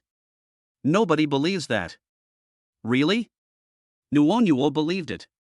The little guy's eyes sparkled, and he stretched out his chubby little hand to Lin Zhou. Then Daddy will show it to Nuonuo too.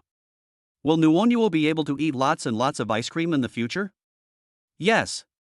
It absolutely can. Lin Zhou felt like he'd been granted a pardon. He quickly took his daughter's little hand in his and pretended to examine it. Oh my, this is incredible. With Nuonuo's palmistry, she'll definitely never have to worry about food or clothing in the future, and she might even become a big star. Wow. That's great. The little one was soothed and happy, the fright from before instantly vanishing from her mind. She yawned, burrowed back into bed, and mumbled. Then Daddy, keep showing it to Mommy. Make her look like the richest person. Less than 2 minutes later, the steady breathing sounded again. The room fell into a deathly silence once again. Su Qingge leaned against the wall, hugged her knees, and looked at Lin Zhou with a deep gaze. Palmistry? She sneered, her voice low but carrying a dangerous undertone of impending retribution. Master Lin, you seem to have quite a wide range of services. Would you like me to take a look at your other hand too? No need, no need. Lin Zhou shrank his neck, quickly lay flat, and pulled the blanket over his head. It's too late, time to seal the divination. Go to sleep, go to sleep. Su Qingge looked at his cowardly appearance, not knowing whether to be angry or amused. She looked down at her palm, where the warmth of the man's fingertips still seemed to linger. It's crispy and tingly. Fraud. She muttered a curse under her breath, but a slight smile played on her lips in the darkness. That night, there were no further disturbances. The next morning, the sunlight awakened Peach Blossom Village once again. After a night of fermentation, although the meme hashtag Lin Zhou reads palmistry at midnight hashtag did not spread, the viewers in the livestream were already eagerly waiting in front of their screens. Everyone wants to know what exactly happened last night between this contract couple who slept in the same bed. The camera's red light comes on. The live stream has started. Lin Zhou was brushing his teeth in the yard, his mouth full of foam, looking utterly exhausted. Last night, to maintain the lie of reading palms, he had stayed up half the night for Suchinga, afraid that she would wake up in the middle of the night and launch a sneak attack. Suchinga was combing Nuonyuo's hair, her expression normal, but the faint dark circles under her eyes betrayed the fact that she hadn't slept well last night. Good morning, everyone. When Nuonyuo saw the filming director, Xiao Zhang, walk in, she immediately greeted him warmly. Xiao Zhang smiled and handed over the microphone. Good morning, Nuonyuo. How did you sleep last night? Did your parents tell you a story? This was a routine question, originally intended only to liven up the atmosphere. To everyone's surprise, when Nuonyuo heard this question, her big eyes suddenly lit up, as if she had remembered something very important. She broke free from Suchinga's hand, ran in front of the camera, and said to the millions of online viewers with a mysterious look. Uncle, let me tell you, Mom and Dad were so busy last night. Lin Zhou, who was brushing his teeth, suddenly jerked his hand, and the toothbrush almost went down his throat. Suchinga's hand, which was fixing her hair, froze in mid-air, and an ominous premonition instantly enveloped her entire body. Busy? Busy with what? Xiao Zhang asked instinctively. Nuonyuo blinked her eyes and announced loudly in an extremely innocent yet extremely terrified tone. Mom and Dad were fighting in bed last night. Puff. Lin Zhou sprayed a mouthful of mouthwash, splashing it all over the cameraman in front of him. Before anyone could react, Nuonyuo delivered another blow, completely cutting off her parents' escape route. And Mom seemed to be no match for Dad. She kept whining and begging him to be gentle. Dad was also holding onto Mom's hand and wouldn't let go, saying he was going to tell her some fortune. Boom! The live stream chat exploded instantly. The comments scrolled around like crazy, so fast that the words were impossible to read. And at the scene, Suchinga's aloof and stunningly beautiful face visibly changed from white to red, then from red to purple, and finally turned completely black, like the bottom of a pot. She slowly turned her head, staring intently at the man who was still spraying water, her eyes filled with despair and murderous intent. Lin Zhou wiped the foam from the corner of his mouth, looked at that I understand expressions on the faces of the staff around him, and closed his eyes in despair. It's over. This time, there's really no way to clear my name. Palm reading? Who reads palms in bed? Who does it while making all sorts of noise? Is this palm reading? This is clearly Lin Zhou.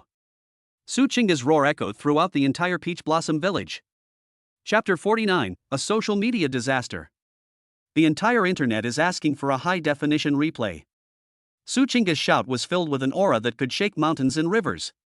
2 sparrows in the tree were so startled that they flapped their wings and flew away. The courtyard was deathly silent. The cameraman, Xiao Zhang, was shaking so much that the camera was swaying and the footage looked like an earthquake. Only the barrage of comments in the livestream, like a burst dam, instantly flooded the entire screen. The red indicator light on the server backend was flashing wildly. The programmers, watching the number of online users rise sharply, cursed as they desperately increased bandwidth. Hashtag Suchinga and Lin Zhou fighting in bed hashtag. This term shot to the top of Weibo's trending topics list at lightning speed. It was followed by a dark purple explosion character. Holy crap! Is this content I can listen to without paying? Fighting? And all that whining? Go easy on me? This image is so vivid, I've even imagined a whole 10,000-word essay about it. Nuonyuo knows how to do live streaming. This girl is good at making friends, and she's really good at breaking news. Case solved. I felt something was off last night. The bed creaked and groaned half the night. Turns out it was, he. Hey upstairs, don't go. Can I borrow your phone to talk? Meanwhile, at the eye of the storm in that dilapidated little courtyard, Suchinga was gripping Lin Zhou's collar tightly. Her face, which was usually aloof and ethereal, was now as red as if it had just been pulled out of a dye vat. Shame. So embarrassing. She's a top star, and she rarely has any scandals, but now. How could her own daughter expose such a private matter in front of the entire internet? Although it was a misunderstanding, can this be explained clearly? Lin Zhou. Say something. Suchinga's voice trembled, and her eyes were red, from anxiety and embarrassment. Explain to them. Hurry up. Lin Zhou was so choked that his eyes rolled back in his head.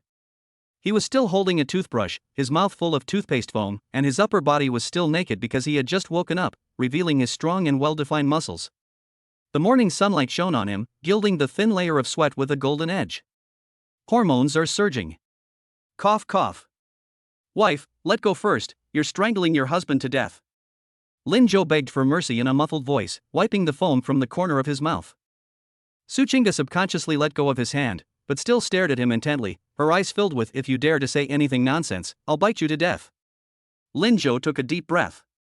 He turned around and faced the dark, unlit camera lens. There was no panic, nor the slightest bit of shyness.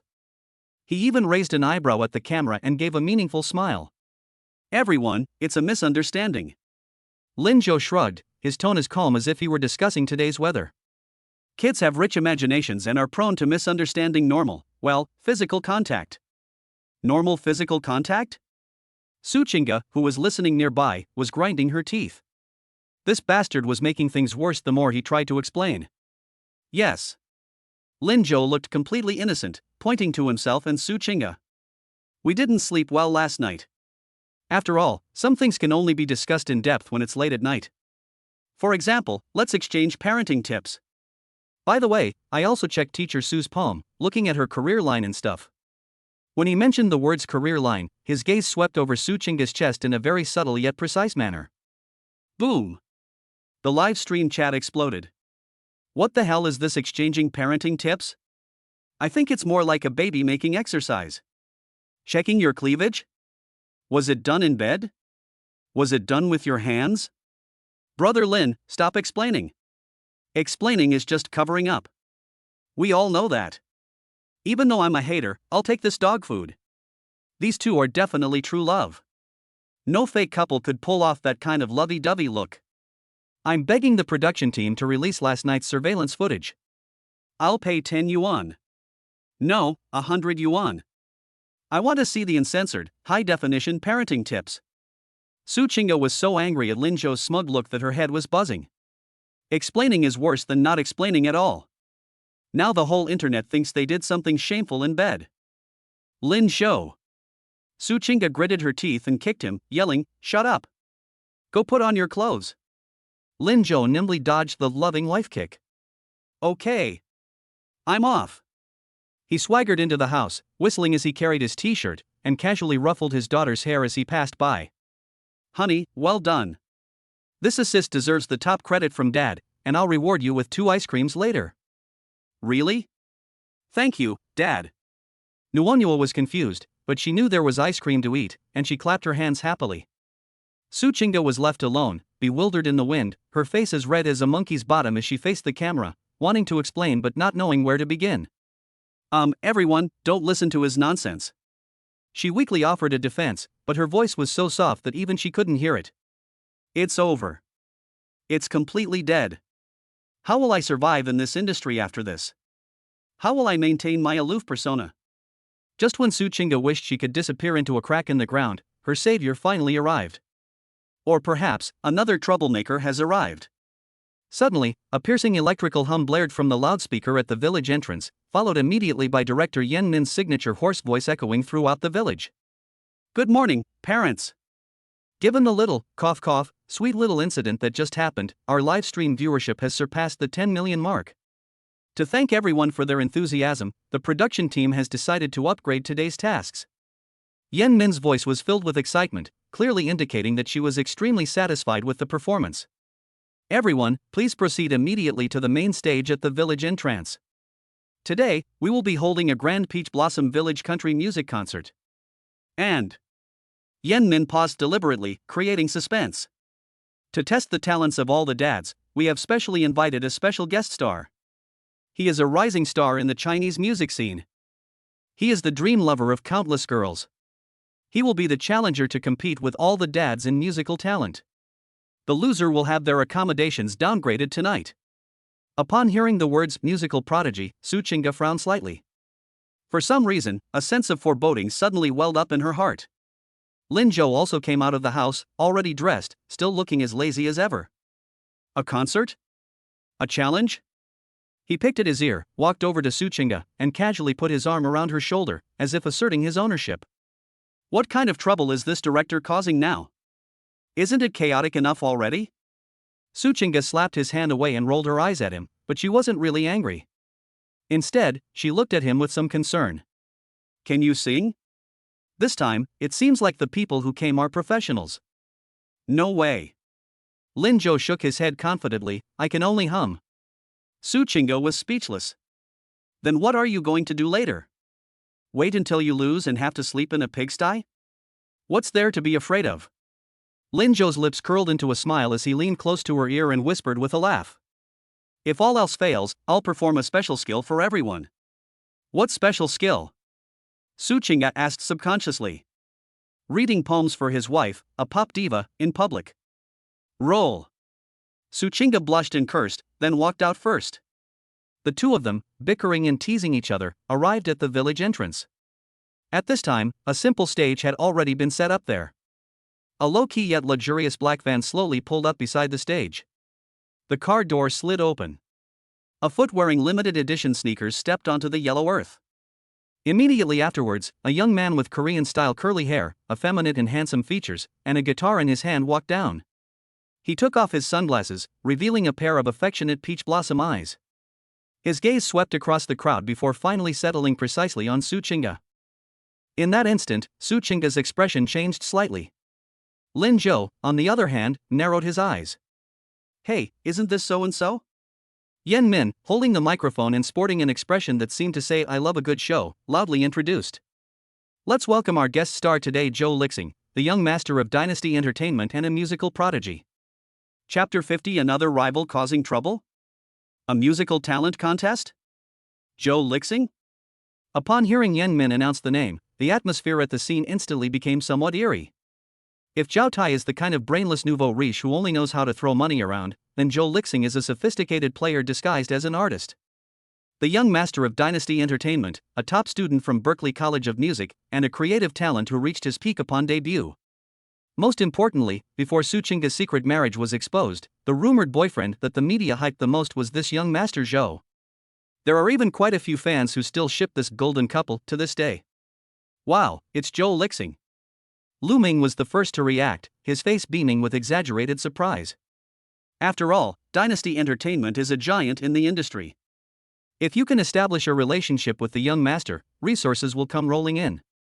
Ignoring the mud on his shoes, he quickly went to meet them, extending his hands. Young Master Zhou. I've long admired your name. It's an honor to meet you here. Zhou Lixing wore his signature, perfectly practiced smile.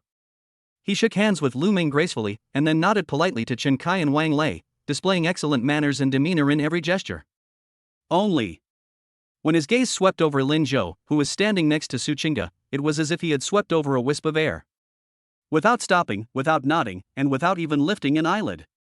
That kind of disregard is an arrogance etched into one's bones. It was as if looking at Lin Zhou even once would taint his eyes. The live stream chat exploded instantly. Holy crap! This is a battleground. The main wife versus the rumored boyfriend? Zhou Lixing's gaze is incredible. He doesn't take Lin Zhou seriously at all. Nonsense, he's a musical prodigy and a rich young master, while Lin Zhou is just a gigolo. How can they be compared? To be fair, Zhou Lixing and Su Qingge standing together do look much better than that street thug Lin Zhou. Shut up. My brother Zhou can cook and give massages, can Zhou Lixing? He's just a show-off. Zhou Lixing, holding his guitar, walked straight up to Su Qingge. He gazed at the woman before him with deep affection, who was breathtakingly beautiful even in simple casual wear, a hint of undisguised infatuation flashing in his eyes. Qingge, it's been a long time. His voice was gentle and warm, like a spring breeze caressing the strings of a zither. Su Qingge frowned almost imperceptibly, and subconsciously leaned closer to Lin Zhou, her tone distant yet polite. Mr. Zhou, it's been a long time. But it's time for the show to be recorded now, so please call me Teacher Su or Mrs. Lin. Upon hearing the words Mrs. Lin, Zhou Lixing's grip on the violin neck tightened abruptly, his knuckles turning white. But the smile on his face did not diminish at all. Qingge, you still love to joke around. He completely ignored the form of address, pulled a neatly folded sheet of music from his pocket, and handed it over with both hands. I heard there was going to be a country music concert here, so I rushed here overnight. This is a new song I recently wrote, called Lily in the Wind. When I was writing this song, my mind was filled with images of you. Zhou Lixing, his eyes blazing, extended an invitation directly to the entire online audience. Only your voice can handle the female vocal part of this song. How about we sing a duet tonight?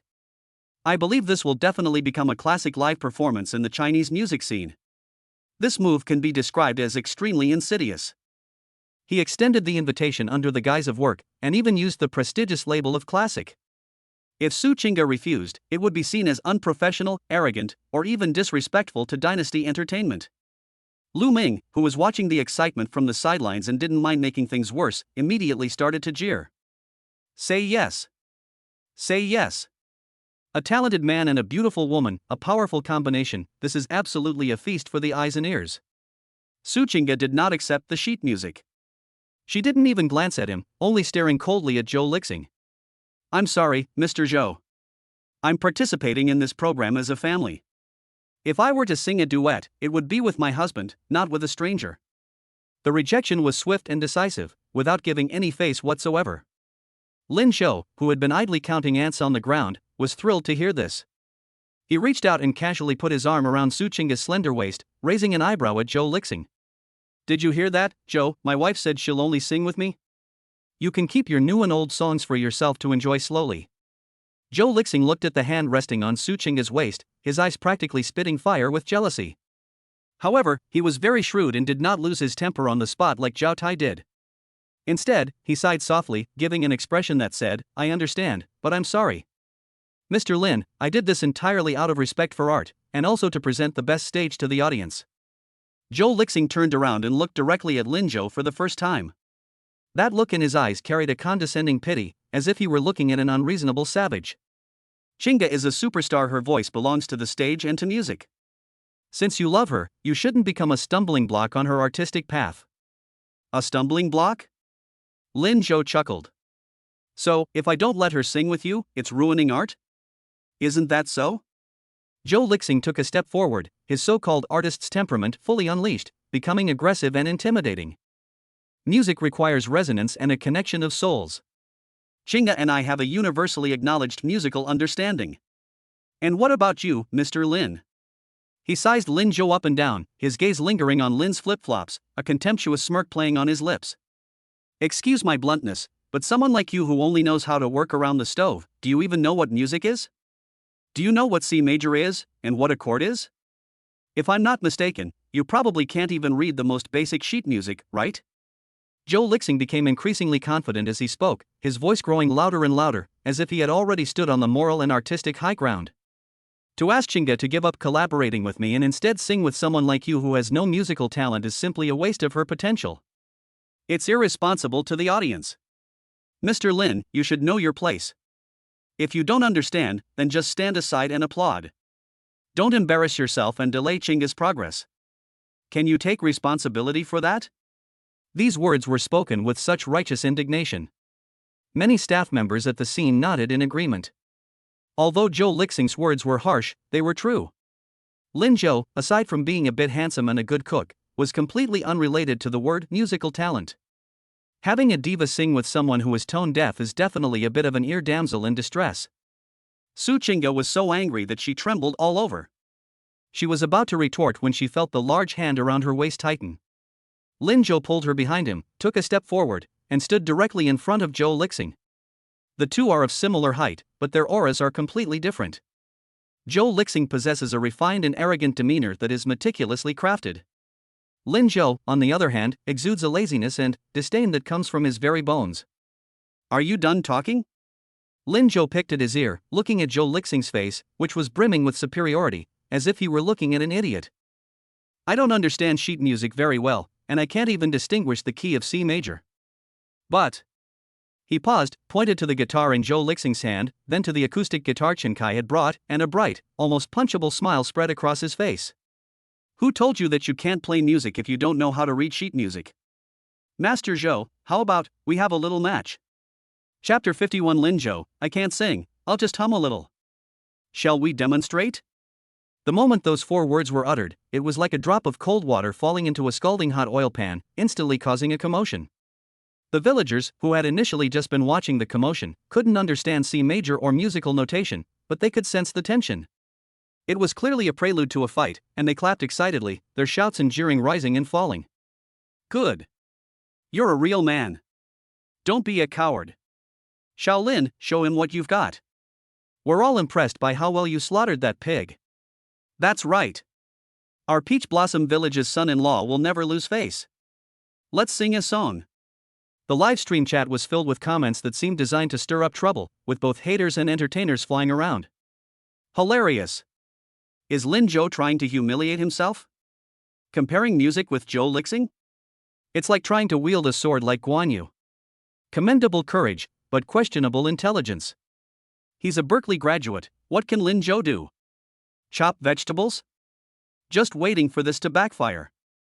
I'm already prepared to record it. This will be another disastrous moment in the gold digger's career. Lu Ming stood aside, watching this scene, his mouth practically stretched to his ears in a grin. He was just worrying about how he couldn't get back the face he'd lost while eating steak, and now, someone had willingly offered themselves up as a sacrifice. He straightened his collar and said loudly and sarcastically, "Brother Lin, although I admire your courage, this is a completely different field. Music is not like slaughtering pigs, where all you need is strength. If you really want to show off, how about giving us a knife freestyle? Like, slicing vegetables while rapping? I think that would suit your style better, ha ha." These were extremely sarcastic remarks, and several staff members around couldn't help but cover their mouths and chuckle. Zhou Lixing smiled too. He held his guitar, looking at Lin Zhou with disdain, as if he were looking at an ant that dared to challenge a lion. "Mr. Lin, please. Since you are so confident, then the stage is yours. I'd also like to see what kind of heavenly music that doesn't understand sheet music is like." As he spoke, he made an extremely gentlemanly pleased gesture, but in reality, he was putting Lin Zhou on the hot seat. Su Qingge was extremely anxious as she watched this scene. She knows Lin Zhou too well. In those 7 years, aside from hearing him belt out a few off-key lines of "The Great River Flows East" in the bathroom, she had never seen him touch a musical instrument. Comparing him to a professional singer like Zhou Lixing? Wasn't that just asking for trouble? Seeing that Lin Zhou was really about to walk onto the stage, Su Qingge could no longer sit still. She grabbed Lin Zhou's wrist, her usually cool face filled with anxiety, and lowered her voice, her tone urgent. "Lin Zhou, don't be impulsive. This is a live broadcast, not a joke. He's just trying to provoke you, don't fall for it. You're not very good at singing, don't embarrass yourself." At this point, she gritted her teeth, as if making a firm decision, pulled him behind her, and stepped forward to block his path. "I'll sing this song. I'm a singer, so competing against him isn't bullying. It's okay if I lose, anyway." "Anyway what?" Lin Zhou suddenly interrupted her. Looking at the slender yet stubborn back that stood in front of him, he felt a sharp jolt to the softest part of his heart. That silly woman. Despite being so proud and concerned about his image, he was actually willing to go to his death and take on Zhou Lixing's attack in order to protect him. "Wife." Lin Zhou grasped her hand in return, the warmth of his palm seeping through her skin. He pulled Su Qingge back behind him with a slight pull, looking down into her eyes, a lazy yet confident smile playing on his lips. "When did it become the women's turn to be on the front lines in our family?" "But..." Su Qingge's eyes reddened with anxiety, "You really can't do it. That's Zhou Lixing. A man can't say no." Lin Zhou leaned close to her ear and teased her in a voice only the two of them could hear, his hot breath hitting her sensitive earlobe, causing Su Qingge to stiffen. Before she could react, Lin Zhou had already let go of her hand and turned to walk towards the rest area next door. He didn't pick up the microphone that stood in the center of the stage, symbolizing the protagonist's aura, nor did he accept the professional equipment handed to him by the staff. Instead, she walked straight up to Chen Kai. "Brother Chen, can I borrow your guitar?" Chen Kai hesitated for a moment, looking at Lin Zhou's casual demeanor, and felt a little uneasy. But now he was in a bind, so he readily handed over the guitar, not forgetting to whisper a word of advice. "Bro, these strings are a bit stiff, take it easy. If you really can't handle it, just pluck them a couple of times, I'll accompany you, let's belt out some rock and roll, we can't lose in terms of momentum." "Thanks, Brother Chen, but you don't need to go to that trouble." Lin Zhou took the guitar and casually slung it over his shoulder. He did not go on stage, but calmly walked to the stone steps at the edge of the stage. There were no spotlights there, only dappled afternoon shadows from the trees. Lin Zhou didn't pay much attention to his posture, his long legs stretched out casually, leaning against the rough stone railing, exuding a lazy and carefree vibe. He tested the sound, his slender fingers lightly gliding across the strings, producing a crisp shang sound. Zhou Lixing stood in the center of the stage, looking down at him, and sneered, "Mr. Lin, do you need me to lend you a tuner? Don't end up not being able to find the right pitch." "Need not." Lin Zhou didn't even look up, turning the piano keys as he casually spoke to the camera. Don't get your hopes up too high. As Joe Diceyse said, I don't know anything about music theory, and I've never studied vocal music. I really can't handle those highbrow arts. All I can do is hum nonsense. If I don't sing well later, just listen to the noise and don't complain. These words were spoken with utmost sincerity, even tinged with self-deprecation. The haters in the live stream immediately went wild. Listen to this. He's admitted it himself. Just humming and hawing? That's just him trying to save face. Let's disperse. I guess it's just at the level of two tigers. Suchinga stood below the stage, her hands gripping the hem of her dress tightly, so nervous she could hardly breathe. She looked at the man sitting on the steps, the sunlight illuminating his profile and giving him a golden glow. For some reason, seeing his calm and collected demeanor miraculously calmed the panic in her heart. Lin Zhou adjusted the sound. He slowly raised his head, his gaze passing over the crowd, not looking at Zhou Lixing, nor at the camera, but precisely landing on Suchinga. Those peach blossom eyes, now devoid of their usual playful smiles, held only a deep tenderness, like a breeze that held the essence of summer. This song is dedicated to my wife. Although it's a bit late, thankfully, it's not too late. The moment the words fell, his fingers gently touched the strings. There are no unnecessary technical tricks, and no complicated arrangements. It's that simple, just a gentle flick. Thump thump thump thump thump thump. An extremely simple, yet exceptionally crisp and clean prelude flowed from the strings. The melody seemed to possess a magical power, instantly piercing through the afternoon heat and the noise of the scene. The crowd that had been jeering and mocking suddenly fell silent the moment those few notes were played. Even Zhou Lixing, who was ready to watch the spectacle, suddenly froze with a cold smile. A true expert's skill is immediately apparent. This prelude. How can it be so catchy? Chapter 52, a song called Simple Love, brought tears to the eyes of his wife, a pop diva. The moment those crisp notes leaped out, the originally sweltering air seemed to be swept away by a cool evening breeze. There were no complicated arrangements, no flashy fingerings, just the simplest arpeggios.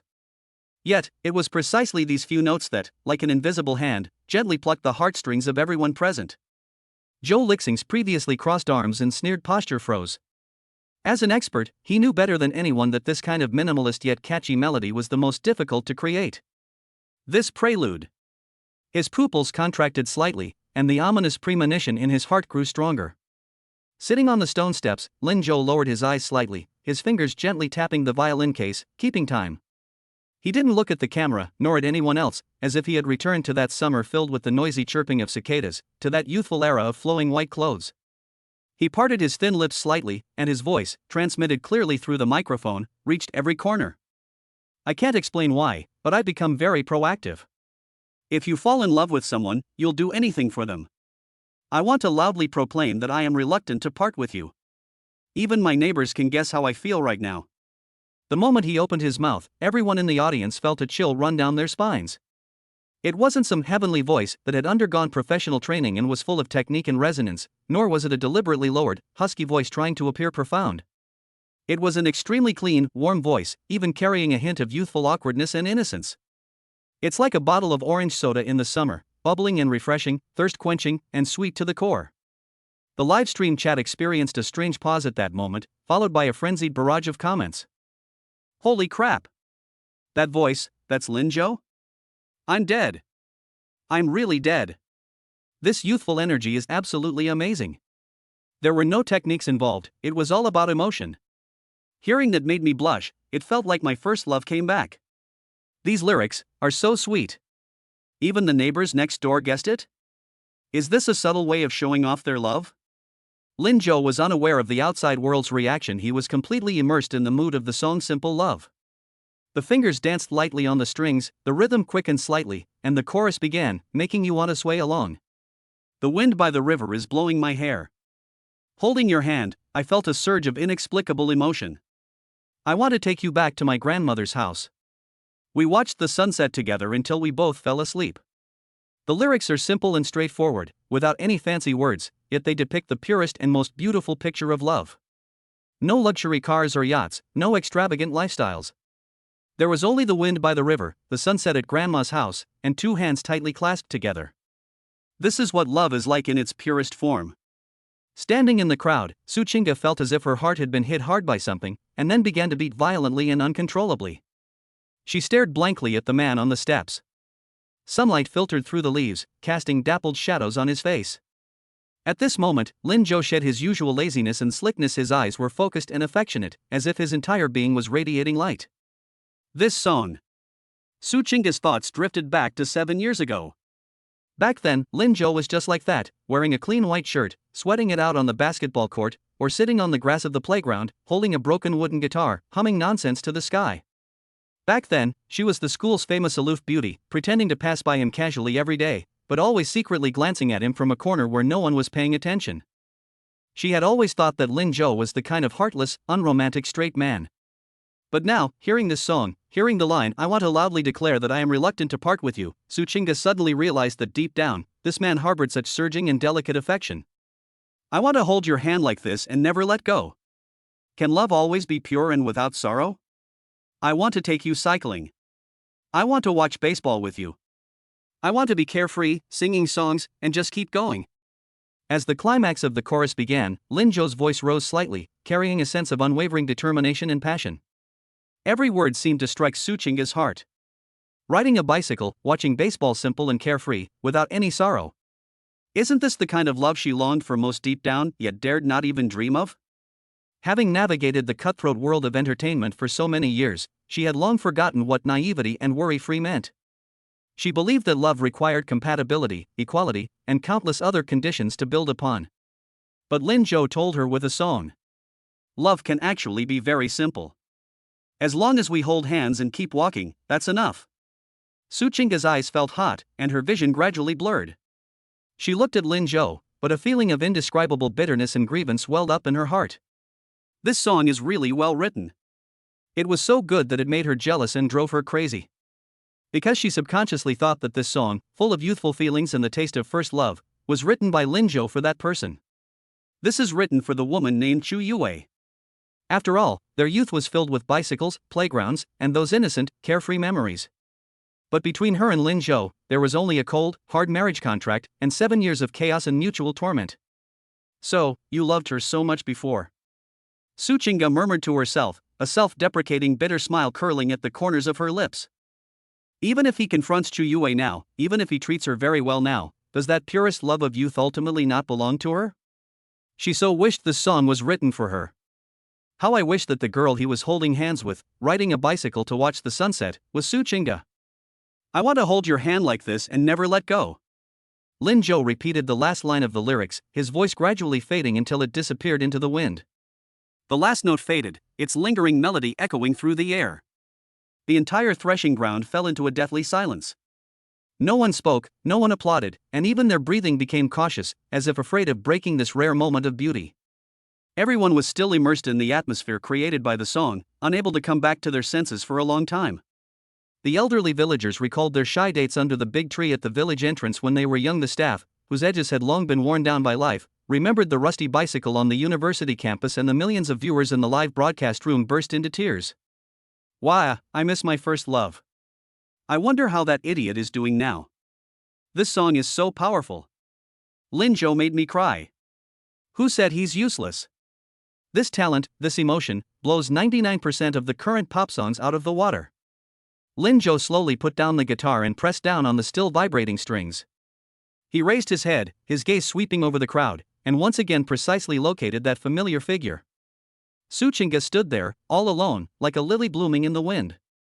But at this moment, those usually cool and proud eyes were already filled with tears.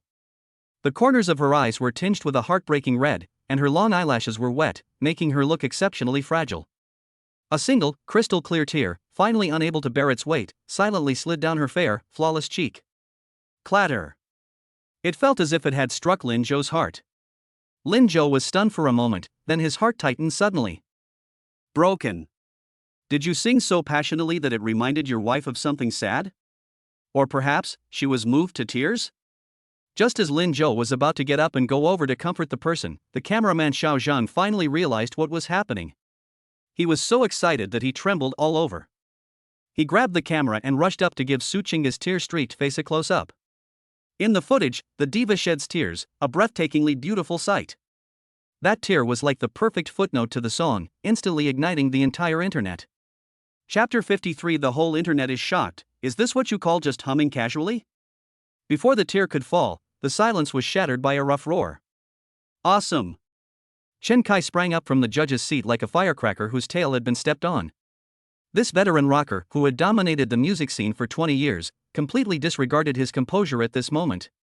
His old face turned bright red, and he raised his hands above his head to clap wildly, making a loud slap slap sound, as if they were not hands but two iron plates. This is what a song should be. This is what youth should be. That shot was like striking a match in a room filled with gas. Boom! The entire threshing ground instantly erupted in excitement. Applause surged forth like a tidal wave, mingled with the villagers' simple yet deafening cheers, and even a few loud whistles.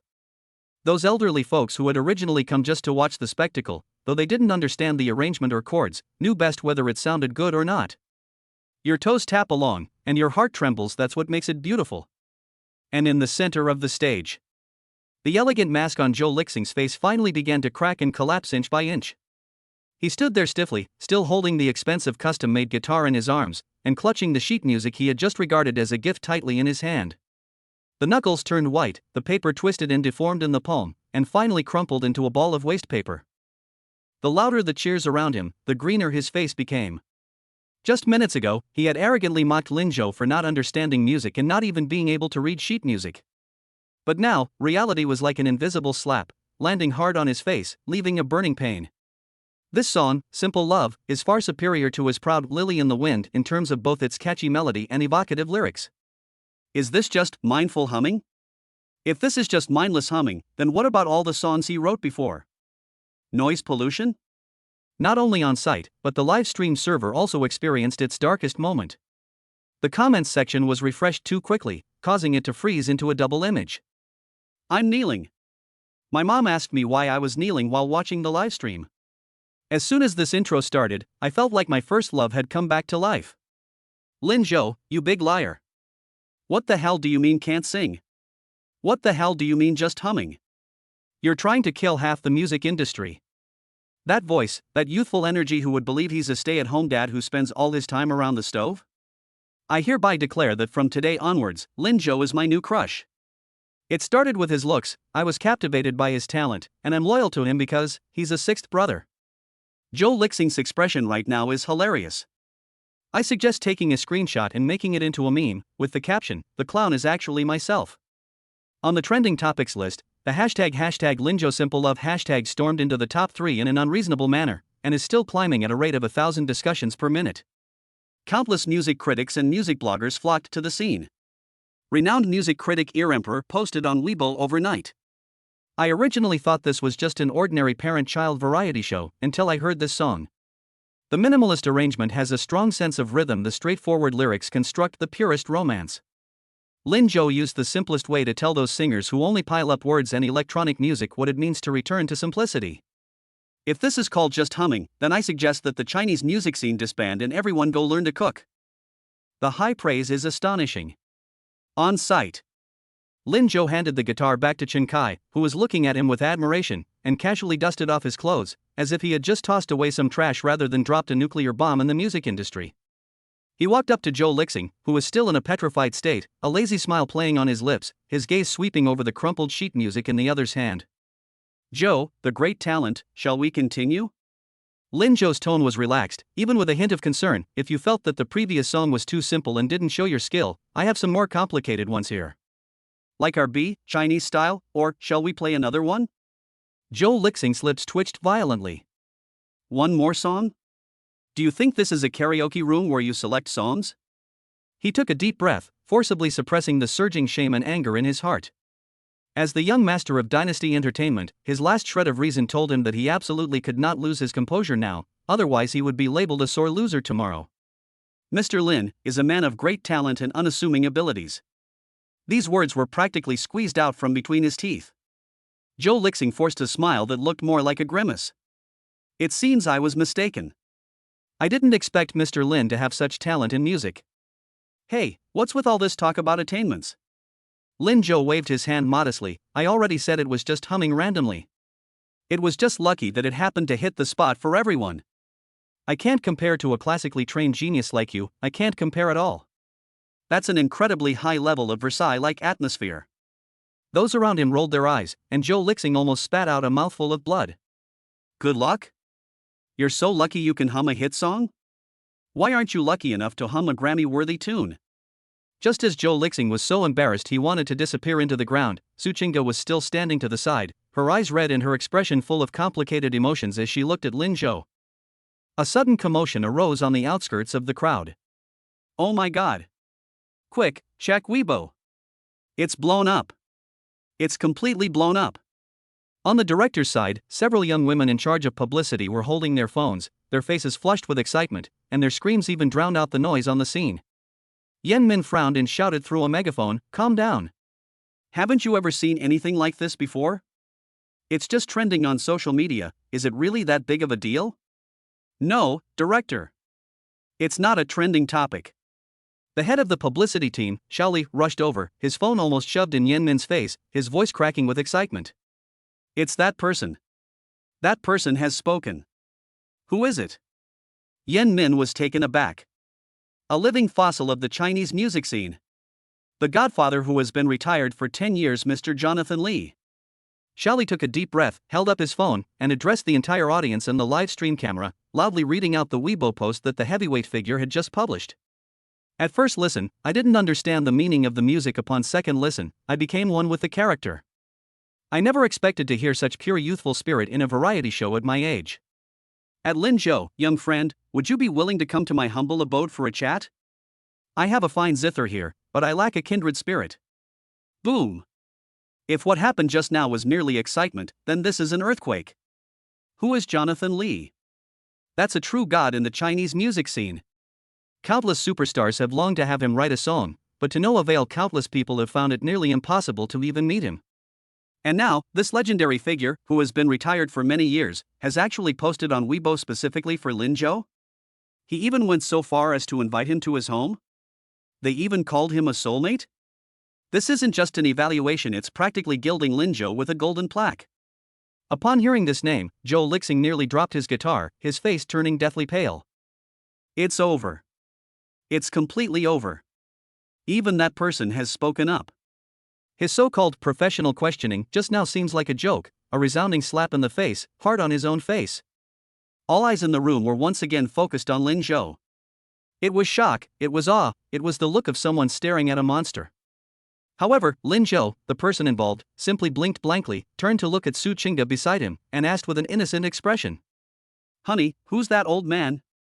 Is he famous? Does he have any good food?" Chapter 54 Music Industry Mogul, begging Lin Zhou to debut. Name your price. Old man? Is there something good to eat? Su Chinga looked at Lin Zhou, who had a blank expression on his face, and almost choked on her own breath. She even wanted to crack open the man's head to see if it was filled with paste or just recipes. That's Jonathan Li. He's a pillar of the Chinese music scene, someone countless singers would respectfully address as teacher. Yet, in Lin Zhou's words, he's just an ordinary old man asking, "Can I mooch a meal?" Lin Zhou, shut up. Su Chinga lowered her voice, pinched his waist hard, and gritted her teeth in exasperation. That's Jonathan Li, the godfather of the Chinese music scene. Back then, superstar Andy Lau waited at his door for 3 days and 3 nights just to get him to write a song. And you actually asked him if he had any good food? Oh, I see. Lin Zhou nodded in sudden realization, then shrugged indifferently. Looks like you're doing all right. You should not only have good food, but also plenty to eat. Su Chinga. She completely gave up trying to communicate with this uncultured guy. But the others at the scene had completely gone mad. As that Weibo post gained traction, the entire online world felt like it had been hit by a depth charge.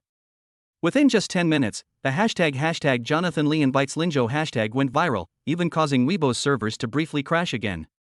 At the scene, Joe Lixing, who had been arrogant in waiting to see Lin Zhou make a fool of himself, was now as pale as paper and his body was as stiff as a piece of dried meat. He stared intently at his phone screen, his fingers trembling uncontrollably. On the screen, Li Zongqing's Weibo post was particularly jarring, especially the last sentence, "Name your terms." These 5 words were like 5 resounding slaps to his face. Impossible. How could this be? Joe Lixing muttered to himself, his eyes vacant. He's just a good-for-nothing who doesn't understand music theory. How could Teacher Lee possibly like him? The account must have been hacked, or there must have been some mistake. However, reality soon dealt him an even heavier blow. Ring ring. Ring ring. The director's team's phones suddenly started ringing non-stop. Not only director Yen Min's phone, but also the phones of the assistant director, producer, and even several production assistants were all vibrating wildly at the same time. The entire threshing ground instantly transformed into a telephone exchange center. Hello?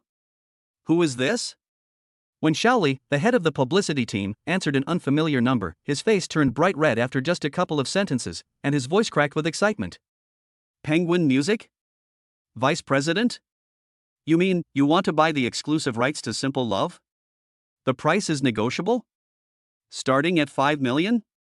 Boom! Although the surrounding villagers didn't understand copyright, they could understand the phrase 5 million. Everyone stared wide-eyed at the lazy young man on the steps, as if he were a living god of wealth. But that's not all. Director Yen! Director Yen!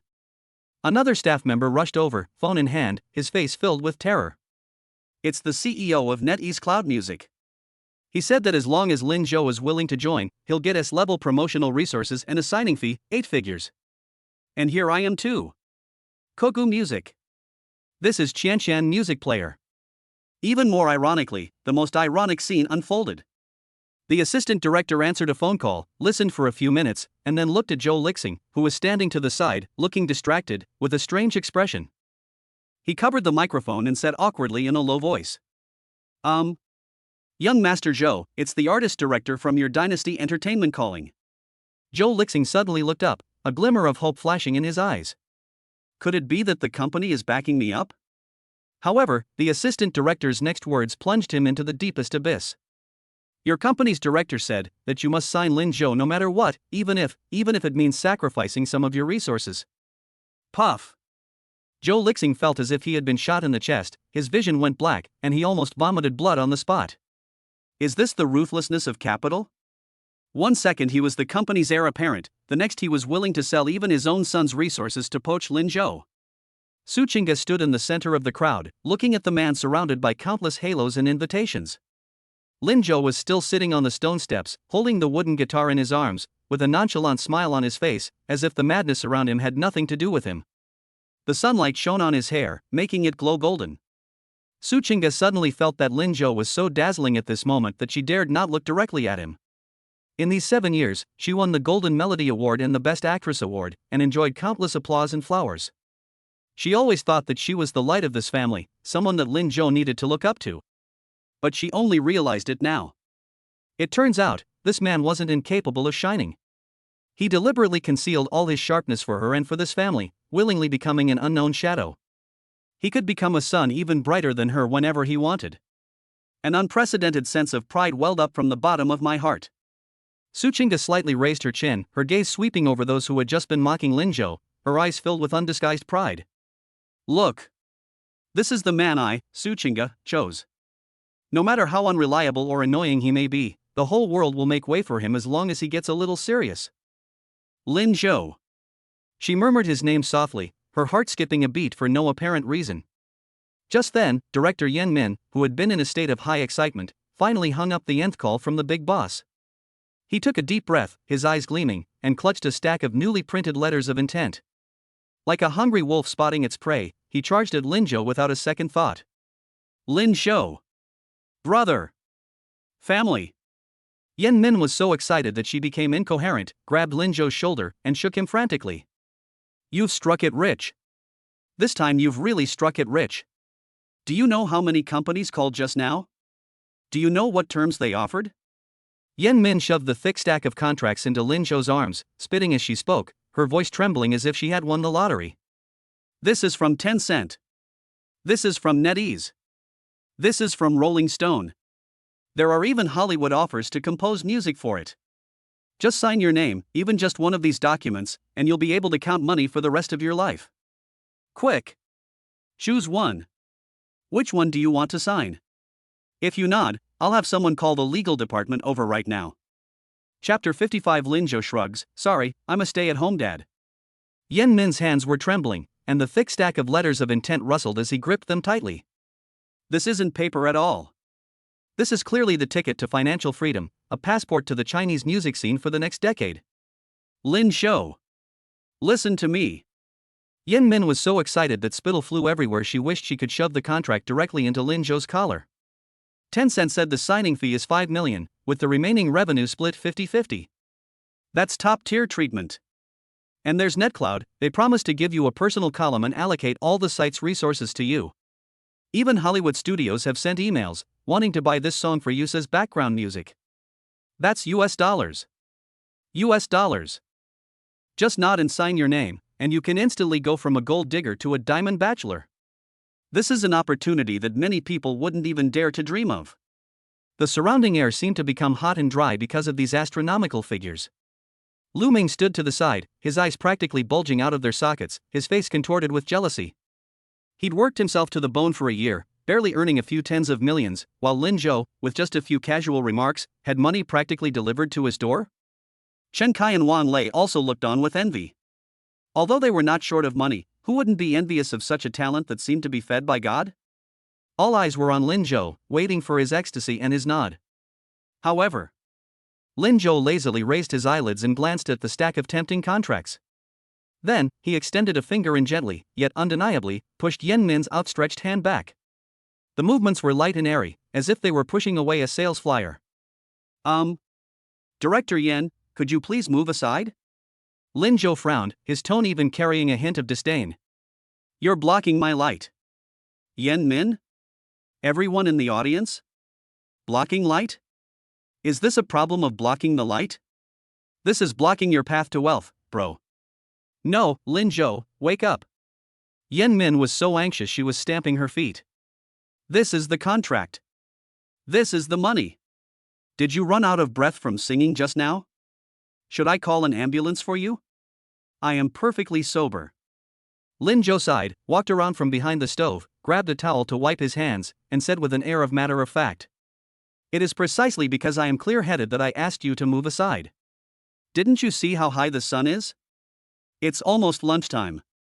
He pointed to the scorching sun overhead, then to Nuonyuo beside him, who was staring at him expectantly, his tone as serious as if he were discussing matters of national importance.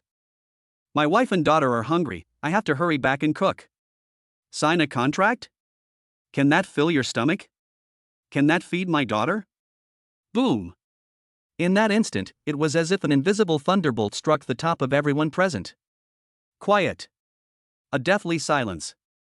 Even the cicadas in the trees seemed stunned by Lin Zhou's words and forgot to chirp. Yen Min's mouth dropped open, her chin nearly hitting her feet, and the contract in her hand scattered all over the ground, bewildered in the wind. Cook? Turn down a multi-million-dollar contract to go back to cooking? Turn down an opportunity to become a top star? What kind of brain circuit is this? Is this something carbon-based life forms can do? Are you serious? Su Chinga stood to the side, completely dumbfounded. Looking at Lin Zhou's nonchalant demeanor, she felt a mix of emotions.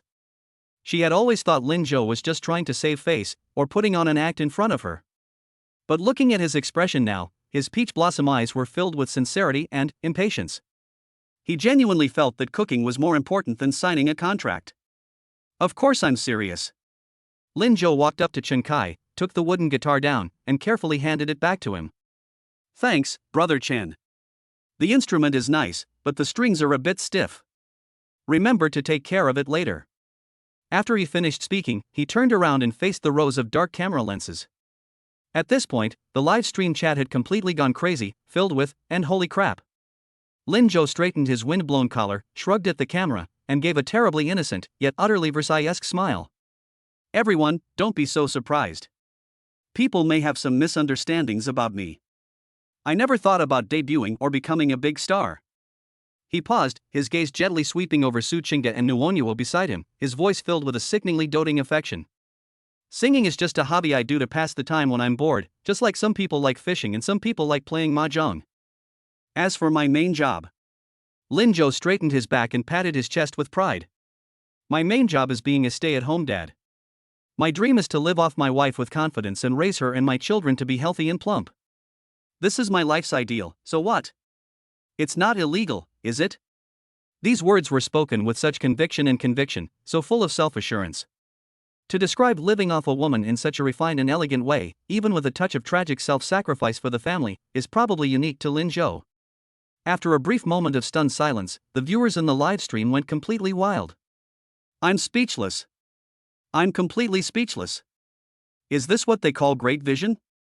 Others are blessed with good looks, but Lin Zhou smashed God's bowl and said, I'm going home to cook for my wife. Why, even though he's so pretentious, why do I think he's so handsome?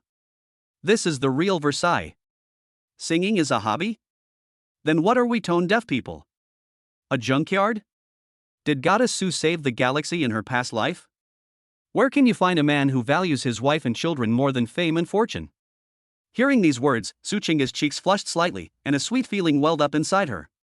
She stepped forward, giving Lin Zhou a reproachful glare, but her eyes were full of laughter. Alright, stop joking. Let's go home, I'm hungry. Alright. Let's head back to the palace. Lin Zhou picked up Nuonuo and took Su Qingga's hand, then swaggered towards room number 4 amidst envious and jealous stares. Leaving behind a pile of shattered glasses and Yen Min, disheveled in the wind.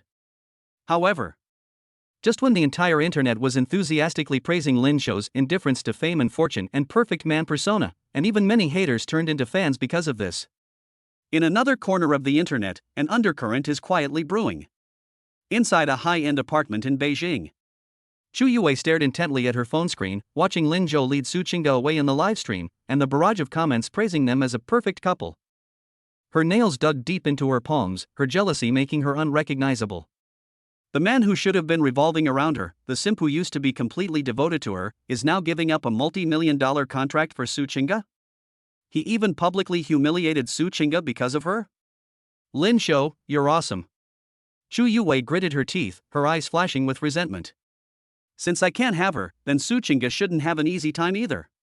Do you want to cultivate a persona of a devoted and loving husband? Dream. She took a deep breath, opened Weibo, and found her main account with millions of followers. My fingers flew across the screen as I typed a few words. The accompanying photo is a faded old photograph. In the photo, young Lin Zhou is holding a guitar, sitting on the grass of the playground, his profile showing a youthful and focused expression. Click to send. A few seconds later, Lin Zhou, who was humming a song and chopping vegetables in the kitchen, suddenly heard Su Qingga's cold laugh coming from the living room. Oh. There was a chill in that laughter that sent shivers down one's spine. Lin Zhou's hand trembled, and the kitchen knife almost cut his finger. He peeked out and asked cautiously, Honey? What's wrong? Are you starving? Su Qingga sat in a chair, holding her phone in her hand, the light from the screen reflecting on her face, which had instantly turned icy. She slowly raised her head, her eyes no longer filled with the tenderness of before, but only with scrutiny and a hint of murderous intent. Lin Zhou, come here. She beckoned to Lin Zhou with her finger, her tone soft yet strangely eerie. It seems your hobby is causing trouble for others. Look, your favorite has posted on Weibo. Chapter 56 The White Moonlight posts a pity story on Weibo? Lin Zhou quickly releases chat history. Su Qingga's fingers were long and slender, but at this moment she was gripping the edge of the phone tightly, her knuckles turning white. On the screen, the account named Yu Weiwei had just posted an update.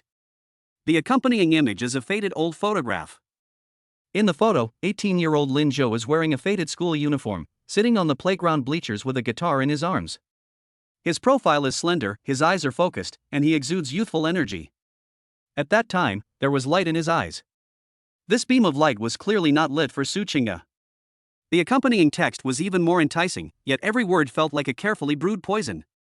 I want to take you to my grandma's house, watch the sunset together, and stay there until we both fall asleep. Upon hearing the song Simple Love, I suddenly couldn't stop crying.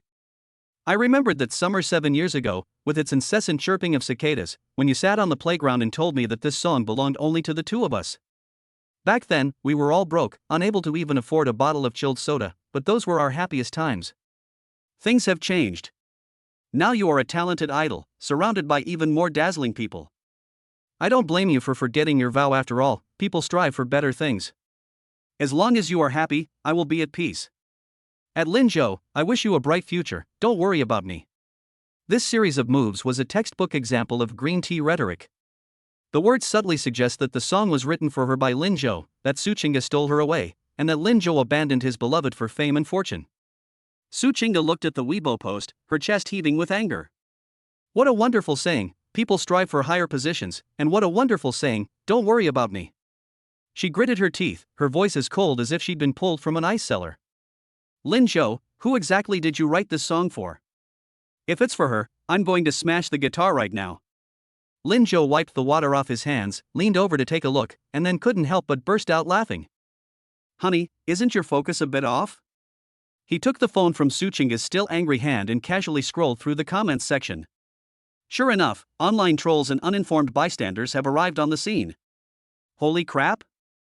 There's such a thing? Is Lin Zhou a heartless man who abandons his wife? I feel so sorry for this young lady. She stood by him through his toughest times, only to be dumped after she became famous? Is Su Qingge a mistress? She steals other people's boyfriends because she's rich and powerful? I knew it. How could a pure, campus-style novel like Simple Love be written for a cold, aloof diva like Su Qingge? Turns out, the real target is right here. Lin Zhou, get out of the entertainment industry. This scumbag doesn't deserve to sing. Within minutes, public opinion shifted subtly once again. After all, people are naturally inclined to sympathize with the weak. Especially for someone like Chu Yue, a first love who was abandoned, the impact is simply off the charts. This is absolutely shameless. Su Qingge trembled with rage as she looked at the foul language. She was the one who dumped you because she was greedy and looked down on you. How come it's you who abandoned her now? No way, I'm going to issue a statement.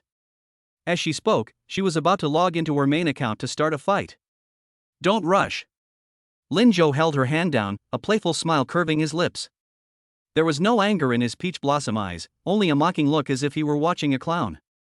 This is such a trivial matter, why should you, the diva, get involved personally? Why use a sledgehammer to crack a nut? Lin Zhou turned around and pulled out his old cell phone, which he had used for 3 years, from his pocket. The screen was cracked in one corner, but that didn't affect his operation. He skillfully opened Weibo and entered the account password that had been gathering dust for 7 years. Login successful. The account name is very simple, just Lin Zhou. The verification information is still blank, and the number of followers is only a pitiful few hundred, most of which are zombie followers. What are you going to do?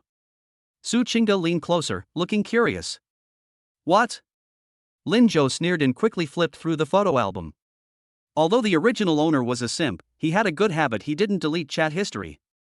He was so deeply in love that he even took screenshots of every conversation where he was rejected and humiliated back then, and saved them in his deepest private album, taking them out from time to torture himself. Unexpectedly, it came in handy today. Isn't she just wanting to reminisce? Isn't she trying to recall her youth? Lin Zhou selected 9 pictures, clicked upload, and edited the text. His copy was even simpler, without any punctuation, consisting of only one word. Oh. Click to send. All right. Lin Zhou tossed his phone onto the table, picked up the cleaver again, and continued chopping the potato he hadn't finished, his tone as casual as if he were asking, "What are we having for dinner tonight?" Let the bullets fly for a while. Su Qingge picked up his phone suspiciously and opened the Weibo post that had just been published. The first picture. The date is 7 years ago, on the eve of the college entrance examination. Lin Zhou, Yue, I like you. Will you be my girlfriend? I will treat you well for the rest of my life. Chu Yue, Lin Zhou, our task right now is to study. Besides, my mother said that your family's business seems to be having some problems lately. Let's just be friends. The second picture. The time was the summer vacation after the college entrance examination, and also a month after Lin Zhou's family fell into poverty and his parents passed away. Lin Zhou, Yue, I feel so bad, I want to see you. Chu Yue, oh dear, I'm traveling, I don't have time. By the way, I heard you sold your house. Where will you live now? Don't come looking for me, it wouldn't be good if my boyfriend saw you. Su Qingge's fingers trembled slightly.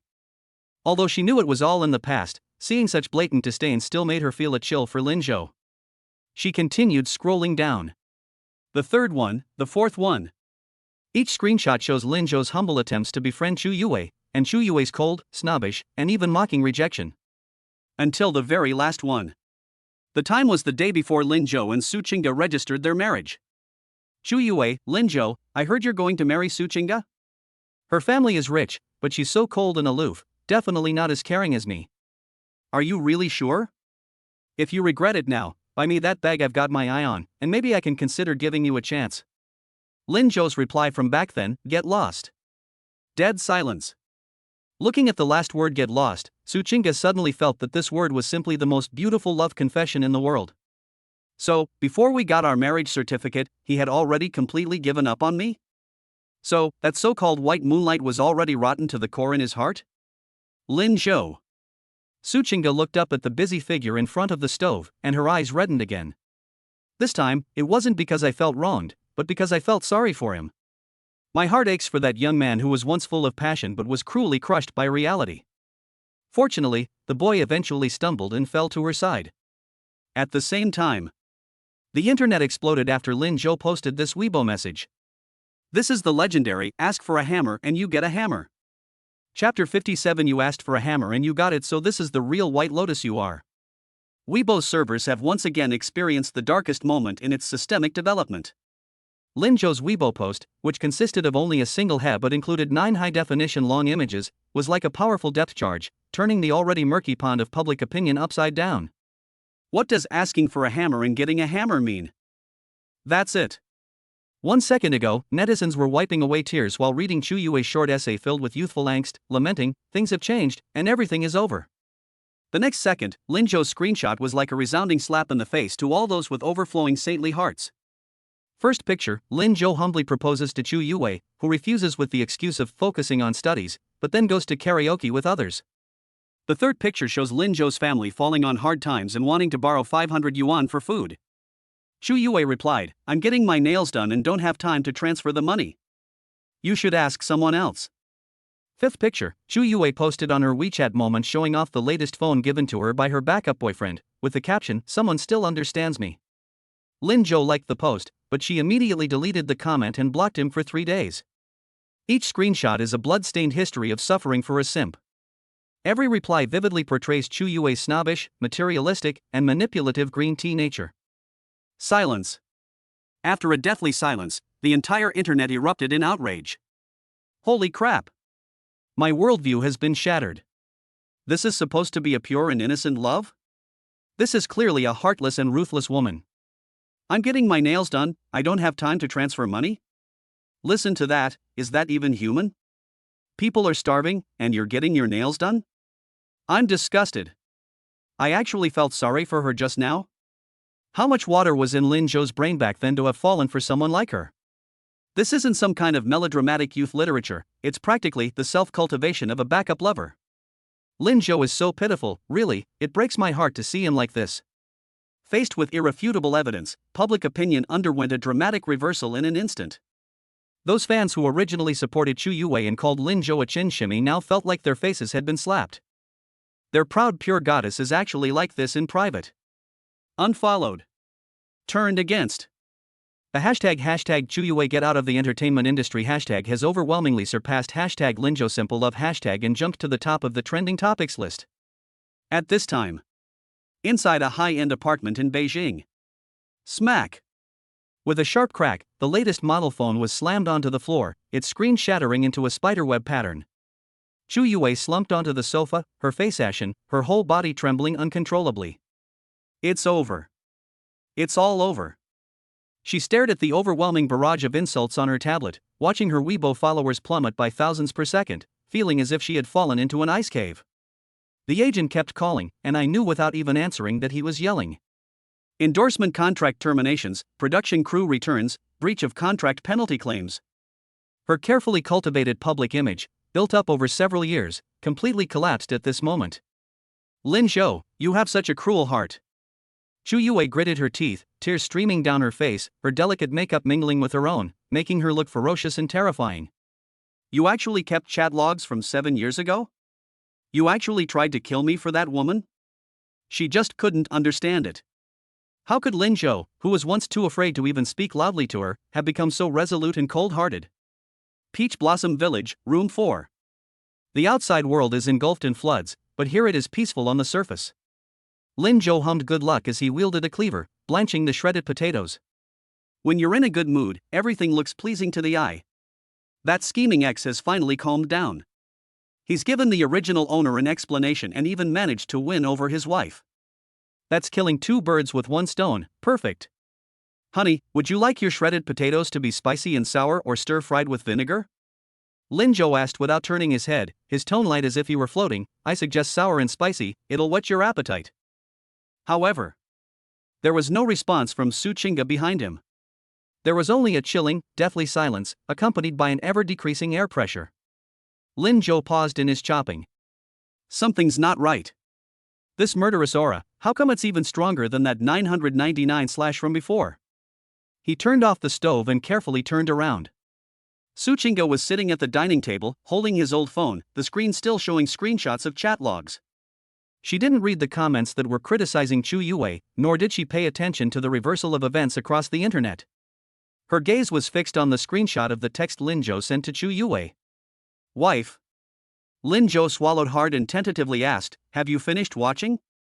Did you feel relieved? That woman is Lin Zhou.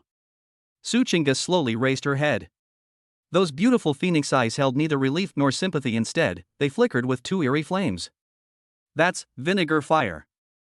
You have a good writing style. Su Qingge waved her phone, a chilling smirk playing on her lips, her voice so soft it sounded like it was being squeezed out between clenched teeth. You are the clouds and mist of April, the light shattered in the Milky Way? As long as you turn around, I'll always be behind you? And this line, I'll write poems for you, freeze time for you, and do the impossible for you? With each sentence he read, Lin Zhou's face paled a little more. Holy crap! I was careless. They were so focused on exposing the scheming woman that they forgot to censor all the cheesy, mushy love lines from the original owner. This isn't a chat log, it's a compilation of simp diaries. Honey, let me explain. Cold sweat instantly beaded on Lin Zhou's forehead. His survival instincts made him instinctively shrink back. That was all due to youthful ignorance. Those were copied lyrics. I didn't write them. Yeah. Su Qingge stood up, holding her phone, and pressed closer step by step. Her high heels made a crisp clack-clack sound on the cement floor, and every step felt like stepping on Lin Zhou's heart. Could someone so young and ignorant write with such deep emotion? You can copy song lyrics so easily? She walked up to Lin Zhou, shoved her phone against his nose, her eyes gleaming with a wronged red light, and her voice suddenly rose. We've been married for 7 years, have you ever written me a single poem? Have you ever sent me such a long essay before? Lin Zhou. You were actually so good to that woman. You were such a pathetic lapdog. Su Qingge became angrier and angrier as she spoke, and more bitter as she thought about it. She wasn't angry that Lin Zhou had liked someone else before, she was angry that that person was such a jerk, yet had once received such unconditional and heartfelt love from Lin Zhou. And what about her? There was only a cold, hard marriage contract and 7 years of mutual respect. Even though Lin Zhou is good to her now, that youthful passion of unwavering until death is ultimately given to someone else. This is worse than swallowing a fly. Lin Zhou was speechless and unable to defend himself. This was the stupid thing the original owner did, why am I being made to take the blame? Speechless now, huh? Su Qingge took a deep breath and slammed her phone on the table, making a loud noise. With her hands on her hips, her aloof diva demeanor completely crumbled. Like a jealous wife who had just spilled her vinegar jar, she pointed at Lin Zhou's nose and posed a soul-searching question. Tell me. Besides her, how many other people have you written these cheesy love poems for? Do all your female confidants have a song with them? If you don't give me a clear explanation today, you can forget about eating this meal. Chapter 58. My wife is jealous, tell me. How many people have you written songs for? A strong, sour smell filled the air.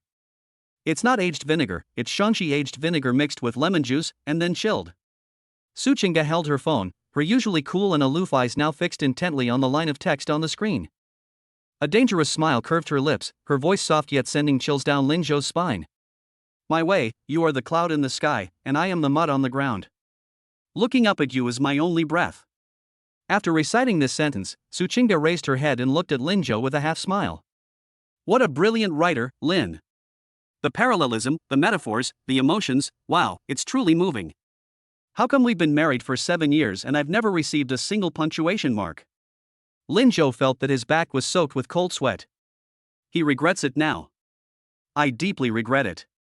No matter how much I planned, I never expected that the original owner, the simp, would be so cunning and disgusting in his sycophancy. Is this even something a human could write? This is clearly a selection of QQ space quotes from the non-mainstream era. Misunderstanding. It's all a misunderstanding.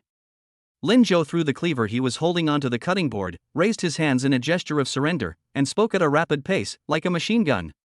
Honey, let me explain. It was all out of youthful ignorance. Really? My brain wasn't fully developed back then, so I just made it up to reach the word count. I don't even know what I wrote. Making it up? Suchinga took a step forward, her high heels making a crisp clack-clack sound on the floor. She shoved her phone screen right in front of Lin Zhou's eyes, pointing to the lines of small print below. And this one? Write poems for you, freeze time for you, do the impossible for you? And this one, I want to take you to romantic Turkey, and then we'll go to Tokyo and Paris together? Lin Zhou, you're amazing. Suchinga's eyes were red, and her voice carried a barely perceptible hint of grievance and trembling. We've been married for so many years, and he's never even taken me to Sanya. So you ended up planning someone else's round-the-world trip? Have you always felt that you were wronged by marrying me? That I've prevented you and your cloud from living happily ever after? That hat is way too big. Lin Zhou felt more wronged than Doi. Seeing Suchinga on the verge of tears, he felt heartbroken and panicked. When this woman gets jealous, her IQ skyrockets to Einstein's level, and her logical loops are practically flawless. No. Absolutely not. Lin Zhou was so anxious he almost swore to the heavens, "Wife, I swear to God, I was a hopeless case of adolescent delusions back then. Those lyrics are all plagiarized." Yes, plagiarized. These jokes I just found online are just for fooling people. No, they're just for making myself seem cultured. I have absolutely no improper thoughts about her. Right now, my heart only belongs to you and Nuonyuo. As Lin Zhou spoke, he tried to take Suchinga's hand. Don't touch me. Suchinga flung his hand away, but instead of calming down, she became even angrier. She took a deep breath, her chest heaving violently, her phoenix eyes narrowing slightly as her gaze swept over Lin Zhou like an X-ray. Copied? Well, you're quite good at copying. Since you can copy so many love poems for Chu Yue, have you copied them for anyone else? Do you have a song for each of your confidants, good sisters, and junior sisters? What about that senior from your guitar club? And that prettiest girl from the next class who brought you water? The more Suchinga spoke, the more sense it made, and the more she thought about it, the more she felt there was danger lurking everywhere.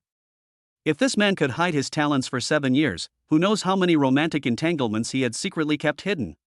That song, Simple Love, was written so well and so purely, who knows, it might have been written for some first love. Thinking of this, Suchinga's jealousy was completely overwhelmed. With her hands on her hips, her aloof diva demeanor completely crumbled. Like a wife who had caught her husband's secret stash of money, she pointed at Lin Zhou's nose and posed a soul-searching question. Speak. Confess honestly. Besides Chu Yue, how many other people have you written songs for? Confess and you'll be treated leniently, resist and you'll be punished severely. Lin Zhou was speechless and unable to defend himself. He felt like he had fallen into the Yellow River and couldn't wash himself out of it. Why is the original owner's pot so heavy? Honey, there really aren't any left. This is the only one. Really? Lin Zhou looked bitter. Back then, I was dirt poor. Besides Chu, that guy, who else would want me? Besides, I'm busy around the stove all day now, how would I have time to meet any female confidants? You can look through my contacts anytime. They're all insurance salespeople and food delivery drivers. I don't believe it.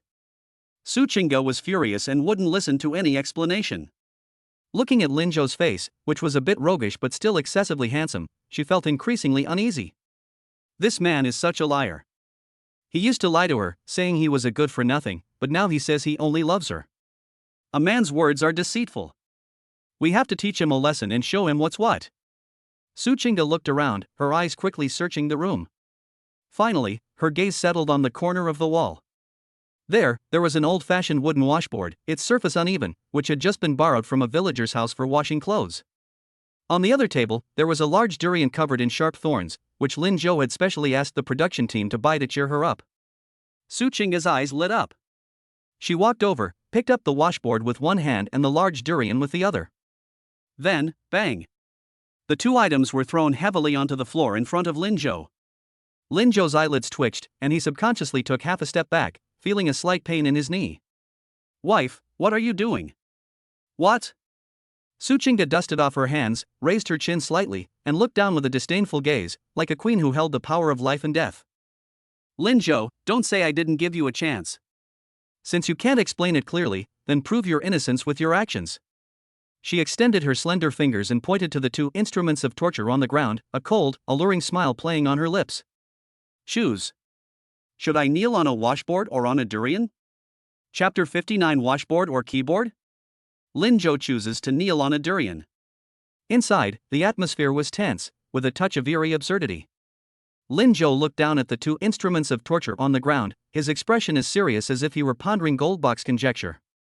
On the left is an old-fashioned wooden washboard, weathered and rutted, so hard that just looking at it makes your knees ache. On the right is a Muzang King durian, about the size of a basketball, covered in sharp thorns, gleaming with a chilling light, and emitting an intoxicating aroma. This is hardly a choice between two options. This is clearly a life or death choice between crippled and disfigured. Have you made your choice? Su Qingge stood to the side with her arms crossed, her chin slightly raised, and a dangerous glint in her phoenix eyes, making her look just like a queen judging mortals. Honey, could there be a third option?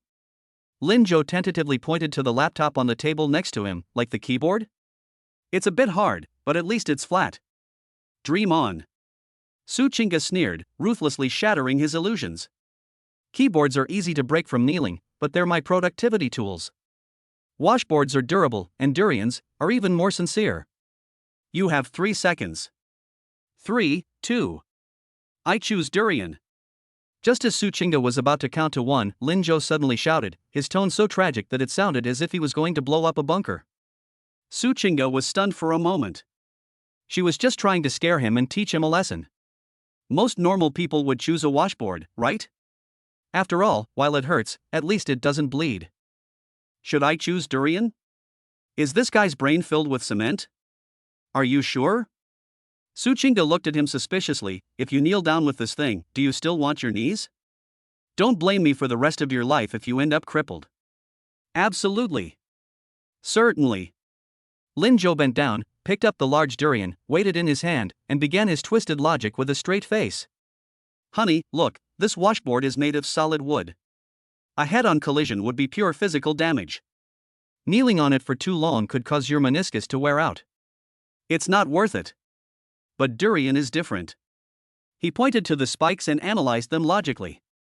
Although it looks fierce, it has substance. This thing costs several $100s, it would be such a waste to kneel on it and break it. But if I'm careful, kneeling on the shell can serve as punishment and show my sincerity. After it's finished kneeling, we can peel it open and eat it. What do you call this?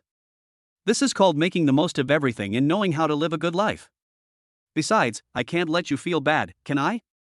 What if I really ruin my knees? Who will carry you for 5 kilometers? Who will cook for you? Who will massage your feet? This statement is logically sound and flawless. He seamlessly blended stinginess with survival instinct, and even managed to tease Su Qingge at the end.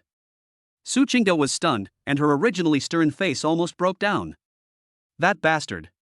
He was clearly being punished, so why did he make it sound like he was just living his life? Soliciting nonsense. She glared at him reproachfully, but the anger in her eyes had long since dissipated. Then I'll kneel down? Looking at Su Qingge's expression, Lin Zhou understood what was going on. He held the durian, making a move to put it on the ground, and bent his knees accordingly. His movements were swift and decisive, without the slightest hesitation. His knee was about to make intimate contact with those sharp thorns. Stop! Su Qingge's heart skipped a beat, and she instinctively cried out. She rushed forward, grabbed Lin Zhou's arm, and pulled him up from the ground, her tone tinged with anger and lingering fear. Are you stupid? You're really going to kneel? Don't you want your legs anymore? My wife tells me to kneel, so I dare not disobey. Lin Zhou straightened up, grinning like a loyal dog. As long as my wife calms down, I'll do anything, even climb mountains of knives, let alone durians. Smooth talking. Su Qingge rolled her eyes at him, snatched the durian from his arms, and slammed it heavily on the table. All right, stop playing the victim. I, Su Qingge, am not that heartless. If I really cripple you, I'll have to take care of you. She turned around, her back to Linzhou, not wanting him to see her slightly red eyes and upturned lips. Although she knew this guy didn't tell the truth, her heart still melted when she saw him kneel down without hesitation. This man, although he was a bit of a jerk before, is different now. He was very obedient and spoiled her a lot. Then what about the punishment? Linzhou cautiously leaned closer. The death penalty may be waived, but punishment is inescapable. Su Qingge turned around, pointed to the enormous durian on the table, and issued her command with an air of queenly authority. Since you like this durian so much, then peel it. I want to eat the flesh. If you dare to break the flesh even a little bit, or not peel it cleanly. She squinted and made a click gesture. All right. Mission accomplished. Linzhou felt as if he had been granted a pardon and rolled up his sleeves to get to work. Peeling a durian is a piece of cake for him, given his godlike culinary skills. Instead of using brute force, he found the crack at the bottom of the durian and skillfully used his wrist. Click. The hard outer shell cracked open, revealing the plump, yellow flesh inside, and a rich, sweet aroma instantly filled the entire room. Wife, come on, open your mouth. Linzhou took out the plumpest piece of fruit, carefully removed the pit, and handed it directly to Su Qingge's mouth. Su Qingge subconsciously opened her mouth and took a bite. Soft, sweet, and melts in your mouth. Is it sweet? Linzhou looked at her with a smile, his eyes so tender they could melt your heart. It's all right. Su Qingge gave a haughty snort, but her eyes were full of satisfied smiles. She licked the fruit pulp from the corner of her mouth, and looked at the white mark on Linzhou's finger from the shell, and a thought struck her. You eat too. She pushed the half-eaten piece of fruit she had taken a bite of toward Linzhou's mouth. Don't just focus on me, try some yourself too. What my wife left over? It must taste delicious. Without any hesitation, Linzhou bit Su Qingge's finger, the piece of meat next to it. The warm touch on her fingertips sent a jolt through Su Qingge, who quickly withdrew her hand, her cheeks instantly flushing red. You pervert! Who told you to bite, to take such a big bite? Is this what you call being a hooligan? We haven't even done anything more outrageous yet. Linzhou grinned mischievously and leaned closer. Under the dim light, the two of them took turns eating, creating an atmosphere so sweet it was almost cloying. They completely forgot they were filming a TV show. They also completely forgot that the camera in the corner, which should have been turned off, was now flickering dimly with its small red light due to malfunction or negligence. Although it was late at night, hundreds of thousands of fans were still online in the livestream. The dramatic scene of kneeling on durians was broadcast live in full HD without any censorship. The comments section exploded. Holy crap! I've learned something new. Kneeling on durians to avoid wasting them? That's some ingenious logic. I give Linzhou full marks for this move. He seemed to be admitting defeat, but he actually had her figured out. Goddess Su has been won over so easily? Is this the ultimate tug of war? 1 second it's a battlefield, the next it's feeding me durian? Where's my insulin? Help! That finger-biting gesture was so seductive. Linzhou, you're a monster. Has anyone noticed the cameras? They seem unaware that they're being broadcast live? Shoo! Don't remind me. Please don't remind me. I love watching these real married couples' daily lives without paying. Inside the room, the two were still cuddling. Honey, what do you want to eat tomorrow? I'll make it for you. I want to eat fish, how about we go catch some tomorrow? Okay, I'll do as you say. If you say catch fish, we'll catch fish. If you say go to the sky, we'll go to the sky. Linzhou. From now on, could you only be good to me? Su Qingge's voice was very soft, with a hint of uncertainty and caution. Linzhou stopped peeling the durian, looked up, and gazed intently into her eyes. Su Qingge, you'll remember this. I used to be blind, but now I can see again. From now on, my eyes will only be able to hold you and Nuonuo. Not even a female mosquito can fly in. Su Qingge smiled. That smile was like ice and snow melting, bringing everything back to life. She reached out and wrapped her arms around Linzhou's neck, burying her head in the crook of his neck, her voice soft and sweet. I'll trust you this once, but if you dare to lie to me, I'll make you kneel on durians for the rest of your life. Chapter 60. The family's hierarchy is clear at a glance. The entire internet feels sorry for Linzhou. In the early morning of Peach Blossom Village, the air still carried the sweetness and restlessness of last night. After a night of fermentation, Linzhou's video of hugging a durian with the caption "If I don't go to hell, who will?" has swept across the entire internet like a virus. On Weibo, Douyin, and WeChat Moments, there are memes of him holding a durian bigger than his head, looking like he's ready to kneel down and face certain death. The accompanying texts were even more varied, going to great lengths to detract from the visual appeal. If my wife says 1, I will never say 2. A true warrior dares to face the bleakness of life and dares to look directly at the thorny durian. On the self-cultivation of a kept man. The hashtag #LinJoNeilsOnDurian hashtag has, in an extremely bizarre way, suppressed the scandals of several top celebrities and firmly held the top spot on the trending search list. The comments from netizens were polarized, with heated arguments erupting. The vast majority of men were heartbroken and disappointed. Disgraceful.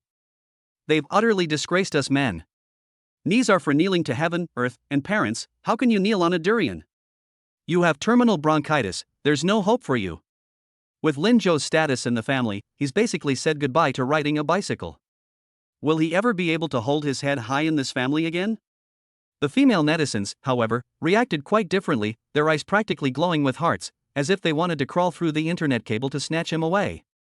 This is what a top-notch man is. He has a great sense of humor, knows how to cherish his wife, and even when he admits defeat, he's so handsome. Some people are just sour grapes. They call it fun. Don't they even know what fun means? The way he looked at his wife while peeling durian was so sweet. I declare that from now on, I'll look for a husband based on Lin Zhou's standards. I want a dozen men like this who are flexible and treat their wives like royalty. On the threshing ground, the production crew was conducting their routine morning interview.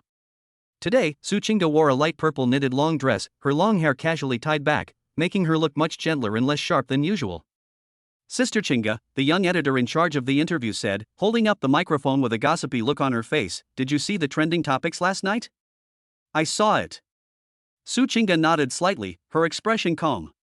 Many male netizens online are speaking out in support of Mr. Lin Zhou, saying that he has a low status in the family and is henpecked.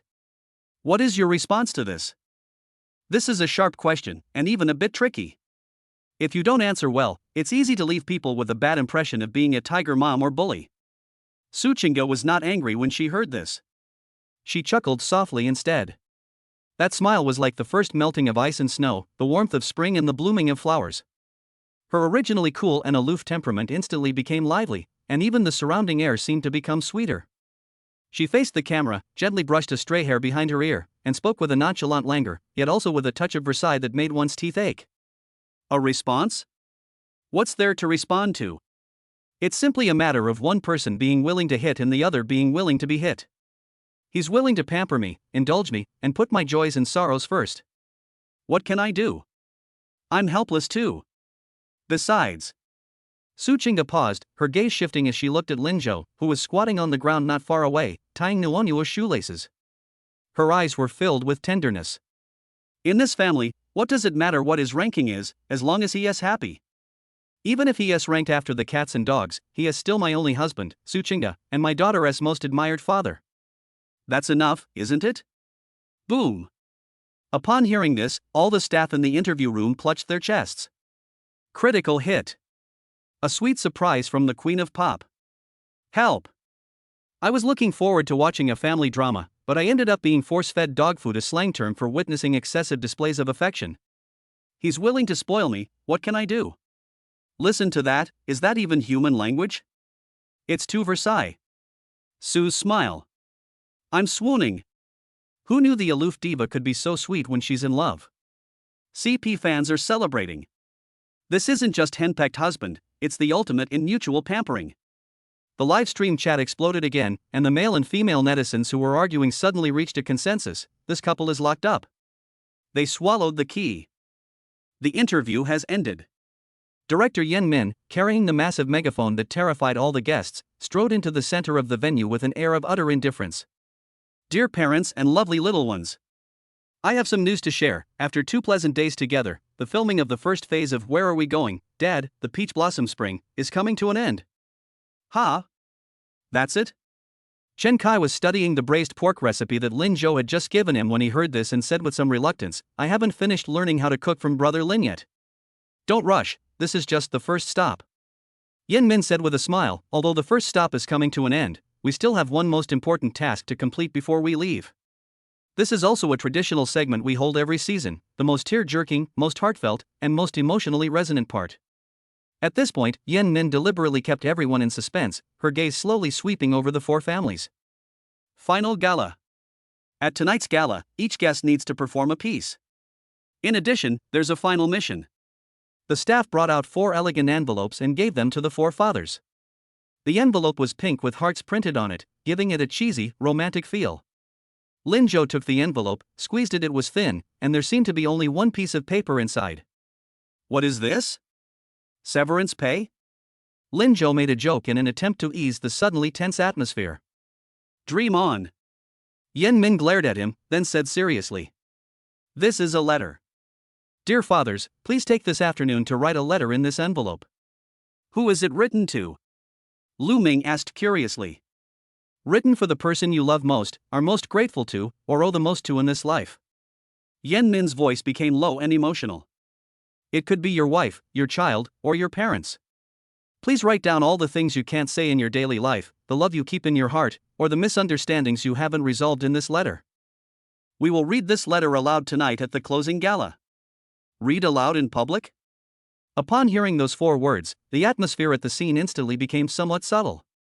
This isn't writing a letter, it's a public execution. If it's well written, it's deeply moving. If it's poorly written, it's just embarrassingly awkward. Especially for Lin Zhou and Su Qingge, this special couple, the significance of this letter is probably much heavier than for others. 7 years of secret marriage, 7 years of misunderstandings, and those secrets that were never spoken. Su Qingge turned her head and looked at Lin Zhou beside her. Her eyes held a hint of expectation mixed with a hint of trepidation. Who will he write to? Is this a letter to the lovely Nuonuo? Or, a letter to that former white moonlight? Or perhaps, it could be her? Lin Zhou held the envelope, and the playful smile on his face slowly faded. He looked at the thin sheet of paper in his hand and felt it was heavier than the $10 million check. The person I love most? Who are you most indebted to? 2 faces involuntarily appeared in his mind. One photo shows him at 18, smiling sweetly at him under a tree. The other shows him now, a woman who, though always cold-faced, secretly covers him with a blanket in the middle of the night. Is it mandatory to write this? Lin Zhou scratched his head, looking at Yen Min with some difficulty. Director, my handwriting is terrible, can you draw instead? No. Yen Min refused ruthlessly. You must write it down. No less than 500 words. The emotions must be genuine. No copying song lyrics. Lin Zhou sighed, put the envelope in his pocket, turned to look at Su Qingge, and helplessly shrugged. Honey, look at the mess this has made. My Chinese is only at an elementary school level, so how about you help me polish it up? Looking at his unserious demeanor, Su Qingge felt her tension inexplicably dissipate. She rolled her eyes at him, picked up Nuonuo, turned and left, leaving him with a haughty back view. Write it yourself. If it's not good enough to move me, you'll really be sleeping in a pigsty tonight. Hey! Honey, don't go. How could a place like a pigsty be worthy of someone like me? Lin Zhou. Shut up. Chapter 61 Variety Show Finale Mission, write a letter to your loved one. The setting sun looked like a spilled orange soda, spreading a brilliant orange red across the horizon. Lin Zhou sat alone beside the millstone in Peach Blossom Village. He held the somewhat tacky pink envelope in his hand, the cap of a pen dangling from his mouth, and his brows were furrowed so deeply they could trap a fly. Write a letter? Who writes letters these days? What respectable person keeps a diary? What respectable person writes letters? For the one I love most. Lin Zhou muttered something, his gaze wandering somewhat. Logically speaking, writing this letter to Nuonuo would have been the safest option. A loving father and son, filled with tender sentiments, and simple phrases like "Daddy will always love you" and "I hope you grow up happily" would definitely have won over a wave of mother's tears. But for some reason, the moment the pen tip touched the paper, what came to mind was not that soft and cute little dumpling. Instead, it was that aloof, stubborn face that would occasionally blush with shyness. Su Qingge. This name feels somewhat disconnected to Lin Zhou now. On one hand, the original owner's memories in his mind were frantically screaming with deep affection, 7 years of unwavering humility and waiting. On the other hand, as a transmigrator, what he had felt these past few days was a vivid, proud, and soft-hearted wife who, though stubborn, was actually very kind. She would trust him completely even in the mud, clinging to his back and cheering him on. When she was being attacked online, her first thought wasn't to abandon him, but to protect him with a contract. Even last night, she awkwardly let him go to bed and secretly covered him with a blanket in the middle of the night. TSK, this gigolo is a bit too hot to handle. Lin Zhou chuckled self-deprecatingly and subconsciously turned to look at the other fellow sufferers not far away. I almost burst out laughing when I saw it. At the next table, Lu Ming, a top celebrity, was sitting upright on a small stool, his back ramrod straight, and the way he held the pen in his hand was as elegant as if he were signing a contract worth hundreds of millions. He would stop to think after writing a few lines, his brows furrowed, his eyes deep, and every now and then he would look at the camera to find the perfect profile angle. Without even looking, you can tell this guy didn't write a personal letter, but rather a press release for the media. Phrases like "thank you for the encounter" and "peaceful times," every punctuation mark probably underwent remote review by his management team, exuding a refined hypocrisy. Let's look at Chen Kai, the veteran rocker. The tough guy who roared on stage was now scratching his head, crumpling the letter in his hand. He sighed as he wrote, occasionally stealing glances at his wife chatting with the staff in the distance. His guilty look was just like a primary school student writing a self-criticism. As for Olympic champion Wang Lei, the pen in his hand felt like it weighed a ton. Writing a single word was more strenuous than lifting weights. Sweat dripped down his forehead, and he wiped it with the back of his hand after each character, muttering to himself, "Wife, you've worked so hard, how do you write the word bitter again?" Looking at this group of people, Lin Zhou's inner turmoil suddenly dissipated. Sincere. Didn't that old fox Yan Min want sincerity? Then let's speak the truth. Lin Zhou removed the pen cap, took a deep breath, and no longer hesitated. The pen tip flew across the letter paper, making a rustling sound. His handwriting wasn't exactly beautiful. In fact, it could be described as flamboyant and somewhat messy, just like him, unrestrained and wild. There are no fancy words, no sentimental parallelisms. He simply poured out all his feelings from the past few days since his transmigration, as well as the lingering obsessions belonging to the original owner that he couldn't shake off. As he finished writing, he paused for a moment, a gentle smile curving his lips, and solemnly placed the last stroke. Fold the letter neatly, put it into the pink envelope, and seal it. Done. Lin Zhou stood up, stretched out a big yawn, and his joints cracked all over. At this moment, the last rays of the setting sun sank behind the mountain. As night falls, the threshing ground in Peach Blossom Village takes on a new look. A huge bonfire was lit, its orange flames leaping and crackling in the night wind. The firelight illuminated everyone's faces, adding warmth to the chilly autumn night. The villagers brought out their own long benches, sat in a circle, holding sunflower seeds and peanuts in their hands, and their faces were filled with simple smiles. The 4 guest families sat in the innermost circle. After 2 days together, everyone had shed their initial awkwardness and unfamiliarity. The children ran around wildly, while the adults chatted casually, creating a surprisingly warm and harmonious atmosphere. Good evening, everyone. The host, Li Sisi, wore a long ethnic-style dress and stood by the campfire, the firelight making her face appear exceptionally soft. 2 days is too short for us to really see this beautiful village, yet 2 days is also too long enough for us to discover the beauty around us that we've overlooked. It must be said that professional hosts have a strong ability to control the flow of the show. After a few words, the somewhat noisy atmosphere at the scene instantly quieted down, and a faint sense of parting sorrow spread in the air. Even the chat in the live stream changed from ha ha ha during the day to a screen full of reluctant to part with it. Tonight is our last night in Peach Blossom Village. Li Sisi's voice lowered, her gaze sweeping over each of the guests present. Before we leave, let us tell our loved ones what's in our hearts. Now, let's move on to our special segment, the Confession of Love letter reading time. Director Yan Min made a timely gesture, and the stage lights dimmed, leaving only a spotlight shining on the microphone in the center of the stage. The background music was also changed to a soothing piano piece, maximizing the emotional impact. As is customary, we will start with the family that received the most online votes. Li Sisi held the cue card, a mysterious smile on her face, her gaze precisely fixed on Lin Zhou and Su Qingge. This family has given us so many surprises and unexpected moments over the past 2 days.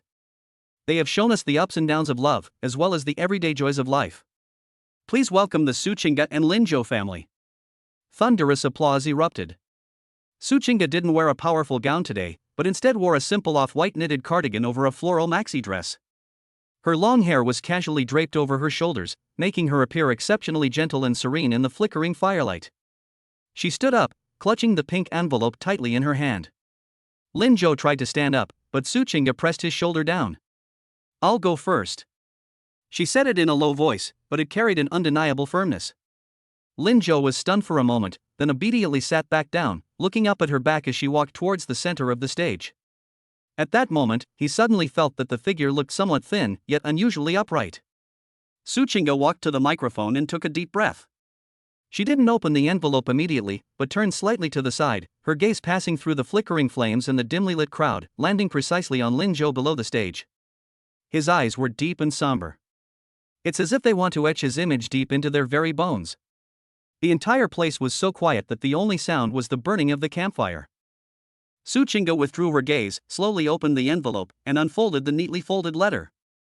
Her fingers trembled slightly, but her voice was exceptionally clear, carried through the microphone throughout Peach Blossom Village and into the ears of tens of millions of viewers in the livestream. Lin Zhou, greetings. Chapter 62 Su Qingge's letter. Thank you for marrying me 7 years ago. The night wind, carrying the crackling sound of the campfire, gradually swallowed up the surrounding noise. Su Qingge stood in front of the microphone, the firelight behind her casting a long shadow. She didn't rush to read the letter, but instead looked up. Her eyes, which usually carried a hint of aloofness, now seemed filled with tiny starlight as she gazed at the man sitting in the corner through the crowd. Lin Zhou was peeling an orange when he felt that gaze and paused slightly. Originally, I wanted to write about my feelings over the past few days. Su Qingge's voice was very soft, but amplified by the electric current, it carried a trembling feeling that struck people's hearts. Write about how you turned the pigsty into a castle, write about how you carried me and ran wildly through the mud, or write about that bowl of braised pork that I still can't forget. A burst of good-natured laughter erupted from the audience. But Su Qingge did not laugh. She lowered her head and looked at the slightly messy handwriting on the letter, which she had written while crying in a corner. But when I picked up the pen, I suddenly realized that none of that mattered. Lin Zhou, I want to talk to you about 7 years ago. 7 years ago? Lin Zhou's hand, which was peeling an orange, stopped in mid-air. In her memory, those were the most humble and darkest times for the original owner. Her family had fallen on hard times, her parents had died, and she was like a stray dog, barely surviving in this city. At that time, Su Qingge, although not yet famous, was still the eldest daughter of the Su family and an unattainable school beauty. How exactly do these two parallel lines intersect? Su Qingge took a deep breath, her voice trembling slightly.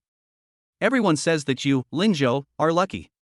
You're a gigolo who managed to climb the social ladder by marrying into my family.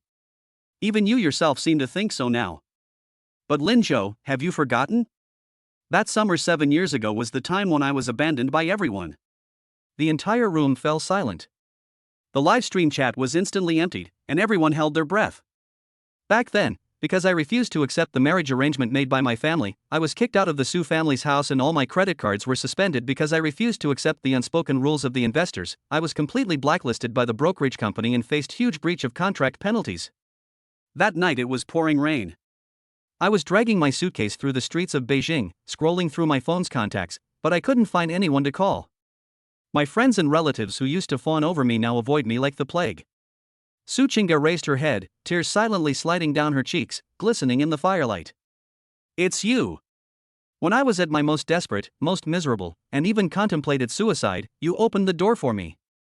Back then, you were barely able to afford food yourself, but you shared your last bowl of instant noodles with me and said with a smile, "It's no big deal. If the sky falls, there are tall people to hold it up. I'm 1.83 meters tall, so I can hold it up for you." Boom! These words were like a powerful tear gas bomb, hitting everyone hard in the heart. The live stream chat exploded. Holy crap! This is the truth? I always thought it was Lin Zhou relentlessly pursuing Goddess Su, but it turns out, it's a redemption story? I'll take the hit for you at 1.83 meters tall. That line really hit me hard. Lin Zhou was already in such a difficult situation back then. So it wasn't a case of a gold digger marrying up, but rather a case of true friendship revealed in times of trouble? Lin Zhou sat in the audience, completely stunned. Orange juice splashed onto his hands, making them sticky, but he was completely unaware. That's not right. This script is wrong. The original owner's memories were screaming in her mind, "I'm a simp. I'm a backup plan." I took advantage of her vulnerability to force her to get the marriage certificate.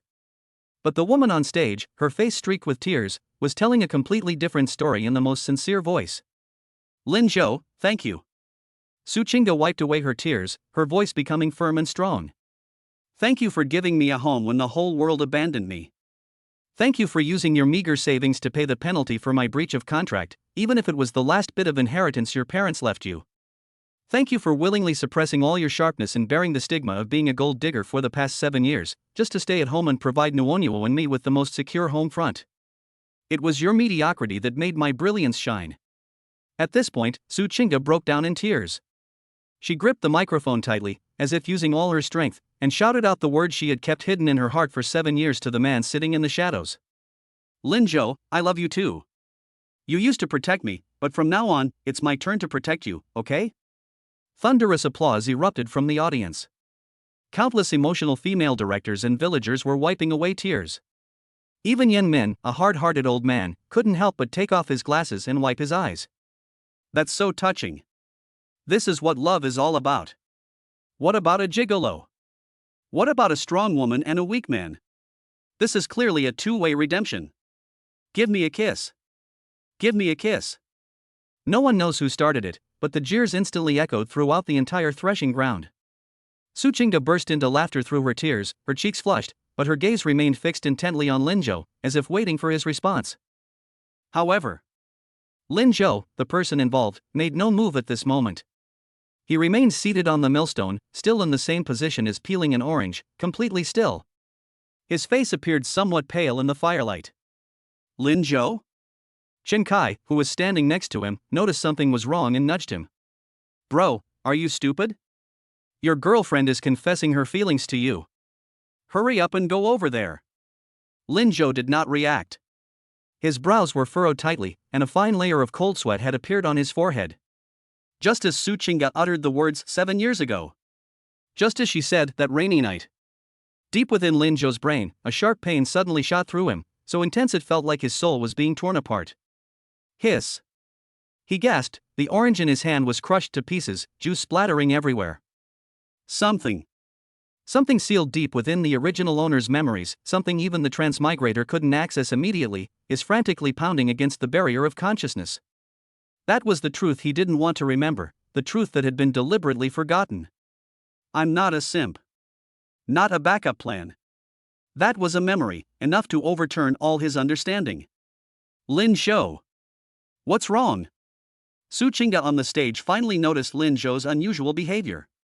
Ignoring the fact that she was still live streaming, she threw down the microphone, lifted her skirt, and rushed off the stage, running frantically to Lin Zhou. Honey? Don't scare me, what's wrong? Su Chinga cupped Lin Zhou's face in her hands, looking at his pale complexion and unfocused pupils, and felt a terrible panic. Lin Zhou raised his head with difficulty. In my vision, Su Chinga's anxious face began to blur, and the noisy voices around her gradually faded away. Instead, the image of that rainy night became clearer and more real in my mind. That. A rainy night that changed the fate of two people. Chapter 63. Lin Zhou was stunned. What exactly happened 7 years ago? The excruciating pain deep in my mind felt like countless red-hot steel needles were churning wildly. The orange in Lin Zhou's hand was crushed to pieces, its sour juice dripping from between his fingers onto the dusty ground, but he was completely unaware. His features were slightly contorted with pain, and cold sweat poured down his forehead like beads from a broken string, instantly soaking the stray hairs on his forehead. Something's not right. This is not just a headache, it's more like a violent earthquake on a level of consciousness. In his understanding, or rather, in the original owner's memories he received after transmigrating, the plot was clearly like this. 18-year-old Lin Zhou is a complete loser. His family has fallen on hard times, his parents have passed away, and he is so poor that he can't even afford to eat. Yet, he still shamelessly pesters the high and mighty school beauty, Su Chinga, like a mangy dog. Taking advantage of Su Chinga's misfortune and abandonment by her family, he used some dishonorable means, perhaps moral blackmail, perhaps relentless harassment, or even taking advantage of her vulnerability to force her to register their marriage. For the past 7 years, he has lived with the guilt of I am a despicable person and has taken Su Chinga's indifference and disdain for granted. But now, Su Chinga stands on the stage, in front of the whole world, and tells him with tears in her eyes. That's not how it works. You saved me. You gave me a home. You used all your savings to pay my breach of contract penalty. You willingly confined yourself to a self-imposed prison, remaining invisible for 7 years to fulfill my dreams. Two completely different scripts collided wildly in Lin Zhou's mind, sparks flying everywhere. Lin Zhou let out a painful groan, clutching his head tightly with both hands, his body sliding uncontrollably downwards. The cheers and jeers around them seemed to turn into distorted electrical sounds at this moment, sometimes near, sometimes far, and indistinct. Lin Zhou. An anxious call pierced my eardrums. A fragrant breeze wafted over, and then a pair of soft, slightly cool hands cupped his face. Su Qingge panicked. She had just been immersed in the emotion and shyness of confessing her feelings, waiting for Lin Zhou's response. But when she ran off the stage and saw Lin Zhou's deathly pale face and his head covered in sweat, all her romantic thoughts vanished instantly, leaving only a heart full of panic. What's wrong? Don't scare me. Are you feeling unwell? Su Qingge squatted down in front of him, ignoring the dust on the ground that had soiled her skirt. She took out tissues from her bag and hurriedly wiped the cold sweat from his forehead, her movements incredibly gentle, her eyes filled with concern that was almost overflowing. Is it low blood sugar? Or was that orange too sour? The live stream cameras faithfully recorded this scene. The barrage of comments that were initially cheering for a kiss instantly turned into a screen full of question marks and worries. Holy crap! What's wrong with Lin Zhou? He looks like he's in so much pain. Could he have fainted from excitement? After all, being publicly confessed to by a superstar is a blessing that most people can't handle. It doesn't look like acting at all, her face is so pale. Goddess Su is so gentle, that gesture of wiping her sweat, I'm smitten. This is love. One second she's a cold and aloof queen, the next she's a gentle and loving wife. Lin Zhou, if you dare to let her down, I'll be the first to object. Lin Zhou couldn't hear anything from the outside world at this moment. His consciousness seemed to be caught in a huge vortex, constantly falling. Just when he felt his brain was about to explode, that familiar, cold, mechanical synthesized voice suddenly rang out from the depths of his mind. Ding! Extremely intense emotional fluctuations detected in the host. Warning, the external information Su Qingge's letter has a serious logical conflict with the implanted memory. Data correction in progress. The fog of memory is dissipating.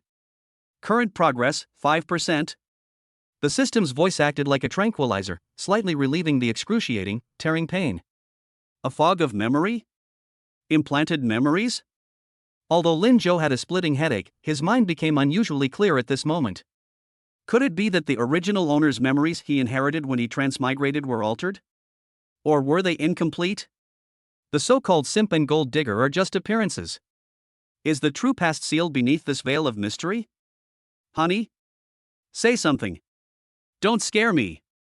Seeing that Lin Zhou kept his eyes closed and didn't speak, Su Qingge was so anxious that tears were about to fall again.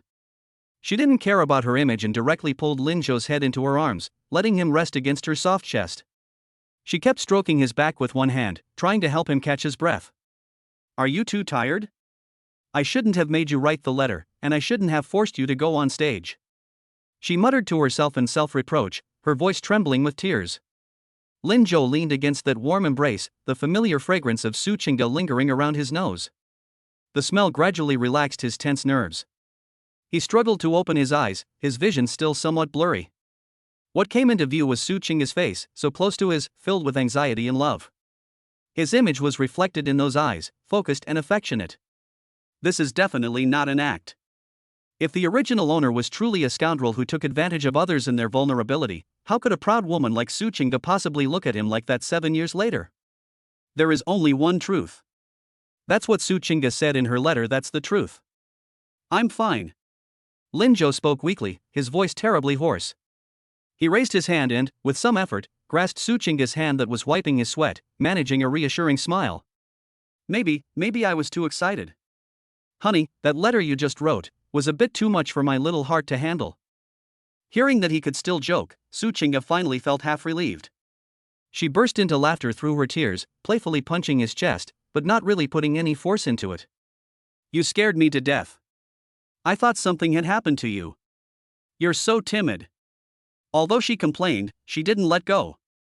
Instead, she hugged him even tighter, as if she were guarding a lost treasure that had been found again. Seeing this, the surrounding villagers and guests breathed a sigh of relief and then burst into good-natured laughter. Holding a megaphone, Yan Min jokingly remarked, "Looks like Lin Zhou's dad is blinded by happiness." Cut this part out. Oh no, this part has to be broadcast. This is a true expression of emotion. However, only Lin Zhou himself knew that things were far from that simple. As the system notification faded, a tiny crack seemed to appear in the fog deep within my mind. A torrent of memories, both strange and familiar, surged forth through that crack. The surrounding bonfire, crowds, and noise seemed to fade in color at this moment, turning into a black and white backdrop. Lin Zhou felt as if he had traveled through time and returned to that summer 7 years ago. That summer that changed the fate of him and Su Qingge. Splash! The deafening sound of rain filled my ears. It was a rare downpour. The rain poured down from the sky like water being splashed, hitting the ground and creating sprays of water. The whole world was shrouded in rain, becoming blurred and indistinct.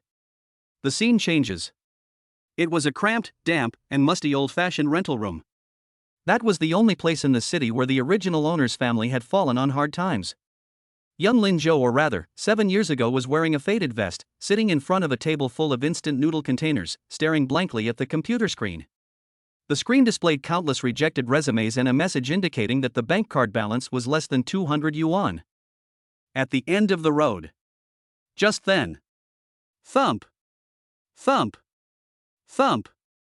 A sudden, urgent, and violent knocking broke through the sound of rain and exploded in the quiet night. The voice sounded somewhat panicked, somewhat desperate, and even carried a hint of a plea for help. Lin Zhou, in his memory, paused for a moment, then got up and walked to the door. After hesitating for a moment, he reached out and grasped the cold doorknob, slowly turning it open. Squeak! The old security door let out a piercing groan and slowly opened. A damp, cold draft mixed with rain hit my face.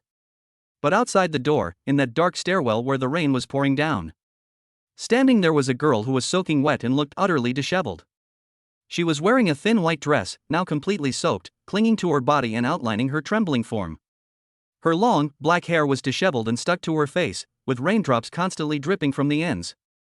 She was barefoot, her ankles covered in mud and abrasions. She looked up. His face was as pale as paper, devoid of any color, but his eyes shone with an astonishing brightness, burning with a desperate madness and despair. Lin Zhou's pupils suddenly contracted. That is Su Qingge, 20 years old. The scene from my memory is frozen here, as clear as if it were right before my eyes. In reality, Lin Zhou leaned against Su Qingge's chest, slowly closed his eyes, and tried to capture the truth that was about to surface. He heard the girl from his memory speak her first words to him in a trembling yet firm voice. Lin Zhou, please, marry me. Chapter 64. Fragments of Memory. That rainy night, who forced a kiss on whom? The tide of memories was still surging, completely engulfing Lin Zhou's consciousness into that cold, rainy night 7 years ago. The dim light bulb in the rented room hissed and crackled, as if it might go out at any moment. Su Qingge, standing outside the door, was soaked to the bone. Her white dress clung tightly to her body, outlining her slender yet resilient figure. She stood barefoot on the cement ground, her toes red with cold, and her whole body trembled slightly uncontrollably. That was a Su Qingge that Lin Zhou had never seen before. Gone is the arrogance of a school beauty, gone is the reserve of a rich heiress. She is like a stray cat abandoned by the world, disheveled yet fierce. Su Qingge? The Lin Zhou in my memory was clearly terrified, almost dropping the instant noodle cup in his hand. What happened to you? Did something happen at home? Su Qingge did not answer. She just stared intently at Lin Zhou, her eyes burning with a frightening intensity, a desperate resolve. She took a step forward, approaching Lin Zhou, bringing with her a chill and the smell of rain. Lin Zhou, did you bring your household registration booklet? Huh? Lin Zhou was stunned. I brought it. It's in my bag. Meet me at the Civil Affairs Bureau at 8 o'clock tomorrow morning. Su Qingge's voice was cold and her speech was rapid, as if she were giving her last words or issuing an order. Get married to me. Ha! Lin Zhou's eyes nearly popped out of their sockets.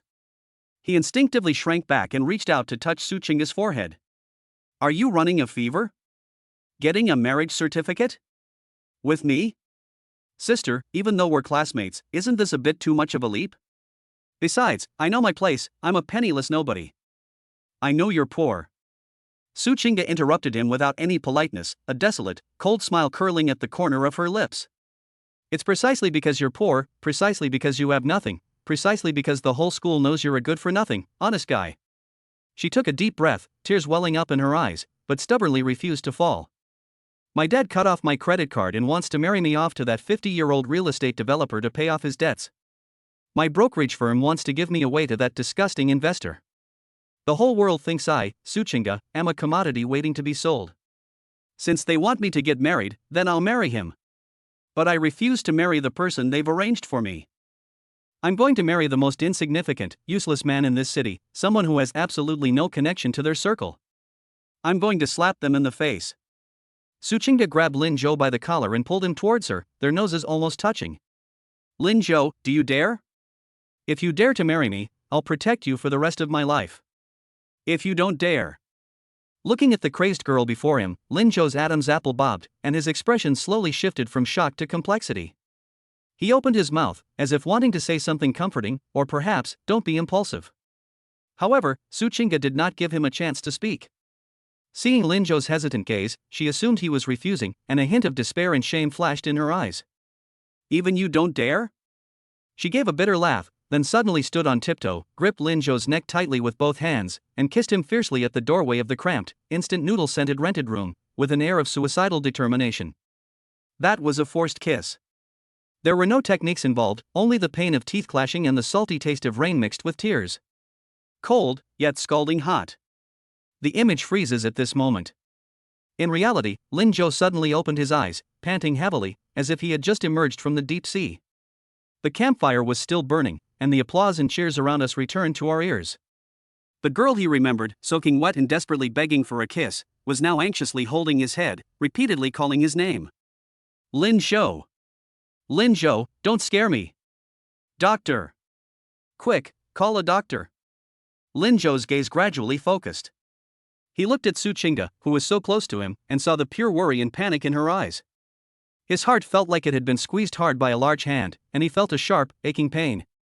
So that's how it is. There was absolutely no persistent pestering or taking advantage of someone's vulnerability. 7 years ago, he caught that girl who was falling.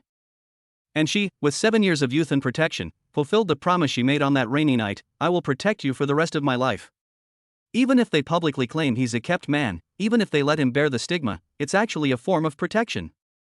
They're hiding him under their wing, keeping him away from the feuds of the wealthy and the dirty waters of the entertainment industry. Fool. Lin Zhou's voice was terribly hoarse, and his eyes were burning. He raised his hand and, with some effort, stroked Suchinga's cheek, his thumb gently caressing the corner of her eye, his movements incredibly tender. Suchinga was stunned, and her shouts stopped abruptly. She stared blankly at Lin Zhou, feeling that at this moment, there was something in his eyes that she had never seen before. Profound, compassionate, and also, a sense of relief after seeing through everything. I'm fine. Lin Zhou took a deep breath and, with Suchinga's help, slowly sat up straight. He felt all his strength drained away, but his heart was at peace like never before. I just suddenly remembered some things from the past. He leaned close to Suchinga's ear and whispered something in a voice only the two of them could hear. Honey, so that night, it was you who forcibly kissed me? Suchinga froze.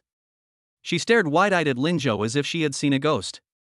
The color drained from her face instantly, then flushed even more rapidly, all the way down to the roots of her neck. You remembered? She stammered, her eyes darting around in a panic. This memory is her deepest secret, and also the last line of defense for her to maintain her aloof persona in front of him. Now, the defenses have collapsed. I remember now. Looking at her humiliated and indignant appearance, Lin Zhou couldn't help but curl the corners of his mouth, his roguishness returning. TSK, I didn't expect that Queen Su was so wild when she was young. She almost knocked out my teeth. Shut up. Don't say anything. Suchinga was so embarrassed that she wanted to cover his mouth, but Lin Zhou took the opportunity to grab her hand and hold it tightly in his palm. Okay, I won't say. Lin Zhou looked into her eyes and said with utmost seriousness, from now on, it's my turn to protect you. Suchinga stared at him blankly, her heart pounding like a drum. Just when the warm and tender atmosphere was perfect, and it seemed like a heart-warming reconciliation was about to unfold like in an idle drama, things took a turn for the better. That damned, jarring loudspeaker blared again, relentlessly. Ahem. Well, although I didn't want to interrupt your reminiscing. Director Yen Min stood on the stage, pushed up his glasses, and his smile was extremely sly. But we still have to go through the procedures. The letter reading segment just now was very touching. Let's give Suchinga and Lin Zhou another round of applause. Sparse applause broke out as everyone was still recovering from the shock of fainting. Now that the touching part is over, it's time for what everyone's been waiting for, the punishment part. Yen Min waved his hand, and several staff members brought up a huge colorful turntable. Based on the previous Truth or Dare Points statistics, Lin Zhou's father has won the title of King of Lies for this round because he had the most red lights on the lie detector. Therefore, as punishment, Lin Zhou must draw an item from this spinning wheel and perform it in front of everyone. The audience's attention instantly shifted from the previous warm atmosphere to a spectacle watching mode. Performance? Lin Zhou rubbed his temples, stood up from the ground, looked at the colorful spinning wheel with a helpless expression, and said, "Director, can we get cash instead? Can I pay you?" "No. We have to perform." The audience began to chant, "Perform! Perform!" Lin Zhou sighed and had no choice but to bite the bullet and walk onto the stage. "Spin it!" Yen Min forcefully turned the turntable. The pointer spun rapidly, sweeping over options such as push-ups, singing nursery rhymes, and imitation show. At last, under the watchful eyes of everyone, the pointer slowly slowed down, passed through what seemed like a safe area, and finally stopped on a pink square decorated with hearts and bows. Yen Min leaned closer to take a look, and then burst into a deafening burst of wild laughter. "Ha ha ha! It's fate!" He raised the megaphone and announced in a tone that suggested he was enjoying the spectacle. "Congratulations, Lin Zhou's dad. You've won the ultimate punishment." Wearing the original stage outfit, dance to the hottest, sweetest, and most alluring girl group dance right now. Love you.